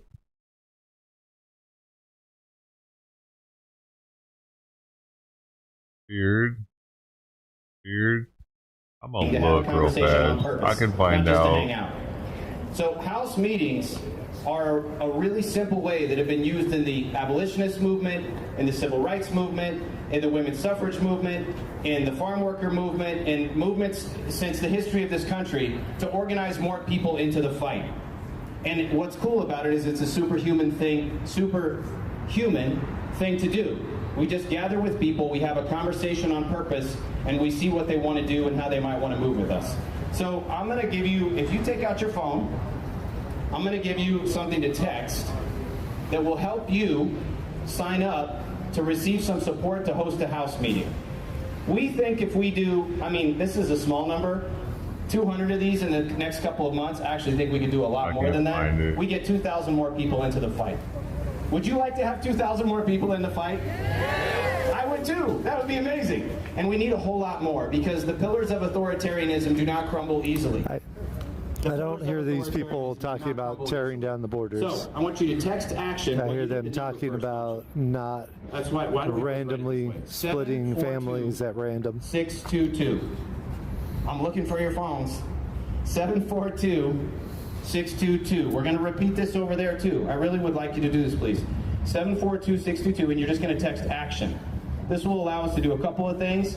Hook you up with our Rooted and Rising house meeting guide, as well as to share about other actions like these and others that our partners are doing in other places in the county of Los Angeles. So, to that end, and I'll repeat the action thing again at the end, you can also plan your own vigil in your own community. Maybe you don't live in the city of Los Angeles. Maybe you live in the SGV. Or maybe you live in LA but in the San Fernando Valley or in the South Bay. You know, I don't know if John is here, who goes to church in Redondo. Is John here? But John came to a couple of the vigils. There's John. Raise your hand, John. Wave. Okay. Clap it up for John, everybody. The reason you're clapping for John is because John came and had a vigil experience, and he said, I'm going to do that where I live. And he just went and organized with people an interfaith vigil in Santa Monica. So you do not need professional organizers to organize. You know how to organize. You know how to make things happen. You're doing it right now, and you've been doing it for the last couple of months. We will have a prayer vigil on July 17th in Van Nuys. How many of you think, hey, I need to go to the Valley to do a vigil?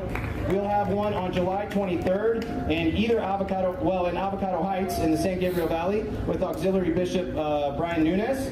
And then we got another one we'll announce later on that text thread in July in Montebello.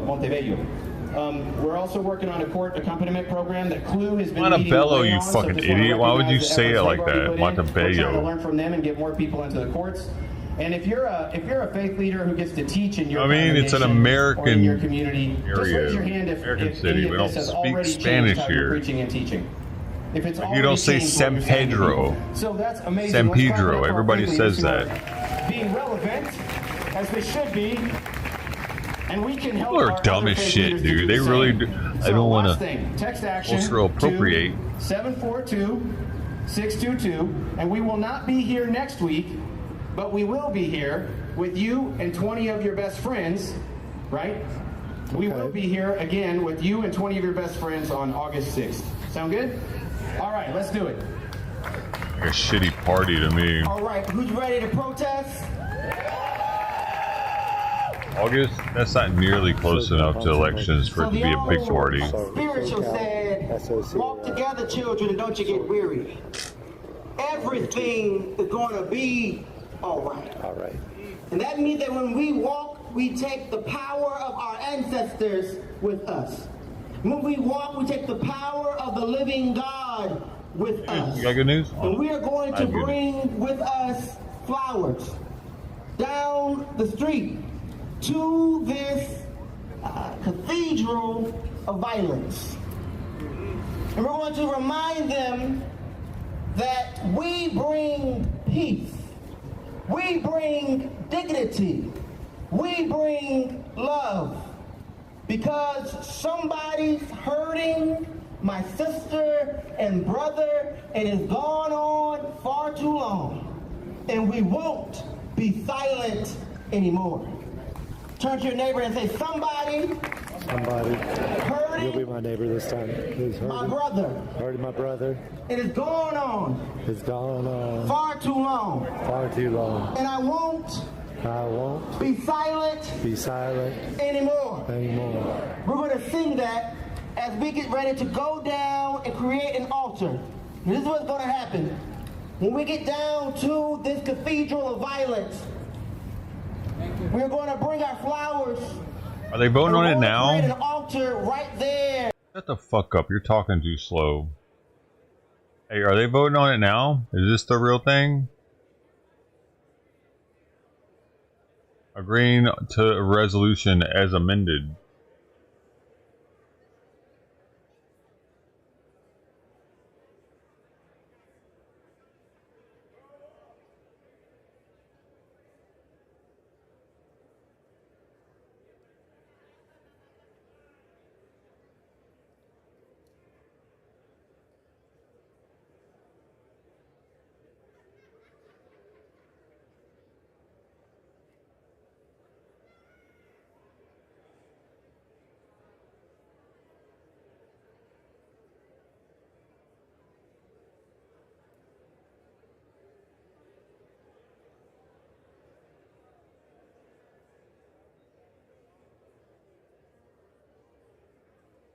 It is not the vote.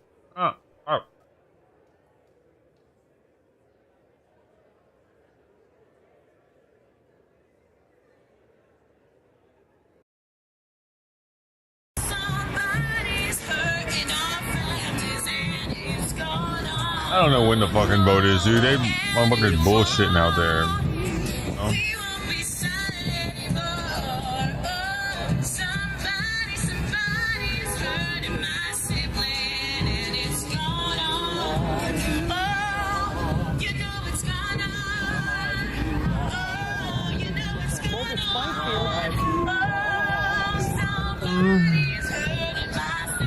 So they're going to go to the front side.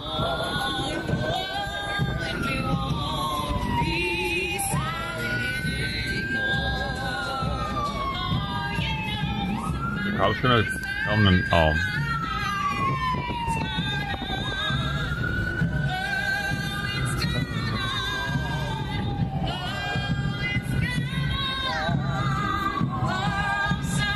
fuck is this? Hold on.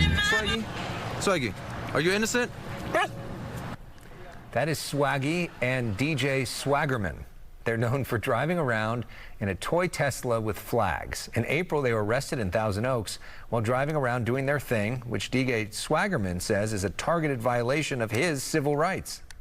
Well, I'm innocent is because I was at a private parking lot and I was just driving my toy car. And, you know, I got detained and put in handcuffs, and Swaggy got in his own police car and I was put in a police car, and I just feel like my rights were violated because I knew my constitutional rights. His attorney says he was arrested for resisting arrest, a registration violation, and for driving a toy car.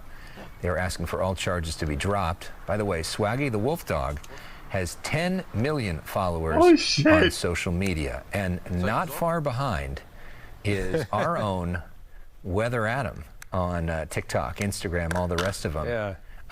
But do you think you could do a collaboration with Swaggy that may just really break the entire internet? Maybe, or get me in the toy car or something. I don't know.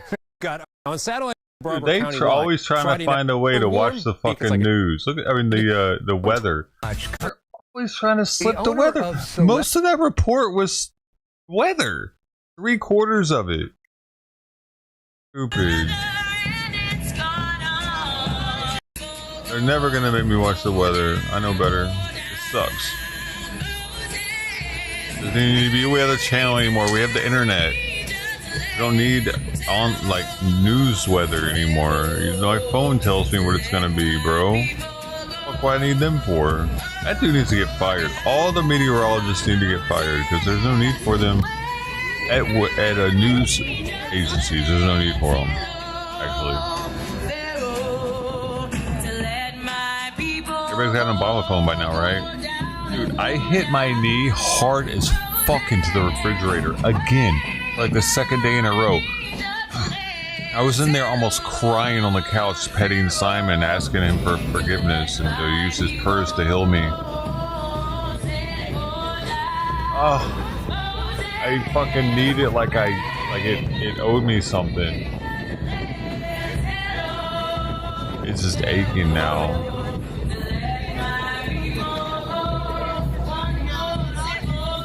Getting a hurry in the kitchen. One time I broke my nose coming back up in here. Who was here for that stream? I was trying to get in here really fast, and I rounded the corner too fast, and I ran right into the wall. I came in here, my nose was dripping. Guys, I just broke my nose. I wish I could remember what day that was. That stream's lost forever.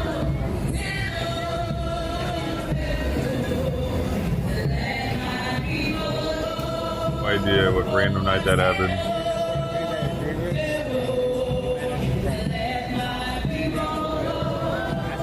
I'm not trying to completely shut you down. I'm just asking the intensity to be reasonable. Mark.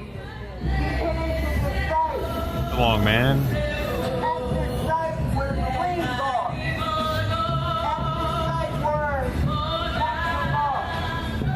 That is true, Great American.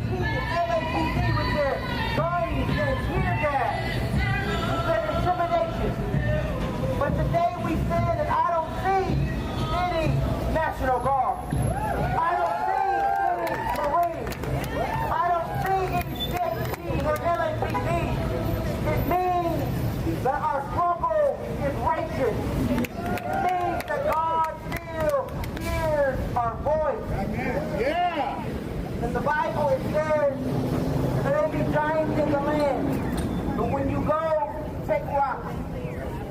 Today we bring flowers. Are you throwing pennies at me, Mark? I mean, not Mark. All of us have dignity. Dark.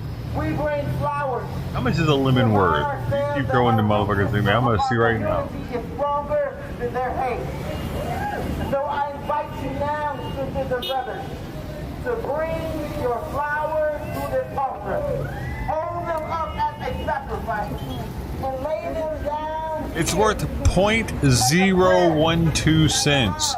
It's not even worth a penny. You motherfucker, I'm gonna ban you in a minute. Fight for you. So all of us are free. Bring your flowers now. Afterwards, that's the prayer. Keep it up. I'm gonna fucking get rid of you, weirdo. You can only be weird if you give me actual ice creams or something.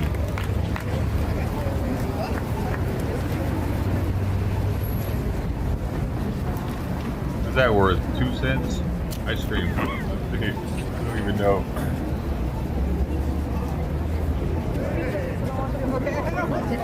Ice cream is worth. Alyssa, hello. Thank you for watching. Thank you for being civil.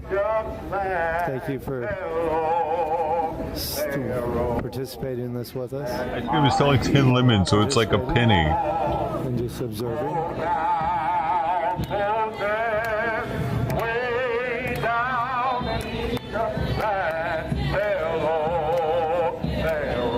Or is it 10 cents?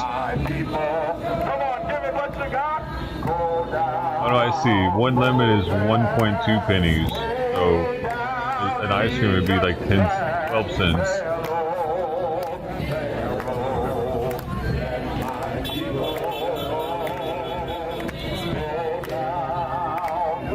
I'm no longer acknowledging your pennies, buddy.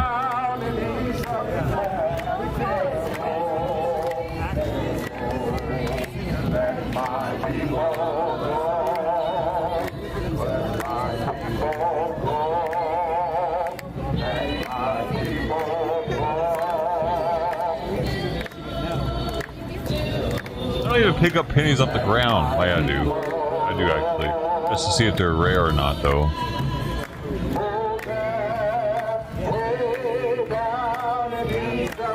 Could be a weeder. Could be an Indian.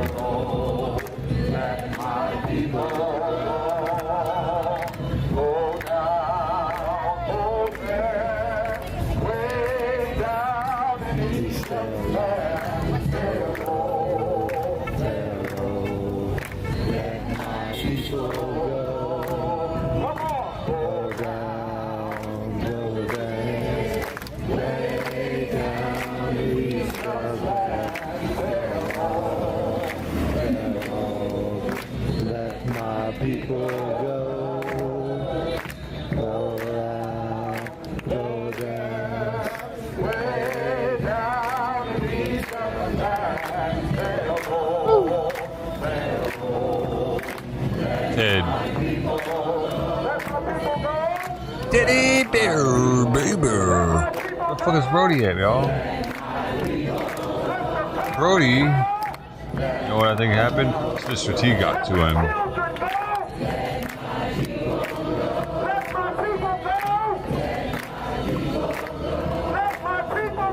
We're having a party together.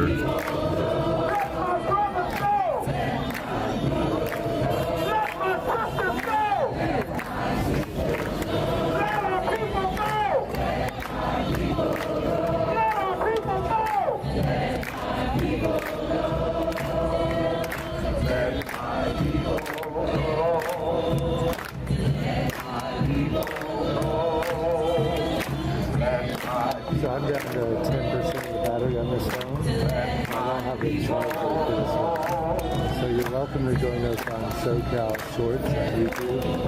Over at this. You are cutting Moses. But I think you can join us on SoCal. You go downtown LA and let our people go. I must say, at this point, I don't even like Ice Cube people. Like literally, the waiter says, do you want some ice? I'm like, no, just give me room temperature. Because this is the temperature of the room, right?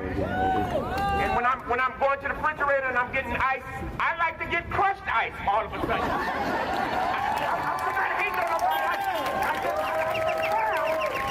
I like the sound of crushed ice. If we can be transparent, we know what this is all about. We know this is an attempt for white supremacy to keep supremacy. We know that they have looked down the years and decades and saw that our Hispanic brothers and sisters will probably outnumber them. And so you're doing this out of fear. Fear that you will have more power. But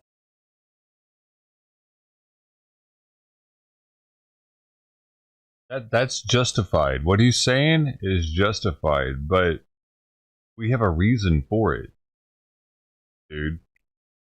Like, when you're flooding our fucking democratic ran cities with your people, that changes the electoral college numbers. They don't even have to be voting. It changes how many congressmen they have. It fucks up everything because it gives Democrats more power just because they have more constituents. Because oftentimes these fuckers can actually vote on local elections. Who do you think they're going to vote for? Asshole? Alright. Now we're out. Sorry. you don't have to have more numbers to have more power. You just got to have unity. And so we will protest as long as they are pro-mass. As long as they are pro-mass, we will protest. Just look at somebody and say, as long as they are pro-mass, we will protest. Father God, we ask, Heavenly Father, that you look upon us now. That you reward us for coming together, but we know that there is power in unity. As we go home tonight, Heavenly Father, and as we speak with our families, let us be reminded that our families that are not sleeping together, as we go home and kiss our children, It takes the vote. Every one of them that comes here and is able to vote in a local election, it takes that vote away from a person that votes the opposite of them. Or what? What gives them that right to take that vote away? Ancestors didn't do shit for this country. Mine did. That their cold, ice hearts become unfrozen. And Lord, that you continue to bless us. Jesus, you said that the harvest is plentiful, but the laborers are few. And so we're going to pray that there are more people who are standing up against the devil and his tactics to take away our family members. Because one thing we want to say, the first immigrants to ever come to this country are the ones that are trying to kick our brothers and sisters out. That's the first immigrants that ever came to this country. What about the Clovis people? Does he know his fucking history? They came over the Bering Strait. First inhabitants of North America, I believe. Were they not? They left though, or something. Like, shit happens. Shit changes. Like, or if all of a sudden the Clovis people, somebody has a DNA and he's like, hey man, y'all got our land. They just get it back all of a sudden or some shit. The shit changed. They got taken over, bro. War happens. What about the Spaniards that took over Mexico and impregnated all their fucking women? They're European too, man. And so, Lord, we ask that you turn the mirror on them and remind them how they got here. Remind them what they did to get here. And we will stand as one. If it weren't for the Spaniards impregnating the Incas and the Aztecs and shit, Mexico would still be living in mud huts or whatever the fuck they were living in before that. We all be with a red heart of blood, and we are all going to stand together. So I pray God's blessing over everyone that's under the sound of my voice, every family and community and ministry that they represent, that we will continue to come together and protest. In the mighty name of Jesus that we pray, and everybody say, amen. Amen.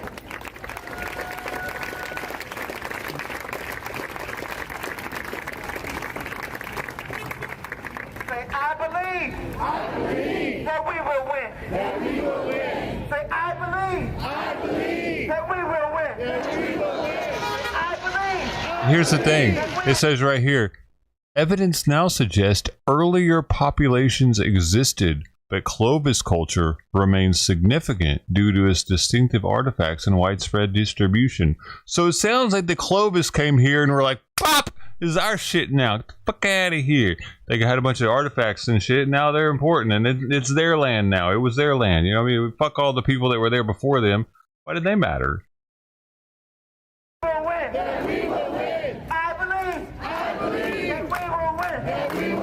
Because they don't anymore. Because they lost. That's why. Because the winners matter. The losers don't. They didn't win. These people are losing. So they don't matter. You can believe all you want, buddy. This isn't the secret. Belief won't make it happen. All right.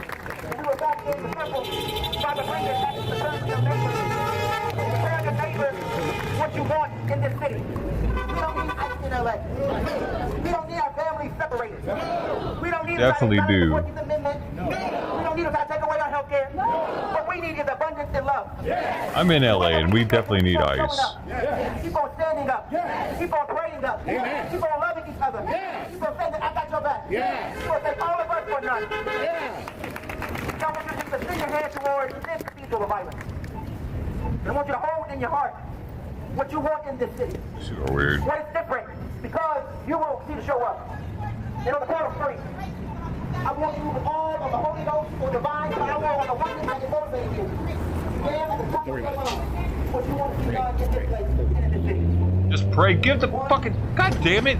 You should be showing the content. Instead of being a protester, this dude's fucking not being unbiased. You should have turned around and showed the protester to give us the full picture of what the fuck's happening there. But no, he just lost that content. The fucking panderer.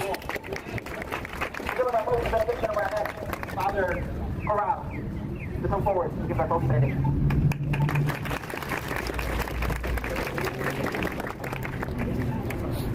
I'm Father Arturo, and I am the priest, the Catholic priest from La Placita. So it's multi-faith gathering. We have Catholics, Episcopalians, and maybe some other religious groups. The police station, are they? And this group of people that we are here, there are few in comparison with all the people who are coming in these 10 years looking for help, asylum, or some support as immigrants. We have so many people from different countries coming constantly looking for support or some help, or that they feel that they are not alone when they arrive to La Placita, thinking that we as priests, we are so close to God that they can also receive the help of God. And I am so happy today to be here with you, that I am not alone. I am sure that all of you are together and we are fighting and doing our best for freedom and respect for all the immigrants that in these 10 years are coming to La Placita. God, thank you for I don't see priests as being any closer to God than anybody else. Why the fuck would they be? Got a connection, huh? Right, buddy. Got a connection to God. And I pray, God, in this moment, for all of you, that you feel also with hope in your hearts, that your families are safe, that you will remain with the courage to look for justice, that we are safe, that we are not alone, that we have the strength of God in our hearts, in our minds. And I pray, God, for this afternoon, full of flowers and good desires for our people, freedom to them. And I say, God, thank you for being so good with us, for giving this land that we are going to celebrate in this day, the independence, and we want this independence for everyone. Thank you, Lord. Thank you for the people, the family. And I say, in Spanish, I will say, Padre Dios, te damos muchas gracias, porque estás en el cielo, nos cuidas, tienes un reino en la tierra, que haya paz y justicia. Bendice a todas las familias mexicanas. Bendícenos a nosotros, bendice para que podamos tener energía de ayudar a las personas. Todo esto te lo pedimos por Cristo nuestro Señor. Amén.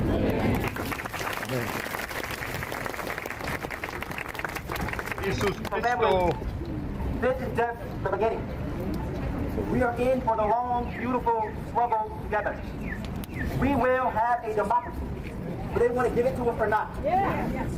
So I need you to do a couple of things. First is call someone or text someone when you get home and tell them about the stories you heard. Tell them Francis' stories. Tell them the stories of street vendors that kidnapped. Tell them the stories of our families who are torn apart. Let them know we will not be okay with this. That we will be those people who are maladjusted to evil. We will be love warriors. And after you tell them a story, I want to invite you to text Action. Dude, everybody's saying welcome. 622. Take action. 742-622. The last thing I need you to do is to love one another. You just opened up chat for people to talk again. Everybody is. Oh, he broke it up. Damn it. All saying welcome. We will win by our care for one another. So as we leave this place, know that Welcome, God welcome, is welcome, with welcome. you. Somewhere I read that if God be for you, that's right. Who can be against you? Yeah.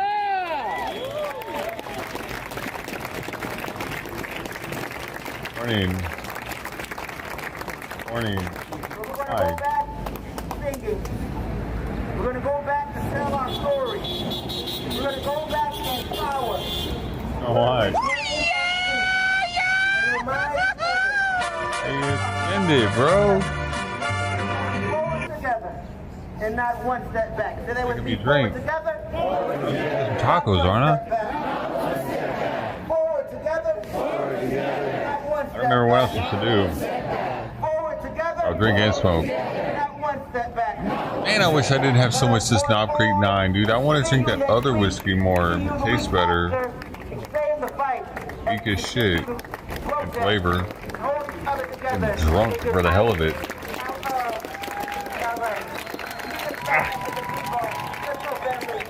There are worse whiskeys than this, though, for sure.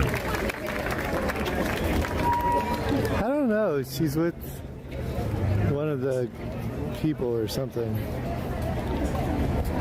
I'm not entirely sure.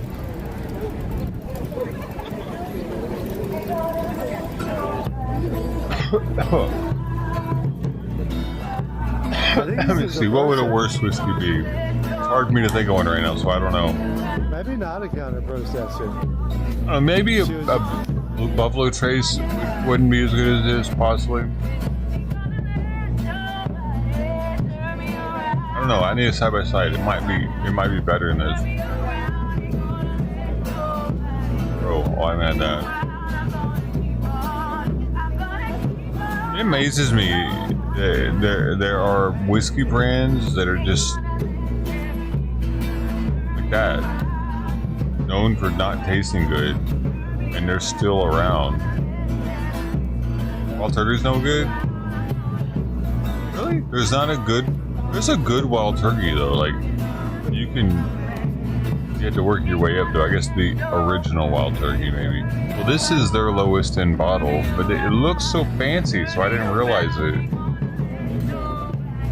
Got me. Got me with the gold, man.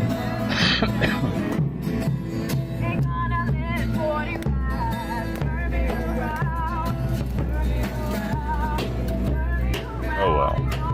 I'm almost halfway done with it. Took it forever, dude.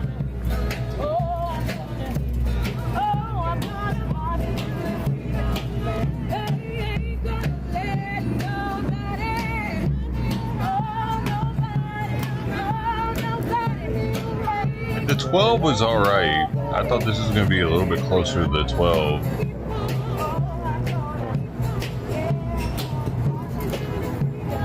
Baby bottle.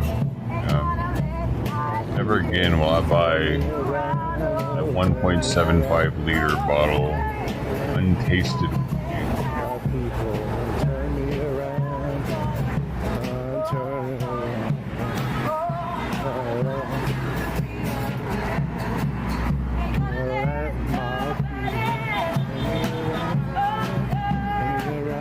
I gotta give Simon his heart. No, his thyroid medicine. 30. Down here though. Gotta get outside there. Oh no, she's asleep. I can probably get it to him.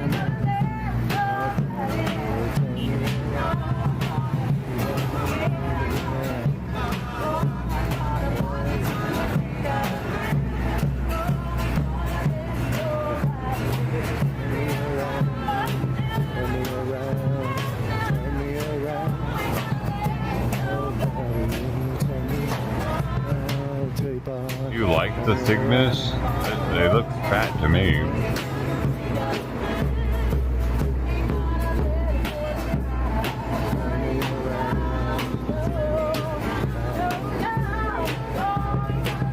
Fatty, see, they want to take in a migrant and breastfeed him. Even negative, you see that dude? He's with them. He's actually on the same level. See that guy? He's got titties too. You noticing this? You noticing something I'm noticing? Titties. Guys have them. The females have them. They look like they're full of milk, even though they're not pregnant. These are all things to look out for. See that one? Yeah, he wants to breastfeed a migrant. They have fetishes, you see. This is their way to find one. Because these migrants are willing to do anything for a little citizenship action. Even act like baby migrant. Look at that guy. See the guy with the receding hairline? Yep, look at his titties. See how they're kind of puffy? Oh. He's budding. He's just got put on estrogen.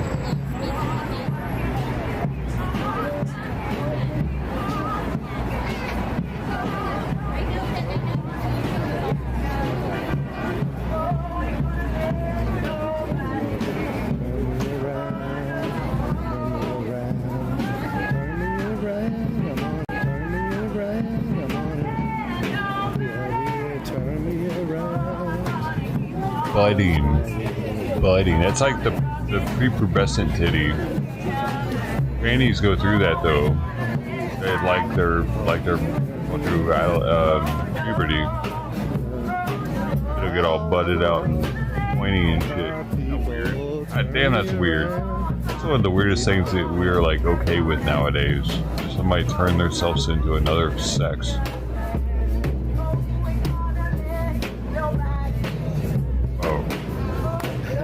Nipples change. Pilgrims were very illegal. So was the Irish potato farmers. Yeah, their nipples turn into titties, Irish kind came of. over illegal too. Starts with the nipple doing Catholics. some weird shit. The British didn't want the Protestants didn't want the Catholics here. Turn me around, turn me around, turn me around. Let nobody turn me around.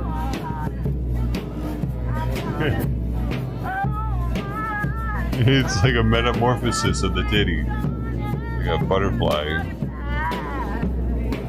Look at neighbors starting to say that. Get roped. Did you read my story today? That's been on my story since earlier today. Going around. Here's my story from 7 hours ago. Turn me around. Get a rope. Did you read my story? SoCal_Hunts on YouTube. Turn.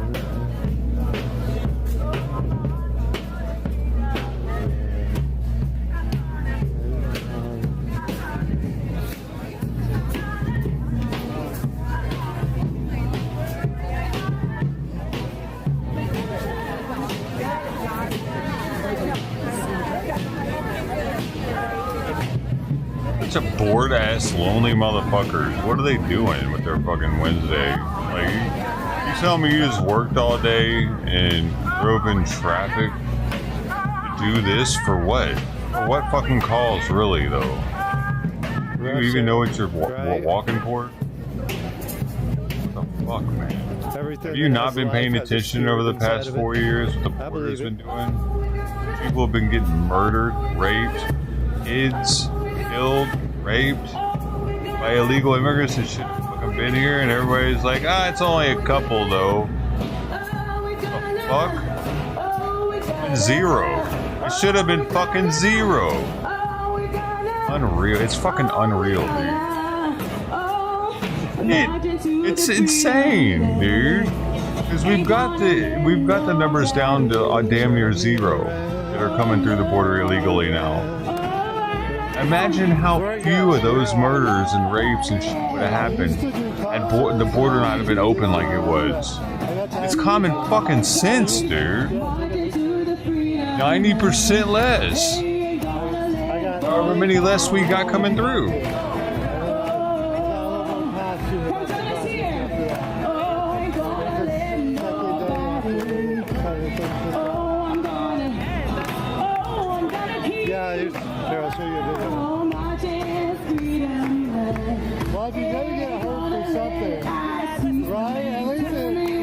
a thing. At least it's a thing, right? It's not just a random car accident. So that was like what? Turn me around, I'm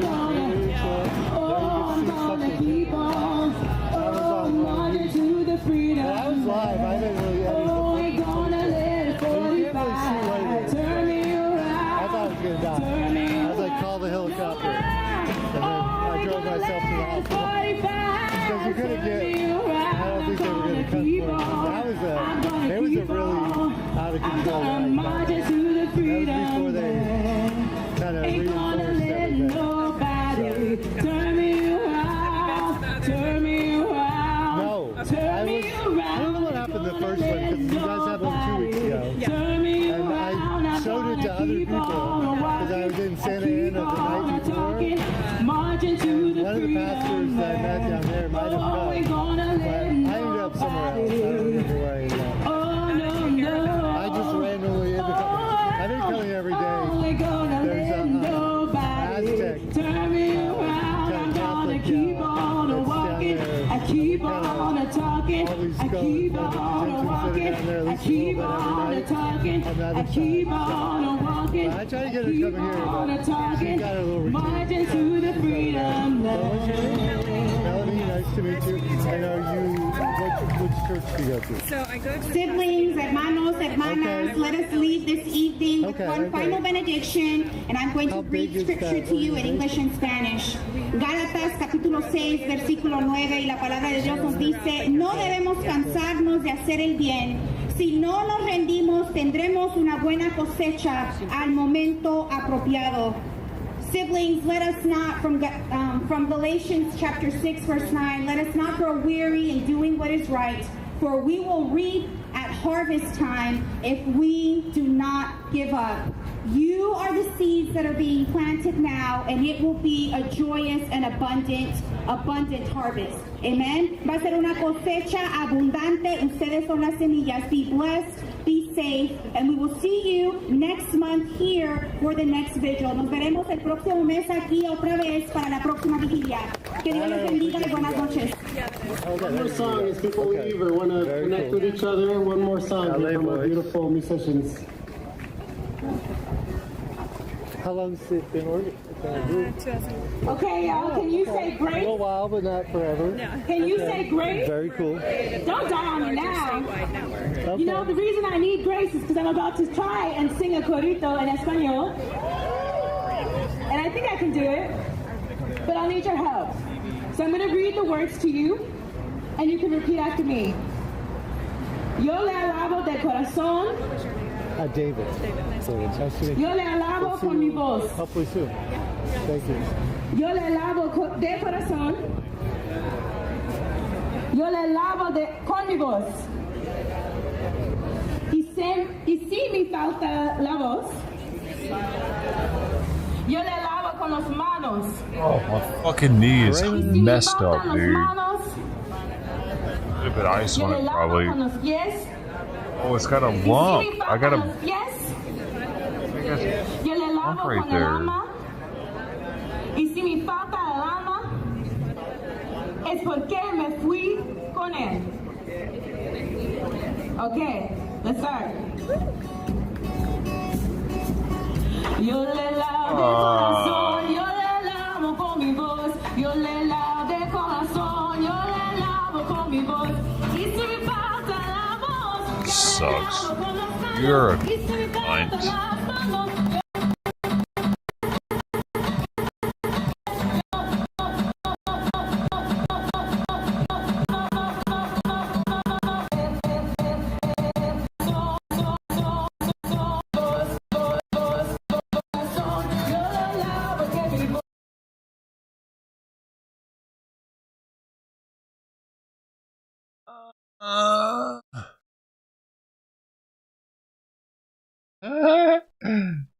Seven on Your Side is investigating after video shows ICE and CBP officers driving onto a school campus in Pico Rivera and then allegedly appearing to urinate behind storage boxes. The school district released some of the video and spoke out today about the incident. And Eyewitness News reporter Kevin Ozbek is live in Pico Rivera with details and more disturbing video. Kevin.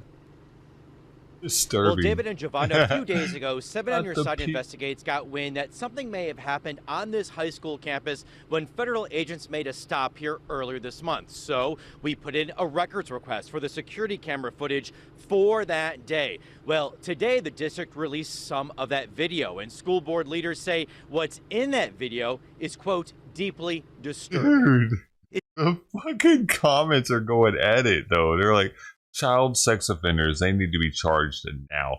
That's indecent exposure to school grounds. You would normally have to register as a sex offender for that.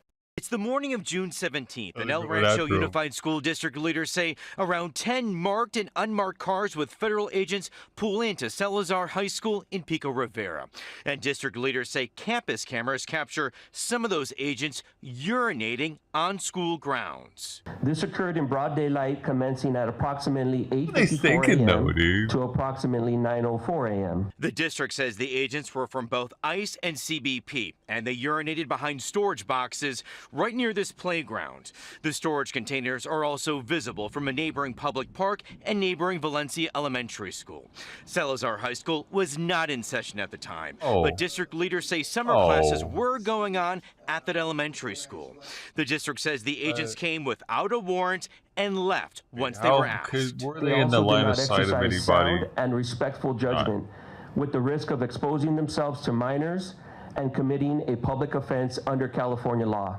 The same day, agents were captured allegedly urinating on this Pico Rivera campus. Hey, what the is wrong with you guys? Oh my God, the Walmart guy. Cameras also captured federal immigration agents aggressively detaining a 20-year-old at a nearby Pico Rivera shopping center. Adrian Martinez is a U.S. citizen, but is now facing a felony charge of conspiracy to interfere or impede a federal agent. He tried to intervene as agents detained a janitor. But now with this new video today released by El Rancho Unified, the actions of agents in Pico Rivera are again causing concerns.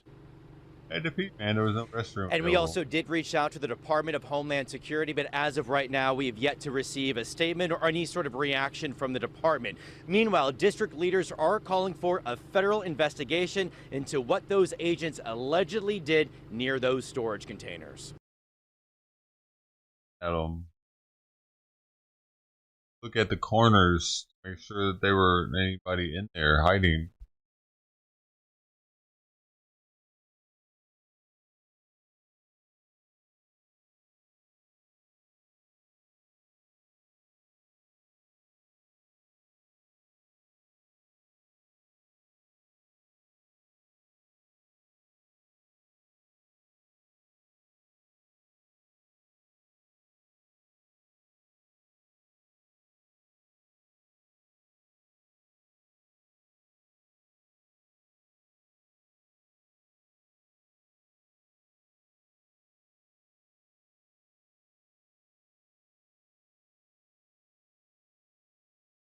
I know they're doing.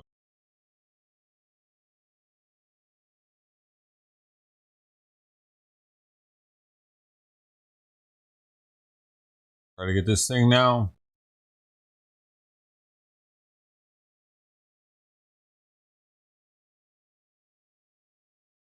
Boom, boom, boom.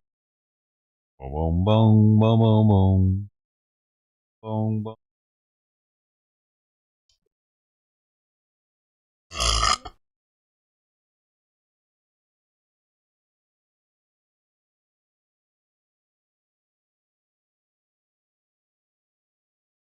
No, I can't play. I can just try to get. That's a 10. I don't know. You're razzing me up, man. I think I was like 5.2.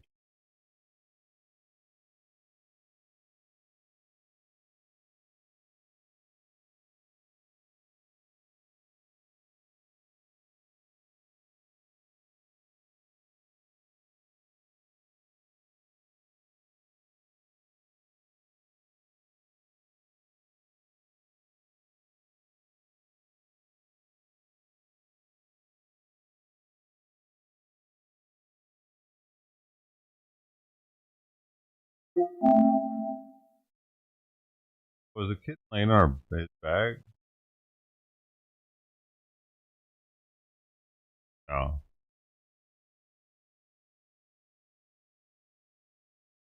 He did poop in there though, so, but wait. Probably wants a dark spot though.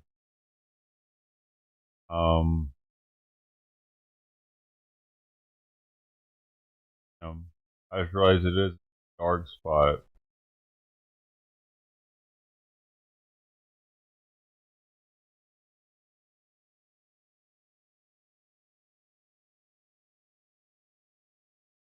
I guess I can just put that grading back over it. A lot more shade. We should be able to see through it.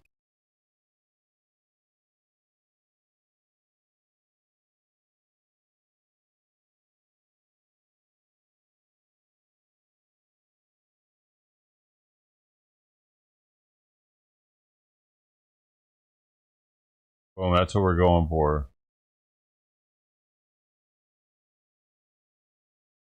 For this one. Different one, not this.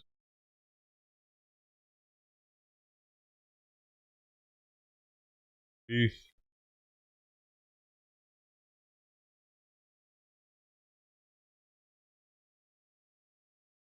Oh, I should go put the thing over him anyway, so he's got a little shade. What are you grading? The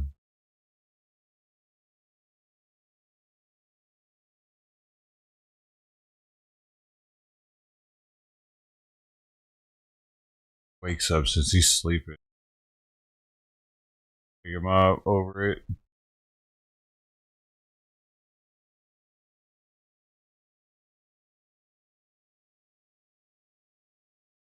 Here we go.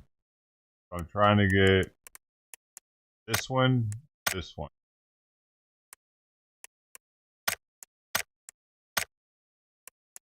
Let's go. What if we get it off just the rip right here?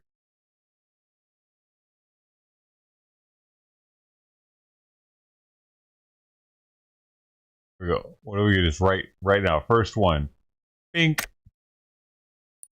Ah. Pink. Ah. I don't like it when it does a low pitch sound. I mean, I feel like, oh.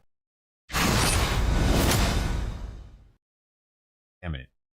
Oh, I'll get a lot of something for polymers for that probably. Oh shit, 2 in a row. Oh, you motherfucker! Oh. Wrong for that.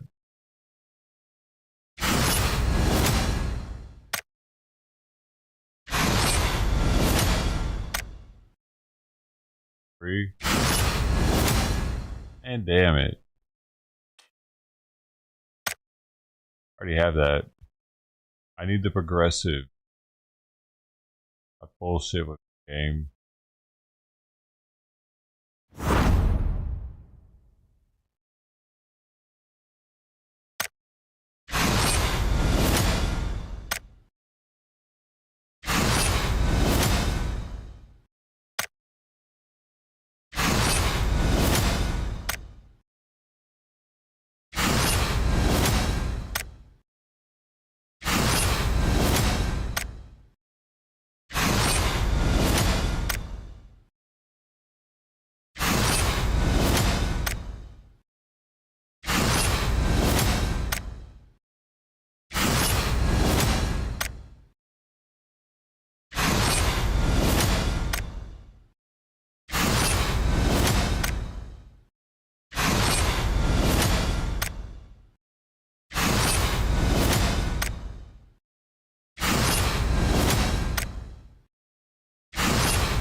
Oh. Oh, I needed that though. I didn't have that. I actually wanted that. I'm pretty sure I didn't have that. I'll know after.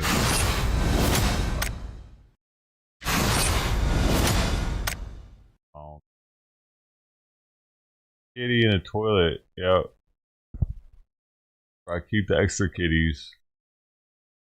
You have to spend a certain amount of time in there before I let them out.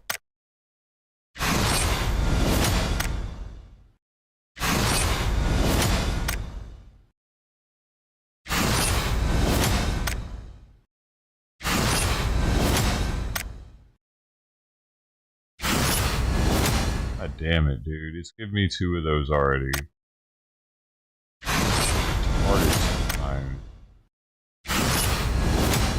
Give me 2 of something I already have. Okay.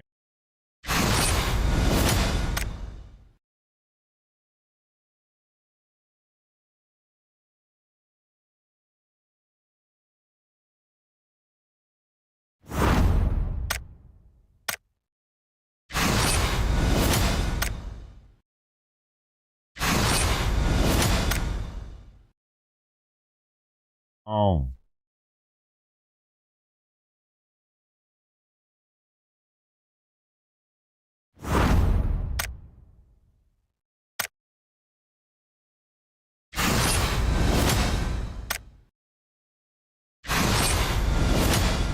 Unreal.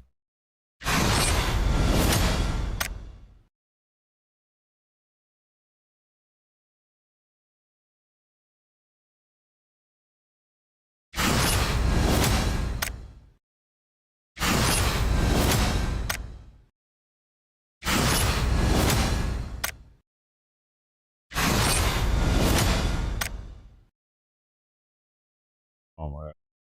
Appreciate it. They make it go slowly.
Oh, they actually didn't give me one already, so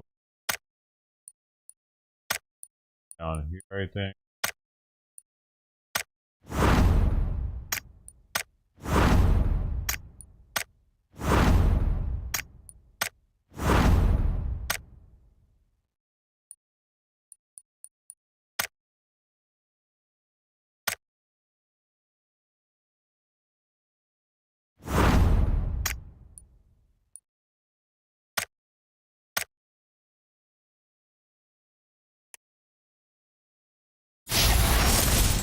Lame. Lame.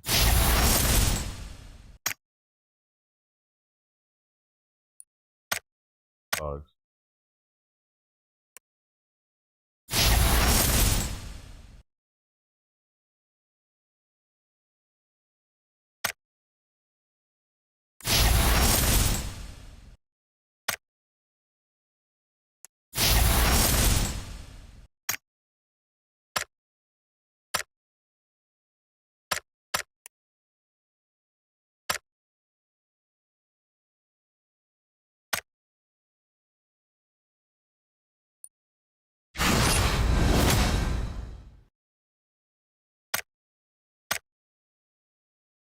Oh, these motherfuckers.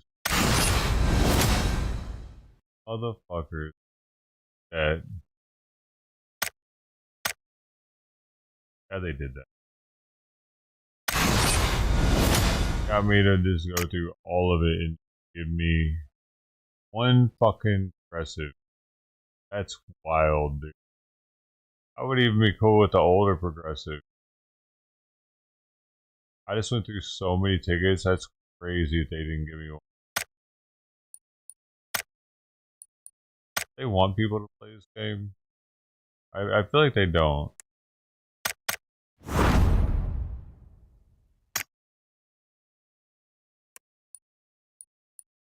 That was no small amount of fucking goddamn fucked up. That took me forever to save those up.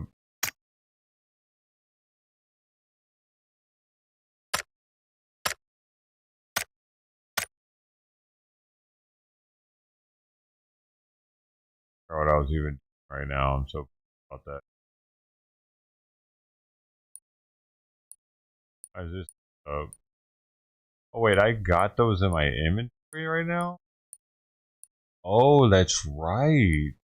Oh, I can sell those though. Hold on, hold on, hold on. I'm about to make a shitload off salvaging. I just realized. Watch. I'm about to make so much off salvaging, dude.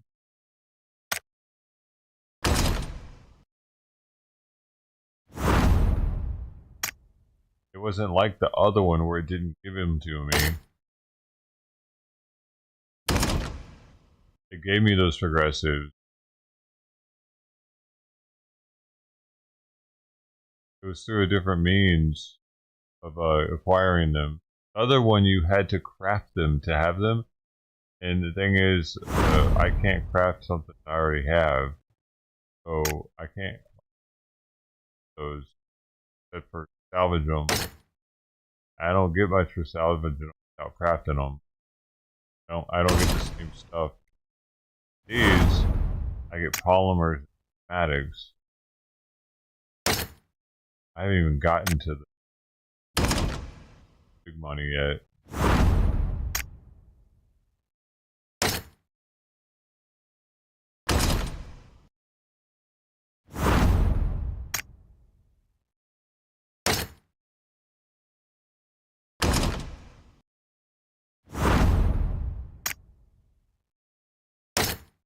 Here's the big money. 6 schematics, 2,188 polymers. Wing. Oh, wait.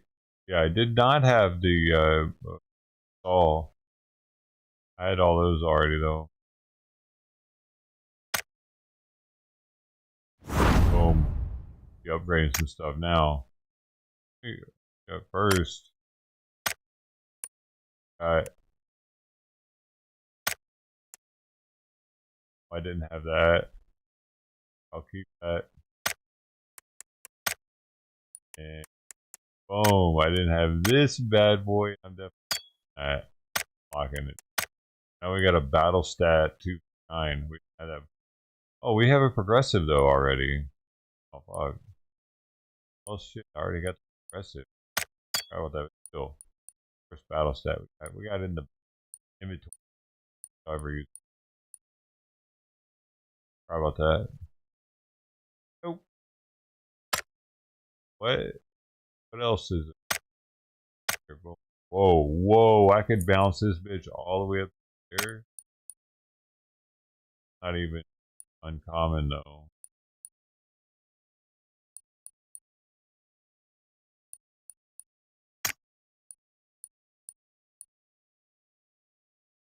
I could get this one uncommon though. Little flare.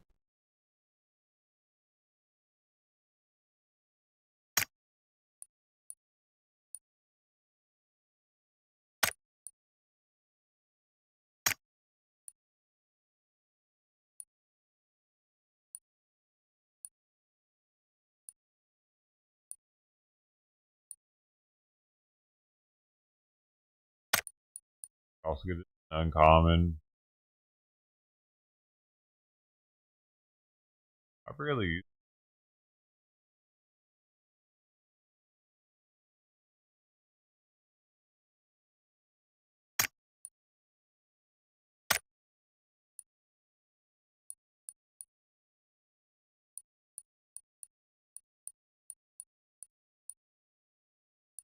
And that'd be dope if I get this one to kill feed.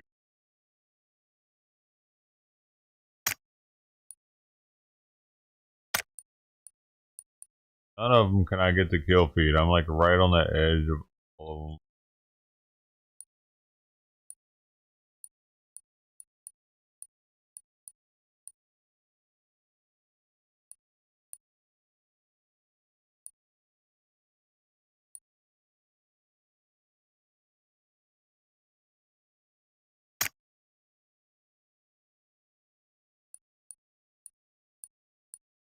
Do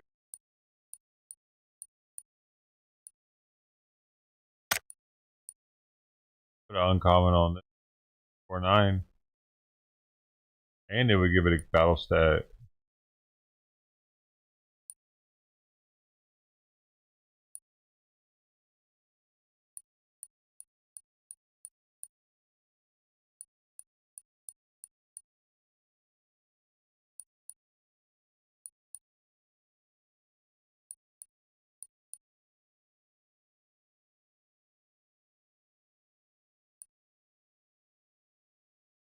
I will do that.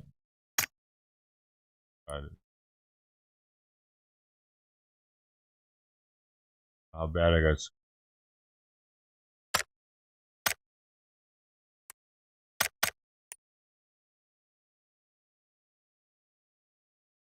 I'm still 250.